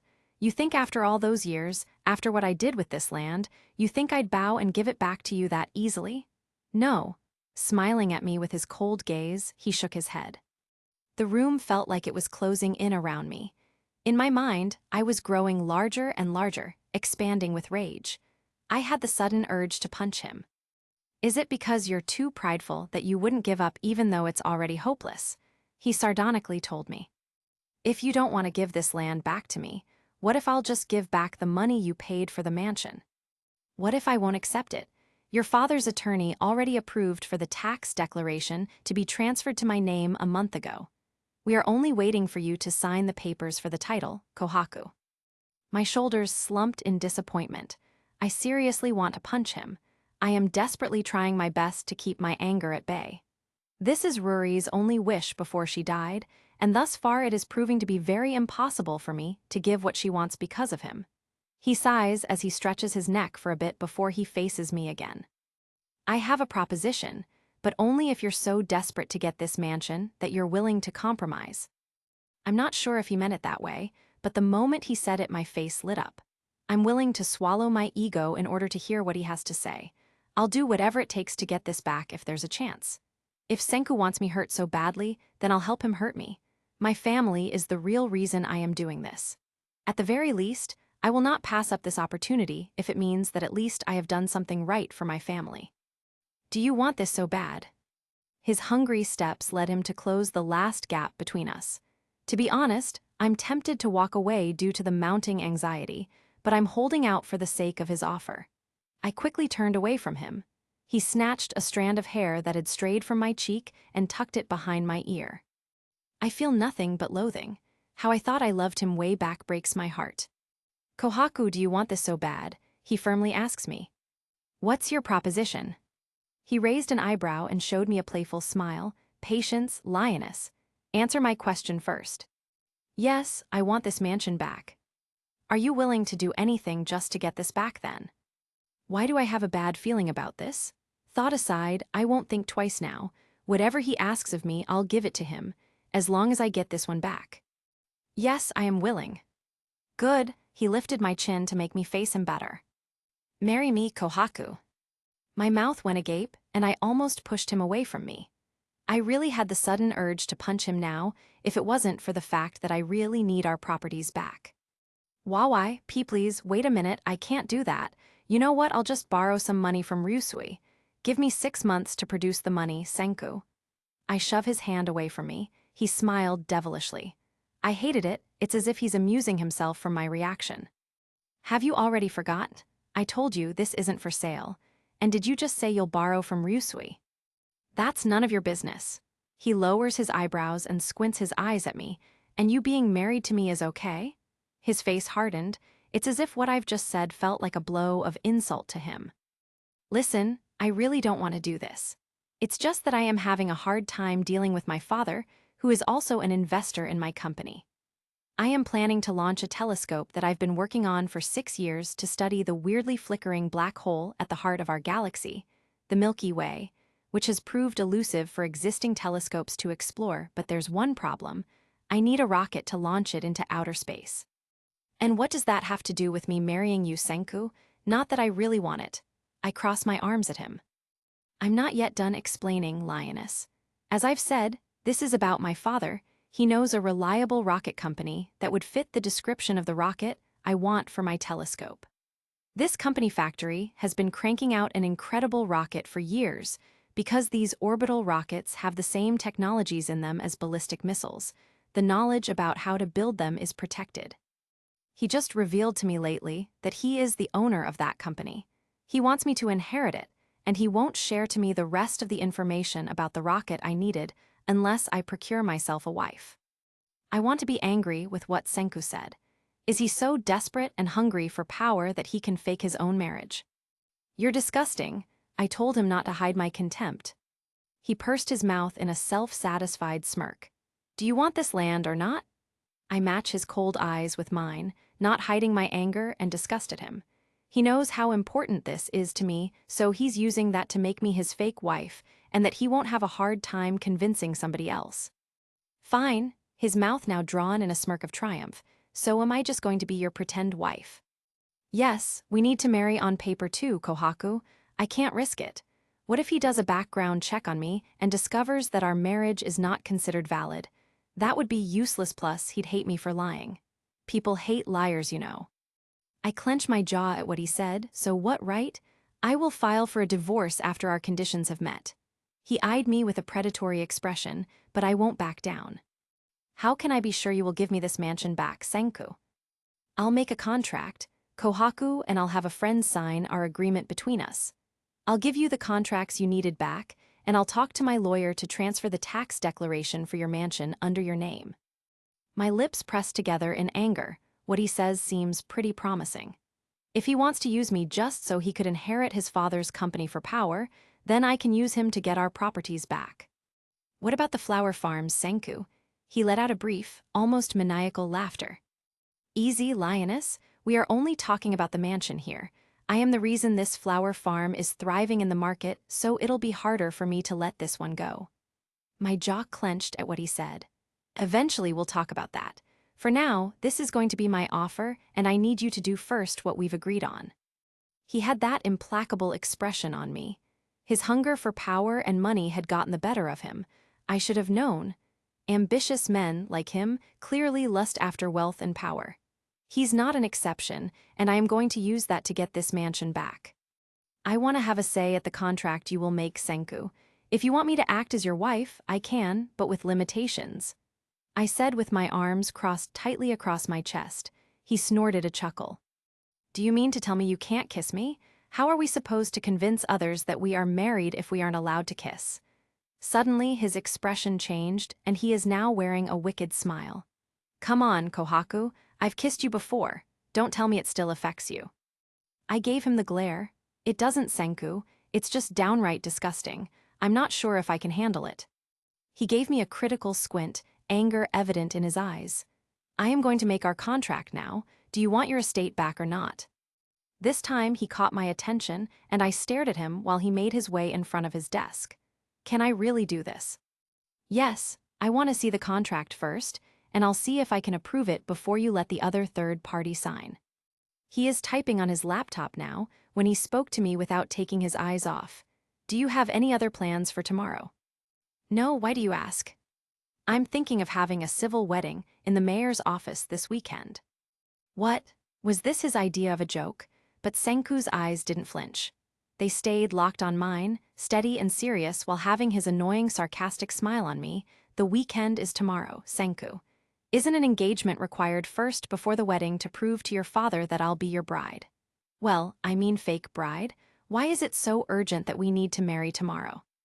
I know it sounds crazy, Kohaku, but my father is arriving on Monday here in Hokkaido, and I need to have the rocket for my telescope fast. We both know you are only agreeing because you want your estate and land back. Wouldn't it be in your favor, too, if I get the rocket early so that you'll get your properties back? I grit my teeth and clench my jaw in anger. No matter what I say, he'll always get the upper hand. I need to know how many months I would pretend to be your wife, Senku. It should be after you launch your rocket, right? It'll be my pleasure, lioness. The rocket would take 5 years or more than that to make. What? I grit my teeth and clench my fist. I can't wait that long, Senku. He smiled wryly at me.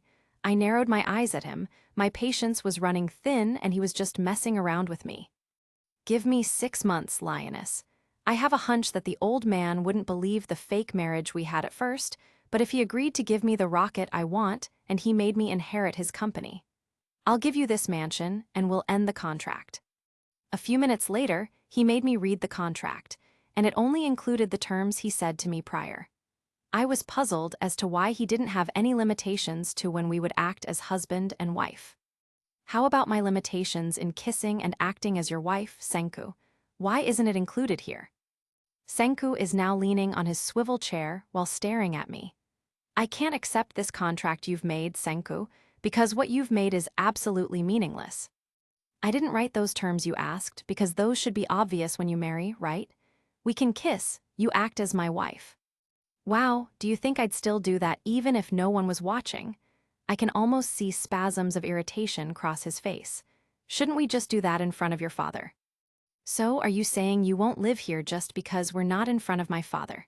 If the old man probes deeper, he'll discover that we're both lying. So why don't you cooperate with me and leave it at that, Kohaku? You want this estate back, don't you? Lips pursed with suppressed fury, I've come to realize he's holding it against me, and I have no power over it. Truth is, I really don't have any money to get our land back. I'll need to work even harder to have the necessary amount of money, and I am not sure if I can accumulate that amount in 6 months. This is really the only way for me, so I'll agree with the condition he sets out for me for our estate, and once I am done with this, I'll make sure to get our flower farms back. You should put it here on the paper, Senku. I faced him after I laid the contract on his table. A friend of mine is going to read that. You expect me to let him know that you're allowed to kiss me, that even you acting as my wife should need to be put on paper? He raises his eyebrows at me. I swallowed hard at his look. I'm not sure if I can handle the stress of this. You couldn't take back this mansion if my father found out we were lying. That's the end of the deal. Tell everyone that I am marrying you, he sarcastically told me. I decided to take deep breaths and ponder about everything first. I had to recall why I was going to marry him. It's important for me to remember that I'm doing this for my family. I would have left his office right away if all of these weren't for my family. Fine, he smirks as his face lits with triumph. I don't want to look at him anymore. I approached his desk and angrily laid there the useless contract. That contract is meaningless, and I have the sudden urge to tear it apart, but I let it all go. You should start acting as my wife, Kohaku, so when people around us ask, they can tell what's natural. We will live in the same house wherever I go. I glared at him when he said that only to hide inexplicable feelings of anxiousness pounding in my chest. I hate that it looks so normal to him. It will be done in the mayor's office tomorrow morning. Are you here alone? I was taken aback when he asked that question. I'm not yet ready to tell him what really happened. I don't want him to feel sorry for me, even if it's the quickest way to get our properties back. Aside from Jen, Minami, and Ryusui, the only person thus far who knows what happened to Ruri is Suika. No one here knows what happened to my family. I'm sure Turquoise didn't know, and neither did Jasper, too. I don't want to tell Senku yet. I don't want him to feel pity for me. I also don't know how to tell the others too. Maybe time will tell when I will be ready to tell them everything. Yes, I went back to Japan alone. He remained silent. I folded my arms and waited for him to speak, but nothing came. He kept looking at me as if he was deep in thought. Are you sure you won't invite your family? He asked. No, I can do this alone. They're in America and they don't care what's happening here. I had to make up a white lie and had to think about Lillian to have control over my tears whenever I think about my family. How about Ruri? You should invite her at least. Are you going to call them to inform them about this? I pursed my lips the moment he mentioned Ruri. I had to remind myself he didn't know anything because I am not ready to tell him yet. After everything, they don't have to know I'm getting married. Besides, I'll file for a divorce before going back to the US, so it's pointless to let them know. Senku scowled at me, his mouth thinning with displeasure. I am going to meet my lawyer. I want to see her copy of the deed of sale. I just let Senku do what he wants. I would have to endure it all for the time being. The foolishness of marrying him for the sake of our own conditions and every resentment, I have to put it all aside if it means reclaiming our mansion back. I was on my way to his door when he spoke again. I'll let a good friend of mine sign our contract before the wedding starts tomorrow, Kohaku. I also want to make one thing clear. My father will visit me here on Monday evening. I don't want him to know the truth about why we'll marry each other. I turn my head to look at him. I can't believe Senku can do this to his father. You can do that to him, Senku.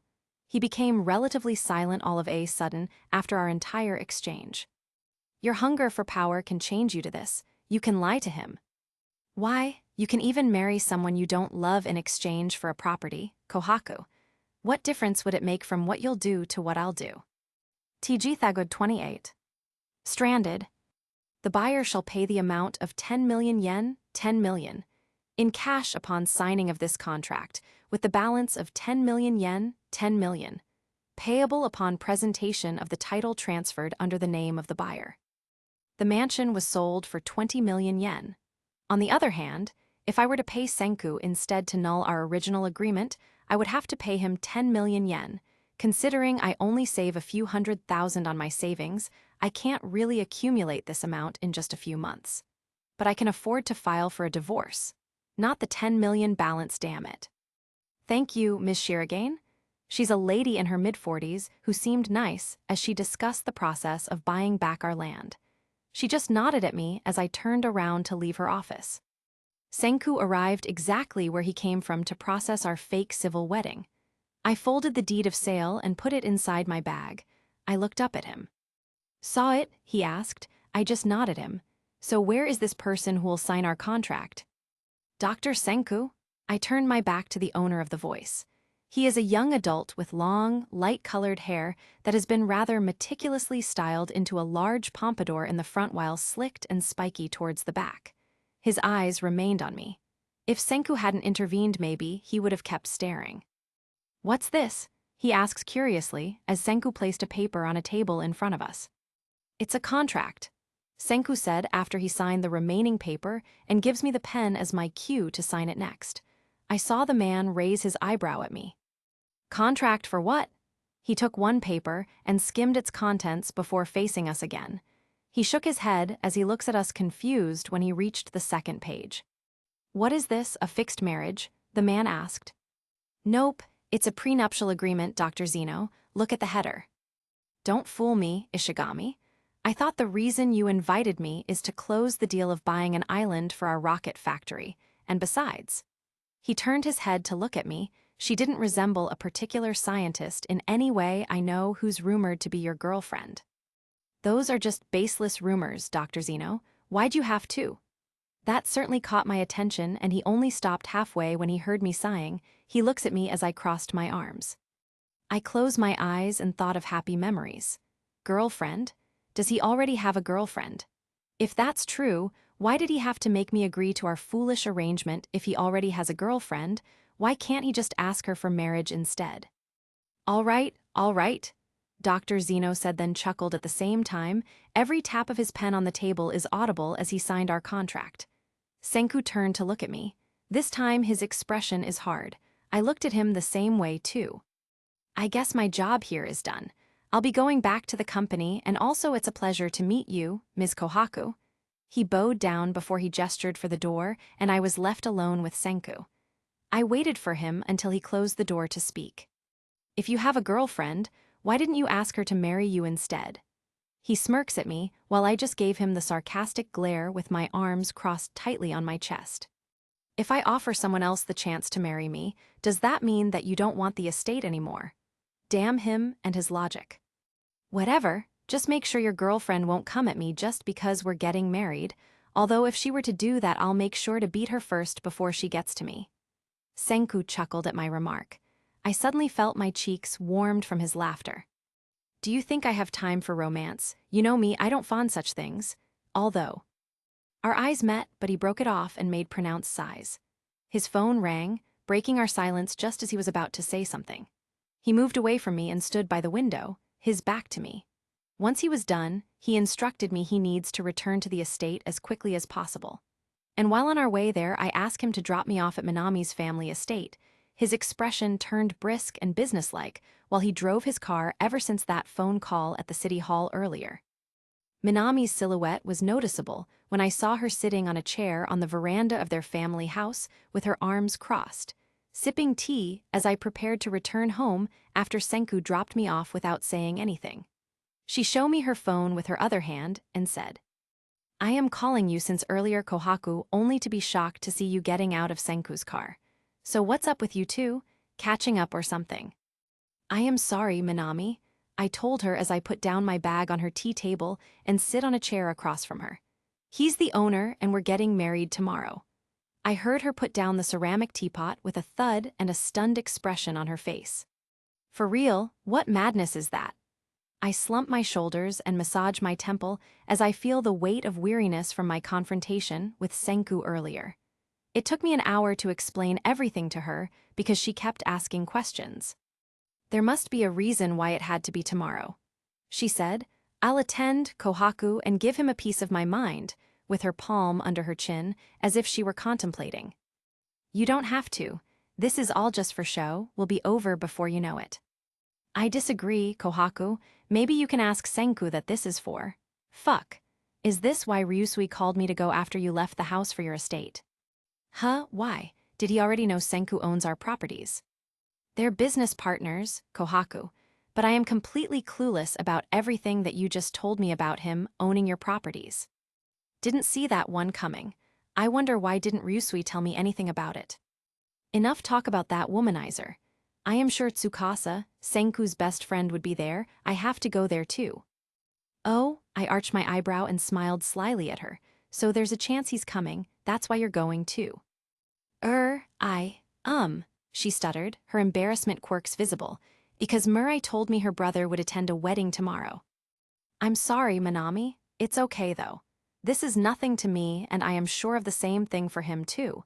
You came here for vacation, I'd rather have you make the most of it. Nothing to you? Are you sure? You're getting married, and why wouldn't you want to be married to a man like Senku? Are you kidding me? I've learned my lesson very well a few years ago, and now that I've proven that he really is that kind of person, as a result of this, I'm less inclined to like him. Kohaku, what made you say that? I heard his scientist friend saying he already has a girlfriend. I told her after I drank my cup of tea. He said I don't look like his girlfriend, giving me clues that he indeed has one. Maybe that's also the reason he looks mad all the way through our drive here. Maybe his girlfriend found out, and off he goes to assure her that in a few months he'd marry her for real.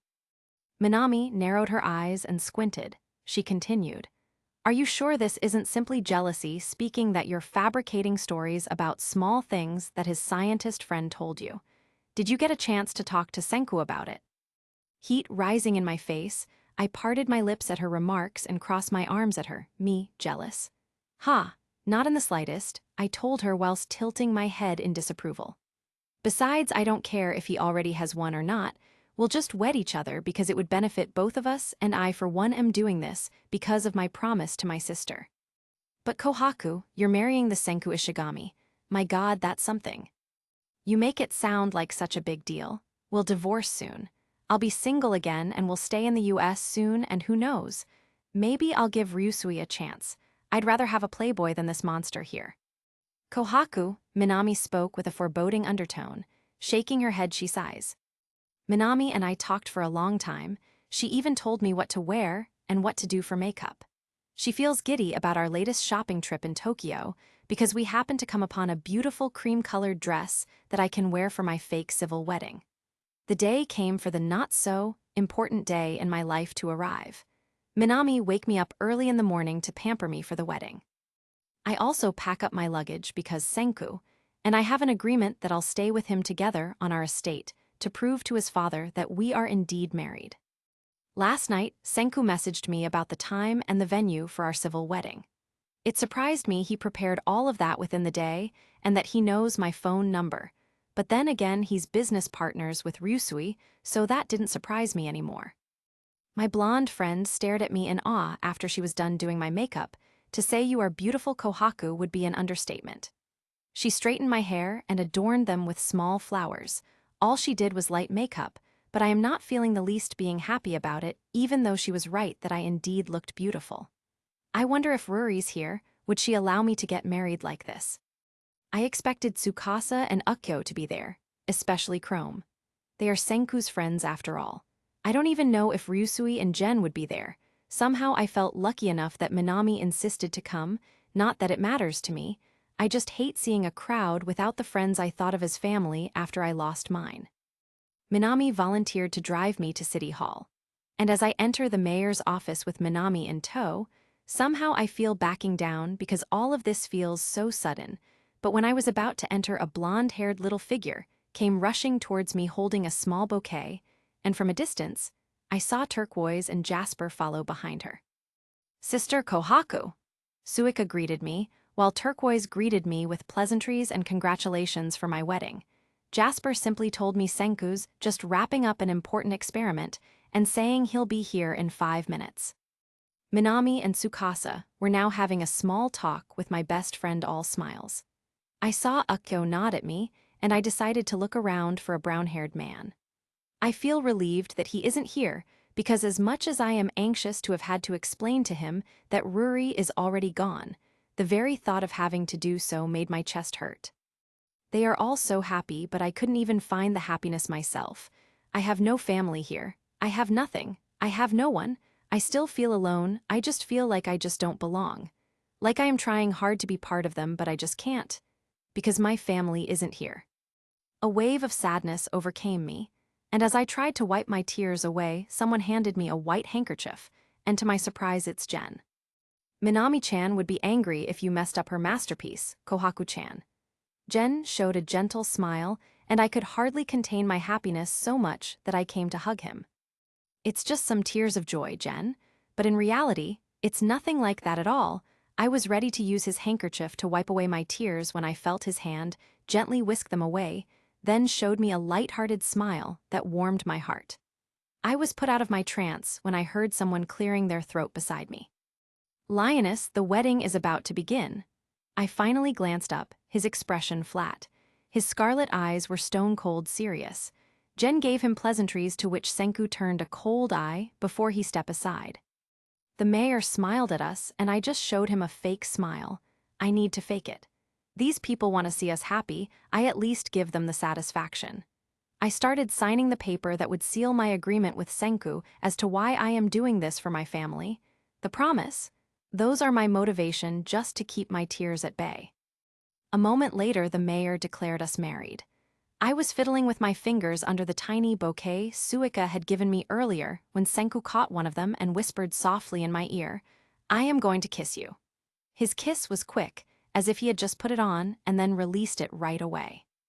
Minami volunteered to take some pictures as a remembrance, and as soon as everything was done, Turquoise told me they prepared a small feast back at my family's estate. It was a surprise to see Senku engaging in small talks with his friends, but since this day is emotionally exhausting for me, I excused myself that I am tired and decided to hang out all by myself inside my room and arrange my luggage. So far, all of my things from before my family left were intact, and the moment I opened the mirror drawer, I discovered the periodic table my parents had given me for Senku's birthday.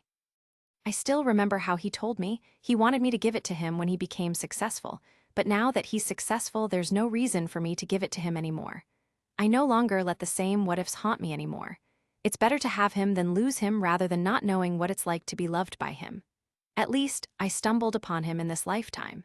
It'll just be for a few months, we'll divorced and go on our separate ways. At least, we happened once. I suddenly felt the need to visit my parents' and sister's room. Just opening my parents' room feels heavy for me. I turned on the lights and sit on the edge of the bed while I reminisce how me and my sister used to cuddle here and wake our parents when it's morning. My parents really know who's the better person between me and my sister, that even though I am the one who mostly scrapes my knees, they always tend to look after Ruri. I miss my parents and their support for me. I smiled at the thought. I wish everything was that simple. In Ruri's room, she has a wide terrace overlooking our flower farms where some of the irises and sunflowers are blooming now that summer's over. I can't help but cry bitter tears. It's been years since they all left me, but every time I think about them, it gets to me. As I came to hug Ruri's pillow, I was overcome with sadness when I remembered how often she told me that her head hurts, and how she still refuses to tell me or our parents about it. She's the kind sister who will love me unconditionally, no matter what. How I long for that kind of love, because all I know is the love this world gives is shallow and full of conditions. My family has taught me so many things, but the one thing I won't forget is how they trained me to be resilient on my own, and I despise how they taught me that. I have to see them all die one by one before I can understand that. The past, what a treacherous place to visit, but somehow, it's very welcoming. It's like there's something within me that belongs there. I always find myself knocking on its door when nobody's looking, and also find an easy way to walk away, leaving no visible prints of my presence. I had silent arguments with myself every once in a while because there's a part of me that screams the need to abandon it, but at the same time, I find myself peeking to the little promises of coming back. After all, it's such a stupid thing to think that the only remedy for this nostalgia is remembering. A certain knock puts me out of my trance. Can I come in, dear Kohaku? I just nod at Jen as I hurriedly wipe my tears away. I felt him sit beside me. You can use my handkerchief again if you want. I just let him watch me wipe my tears away. The memories here must have been overwhelming you, huh? Have you calmed down? He gently asked me. Yeah, I'm sorry, I'm okay now. He smiled softly at me. Minami was about to bid goodbye to you, but you're nowhere to be found, so she just lets me pass on her message to you. It's funny, I felt relieved the moment Jen came barging in. I feel like I can be myself when I am around him. I know it's rude to say it's mentally exhausting to be around people who didn't really know what happened to my family, but it's not their fault. It's kinda weird the bride isn't present downstairs while the groom is. Also, I got a little info about this rush wedding of yours from dear Minami. I can't help but notice, are you really happy with this kind of setup, Kohaku-chan? So you know about all of it too, huh? This is just a part of my agreement with Senku, even though he didn't care about me. He didn't care about you. I almost laugh at his question. Maybe Minami didn't directly tell him about the scope of my contract with Senku. How can he care about me when all these aren't real? The wind bellows inside through the open windows. I stood up to close it as it feels cold all of a sudden. But he must care for you still. You've been together before. Minami probably didn't tell you. We weren't even in a relationship. I just forced myself on him back then. I can feel depression in your voice, Kohaku-chan. I am fine, Jen. It'll eventually subside. This day was one of those dreadful ones for me. I am not usually like this. I've seen you depressed in LA and almost everywhere in the US when we took you out for a stroll. I know how you sound like when you are. You definitely sound like this. That was different, Jen. I lost my family. It was reasonable for me to get depressed. Now I am just probably homesick." I heard him sigh and said, "To be homesick in your own home, that's ridiculous." I smiled when he said that. I've recently come to this realization. The people you love are what you call home. For me, they're not here, that's why it's not home for me anymore, Jen. The day came to an end, and Jen told me he would stay in town for a while, and that if I needed someone to talk to, all I had to do was call him. In the middle of the night, I woke up feeling a little hungry after sleeping in my room all day, so I went downstairs to get some food. I took a fancy in eating a small cake that must have been a leftover from earlier and poured myself a glass of wine that I found in the cupboard. As my thoughts had become weary of contemplating the things that make me sad, I simply felt the urge to let go of all my anxieties. It took me an hour to finish the whole bottle, and now I am on my way upstairs to go back to my room when I felt like I'd drunk more than I should have. I looked out over the walls, watching the dim lights distorting with each tiny wave. It's a miracle that I managed to reach upstairs, and I wanted to reach out for my doorknob and feel it, when I heard it open on its own. And before I knew what I was doing, I found myself in the arms of someone whose scent is so familiar to me. "You're drunk, lioness." I feel my feet wobbling with every step I take. I felt numb and dizzy, yet his scent made me feel at ease. "You're being ridicule-ish, not that drunk. How do you know?" I tried to open my eyes a little, and I noticed Senku dressed in his pajamas. "Is it just me, or are you in my room, Senku?" "This is my room, lioness." "I'm sleepy, Senku, so please just let me in, won't you?" Hard-headed as I am, I entered, only to bump into him again. I did not even try to save my life by hugging him or what. He can let me fall all over the floor, and I don't care. The alcohol had already taken over my body. "Hold on to me, Kohaku, or else we'll fall," he muttered. "I don't wanna," I mumbled as I lull myself to sleep. "Thank heavens I'm drunk, or else I would be embarrassed." "Damn it," he muttered more curses until I smell the scent of fresh out of the shower scent that exudes from him. He slowly laid me down on a bed. I thought he was leaving right away to sleep on the sofa, but his hand remained on my back and his face in front of me. The rims of his scarlet eyes reflected mine. Something has me going toward him. Senku's lips were getting closer, and my heart skipped a beat, the smell of him hypnotic beyond reason. I parted my lips and felt him washing over me like a wave of warmth, unfurling all my senses as the taste of him nearly silenced all my thoughts. I can already feel my heart beating so fast, and before I could withdraw my mind from its far places, I hooked my arm on his neck, and he moved closer to me as he inclined his face towards me and we kissed. Just this once I'm willing to let myself go. It's okay, I am drunk anyway. No matter what happens, I'll just pretend tomorrow that I don't remember. We kissed each other roughly, then all at once, heat spreads through me, and I can't help but moan. He was the first to withdraw and distance himself away from me. "Senku," I called out to him while he was massaging his temple with his arm on his waist as he tried to compose himself. I reached for his arm only to feel him stiffen, and when he faced me, a cloud of warning settled over his features like he didn't want anything like this to happen between us.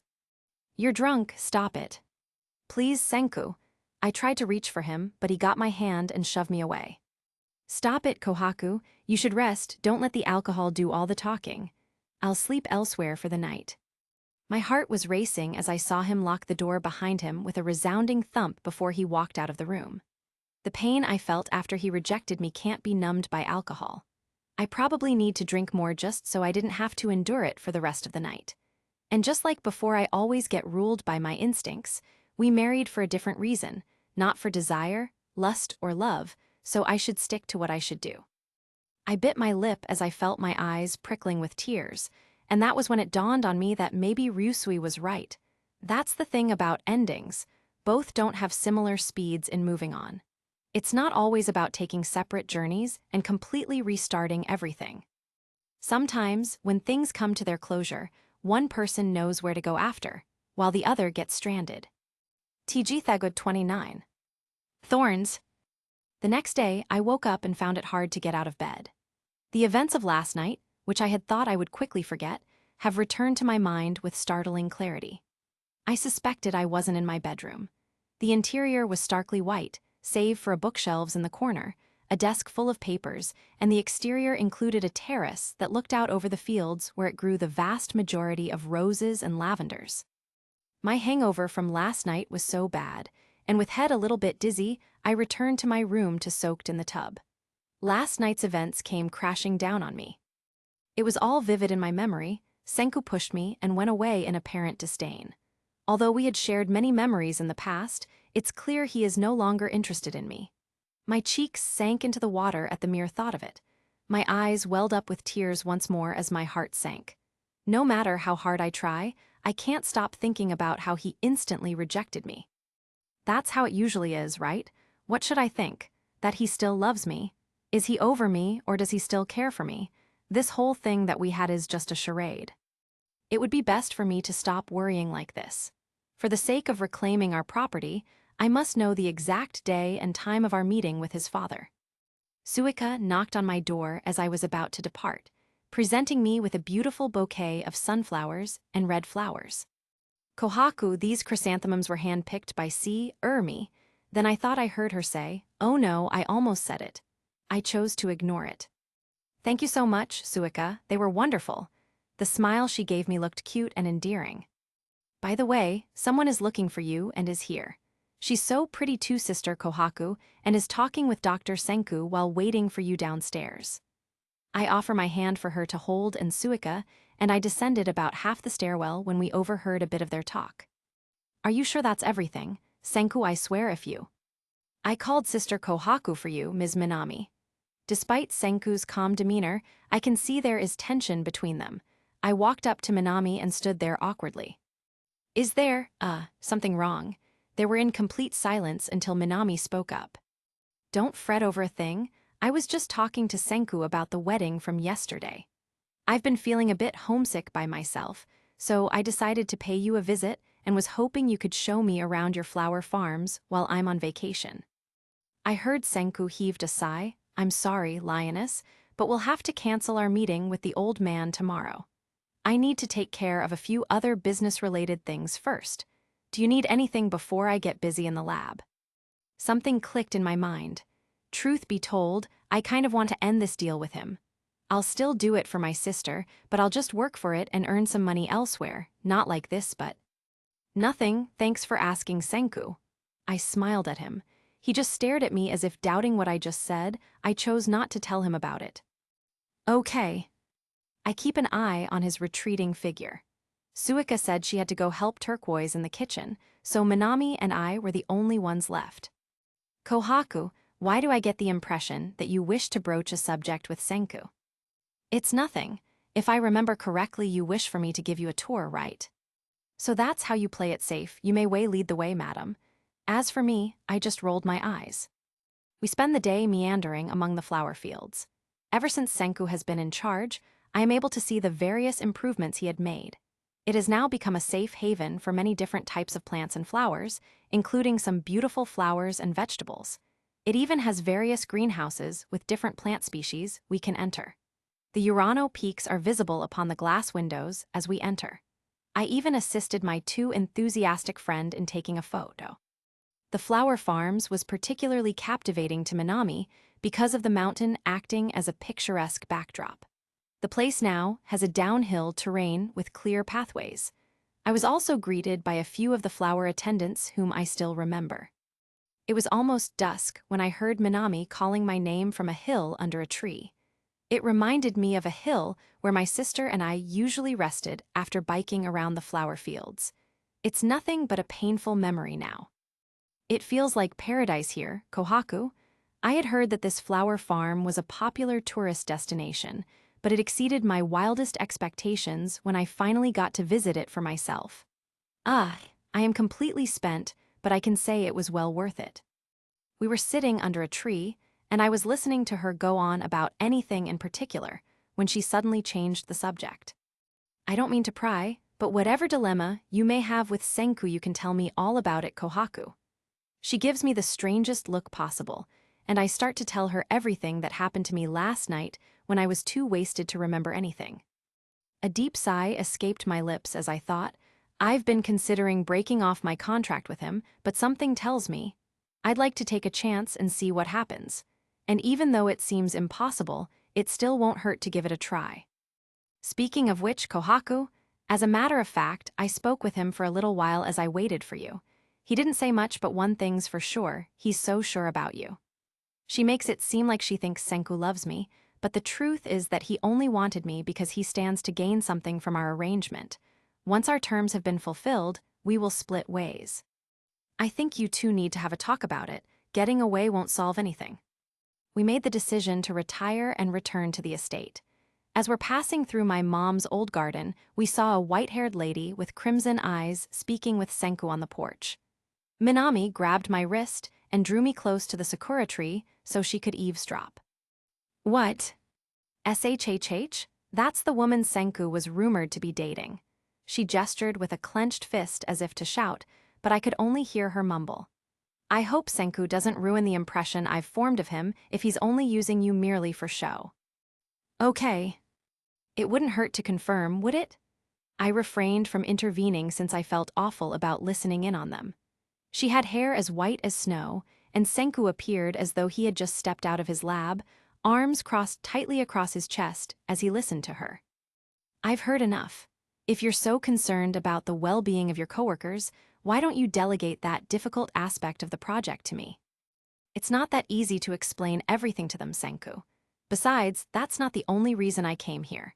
Your secretary informed me that you were out for a week. At first, I didn't believe the rumors. It made me sad I was not invited to your wedding, and stories about your woman have been circulating at work ever since, leaving me with little alternative but to make a call. I didn't even bother to inquire why. Now tell me, why do you suddenly want to assume leadership? I can't tell you because of some reasons that are very important to me. Besides, I didn't feel the need to explain myself any further. All I ask is you send me an email with the relevant information regarding that project. That's top secret, huh? My team and I are capable of dealing with these. Thank you. She brushed him off with a shake of her head and a wave of her hand. My father was originally involved in the planning stages of this section of the project. This is why I volunteered to take care of it. I already suspected at my office that you have it in you when you step foot on this estate. What's the reason you're holding it against me? Senku's expression changed to scornful, and the woman laughed scathingly at him. And here I thought I had you figured out. As a matter of fact, I do have a rather interesting suggestion. Rather than assuming responsibility for this project, I invite you to join my team. Senku took notice of her statements because he sneered and put his hand on his hips, saying, "You and I both know well I can fully handle this project all on my own. I know, is this all about the things you've heard about me in the rumor mill? Have you worried? Don't waste your time asking me if I think those stories are true. I don't care. Do me a favor and spare me any unnecessary drama." His tone had been polite when he inquired, but now it was blatantly dismissive. The way he groaned and rubbed his temples convinced me that he was extremely tired. That's not the only reason I came here, Senku. There's something I'd like you to know, and it's my feelings for you. It's painful to realize you've already forced to commit with someone else. I know all too well it wouldn't have been possible if it's her. But I want you to hear me out. I was in love with you for so many goddamn years, and everything that I knew within that time was you. Just you. My whole world spun around you. My happiness for the entire days depended on how you treated me, and I instantly closed myself off to others because I was hoping that maybe if I did my best, you'd see me differently, that you'd forget about her. I am already committed to someone else, Chisato. Then let me ask you one more question. Your bride, the wedding came out of nowhere. Did you marry her out of convenience? Mr. Byakuya has been insisting you to settle down, right? Was all of it just for him to vouch you for the board to approve the Artemis project? I've made up my mind, Chisato. What more do you want? So you finally found her, huh? This whole time I was under the impression that I had a once-in-a-lifetime opportunity to be with you. I was in love with you for so long. You know it was more than friendship, but I've accepted it since it's better than nothing. I stayed by your side since I care for you so much. I'm not sure what it happened, but he looked like he is now paying attention to the woman's words when he clearly hadn't. Hearing her words gave me an uneasy thud in my chest. How long have they known each other? I've known it all along, Chisato. Senku calmly told her, sighing. He continued, I really appreciate your interest, Chisato, but I just don't feel the same. It may be hard to hear, but I already have someone I deeply care about. Is it because of me that he doesn't want to help her? If my intuition is true, then I feel like I am only getting on their way. Bitterness suddenly crept up on my throat. She stayed quiet for a few minutes as she took a step back from him and composed herself. What I just said has nothing to do with this project. My only goal was to be given the opportunity to contribute to it. Look, let's just get out of here, Kohaku. There was a moment when Minami went to grab my hand, but I was too preoccupied with my own thoughts to budge. So is that woman pursuing him now, knowing he's already married? I still stand by what I said before. It's easier for me to see if any changes are necessary while I'm working on it by myself. Give me the paperwork, and you're free to leave. Don't you know how to? The papers, Chisato. You know all too well I am a busy man.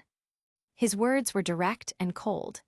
After some convincing, the woman finally opened her purse, found Senku's paperwork, and handed it over to him in an envelope. The woman, whose name I only learned to be Chisato, turned around with a look of disapproval on her face and drove off. Senku stayed upright and pulled out the papers to examine. Minami was surprised when I came out from hiding and said something about how he'll catch us, but I didn't care if he thought we were listening in on his conversation with that woman or not. I don't know why, but I'm mad at myself for not greeting him and instead walking by him, the weight of my heels pounding the floor in hefty clamps. Kohaku. No matter how hard I tried to ignore him, I just couldn't. I'm jealous, of course. Back then, he's already popular with the girls to get confessions like this, but there's no doubt he's logical enough to give them reason that he's got no time for them, even me at some point, but I know I am different from the others. This is a natural emotion, however. Images of our encounter the night before keep popping into my head. Why should I care when it's clear he's not interested anymore? It turns out I was so wrapped up in my own thoughts that I completely missed the feeling of his presence. His harsh, pointed gaze pierced me again, and he sneered. It seems Senku's expressions is much more diverse, but the more I lie, the more I'll just push him away, then maybe just maybe it's better this way. Do you still have anything to do today? I saw him looking at someone behind my back. Hello there again, Senku, we just got back. And you know what? Gosh, I can't believe it. The flower farms are so beautiful. Me and Kohaku took tons of pictures. I even share some of hers on your email. She now got my attention, did she just? I can't search your social media anywhere, so I asked Jen how to share those to you. She smiles at me while I desperately tried to avoid having eye contact with Senku in front of me. I need to think of something to change the subject fast. I did see them, and they look so nice and pretty, Minami, thanks. His face relaxed, but I could still see the faint outline of wrinkles around his eyes which seemed to sparkle ever so slightly despite the dullness of the room. Even the corners of his mouth seemed to fight against his normally stoic expression, betraying how he felt. Senku, I think Minami told me earlier she had to go back to the city. I think she really needs to go. My hands were sweating while I turned Minami around on the way to where her car was parked. I'm already itching to rant on this woman. Senku was left clueless, and Minami bursts into laughter when we were almost away from him. Minami, I swear allow me to explain. Remember when we were riding our bikes home and I asked you a question? I kept shouting at you, and I keep asking you the same thing while you're talking to someone over the phone? You said yes. My mind remembers the call I had with Aunt Lillian, and that's when it dawned on me. You bitch, you didn't tell me I'll send my photos to Senku. He's your husband now, what's wrong with that? Gosh, you didn't know how lucky you are, Tisk. It's just a marriage of convenience, Minami. It's not like he asked me to marry him because he loves me, it's because I want to get our land back, that's it. I cross my arms at her. Really? Then why do I feel like you're jealous when he's talking to someone earlier? He lifts her finger in front of me, and I was about to speak when a ringtone from her phone got her attention. She looks at it, and I had her attention again. Anyway, I apologize if my intention for sending the photos wasn't clear. I had an appointment, Kohaku, gotta go. She took a turn to get to her car, and I just watched her as she rode out of the gates of our estate. I made my way back to our estate, where I saw Senku to where we left him earlier talking to someone over the phone. Luna, sorry I missed your call. I am in Hokkaido, why? Once I've wrapped up certain matters here, I'll be back in the city within a matter of weeks. Is that true? Okay, I'll just wrap things up here. Give me another day and I'll get back to you. Bitterness filled me. Different ideas kept coming into my head, and I couldn't stop thinking about it. My stomach churns as I try to think of a single reason why I shouldn't be feeling this way. The second Senku hung up the phone, I turned and ran back to the farms, where I was sure he wouldn't see me. Never in my life have I thought Senku wouldn't develop romantic feelings for someone throughout the 8 years we went without seeing another. He is still a man. He's still capable of being attracted to other women.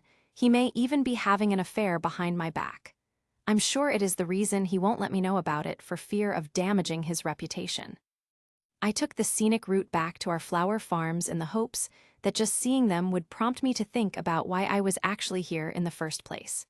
Yet, that did not prevent me from remembering that memorable night I spent with Senku and how he made me feel like I was the only person he would ever fall in love with. But right now, I think it's just wishful thinking he'll ever feel that way again about me. The pain of his rejection still stings me. I'm sure he's got someone he loves more than me, and even if I'm still here as his false bride when everything's said and done, he'll probably end up choosing her and leaving me behind. It brought me back to the day when he first gave me the contract for our marriage of convenience. In it, we agreed not to interfere with each other's personal lives. If he's already having an affair behind my back, I shouldn't feel this way. If I ever have any regrets about agreeing to this charade of a marriage, I suppose it's too late to do anything about it now. A rose bloom about to come off its branch caught my attention. It reminded me of helping my sister change the wilting flowers in our vases. I've been thinking about roses and their thorns. Every time I choose some roses to put in a vase, I think, why put such dreadful thorns on a plant that provides such beauty? I also find it intriguing that smaller stemmed plants have more thorns and are tougher to pick without being stabbed. As I picked it up, I can feel the number of thorns pricking and my fingers already swelling, but I didn't care. My heart feels heavy and I can't believe it really gets me. Even without the alcohol, the tears wants to flow. It is like a thorn in my guts that never leaves, though perhaps in time the edges will dull. I shouldn't have accepted this marriage, and now probably the easier option is to run away and earn myself some money to get all of our properties back. But now, I can't run back from my word. Just thinking about it, no matter what decision I did in the past, I'll still accept Senku's proposal. This is for my family after all.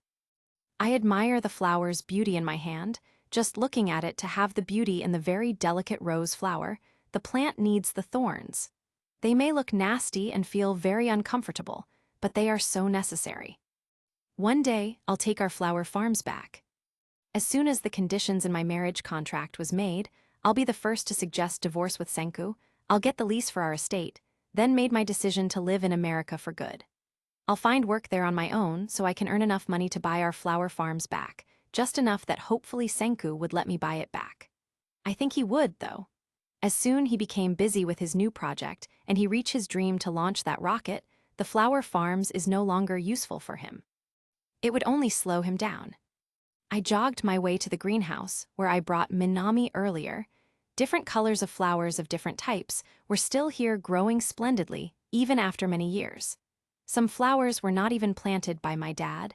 Senku really did spend some time and effort to make it look beautiful than it ever did before. My head feels lightheaded, so I decided to take a rest and sit on a lone rock under a hackleberry tree, overlooking our farms after that long walk contemplating. If only I could turn back time.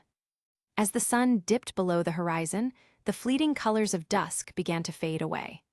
The flowers are swaying while dancing with the wind, shimmering confidently before dark fell upon them and onto the horizons. Senku seems good at this. Ruri, do you think it's a good idea to get our flower farms back? It's in good hands. Will you forgive me if I stop and be contented with our estate? A great sob escaped me, and I covered my face with shaking hands. So this where you are, Kohaku? A familiar voice caught my attention, and there I saw him trying to keep his composure from ragged breaths like he just climbed a steepy hill as he dusts off his sleeves. I immediately stood up to compose myself as well, but was stopped when I felt very hot, winded, and I started feeling dizzy. It prompted me to sit back down and hold my head. "Are you okay?" I didn't answer, as I saw how the floor swayed beneath me. The last thing I saw before the darkness consumed me completely was him calling out for me and his wide-eyed, innocent face. "Hi, it's been so long since I updated this story. I apologize for the long wait, fellas. This won't be on hiatus anymore. These past few years has been tough for me. I lost someone important to me. I go through depression episodes and stuffs. I'm really glad things are better now. It made me forget my commitment to write and finish my stories online. At first, it was just a hobby, but the enthusiasm of writing has been ingrained in me, and it's the reason it prompted me to finish what I started. I tried rewriting the drafts, but slowly, but surely, so it'll make me feel like writing again. I know I ranted for too long about those stuffs, but again, I really apologize for the wait. I'm really glad I kept track of the plotline for this story, and I saved drafts I needed to proofread first before posting online. TG Thagod 30. It's different. White walls, and as I got up from where I'd been lying, a stunning panorama of our flower farms filled my field of vision. Thinking about how I got here in my room has kept me too busy to fully appreciate it. I felt someone clutching my hand, and then I realized who it was. Aunt Lillian, her beautiful blonde hair sprawled out on the edge of my bed as she slept soundly with her hand in mine. I withdrew my hand cautiously, hoping not to rouse her from her sleep, but the slightest jolt of my movement was enough to do the trick. When she saw me awake and sitting in front of her, she was startled and didn't have time to rub her sleepy eyes. "Thank goodness, Kohaku, you're awake. Is something hurting you? How are you feeling? Oh my, we're all worried sick for you, my dear. What happened?" I have no idea, really. I thought about it while holding my head and letting my mind race, but no ideas came to me. "Byakuya and I just arrived to surprise you and your husband. But instead, we were the ones taken aback by the sight of a panicked Senku, who had you in his arms as he hurried through the door and had just ordered the staff to shut the greenhouse full with toxic plants."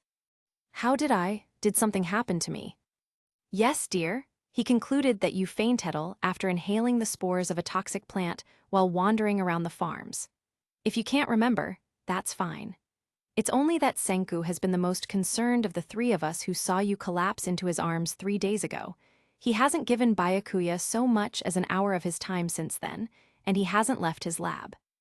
My ears perked up at her final statement, and I looked at her in surprise, asking, "Did you just say 3 days? I didn't think the situation I was in was that serious." "I'll just leave for a few minutes to tell the men downstairs you're finally awake." Without giving it a second thought, Lillian got up and left my room, leaving me all alone. She quickly returned with food to help me refuel, and as I was eating, Suika burst in with crying eyes, asking if I was all right. I reassured her that I was well, and she kept asking, even after Turquoise apologized on her behalf. Mr. Byakuya came in with Aunt Lillian to offer his congratulations on my wedding. "Byakuya, I already told you. Kohaku isn't fully recovered until I say so. If Senku wants to see her for himself, let him be. Your son is abled while my niece is still recovering." "Lillian, you know me. I won't be doing this if I don't have a stubborn head for a son. I am just worried, not just me but the servants as well. If I really have a hammer, I might." "Don't waste your time looking for a hammer, old man." Senku, who was standing in my doorway looking unperturbed, became the focus of everyone's attention in the room. "Speaking of the devil, here I thought you got holed up in your own world of research this, research that. Why aren't you opening the door and answering your phone, young man?" "It's a rather personal business, old man. Yes, it's a research, but not your usual research. Besides, I came here for the sole purpose of speaking alone with my wife, so can I ask you and Lillian to go out for a moment?" "What? So is that Al?" Byakuya wasn't able to continue what he was saying, for he was met with a hand on his mouth by Lillian. "Byakuya and I will now excuse ourselves, dear Senku. Kohaku is still healing and looks a little pale. Please be gentle with her." Lillian, without a care, drags Mr. Byakuya outside, closing the door after her. "How are you feeling?" Senku didn't bother to wait for me to give my consent before he momentarily held my hand, which I quickly yanked away. He noticed it instantly and backed away, putting his hands in the pockets of his lab coat. "If you're not comfortable with me holding your hand, I suggest you get used to it. Not only are we husband and wife, but that's how I'd like to treat you, Kohaku. Why are you here? Isn't seeing me well and recovering enough? It isn't. I'd like to check on you personally, because not seeing you awakened for more than a day has made me anxious as hell. I can't bear to see you fainting like that and losing consciousness slowly in front of me ever again. If losing me, your wild card in this act we're playing really matters to you, don't stress over it too much. As you can see, I am already fine and well. From that point on, we didn't say another word to each other, staring each other dead in the face. Sighing, he finally gave up and said, "Listen, if we're going to make this work for the sake of our agreement, I suggest you cooperate with me. I suggest we keep our distance to each other, Senku. I won't interfere with your life and you won't to mine. We'll only appear as husband and wife in front of your father. I won't have complaints." I saw the glum in his eyes, the grim in his gestures. I just sat on the bed avoiding eye contact with him, flinching my fingers and nothing but him with deep painful sighs and my stare please. This time, it was different, like he reached the edge of the cliff and never wanted me to follow after. It felt like he doesn't need someone to console thrifty words that follows were too wintry, it killed the spring inside me. "Did you ever consider asking me how I was while we were apart for so many years?" he said. It got me on a dazed, and leaving him made me realize it was possible to go away while your heart still cares, still mourns, still wishing it wasn't the end yet. I took the contrasting side of the world hoping I could leave him my love and respect despite the separation. I had loved him so much it hurts. I had loved him that I will no longer add burden to his regrets. I love him despite knowing his yesterdays and tomorrows now belongs to someone else that isn't me. It is possible to leave while you're still madly and desperately in love, but now we're here. I guess we're not the same person as we are back then. No, are you done? I'd like to be left alone to recuperate, please.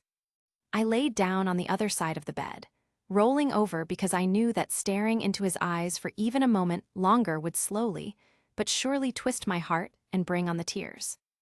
I didn't realize how much I'd been holding back tears ever since Ruri passed away, but now it's hits different.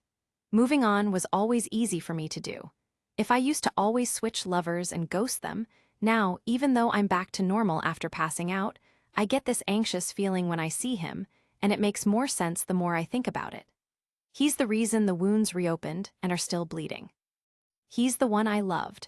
I don't need another metaphor to prove it. Just like a wrinkle in time like the crease by his eyes, wherein in my dreams, I kept coming across his hair and the sensation of his intense gaze. Should I give in? Should I held him instead, as I turn around?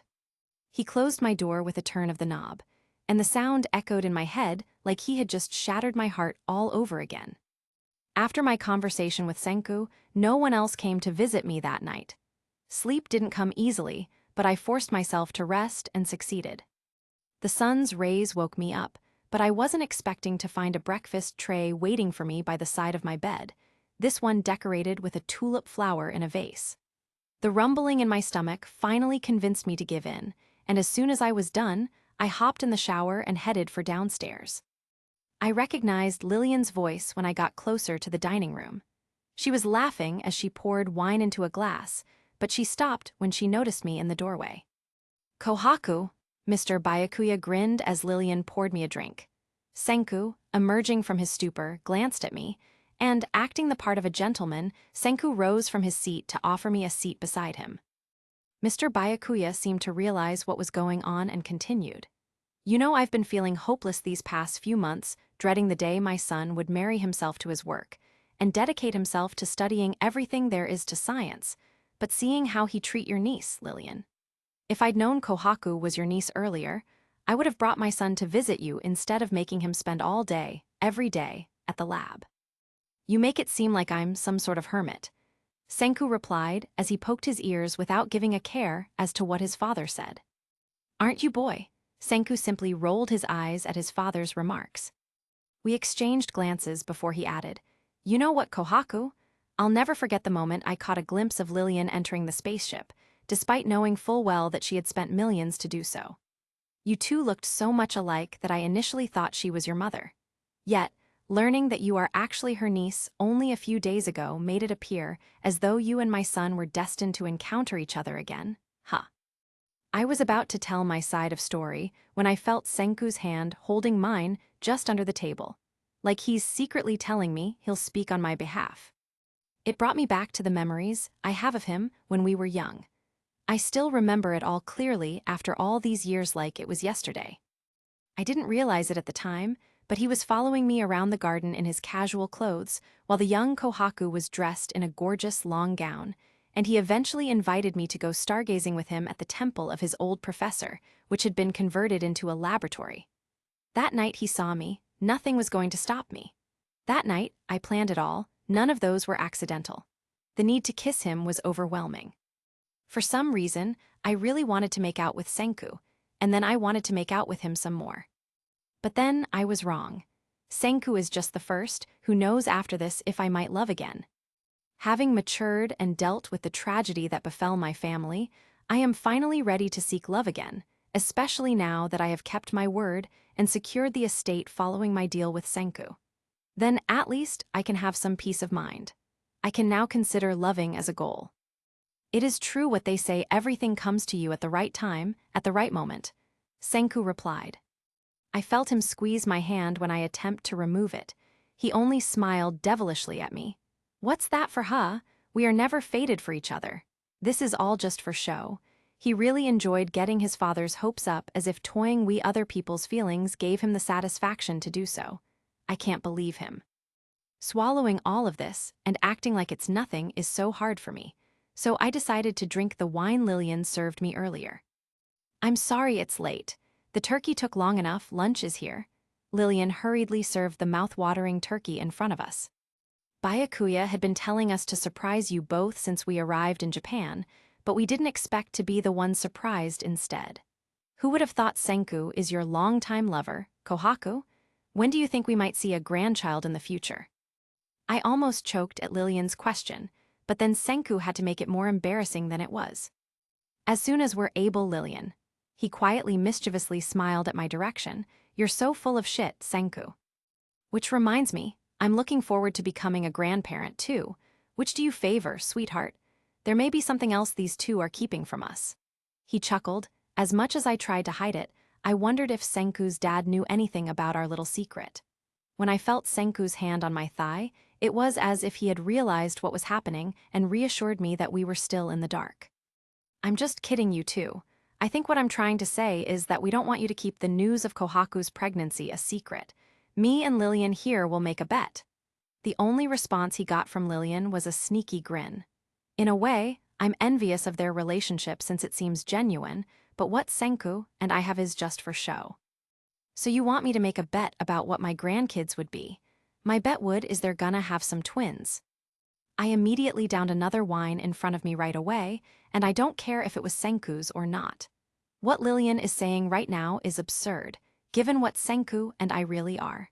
She really is serious with what she just said. That's a tough bet, Lillian. Considering my son here, you're already pressuring them into having one, wouldn't you think so? Lillian just ignored what Mr. Byakuya said when she continued.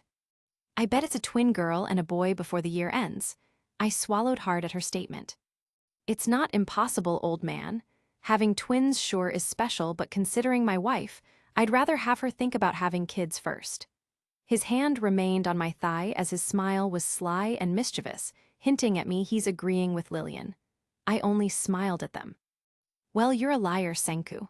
Actually, we're both liars now that I think about it. Since Kohaku's family passed on the excellent looks, and since my dearest Lillian here can't have a baby, I would be perfectly content with only a granddaughter. You look a lot like her, Kohaku, thus I'd want to look after someone who resembles her. Your children will undoubtedly inherit Senku's intelligence, so I wouldn't have to worry about that either. Alas, if we seem pushy, please don't take it personally.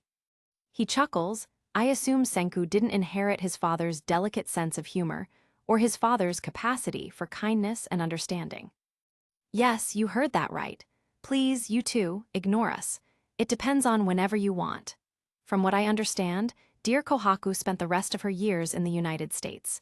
You two are lucky to have made everything work when you were apart, so I think you should prioritize enjoying married life first. Everything sorts itself out with a little time of patience. I felt Senku gave my hand a squeeze 3 times, but thinking you'll eventually have someone to go home to fight for, and someone who will give meaning in this meaningless world. I can say it's all worth my while. Senku casually said, as if referring to someone else he really loves. What if everything that I want is already reserved for someone else? What if I am just another temporary fill, to which I am a mere replenish for somebody's absence? I am afraid to get used to something that will soon be taken away from me, especially in the midst of me being completely attached to it already.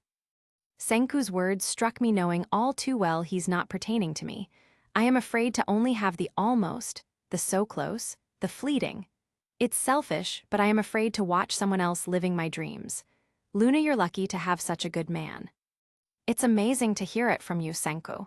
To think you two didn't see each other for so long, then out of the blue you two decided to get married. Lillian beamed. I'm guessing my son doesn't want to get left behind again. I'd guess you should go ask your husband sometimes what's the first thing he decided to do the moment he knows you're gone. Mr. Byakuya intervened. What he said got me curious, but I didn't pursue what it might be when Senku replied. She's my weakness, old man. That's just how it is. Lillian smiled serenely at us, while Mr. Byakuya gave a quick, tight smile. Do I felt the need to appreciate what he just said?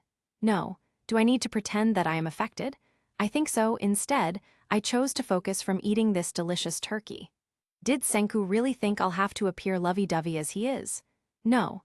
It's still hard for me to digest everything that's coming out of his mouth. I really can't comprehend how far Senku is willing to lie to his own father. Mr. Byakuya seems to notice my uneasiness when he asks, "Are the media's reports of Senku's supposed girlfriends bothering you, Kohaku?" They're not even worth my while, old man. Do we even have to talk about this? Mr. Byakuya just ignored him as he sternly looked at my direction, seemingly waiting my answer. There's no need for me to feel jealous, sir. I truly believe if a man really loves you, he'll makes you feel you're the only woman in his life. He'll never makes you feel otherwise. Also, he'll never go to such lengths as to hide you from the world. I guess that's also the things about lovers. Sometimes they would make you feel they've given you the world, while other times they made you feel as if you didn't exist at all. My son is well known in his area, and I suppose his fame is all the more surprising to me considering that he has always worked so hard to keep his personal life under wraps. Mr. Byakuya explained. I was misunderstood, but that's fine. I hope you also understand, sir, that if you truly want someone, then they will show it. No one is going to want something and then let it slip away. That's not how the human heart works. Senku paused. A look of puzzlement crossed his face. See, he can't even fucking defend that. Because it's true, what we had is a charade, and he is hiding his real relationship with Luna.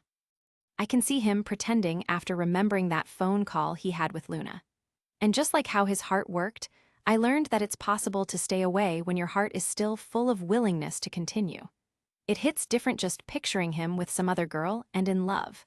It was like him to her, now we're in this agreement, while it was like me to him, who still loves him all those years. It hits different now, and the reason for all these catastrophic blues is because I'm still madly in love with him. TG Thagod 31. Lover.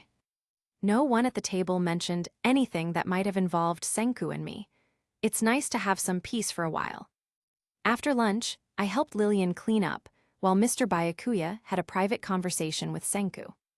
Kohaku, I hope that the reason you are here has nothing to do with what you need to do for your family, especially Ruri.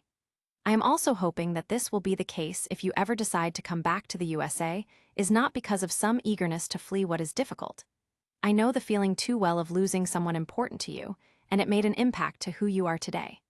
I might not know the full story of why you need to do this, but I can tell you whatever it is never the wisest choice. The truth in her words struck me, and I immediately ceased what I was doing.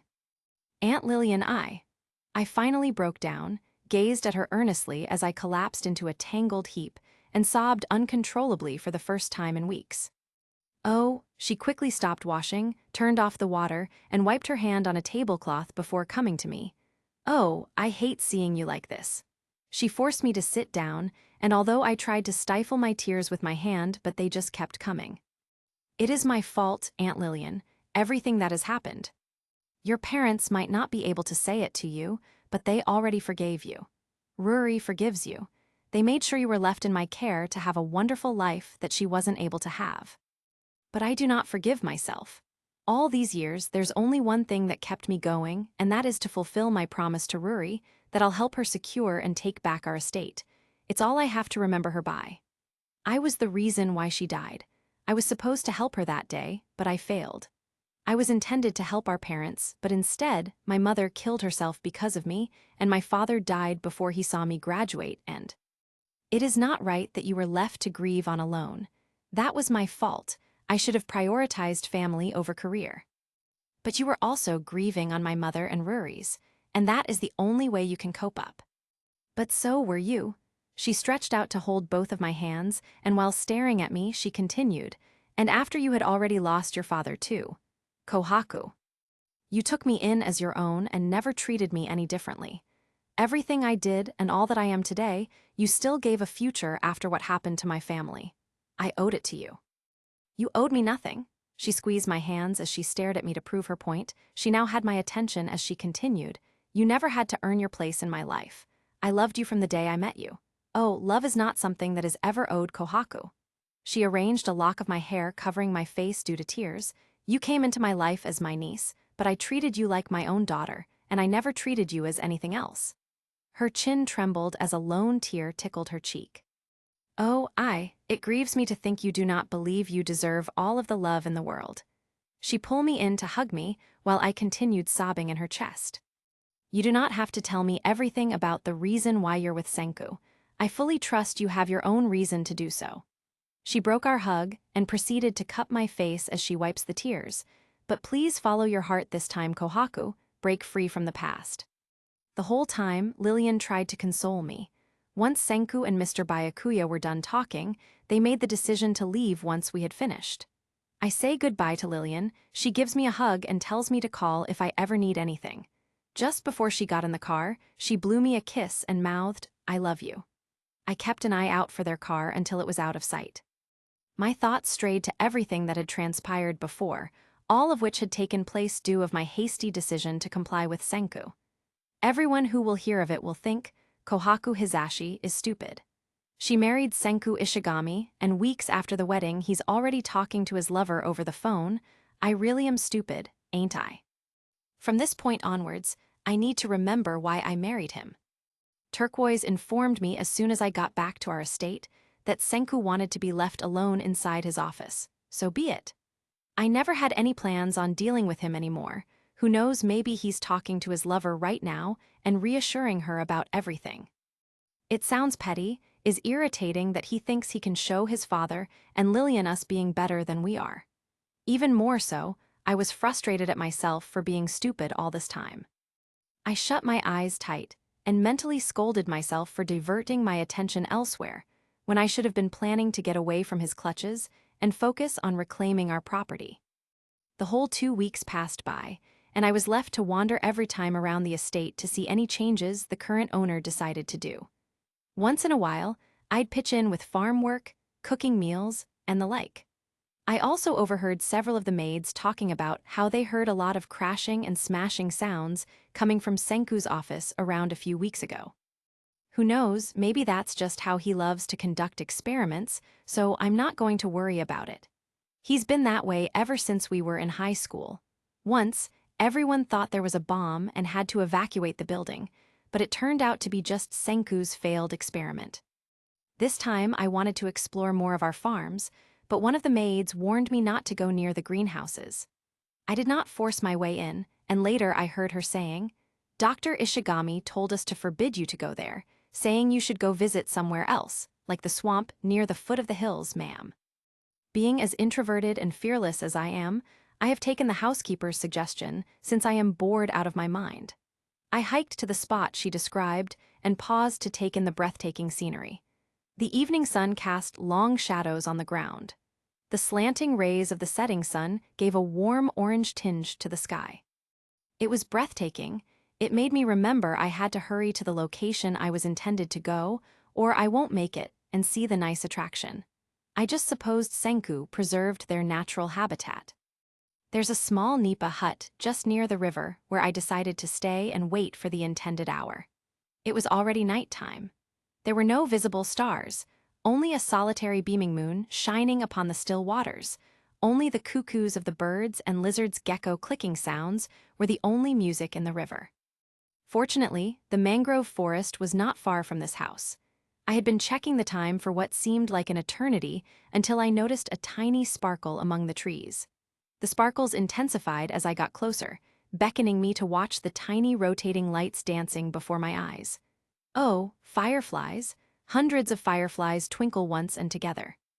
How they twinkled like a string of white Christmas lights was beyond my knowledge, until someone broke me from my stupor. It's human nature to be fascinated by strange things like fireflies. As beetles belonging to the family of Lampyridae, it includes the ones with flickering lights on their butts, glowworms, and daytime dark fireflies. Observing you looking at them like a child and are so excited to see them in their natural habitat, lioness, somewhat makes it contagious for me to also have felt lucky to witness this sight. We humans are, unfortunately, the biggest threat to fireflies. In order for these beetles to make it, we must become better land managers. Since I first discovered this place, I've been careful in preserving the place around the area. These fireflies are such fragile creatures, so you must know it is also the reason you and I are the only ones who should know about this place. I was so engrossed in my own thoughts that I failed to notice Senku approaching me and standing close by as he, too, admired the sight of the fireflies. He is simply wearing a white t-shirt and jeans with his hands in his pockets. Never having wished to interact with him, I got to my feet and left my seat before knowing what he would do next. Taking me by the arm, he turned me around to face him. "We need to discuss what happened at the meeting with my father, Kohaku. I followed you here because of that." "Huh, we already talked about it in front of them, right? Wasn't that enough for you?" I sarcastically noted at him. I shook my head and was about to take back my arm when he held into it tight, but not enough to hurt me. "It isn't, Kohaku. I need to clarify some things with you. I don't want to hear any more of your lies, Senku."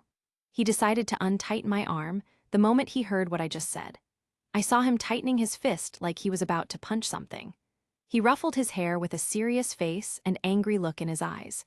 I decided to get to the other corner of the hut, facing the other side of the river, overlooking the rest of the forest, with the fireflies still twinkling as our background. Appreciating the scenery is beyond me at this moment. I am more irritated and anxious as I heard him following me from behind. "What is that all about, what you just said, Kohaku? Are you jealous? Is it about what you saw? Is it about Chisato?" "I am not jealous, Senku. Most especially, I am not jealous of someone. I'd like to be left alone, please." He closed his eyes tightly, spasms of irritation cross his face. He massaged the bridge of his nose before he lifted his eyes on me. "He's more problematic than me, huh?" "You sound like you are jealous of someone, Kohaku. Don't deny it," he said, spacing the words evenly. "Oh, Senku, you are so full of yourself. You have every bad attitude I don't like in a man. You're a liar and arrogant." He took a step forward, closing in on the space that separated us, his eyes blazing with unknown feelings now. My heart leaped when he's now in front of me. A huffing wind rose up, then a tinkling sound came to our ears as the first pearls of rain dropped outside, making everything all gloomy and dark. "I am trying to understand you, Kohaku. Don't make this hard for us." "You are the one making this hard for us. Didn't I tell you before I agree to this marriage to get back our estate and not make me look stupid? Senku will only do this for 6 months. Can you please stop contacting your lovers like the hungry man you are?" His eyes widened at what I just said. "What the hell, Kohaku?" I blinked. I feel like I've never seen him this angry. I was about to continue what to say but reprimand myself. "Who is it, Kohaku? Chisato? Luna? Who?" I pushed him away because any second longer in his presence, I might punch and destroy that pretty face. Does the name even matter? "Don't turn your back on me." He caught my arm again and I slapped him hard. He tilted his head to the side. "Don't touch me," I shouted at him.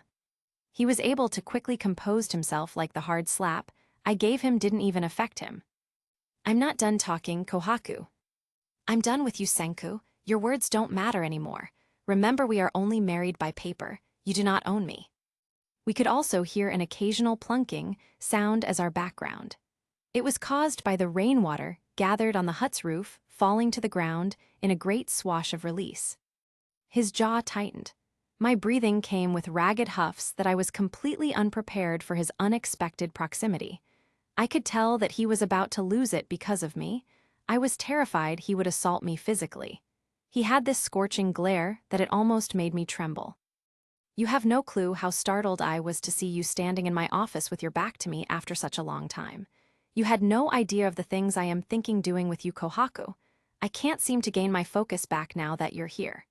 That every time you are thinking of running away or slipping again out of my reach, I can easily lose my mind over it. I have my own morals to keep, yet you've driven me to the brink of insanity. I am not yours, Senku. I spat at him. He reached for my waist to close the space between us, and I can feel the wall pressing into my back. Oh, why's my name branded on yours then? You're not even my real lover, how can you say such a thing? I bit my lip. After hearing what he said, I felt a cold chill run up my spine and my gaze drifted to my feet. I shook my head, I parted my lips to say something, but the words just won't come out. What about? He didn't let me continue. He inclined his face toward mine, and without any notice, he pressed his mouth against mine. Our bodies pressed together heatedly against the wall, breathing heavily as our lips pressed together. His kiss is like a fire that's fanning the flames of the anger I have for him. It made my mind go blank. The only thing that's on my mind right now is his kiss. As much as this kiss meant something for us, my tears escaped as I felt I couldn't kiss him back. He's dominating the kiss he's giving like I don't have the right to give him one. I can't kiss him back because our relationship is fake and this is all for show. Is this a punishment of some sort? I have no interest in finding out, but I do know that my feelings for him have nothing to do with why I'm here. I have returned to reclaim our property. I'm not here for him, and he's not here for me. He hopes to achieve his goals in this place. Our goals are the only driving force why we're doing this. The rain was heavier now, drumming on the roof, as darkness crept across the room. The embers of the fire were a dull glow as the rain drops pelted against the window. And I can't let you go again. Your hand prints on my soul, Kohaku. I can hear thunder in the distance, and it begins to rain harder. It's utterly scary how this love feels so good. It's too unbelievable that once I lose this, I know I won't risk it ever again. I kissed him back, he returned it back as his hands slipped from my neck and his fingers gripped my blonde hair. We are married. After all this, everyone will think something happened between us. Might as well enjoy this fucking idea, right? Damn it. He's kissing me roughly now. Once, twice, until I've had a taste and realize I'll never have enough. He's everywhere up my back and over my arms, and suddenly he's kissing me harder, deeper, with a fervent, urgent need I've never known before.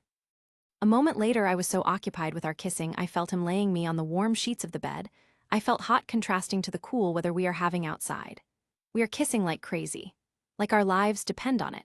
His tongue slips inside my mouth, gentle but demanding, and it's nothing as I've ever experienced, and I suddenly understand why people describe kissing as melting, because every square inch of my body dissolves into his. My fingers grip his hair, pulling him closer. My veins throb and my heart explodes. I have never wanted anyone like this before, ever. His lips taste like honey. His face rubs my skin, but I don't care at all. He feels wonderful. His hands are everywhere, and it doesn't matter that his mouth is already on top of mine, I want him closer. I can already feel him underneath me. The more I felt him made me weak. He met me halfway with every beat, and as our kisses went deeper, my sanity vanished rapidly. I cried out when he showered my neck with tingling kisses. He is still teasing me with his thrusts while I'm lying underneath him still with my clothes on. His kisses made me dizzy. I felt one of his hands on my chest. His large calloused hand molded my plump flesh. I can't help but think how my laces feel offending in this situation we're in. The desire to have them gone is strong, but I lack the confidence to express it. His other hand reached for me in between my thighs. My eyes widen when I felt him touch me there. He was looking at me vehemently while my face burns in embarrassment like he wants to see my reaction. "You're already dripping, Kohaku," he whispered. My breathing heaved as I felt his mouth leave my ear. I turned my head away from him while he just chuckled at my reaction. Is it so shocking that even in our situation I would still feel lust? Damn it. 2 fingers worked inside me, a little uncomfortable but nothing I couldn't handle. Not so long as he kept his mouth on me, lavishing my breasts with attention. His thumb rubbed around a sweet spot and my eyes rolled back into my head. So close. The strength of what was building was staggering, mind-blowing. My body would be blown to dust atoms when this hit. If he stopped, I'd cry and beg, and maybe kill. I came groaning, every muscle drawn taut. It was almost too much. Almost. They say that during sex you burn off as many calories as running 8 miles. Who the hell runs 8 miles in 30 seconds? He said as he looked at me arbitrarily before kissing my forehead and then my lips. I could taste our shared breath and feel the thud of our combined heartbeat as we fumbled to take off one another's clothes. I covered my bare body with a blanket. I saw him smirking at me as he attempted to remove his shirt next. You came on to me strong, yet your body can't lie kohaku. I felt my face turn hot at what he just said after that he swiftly removed his shirt. I marveled at the entirety of his chest. He has a lean physique that looks toned and muscular with a decently low level of body fat. I had no idea he was hiding a figure like that under all those clothes because he appears a little lean. It's impressive, and it makes me wonder how he finds the time to be a genius and a gym rat at the same time. Damn it, I hid my face since I can't stand for him to hang around for so long. I couldn't even remember our first time and how I was so brave to face him. He quickly seizes the blanket I had wrapped around myself and tosses it out of my reach. He shackled my hands with his hand above my head, and now I stand before him completely undressed. His eyes were piercing as he said, I need to make sure you understand something first. In here I will take control because you need it that way. I will learn your body better than my own and have you begging for more. But outside this room, you F-king own me. Hell, I will worship the very ground you walk if you'll only let me. I can't seem to think straight lately. I used to depend on the ground to support me now, but I'm not so sure. I'm sinking into some sort of current, upended and dragged through a dense, slow-moving fire. He didn't give me a chance to respond before he began to kiss me passionately. Before sticking his tongue inside my mouth, he brushes his lips on mine. I moan and pull his body down tightly against me, skin to skin. He sucks on my lower lip. He runs his fingers through my hair, then his hand is on my breast, thumb on my nipple. He kissed my ear as he said, I don't want either of us to ever forget this night. I kiss him in a way I'd never thought possible, my hips moving against him, knowing there must be more. Senku then settled himself between my legs, and then he was at the portal. I moaned so loud. My world is spinning. The beats made me delirious. Waves of ecstasy dominated my body and mind as I felt his tip on me. The sharp pain I had once endured was a distant memory, and nothing, absolutely nothing in this world, felt as good as the sensation of him slowly sliding inside me. Are you all right? He asked. He sounded as if he was holding himself in check, as if it took all of his will to do so. God, Senku, please don't stop. I arched against him when he moved to my other breast. I can't help but moan his name. I can't help but produce sounds that were foreign to me. When his claimed me, I can't help but notice the pulsating feeling. The sensitive flesh in between my thighs throbbed crazily. The unbearable need to feel something is making me so high. I pushed Senku when I felt a different kind of feeling as the rhythm of the falling rain outside. He stopped kissing me at that moment. His arousal slowly pushed inside me. I ignored the burning pain it caused. Like I want more of him. I feel like I can't live without him. I feel like I'm going really crazy. Most of all, I feel so selfish. The past week, I accidentally entered his room and kissed him in the process. He avoided me after that because he didn't want us to make another mistake that we'll regret, but I can see us losing ourselves in this memory. All I can see right now is us twisted in these bedsheets, so much of us that I didn't care about what would been. He wasn't mine to lose after all. We are just here to feed our carnal desires. He reaches out to me again and kisses me gently this time. The way he does it felt like something warm was surging within me. He slowly thrusts inside me as well, and with every entrance I would moan in desire and burning pain. With each thrust he gave me that familiar feeling. My legs tightened around him as he kissed me on my neck. I need him desperately. I need more of him. I want him so bad. He showered kisses on my chest again as he kissed me on my neck, and I moaned for that addicting burst. He kissed me again as he touched one of my breasts, his thrusts now faster and deeper. I felt his fingers between my legs while he's grinding and gliding on me. Kohaku! He whispered and kissed me again to drown out my voice, downing me on the waves and beats of passion. It was terrifying, and with that, I felt him inside of me. After I came, My thoughts went completely haywire the same moment his body was laid on top of me. He kissed me on the neck and continued to dote on my shoulders for a while. He patiently waited for me to settle my mind as I felt him covering my body with a blanket and his arms supporting my head as a pillow. Closing my eyes, then come my heavy breathing. Sleep is slowly taking me over when I felt him tucks a strand of my hair behind my ear and whispers, "What are you doing to me, Kohaku?" TG Thagod 32. Illusions of the past. Eyes slowly fluttered open. I glanced around to find my phone near the bedside table, which said 11:39 a.m. I awake with a dull pain underlying the numbness within me, and am enveloped by the stench of wood from the windows. Even before I open my eyes, I know I'm not at home. I stayed in a daze for a few seconds, then the realizations of everything that's happened last night dawned on me. I quickly checked if I had clothes on, then I saw I am wearing a white shirt that looks loose on me. It smelled nice, yes.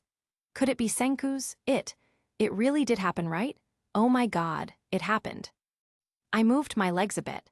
The soreness I am feeling is the evidence we really did it. Getting out of bed, there's a single carnation flower adorning the table near me. I changed into my own clothes and neatly folded Senku's shirt. I slowly walked down the carpeted floor, which tickled my tired feet a little, and rubbing the sleep out of my eyes, I went to the door. When I opened it, nobody was there. I could feel the morning breeze lightly dancing on my face and the bright sun stinging my eyes. I started back up the soft stairs, now comfortable to my feet. I heard a sound like the hissing and popping, thinking that maybe I could have just been hearing things. After all, I was still hazy from waking up. I get back to my room and had a quick look on a window to have an idea where I am. Then I heard my phone and I saw someone calling. "Good morning, Mrs. Ishigami." Minami amusedly greeted me. The aroma of something delectable cooking just outside the door renders me speechless for a few seconds. "Hello, Kohaku, that's merely a jest, HMP spoilsport." Then it hit me that maybe she could aid me in my current situation. "Do you have any pills?" "What, like contraceptive pills?"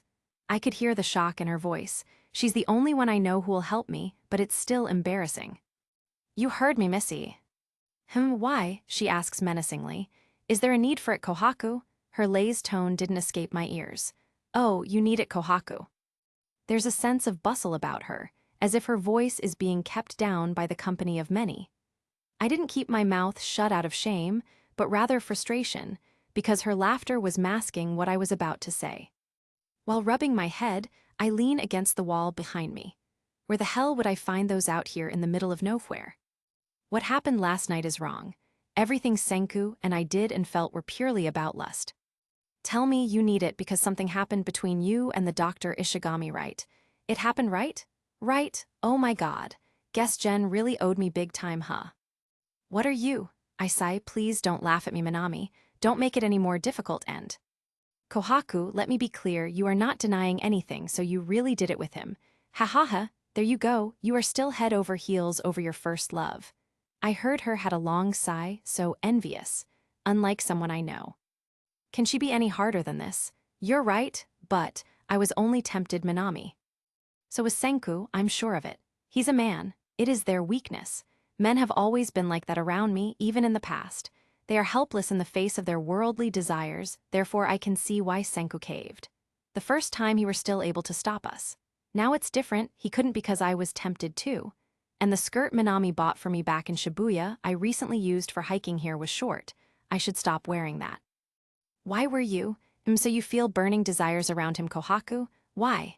Oh, I get it. So you really are still not over him, Minami, stop. It's getting old.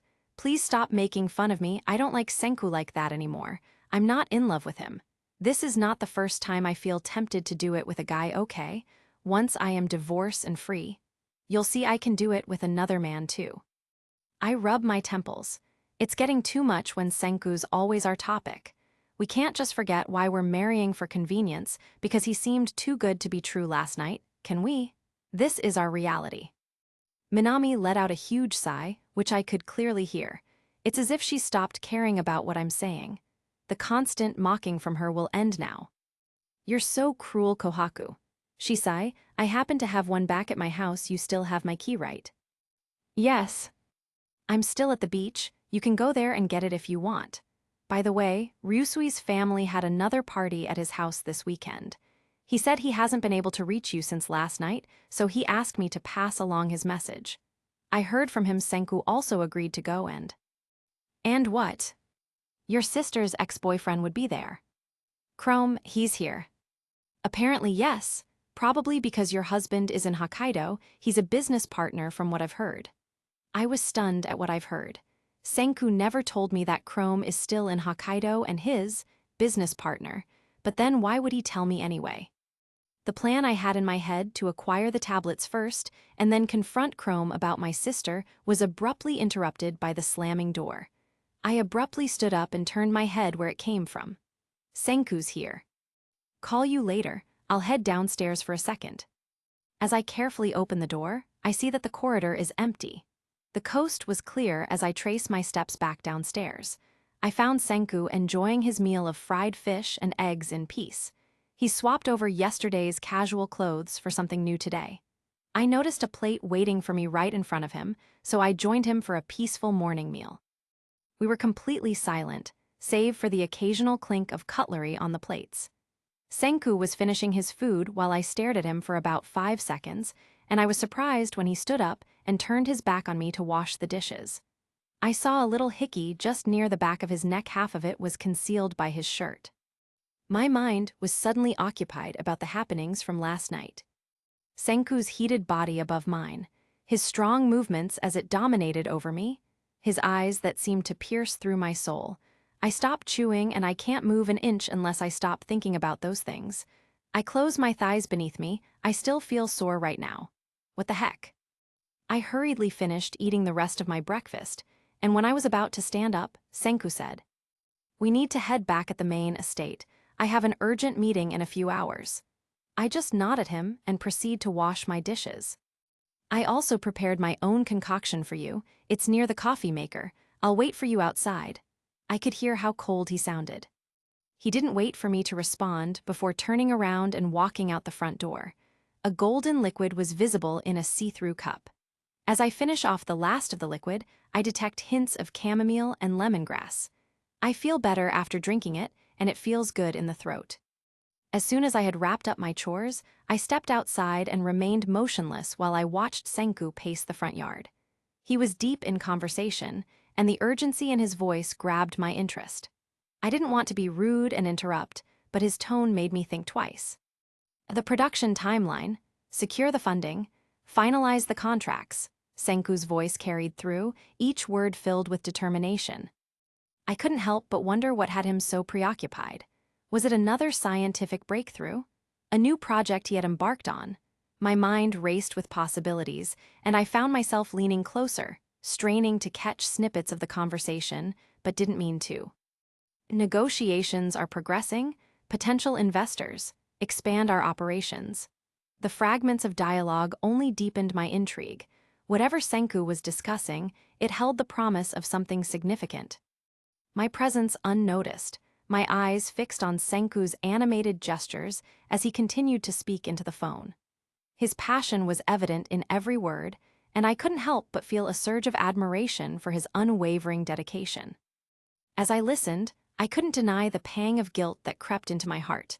I hadn't intended to eavesdrop, but the allure of uncovering Senku's latest endeavor had drawn me in. I knew I should step forward, reveal my presence, and let him know I was there, but fear held me back. Senku's conversation began to wind down, and I took a step back, preparing to make my presence known. But before I could utter a word, his gaze flickered toward me, his eyes widening in surprise. "Kohaku," he exclaimed, his voice filled with equal parts astonishment and amusement. "How long have you been standing there?" My cheeks flushed with embarrassment as I stumbled over my words. I didn't mean to eavesdrop, Senku. I heard you talking and didn't want to disturb you." He chuckled softly, setting the phone down. "No need to worry. I'm glad you're here. We need to go." We just kept quiet as we trace our way back to the estate. He occasionally offers his hand, but he's just mostly quiet. The moment we reach the estate, Senku, and I were welcomed by the figure of a distressed Suika solving a Rubik's Cube with another little girl and boy beside her, which I guessed probably were her playmates. Suika was sitting in a bench near the fountain in front of the estate. She had spent the last few minutes twisting and turning the cube, but the colors still refused to match up. We just stopped to observe her, and eventually saw frustration was beginning to set in, and Suika's once curious gaze had turned into a scowl, while I heard the girl and a boy giving her encouragement. "It's easy, just figure out the pattern," the little girl said while she replied. Suika stopped solving and crossed her arms. "This is stupid," she muttered to herself. "I'll never be able to solve it." She then turned her gaze to us. I waved while Senku had his hands on his hips. "Dr. Senku and Sister Kohaku." As soon as Suika finishes adjusting her spectacles, she and her friends rush over to say hi. "What got you so busy this time, Suika?" Senku asks her. I can tell she's trying to hide the unfinished Rubik's Cube behind her. "Did you happen to saw me solving a Rubik's Cube a while ago?" Just when she was about to think of her next words, a little boy stepped in as he snatched the cube from Suika's hands. "Hey, let's see if the doctor can solve it, Suika." Suika's face flushed bright red, and she looked down at her feet, refusing to meet anyone's eyes. Her hands fidgeted nervously, twisting and turning around each other as if trying to find a way to escape the awkwardness of the situation. In the end, I heard Suika let out a sigh.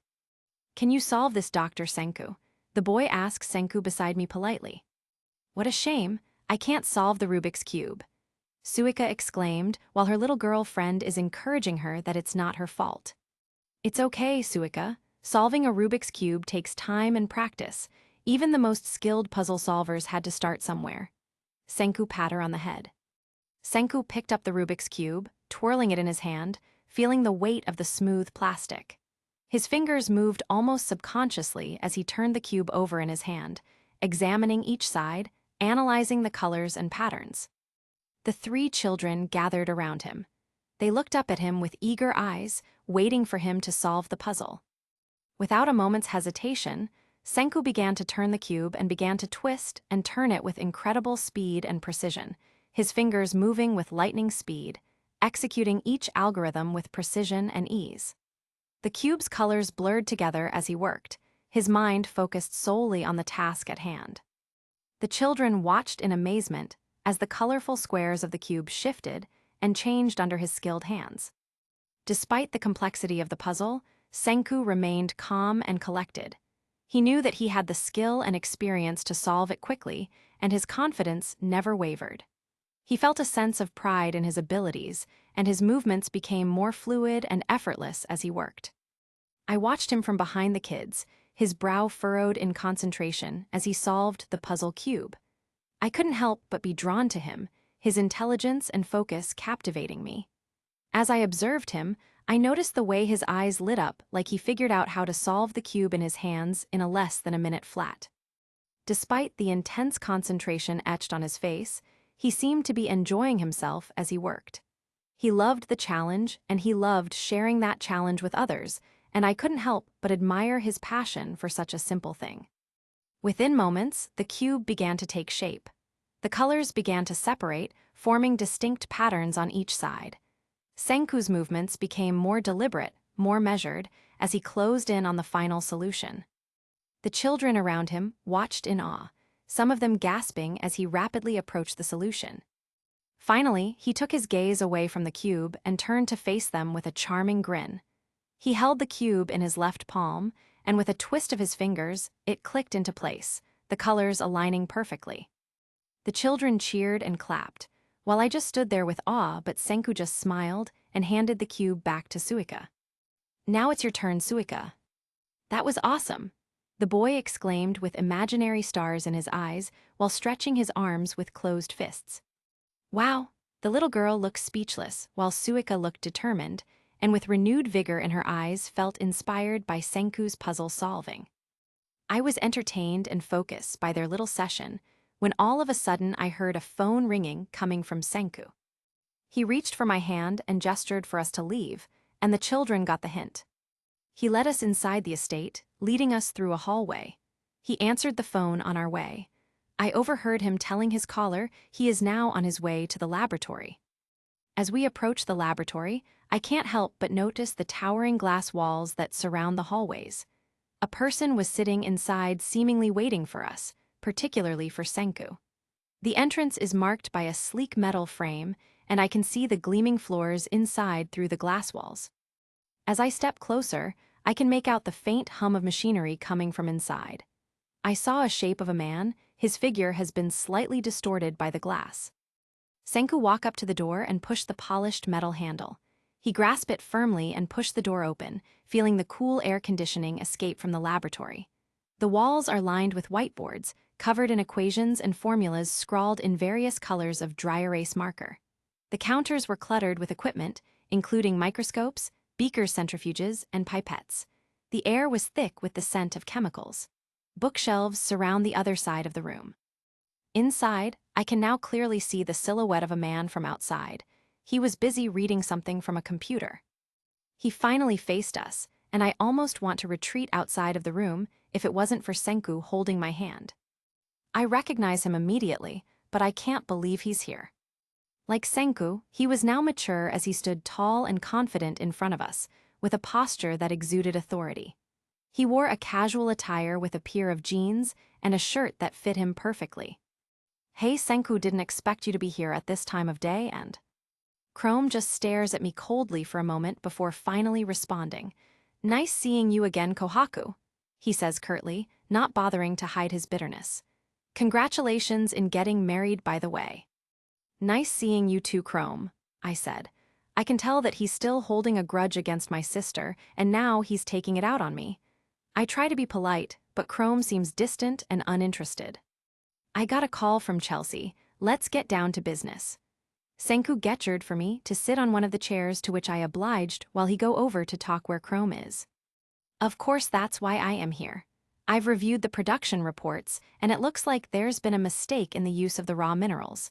We've been using a lower-grade mineral for the rocket fuel, which is causing significant issues," Chrome said as he showed Senku the report on the computer. "What kind of issues are we talking about here?" "Well, the lower-grade mineral isn't producing enough energy to support the rocket's propulsion system. As a result, our launches have been delayed, and we're losing valuable time and money. This is unacceptable. We need to identify the source of the problem and fix it immediately." Senku now has his hand propping up his chin. The weight of his thoughts seemed to match the heaviness of his hand as he furrowed his brow in deep contemplation. "I am thinking of another probable solution to our problem, Chrome. It looks like we've hit a few snags with the latest batch of ore, but I think we can fix it with a new chemical process." "Agreed. I've already reached out to the mining team to see if they can provide us with higher-grade minerals. In the meantime, we'll need to halt all production until we can resolve this issue." "Understood. Let's also review our quality control measures to make sure that this kind of mistake doesn't happen again in the future." "Absolutely. We need to ensure that all of our processes are up to par to maintain the high standards we've set for ourselves." I continued listening intently as I scroll over my phone as they discussed business matters. They spoke in a language that I couldn't comprehend, acronyms, jargon, and financial terms that were beyond my understanding. I eventually got bored and felt the need to go to the restroom and excused myself. By the time I came back, I was about to enter the room when I heard Chrome spoke. "When are you going back to Tokyo? Will you attend the meeting with the board?" Senku didn't answer. Chrome spoke again while waiting for him to finish scanning the material he had just shown him. Pushing the door open, what he said next made me stop on my tracks. "Luna has been bugging me all week. She's telling me you're not answering her calls. What is it really about her and Senku's relationship?" Senku remained silent, to which had Chrome perplexed. "She didn't know you're already married, right?" Senku now has his mouth in a thin line. "I think she already knows, Chrome." Senku lets out a sigh. "Kohaku is my priority right now. And here I thought you're marrying Luna, so she's back, huh, Tusk? Don't you have anything to go to?" "I have, but if you don't want me lingering around and you want to be left alone, to which you are, then I'll be on my way." Chrome reluctantly shakes his head, but still looks unhappy. The awkward silence continues for a few more moments before Chrome finally makes an excuse to leave after taking a look at his phone. I am about to remove myself from the door when Chrome abruptly opened it and came face to face with me. His hair slicked back and he still had a youthful look in his eyes that made him look more approachable and charismatic. His wide-eyed expression the moment he saw me quickly turned cold. Slowly, his eyes casted shadows of anger, pain, betrayal, and sarcasm, but eventually all else faded except pain. Chrome. He closed the door after hearing me call his name and walked right past me like he didn't hear me, which is understandable given his circumstances. He's lean and tall now like Senku, but his brown hair, which is usually short and spiky, is now neatly slicked back. By turning to face me, he must have sensed that I was following him. Kohaku, his voice stone cold. Are you, perhaps not busy? No, what I meant to say is, how are you? I spoke to him as best I could, my voice shaking, despite his expression suggesting otherwise. I couldn't help but think of my late sister. I remember how Ruri loved him so much. Ruri fell in love with Chrome not only because of his appearance, but also because of his attitude. She admired his dedication and determination to pursue his dreams despite facing numerous obstacles. Their initial interactions were somewhat rocky, with Chrome being intimidated by Ruri's intelligence and daughter of a wealthy family. However, as they got to know each other better, Ruri saw that Chrome was more than just a bumbling, nervous young man. She saw the strength and resilience in him, and she fell in love with him for who he truly was. The man I see now is a changed man, a product of the passing of time. He now carries himself with an air of authority, yet his eyes reveal a hint of weariness. Despite the bitterness, there is a sense of quiet determination about him, as though he has learned to turn his struggles into strength. His jaw is set in a tight line, and there are deep lines etched around his mouth and eyes. The slight furrow of his brow gives the impression of someone who has faced challenges and setbacks, but has learned to weather them with stoicism. Gone was the man my sister fell in love with. The disdain in his eyes made me wonder if he recognized Ruri when he looked at me. I'm fine, I don't have time to talk, I need to go, he said coldly. Wait. He sped past me, but I made my choice to go after him. Never mind if Senk will look for me. Chrome, let's talk. I have something to take care of. There's nothing to talk about, Kohaku. He stopped in his tracks just to give me a warning glare. I shook my head in disapproval. I can't help it but to sob slightly for my sister. Let's talk, please. I have so many things to say, so many things I want you to know, and it's important that you should know, Chrome. Please, Chrome, please. He just turned his back to me. I did my best to follow him through the estate's parking lot. I can't let this opportunity just pass me by. We have to have this conversation right now. I held his arm just when he was about to open the door to his car. My hold was so strong he had no choice but to face me and talk. I already told you, Kohaku, there's nothing to talk about. We need to talk about Ruri, about your sister who left me without a word. About your beloved sister who hurt me so much, Kohaku.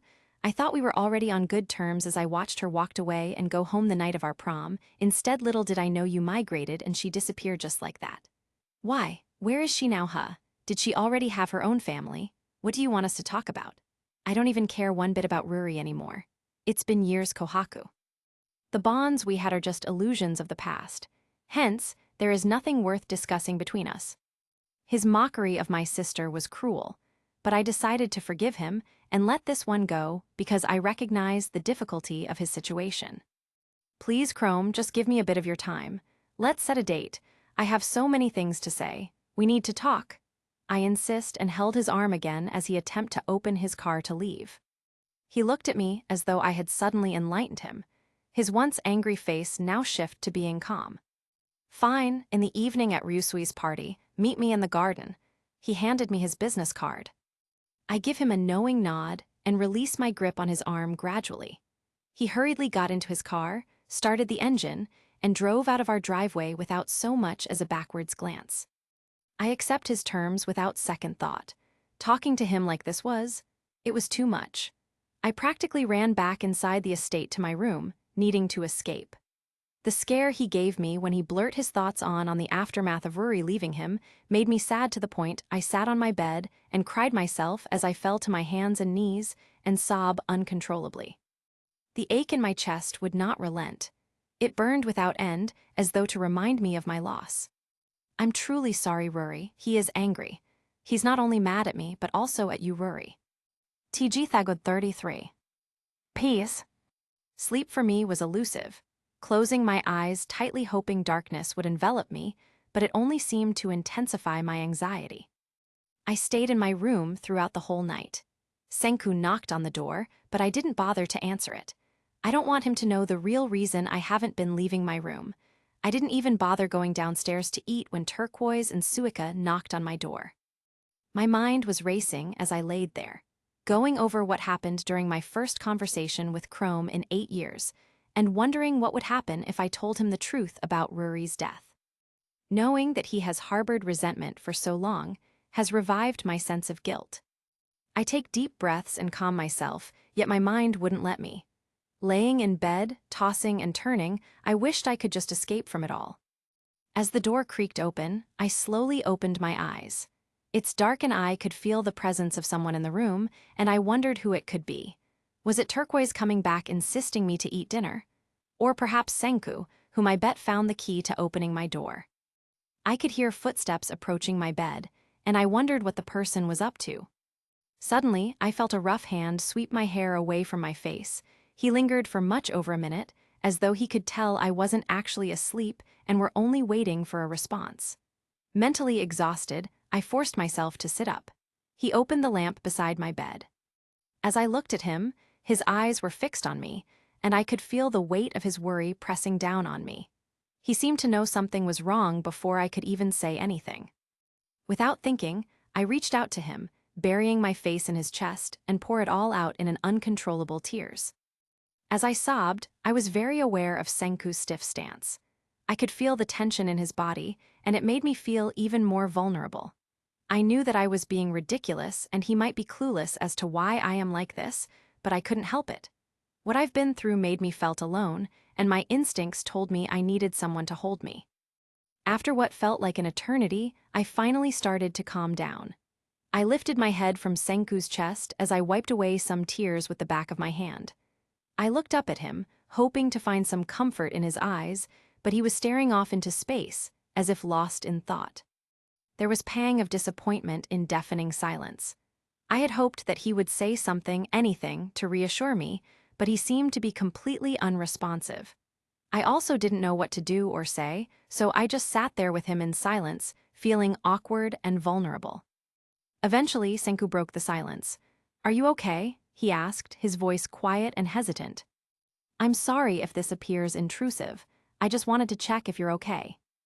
Despite his lack of response earlier, what he just said warmed my heart, thinking that he really did care.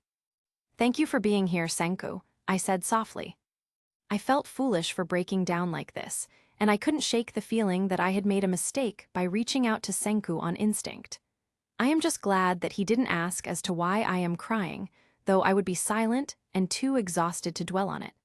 I decided to lay back down on the bed, and Senku pulled the blankets up over me. The sight of him sitting on my bed convinced me that he would remain for a little bit longer. As I drifted off to sleep, I couldn't help but wonder what Senku was thinking. I just wished I could read his mind at times like this, but I knew that was impossible. Finally, as the first light of dawn began to filter through the window, getting up from bed, rubbing my eyes and sighing in frustration, I thought of going to Minami's house and get those pills. There was still this feeling of exhaustion mentally and physically, but it was better than lying there, staring at the ceiling, feeling completely alone and helpless. Riding a bike on my way to Minami's, the cool, misty morning air enveloped me, the sky a canvas of warm oranges and pinks as the sun slowly started to rise. Breathing deep, I could feel the tension of the previous day melting slowly with every turn of the pedals. I was parking my bike outside when I heard shattering glasses and shouting outside Minami's house. It caused me to panic and hurriedly go inside as soon as I saw the gate were open. The sight of the shattered glasses startled me, and my first instinct told me that a vase was heading in my direction. I was relieved I was able to avoid it in time. Get away, you scum, you cheater. The trail of smoke and the acrid scent of an unknown powder baffle me. I shake my hand in front of my face as I cough and try to shake away the smoke. The smoke lingered in the air, obscuring the view of the surroundings in their living room and creating a haze that seemed to hang heavily. Minami, it's me Kohaku, I said, followed by a slight cough. Kohaku, her tone were now calm. The smoke gradually disappeared, and I now have a clear view of Minami. She appears to be in distress. As tears streamed down her cheeks, her mascara began to smudge and create dark, streaky lines down her face. Her eyes became puffy and red, and she struggled to keep her composure. The blackness of the mascara mixed with tears, making her look even more distressed. She tried to wipe away the tears with her hands, but only made the smudging worse. The mascara gave her a tired and worn-out look, as if she had been crying for hours. I only know her as the cheerful and a strong person. I can't imagine her weak and crying. What happened here? This place is a mess. I ask her, confused. There were broken glasses and furnitures everywhere, as if a storm just passed through. She sat in one of the sofas that were still covered by a white linen, as she sobbed quietly in her hands and wiped the tears away. What's wrong? You were on vacation at the beach, so I didn't expect you to be here. It's my ex-boyfriend. He cheated on me with another girl. If it wasn't for Tsukasa, I wouldn't catch him making out with another woman. When he followed me here, he attempted to force himself to me. I lost my cool and had a fuss, at which point he called me crazy and fled. She sniffs. I apologize for mistaking you for him, Kohaku. It's fine, I console her as she cried bitter tears. As soon as she gradually composed herself, we clean all the mess she made. I was sweeping some broken glasses when she said, "Here's some of the pills I have left. Take it as soon as we're done eating. It only works for a short period of time." Thank you, Minami. I offered to cook some breakfast for her as she finished tidying up the mess she made. You know, you don't look different than me this morning, Kohaku. I can't mistake those eye bags under your eyes. Were you crying too? She inquired as soon as I am done setting up the table and sat myself down to eat. I met Chrome for the first time in years yesterday. As we ate, I started filling her in on yesterday's events. So what's your plan? There's still some pining melancholy. I'll try to tell him the whole story, and then I'll decide how I'll tell Senku. Minami nods. I'm not doubting Senku, but if he truly loves you, he will ignore what happened to you both years ago. The fact that you are with him now is what matters, but I suppose he still needs to know everything. I know, I just really don't know how to tell him without breaking down. We are still building our relationship right now. I am just not sure if I am really comfortable with him that I can lay my cards down.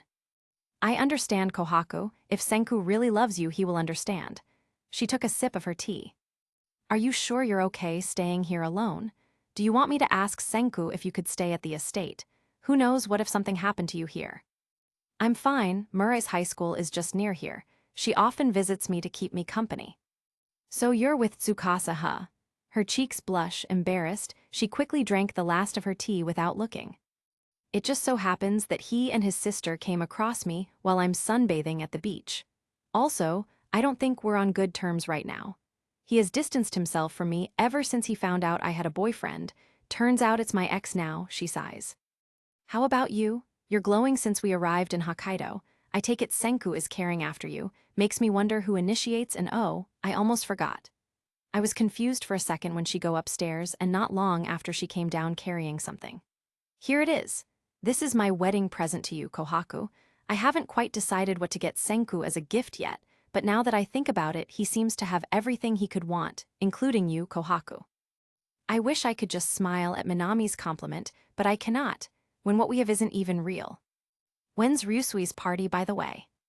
Tomorrow night. He told me it was just catching up with friends and all.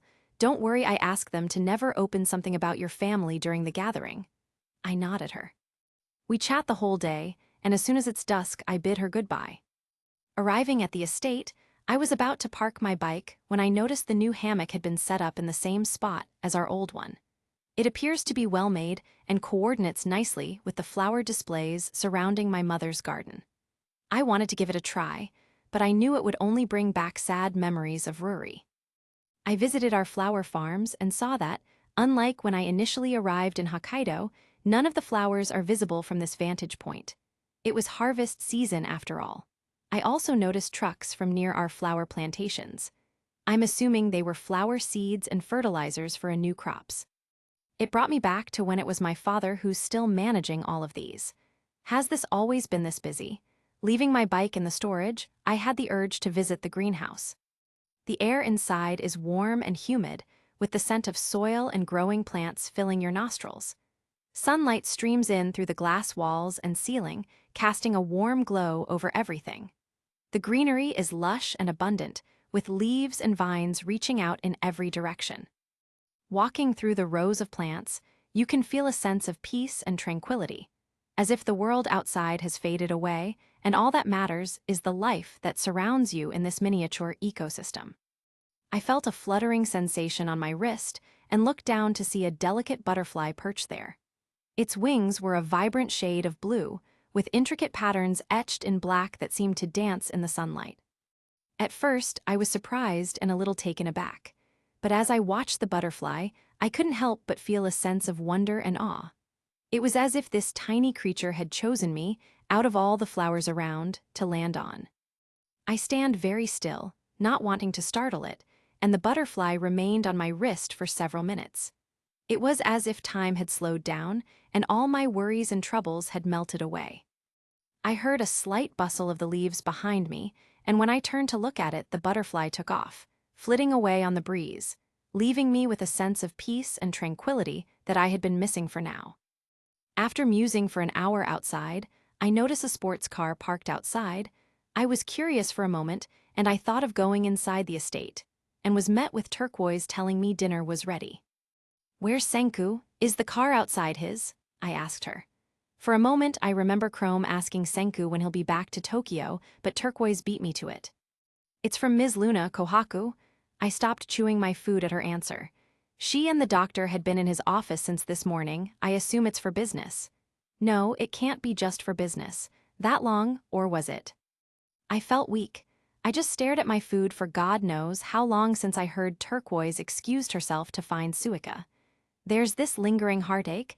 I felt it brewing inside me with emotions raging like waves crashing against the shore. It literally hurt. With some downtime after dinner, I went for a stroll to the nearby flower farms. In the middle of my walk, I stopped and take a look at our mansion. I smiled a bit when I saw the beautiful renovations made. Senku tried to preserve it, but he ended up putting his own style to it. I wonder what will happen after 6 months. Will I be in US by that time? Who'll take care of the mansion while I'm gone? Should I give Turquoise a heads up about it? Given this would be my share of property once the contract is done, I can't leave the mansion unattended. My mind races from one thought to the next, never settling on any one thing for too long. I'm not sure what time it is, or how long I've been lost in my own mind when I heard my phone vibrating. "Senku, where are you? Let's have dinner together." I wonder how he'll be when he's with his true wife, one whom he truly loves. Is it really necessary that I should bear the burden of being his fake bride just so he could satisfy his father's wishes? He probably won't spend much time inside his laboratory, that every now and then he'll go out to make time for her. And if he's really busy, she'll just watch him while he worked and he'll tell things that she didn't know so she won't get bored and many more. Me, okay. I shouldn't worry anymore about how he'll be when this is all done. We'll just sign our papers for divorce and I'll have my own life alone again back in the US. Now that I'm on my way back, I can't help but gaze up at the night sky. It's dark and still. The stars twinkle like tiny pinpricks in the fabric of the universe. They seem so far away, so distant and unreachable. But somehow, their presence brings me comfort. As I lie here, lost in thought, I realize that the passing of time is inevitable. It will continue whether I am awake or asleep, worrying or at peace. And in the grand scheme of things, my worries and fears may be insignificant. The universe is vast and mysterious, and I am but a small part of it. With this realization, I reflect longer than I thought I should have. I now turn my back only to found Senku with hands on his hips staring at me. I was surprised for a second. The way his eyes seem to pierce through me leaves me feeling unsettled and uncertain what to do next. But my mental exhaustion is greater. How long are you going to stay outside Kohaku? Please don't start, Senku. I'm exhausted. It's still early in the night, Senku. He now had his hands on his pockets, attention all on me. One of our conditions have been met, Senku. I've met your father, and now I'm just waiting for you to make good on your promise and send your rocket into space. Can it be sooner? To be honest, I am thinking of booking my flight back to California. His jaw clenched and his mouth grew thin at what I just said. He didn't answer right away. I feel like he's waiting for me to say anything more. Also, I demand my own copy of our marriage certificate. In your closet, he commented as though the answer were obvious. I just nod. There's a possibility it will launch in 4 months. It's still questionable, so I'll look into it and get back to you once it's been decided. Does that suggest that we won't be together for longer than 6 months? I've been married to Senku for over a month now. I had to admit one problem has been on my mind lately. It is the problem of Senku's dad finding out about our unexpected divorce. He's a good man, so I felt guilty for doing so, but I had to. Luna is here to relay some news from Chrome, whom I appoint as acting CEO. She arrived here carrying documents that require my signature for business purposes. It's fine, I understand, I said flatly. His job will always be his priority. I walk past him to go back to the estate. Let's talk about what happened the other night. I turn my head to look at him. He looks so serious while I just feel indifferent. Don't worry about it. I won't get pregnant, I'm sure of it. Besides, we've done it before, right? Also, it's best if we keep our distance from each other from now on. Look, I'm serious, Kohaku. What about you? If you get pregnant within the next 6 months, will you go back to America? Who'd take care of you then? If I were still the naive Kohaku, I would assume that he's concerned for me, but now I know better. He is rich now and a bachelor. One like him prefers to focus on their careers or personal goals first because raising a kid requires a significant amount of time. So knowing that, he might be asking me questions because he isn't ready for that kind of responsibility yet. I've been taking care of myself my whole life, so I'll be fine, Senku. Will you go tomorrow? Of course. His mouth was tight and grim. Don't tell me he had a say on this. I thought he'll go. Wear the dress I bought you then.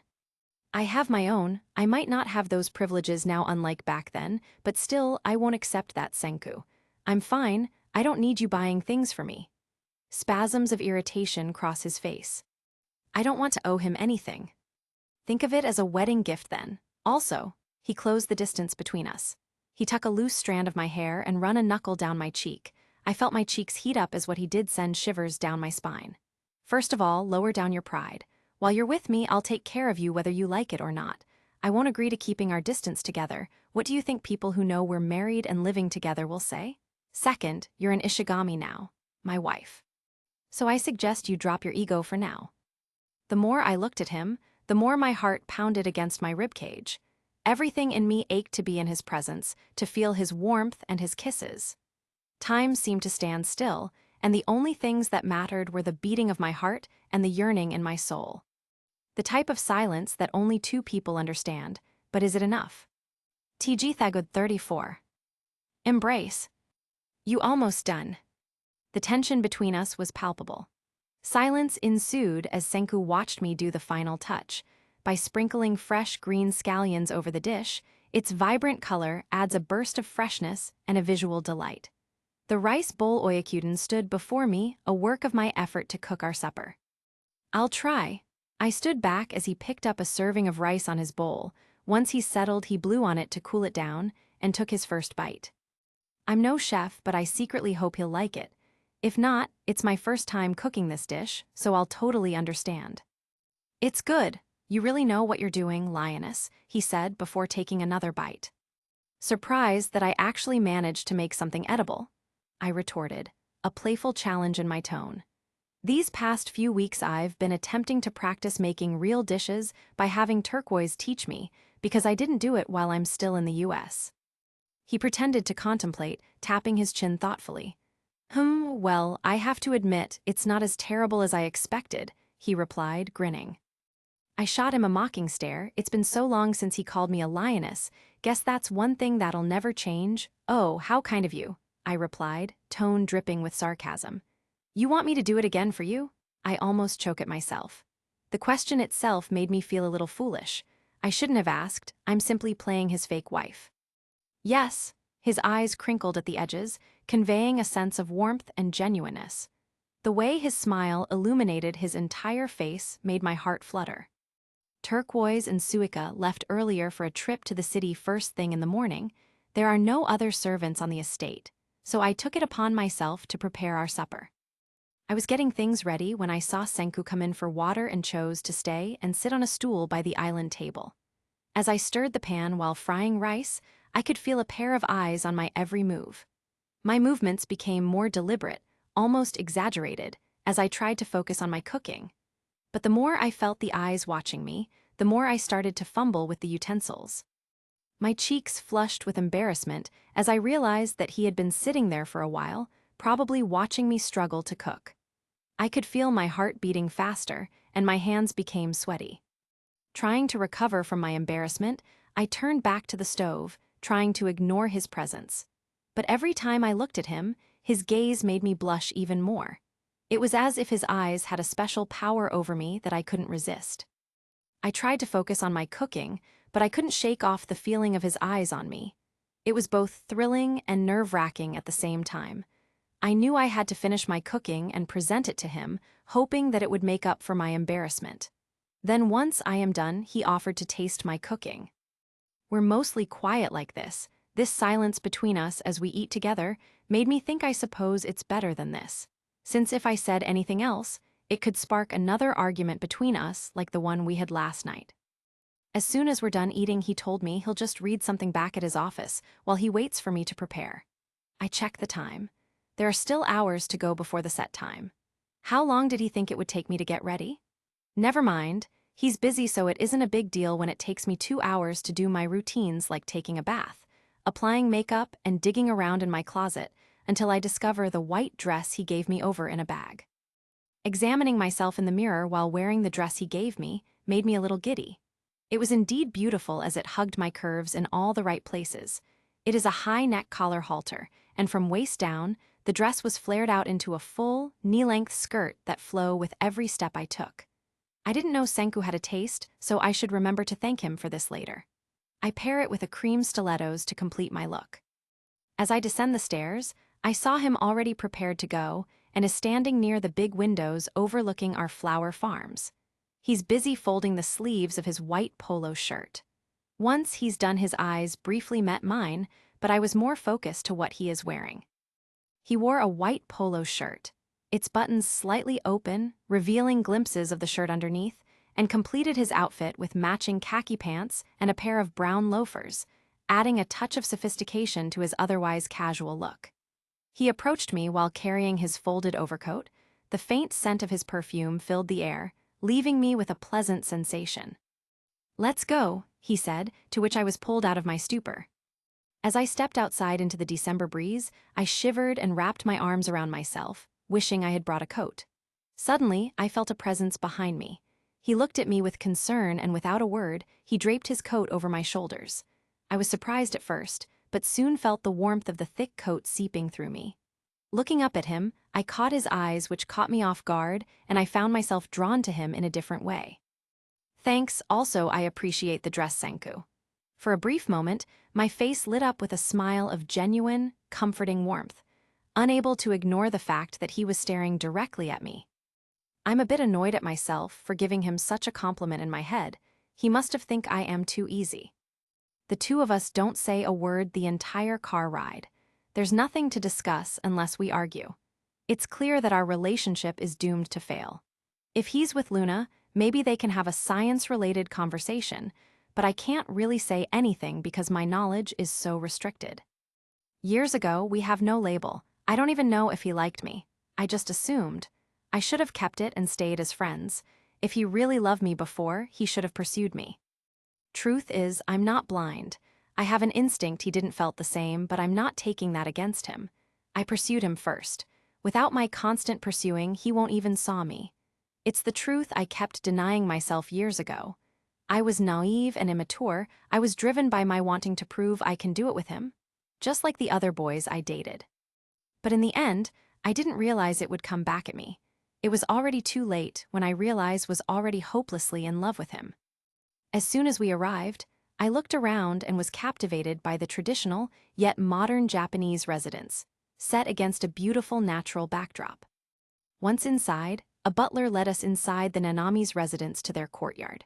There I saw Minami chatting cheerfully with Ryusui, and Jen. I ran over to them.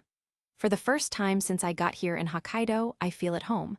I don't know why, maybe I just missed all the times we were together when I am still in the US. I hugged Ryusui, and Jen. I miss them. Minami just chuckled behind me when Jen coughed a bit from the force of my hug. There's some people whom I still remember from back in high school. Teiju and Yuzuriha, whom Minami told me were already married for 2 years. Then there's Chrome sitting at one of the tables ignoring me since I arrived. He's apparently talking and is drinking some wine with Akyo and Tsukasa. Hey guys, long time no see. Teiju greeted us, and Yuzuriha almost cried when she hugged me and said something about how Ruri and I had stopped talking to them 8 years ago.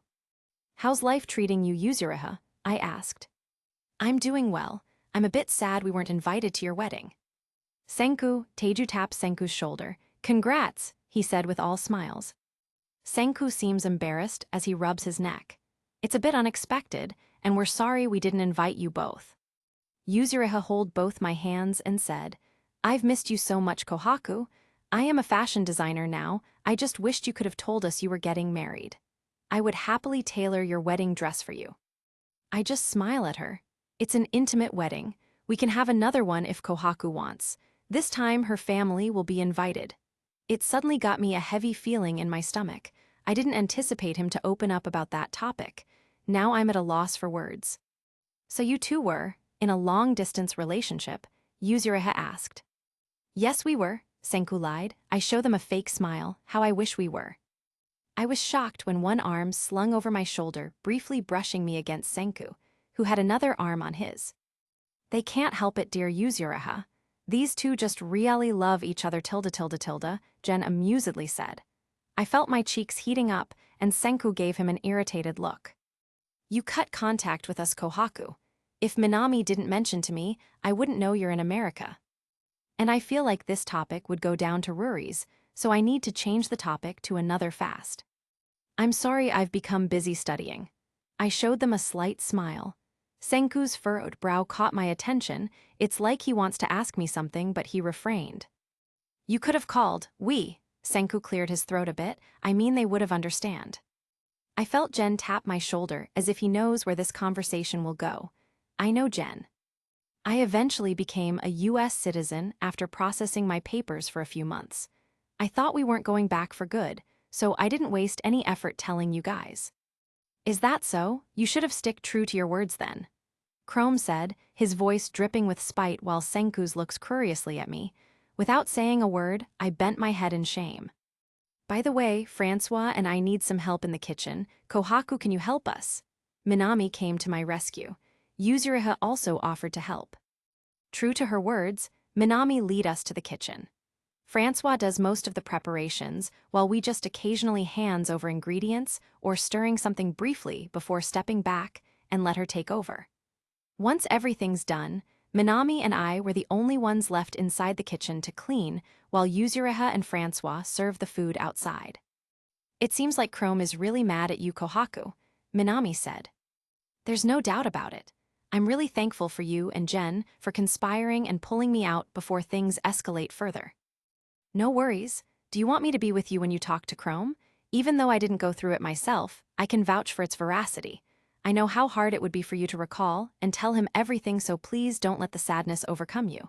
I can't bear seeing you depressed again. It hurts me seeing you in so much pain, you know. Her worried gaze is fixed on me. I'm so worried about speaking to Chrome that I can't even talk to her like I used to.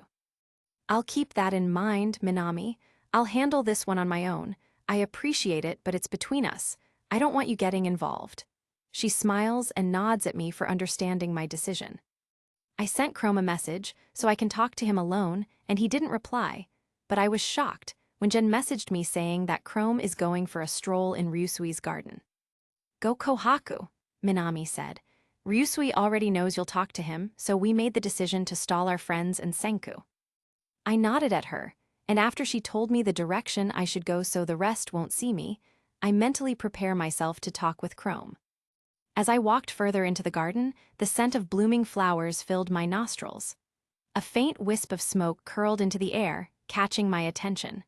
With each step closer, the scent of tobacco grew stronger, mingling with the cool night breeze. As I approached the figure standing in the distance, Chrome's shadow veiled his features as the moon's shine gradually turned dim.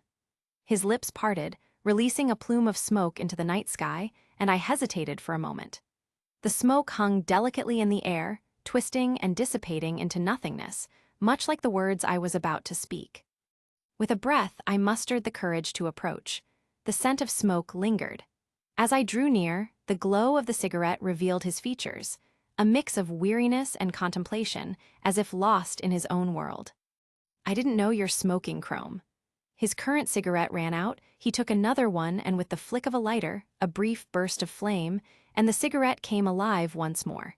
In that moment, his eyes seemed distant, lost in thoughts only he could access.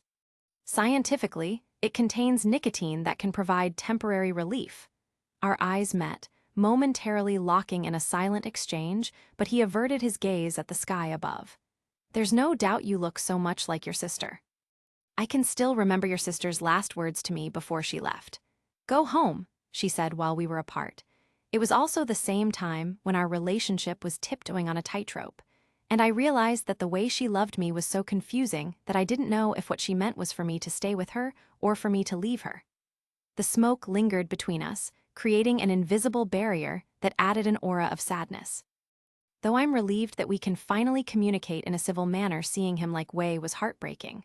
Rory would be sad to see him like this. I couldn't help but wonder what led him to this point. Rory's last words to him, I wasn't ready to hear it, but when I saw the glum in his eyes, the grim in his gestures, the smell of alcohol. Perhaps the act of doing vices was one of his way of finding solace or escape, a temporary reprieve from the weight of emotions. How am I going to tell him Rory is already dead? It surprised me to learn that you and Senku remained in contact and eventually went into business together. Senku's a charismatic man, there's no doubt he can do anything he sets his mind into. After we graduate, Senku introduced me to his mentor, Dr. Zeno. He took me under his wing. I studied and worked hard to become a professional geologist. You could say we are business partners now because as far as I remember your husband also gave me rights to manage your mines your father sold. Surprised, I looked at him while he just continued smoking, ignoring me like I wasn't here. So he was with Senku all this time? Why didn't I see him visiting the estate just once? Now that I thought about it, he's mad at me when we first met, so it's understandable he wouldn't visit with me there. Senku will never settle for an easy solution, Kohaku. Why did you marry him? He proposed to me, Chrome. I gave him a fake smile. Yeah, offered me a proposal through a contract. You might fool the others, but you're not fooling me. He stomps his cigarette as soon as it run out and faces me while crossing his arms. Your face says it all. So you're saying after 8 years of no communication at all, you came back just to marry him? He said, sounding like a sharp sarcasm. Senku's busy conquering empires and building his company while you're gone, and now he's at the peak of his success. You'll just show up and take it just like that? Tell me, Kohaku, does it have anything to do with your properties? I almost forgot that he's one of the top students when we're in high school. Words appear to be trapped in my throat as anxiety slowly consumes me to the point that I can't even reply. I avert my eyes at him. Did Senku tell him? No, I doubt that unless. He deduces everything on his own, so I really can't make excuses, and if I do it'll only make him mad. So it is, he scoffed. You marry him just so you could get back your properties. That's how I know you, always clutching instant solutions despite how reckless and detrimental the effects could be. That's your way of saving yourself, a way to stay afloat.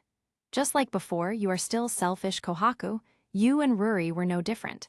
She broke up with me before she left, so if you're here to talk about her then better leave.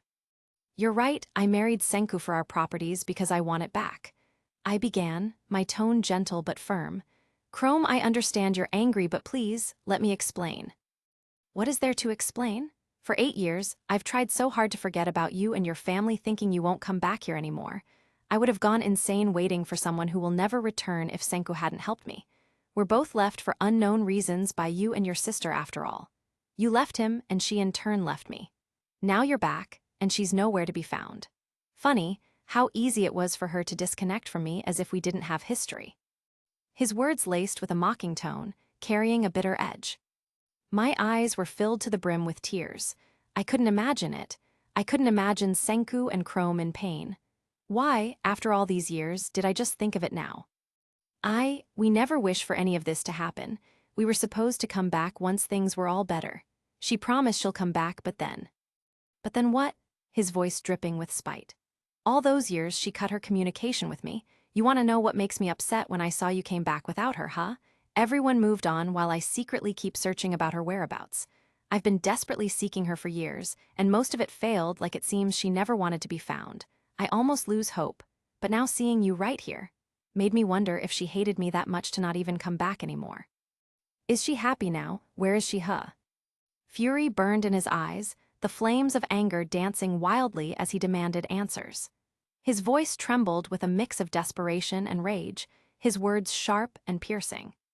Ruri wanted me to look after Chrome after she's gone. I was supposed to tell him everything from the beginning, and I wish nothing for him but to be enlightened, because that's my only hope. Where is she? He bellowed. Tell me now. In that moment, his focus was singular, consumed by a desperate need for the truth. I can feel the weight of his words as it hung in the air, their weight palpable. She's gone, Chrome. My voice cracks and my chin trembled, sniffling quietly as tears spill from my eyes. We fell into an eerie silence, broken only by the sound of his heavy breathing. His face contorted, a mix of disbelief, shock, and pain.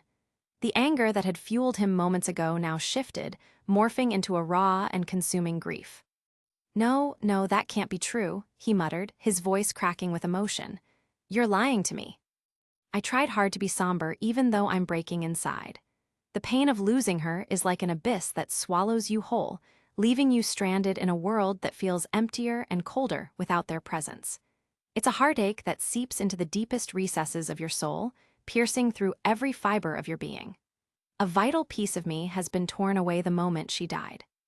I wish it were a lie, I whispered softly. I truly do. His body shook with a mixture of rage and sorrow.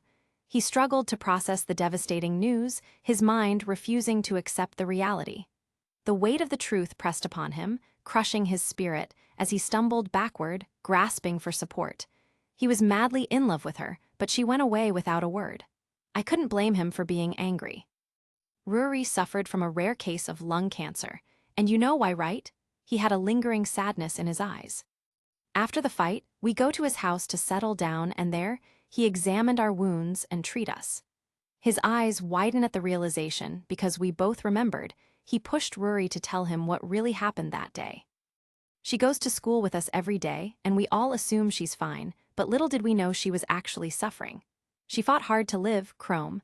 We had to migrate because her sickness is getting worse every day. Ruri wants us to promise no one in our hometown here in Hokkaido should know. She was positive she'll come back soon. I believed her. That's why I also didn't tell Senku why I left. The reason why she set you free, because she doesn't want you constantly worrying about her.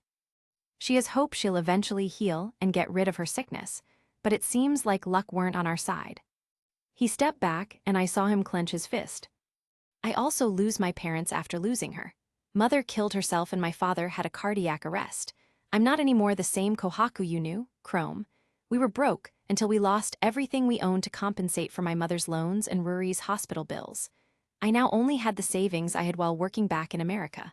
I married your friend because I want our flowers farms and estate back. It's wrong, I know that. But I was tempted to do it because Ruri treasured it so much. The pain I'm feeling right now comes crashing down on me again, but I need to tell him everything. And you too, you meant so much for her that even before we go she's constantly thinking about you. She knows you too much that if she said she's sick you wouldn't think twice of finding a cure for her. So instead, she hid it from you in the hopes that you'll continue on with your life without her. I also promised her to look after you, to tell you all of this. His face contorted as though he was struggling not to break down in front of me. He got another cigarette from his pockets and brought the flame of the lighter closer, igniting the tip of the cigarette. The soft glow of the ember cast an ethereal light on his face, adding a glint of sadness in his eyes. There's also the explanation for why our locations are so elusive. My aunt is a famous singer, and all the media used to try to track us out or visit the hospital so they could snap pictures of us together. She bribed them with cash to destroy files containing information about her family. As he took a deep breath, he closed his eyes and let the smoke out with a whispered sigh. In that moment, the cigarette became more his vice. It transformed into a companion, a silent confidant, providing consolation and a brief respite from the weight of knowing about my sister's death. I wanted to confront her, he choked out, his voice barely above a whisper. I wanted answers, closure. The faint smoke dissipated into the night air, carried away by the gentle breeze. Each plume felt like a fleeting moment, and yet he continued to draw on the cigarette, seeking solace in its embrace. I wanted to go near him to hug him, but the need to give him space to take it all in proved much greater. Tears welled up in his eyes, a stark contrast to the anger that had consumed him moments ago. His shoulders slumped, defeated, as he grappled with the pain of the death of my sister. I never got the chance to make things right, he whispered, his voice thick with sorrow, to tell her how much I love her. Chrome was much like me from the first time I had heard of her passing, as the same time regret washed over me. He sank into a nearby bench, his body heavy with grief. With trembling hands, he covered his face, muffling the sobs that threatened to escape. His anguish echoed, the weight of his words unspoken, but I knew how it feels like. Please, just give me some time alone. His voice now raw with vulnerability as his grief laid bare. It was in that moment that I understood the importance of stepping back and giving him the space I needed to process the pain. Without hesitation, I nodded in quiet acknowledgement. I knew that my presence, however well-intentioned, could never truly alleviate the depths of his sorrow. I took a step back, allowing him to retreat into the sanctuary of grief. I understood because I've been there. The passing of time hasn't lessened the ache or dulled the memories me and my sister shared. Each day, I still wake up with a heavy heart, carrying the weight of my sister's absence. It's as if a part of me went missing when she left, and despite my best efforts to move forward, the void she left behind remains. The world continues to spin, people come and go, seasons change, but my grief lingers, steadfast and unwavering. It's in the quiet moments like this, when the world settles into a hushed stillness, that the pain resurfaces with an intensity that takes my breath away. Memories flood my mind, engulfing me in a bittersweet road down memory lane. She's my living hero. If it wasn't for her, I'm already dead. She risked her life for me, the reason why I am still alive right now. For years, I am still blaming myself for her death. I should be the one who got all the poison. I should be the one who died instead of my sister. Maybe she won't have enough reasons to leave Chrome. Maybe I won't see him hurt like I did just now, because we won't leave. I know I will eventually die because I am always prone to danger. Everything would be easy from then on. My parents would have no reasons to sell everything because they will live. My sister would still be alive and I'm not. She'll a fulfilling life than I am. Her dream of being married to Chrome would come true. She would become successful because I believed in her. Most of all, I wouldn't have known Senku too much, because he'd probably continue living on with his life, making his dreams a reality. Gazing above, the darkness of the sky mirrors what I'm feeling right now. The moon starts to sound hostile, and the stars become a little threatening. My secrets are no longer my patched flaws I hid behind closed lips. My past was heard, and my guilt worsened to the point there's no reason to go on. As I stood by the bridge's edge, I felt the weight of my own sadness reflected in its depths. The stillness and quietude enveloped me. Like a wounded heart, it shimmered with a melancholic hue, mirroring the depths of sorrow that lingered within me. The lake lay beneath the bridge, its sturdy structure supporting my weary body, and also, my soul, I felt the weight of sadness suspended in the air. Its tranquil surface feels inviting, urging me to jump. Stop it, Kohaku. I felt warm arms pull me down. I cried for him to let me go and struggled to get out of his hold because I've already made the decision to end it right here. Sorrows, it's suffocating. I just want to drown myself. Why is he stopping me? Leaning in closer, he whispered, "SHH, it's going to be okay. I understand how overwhelming it feels right now, but remember that you're not alone.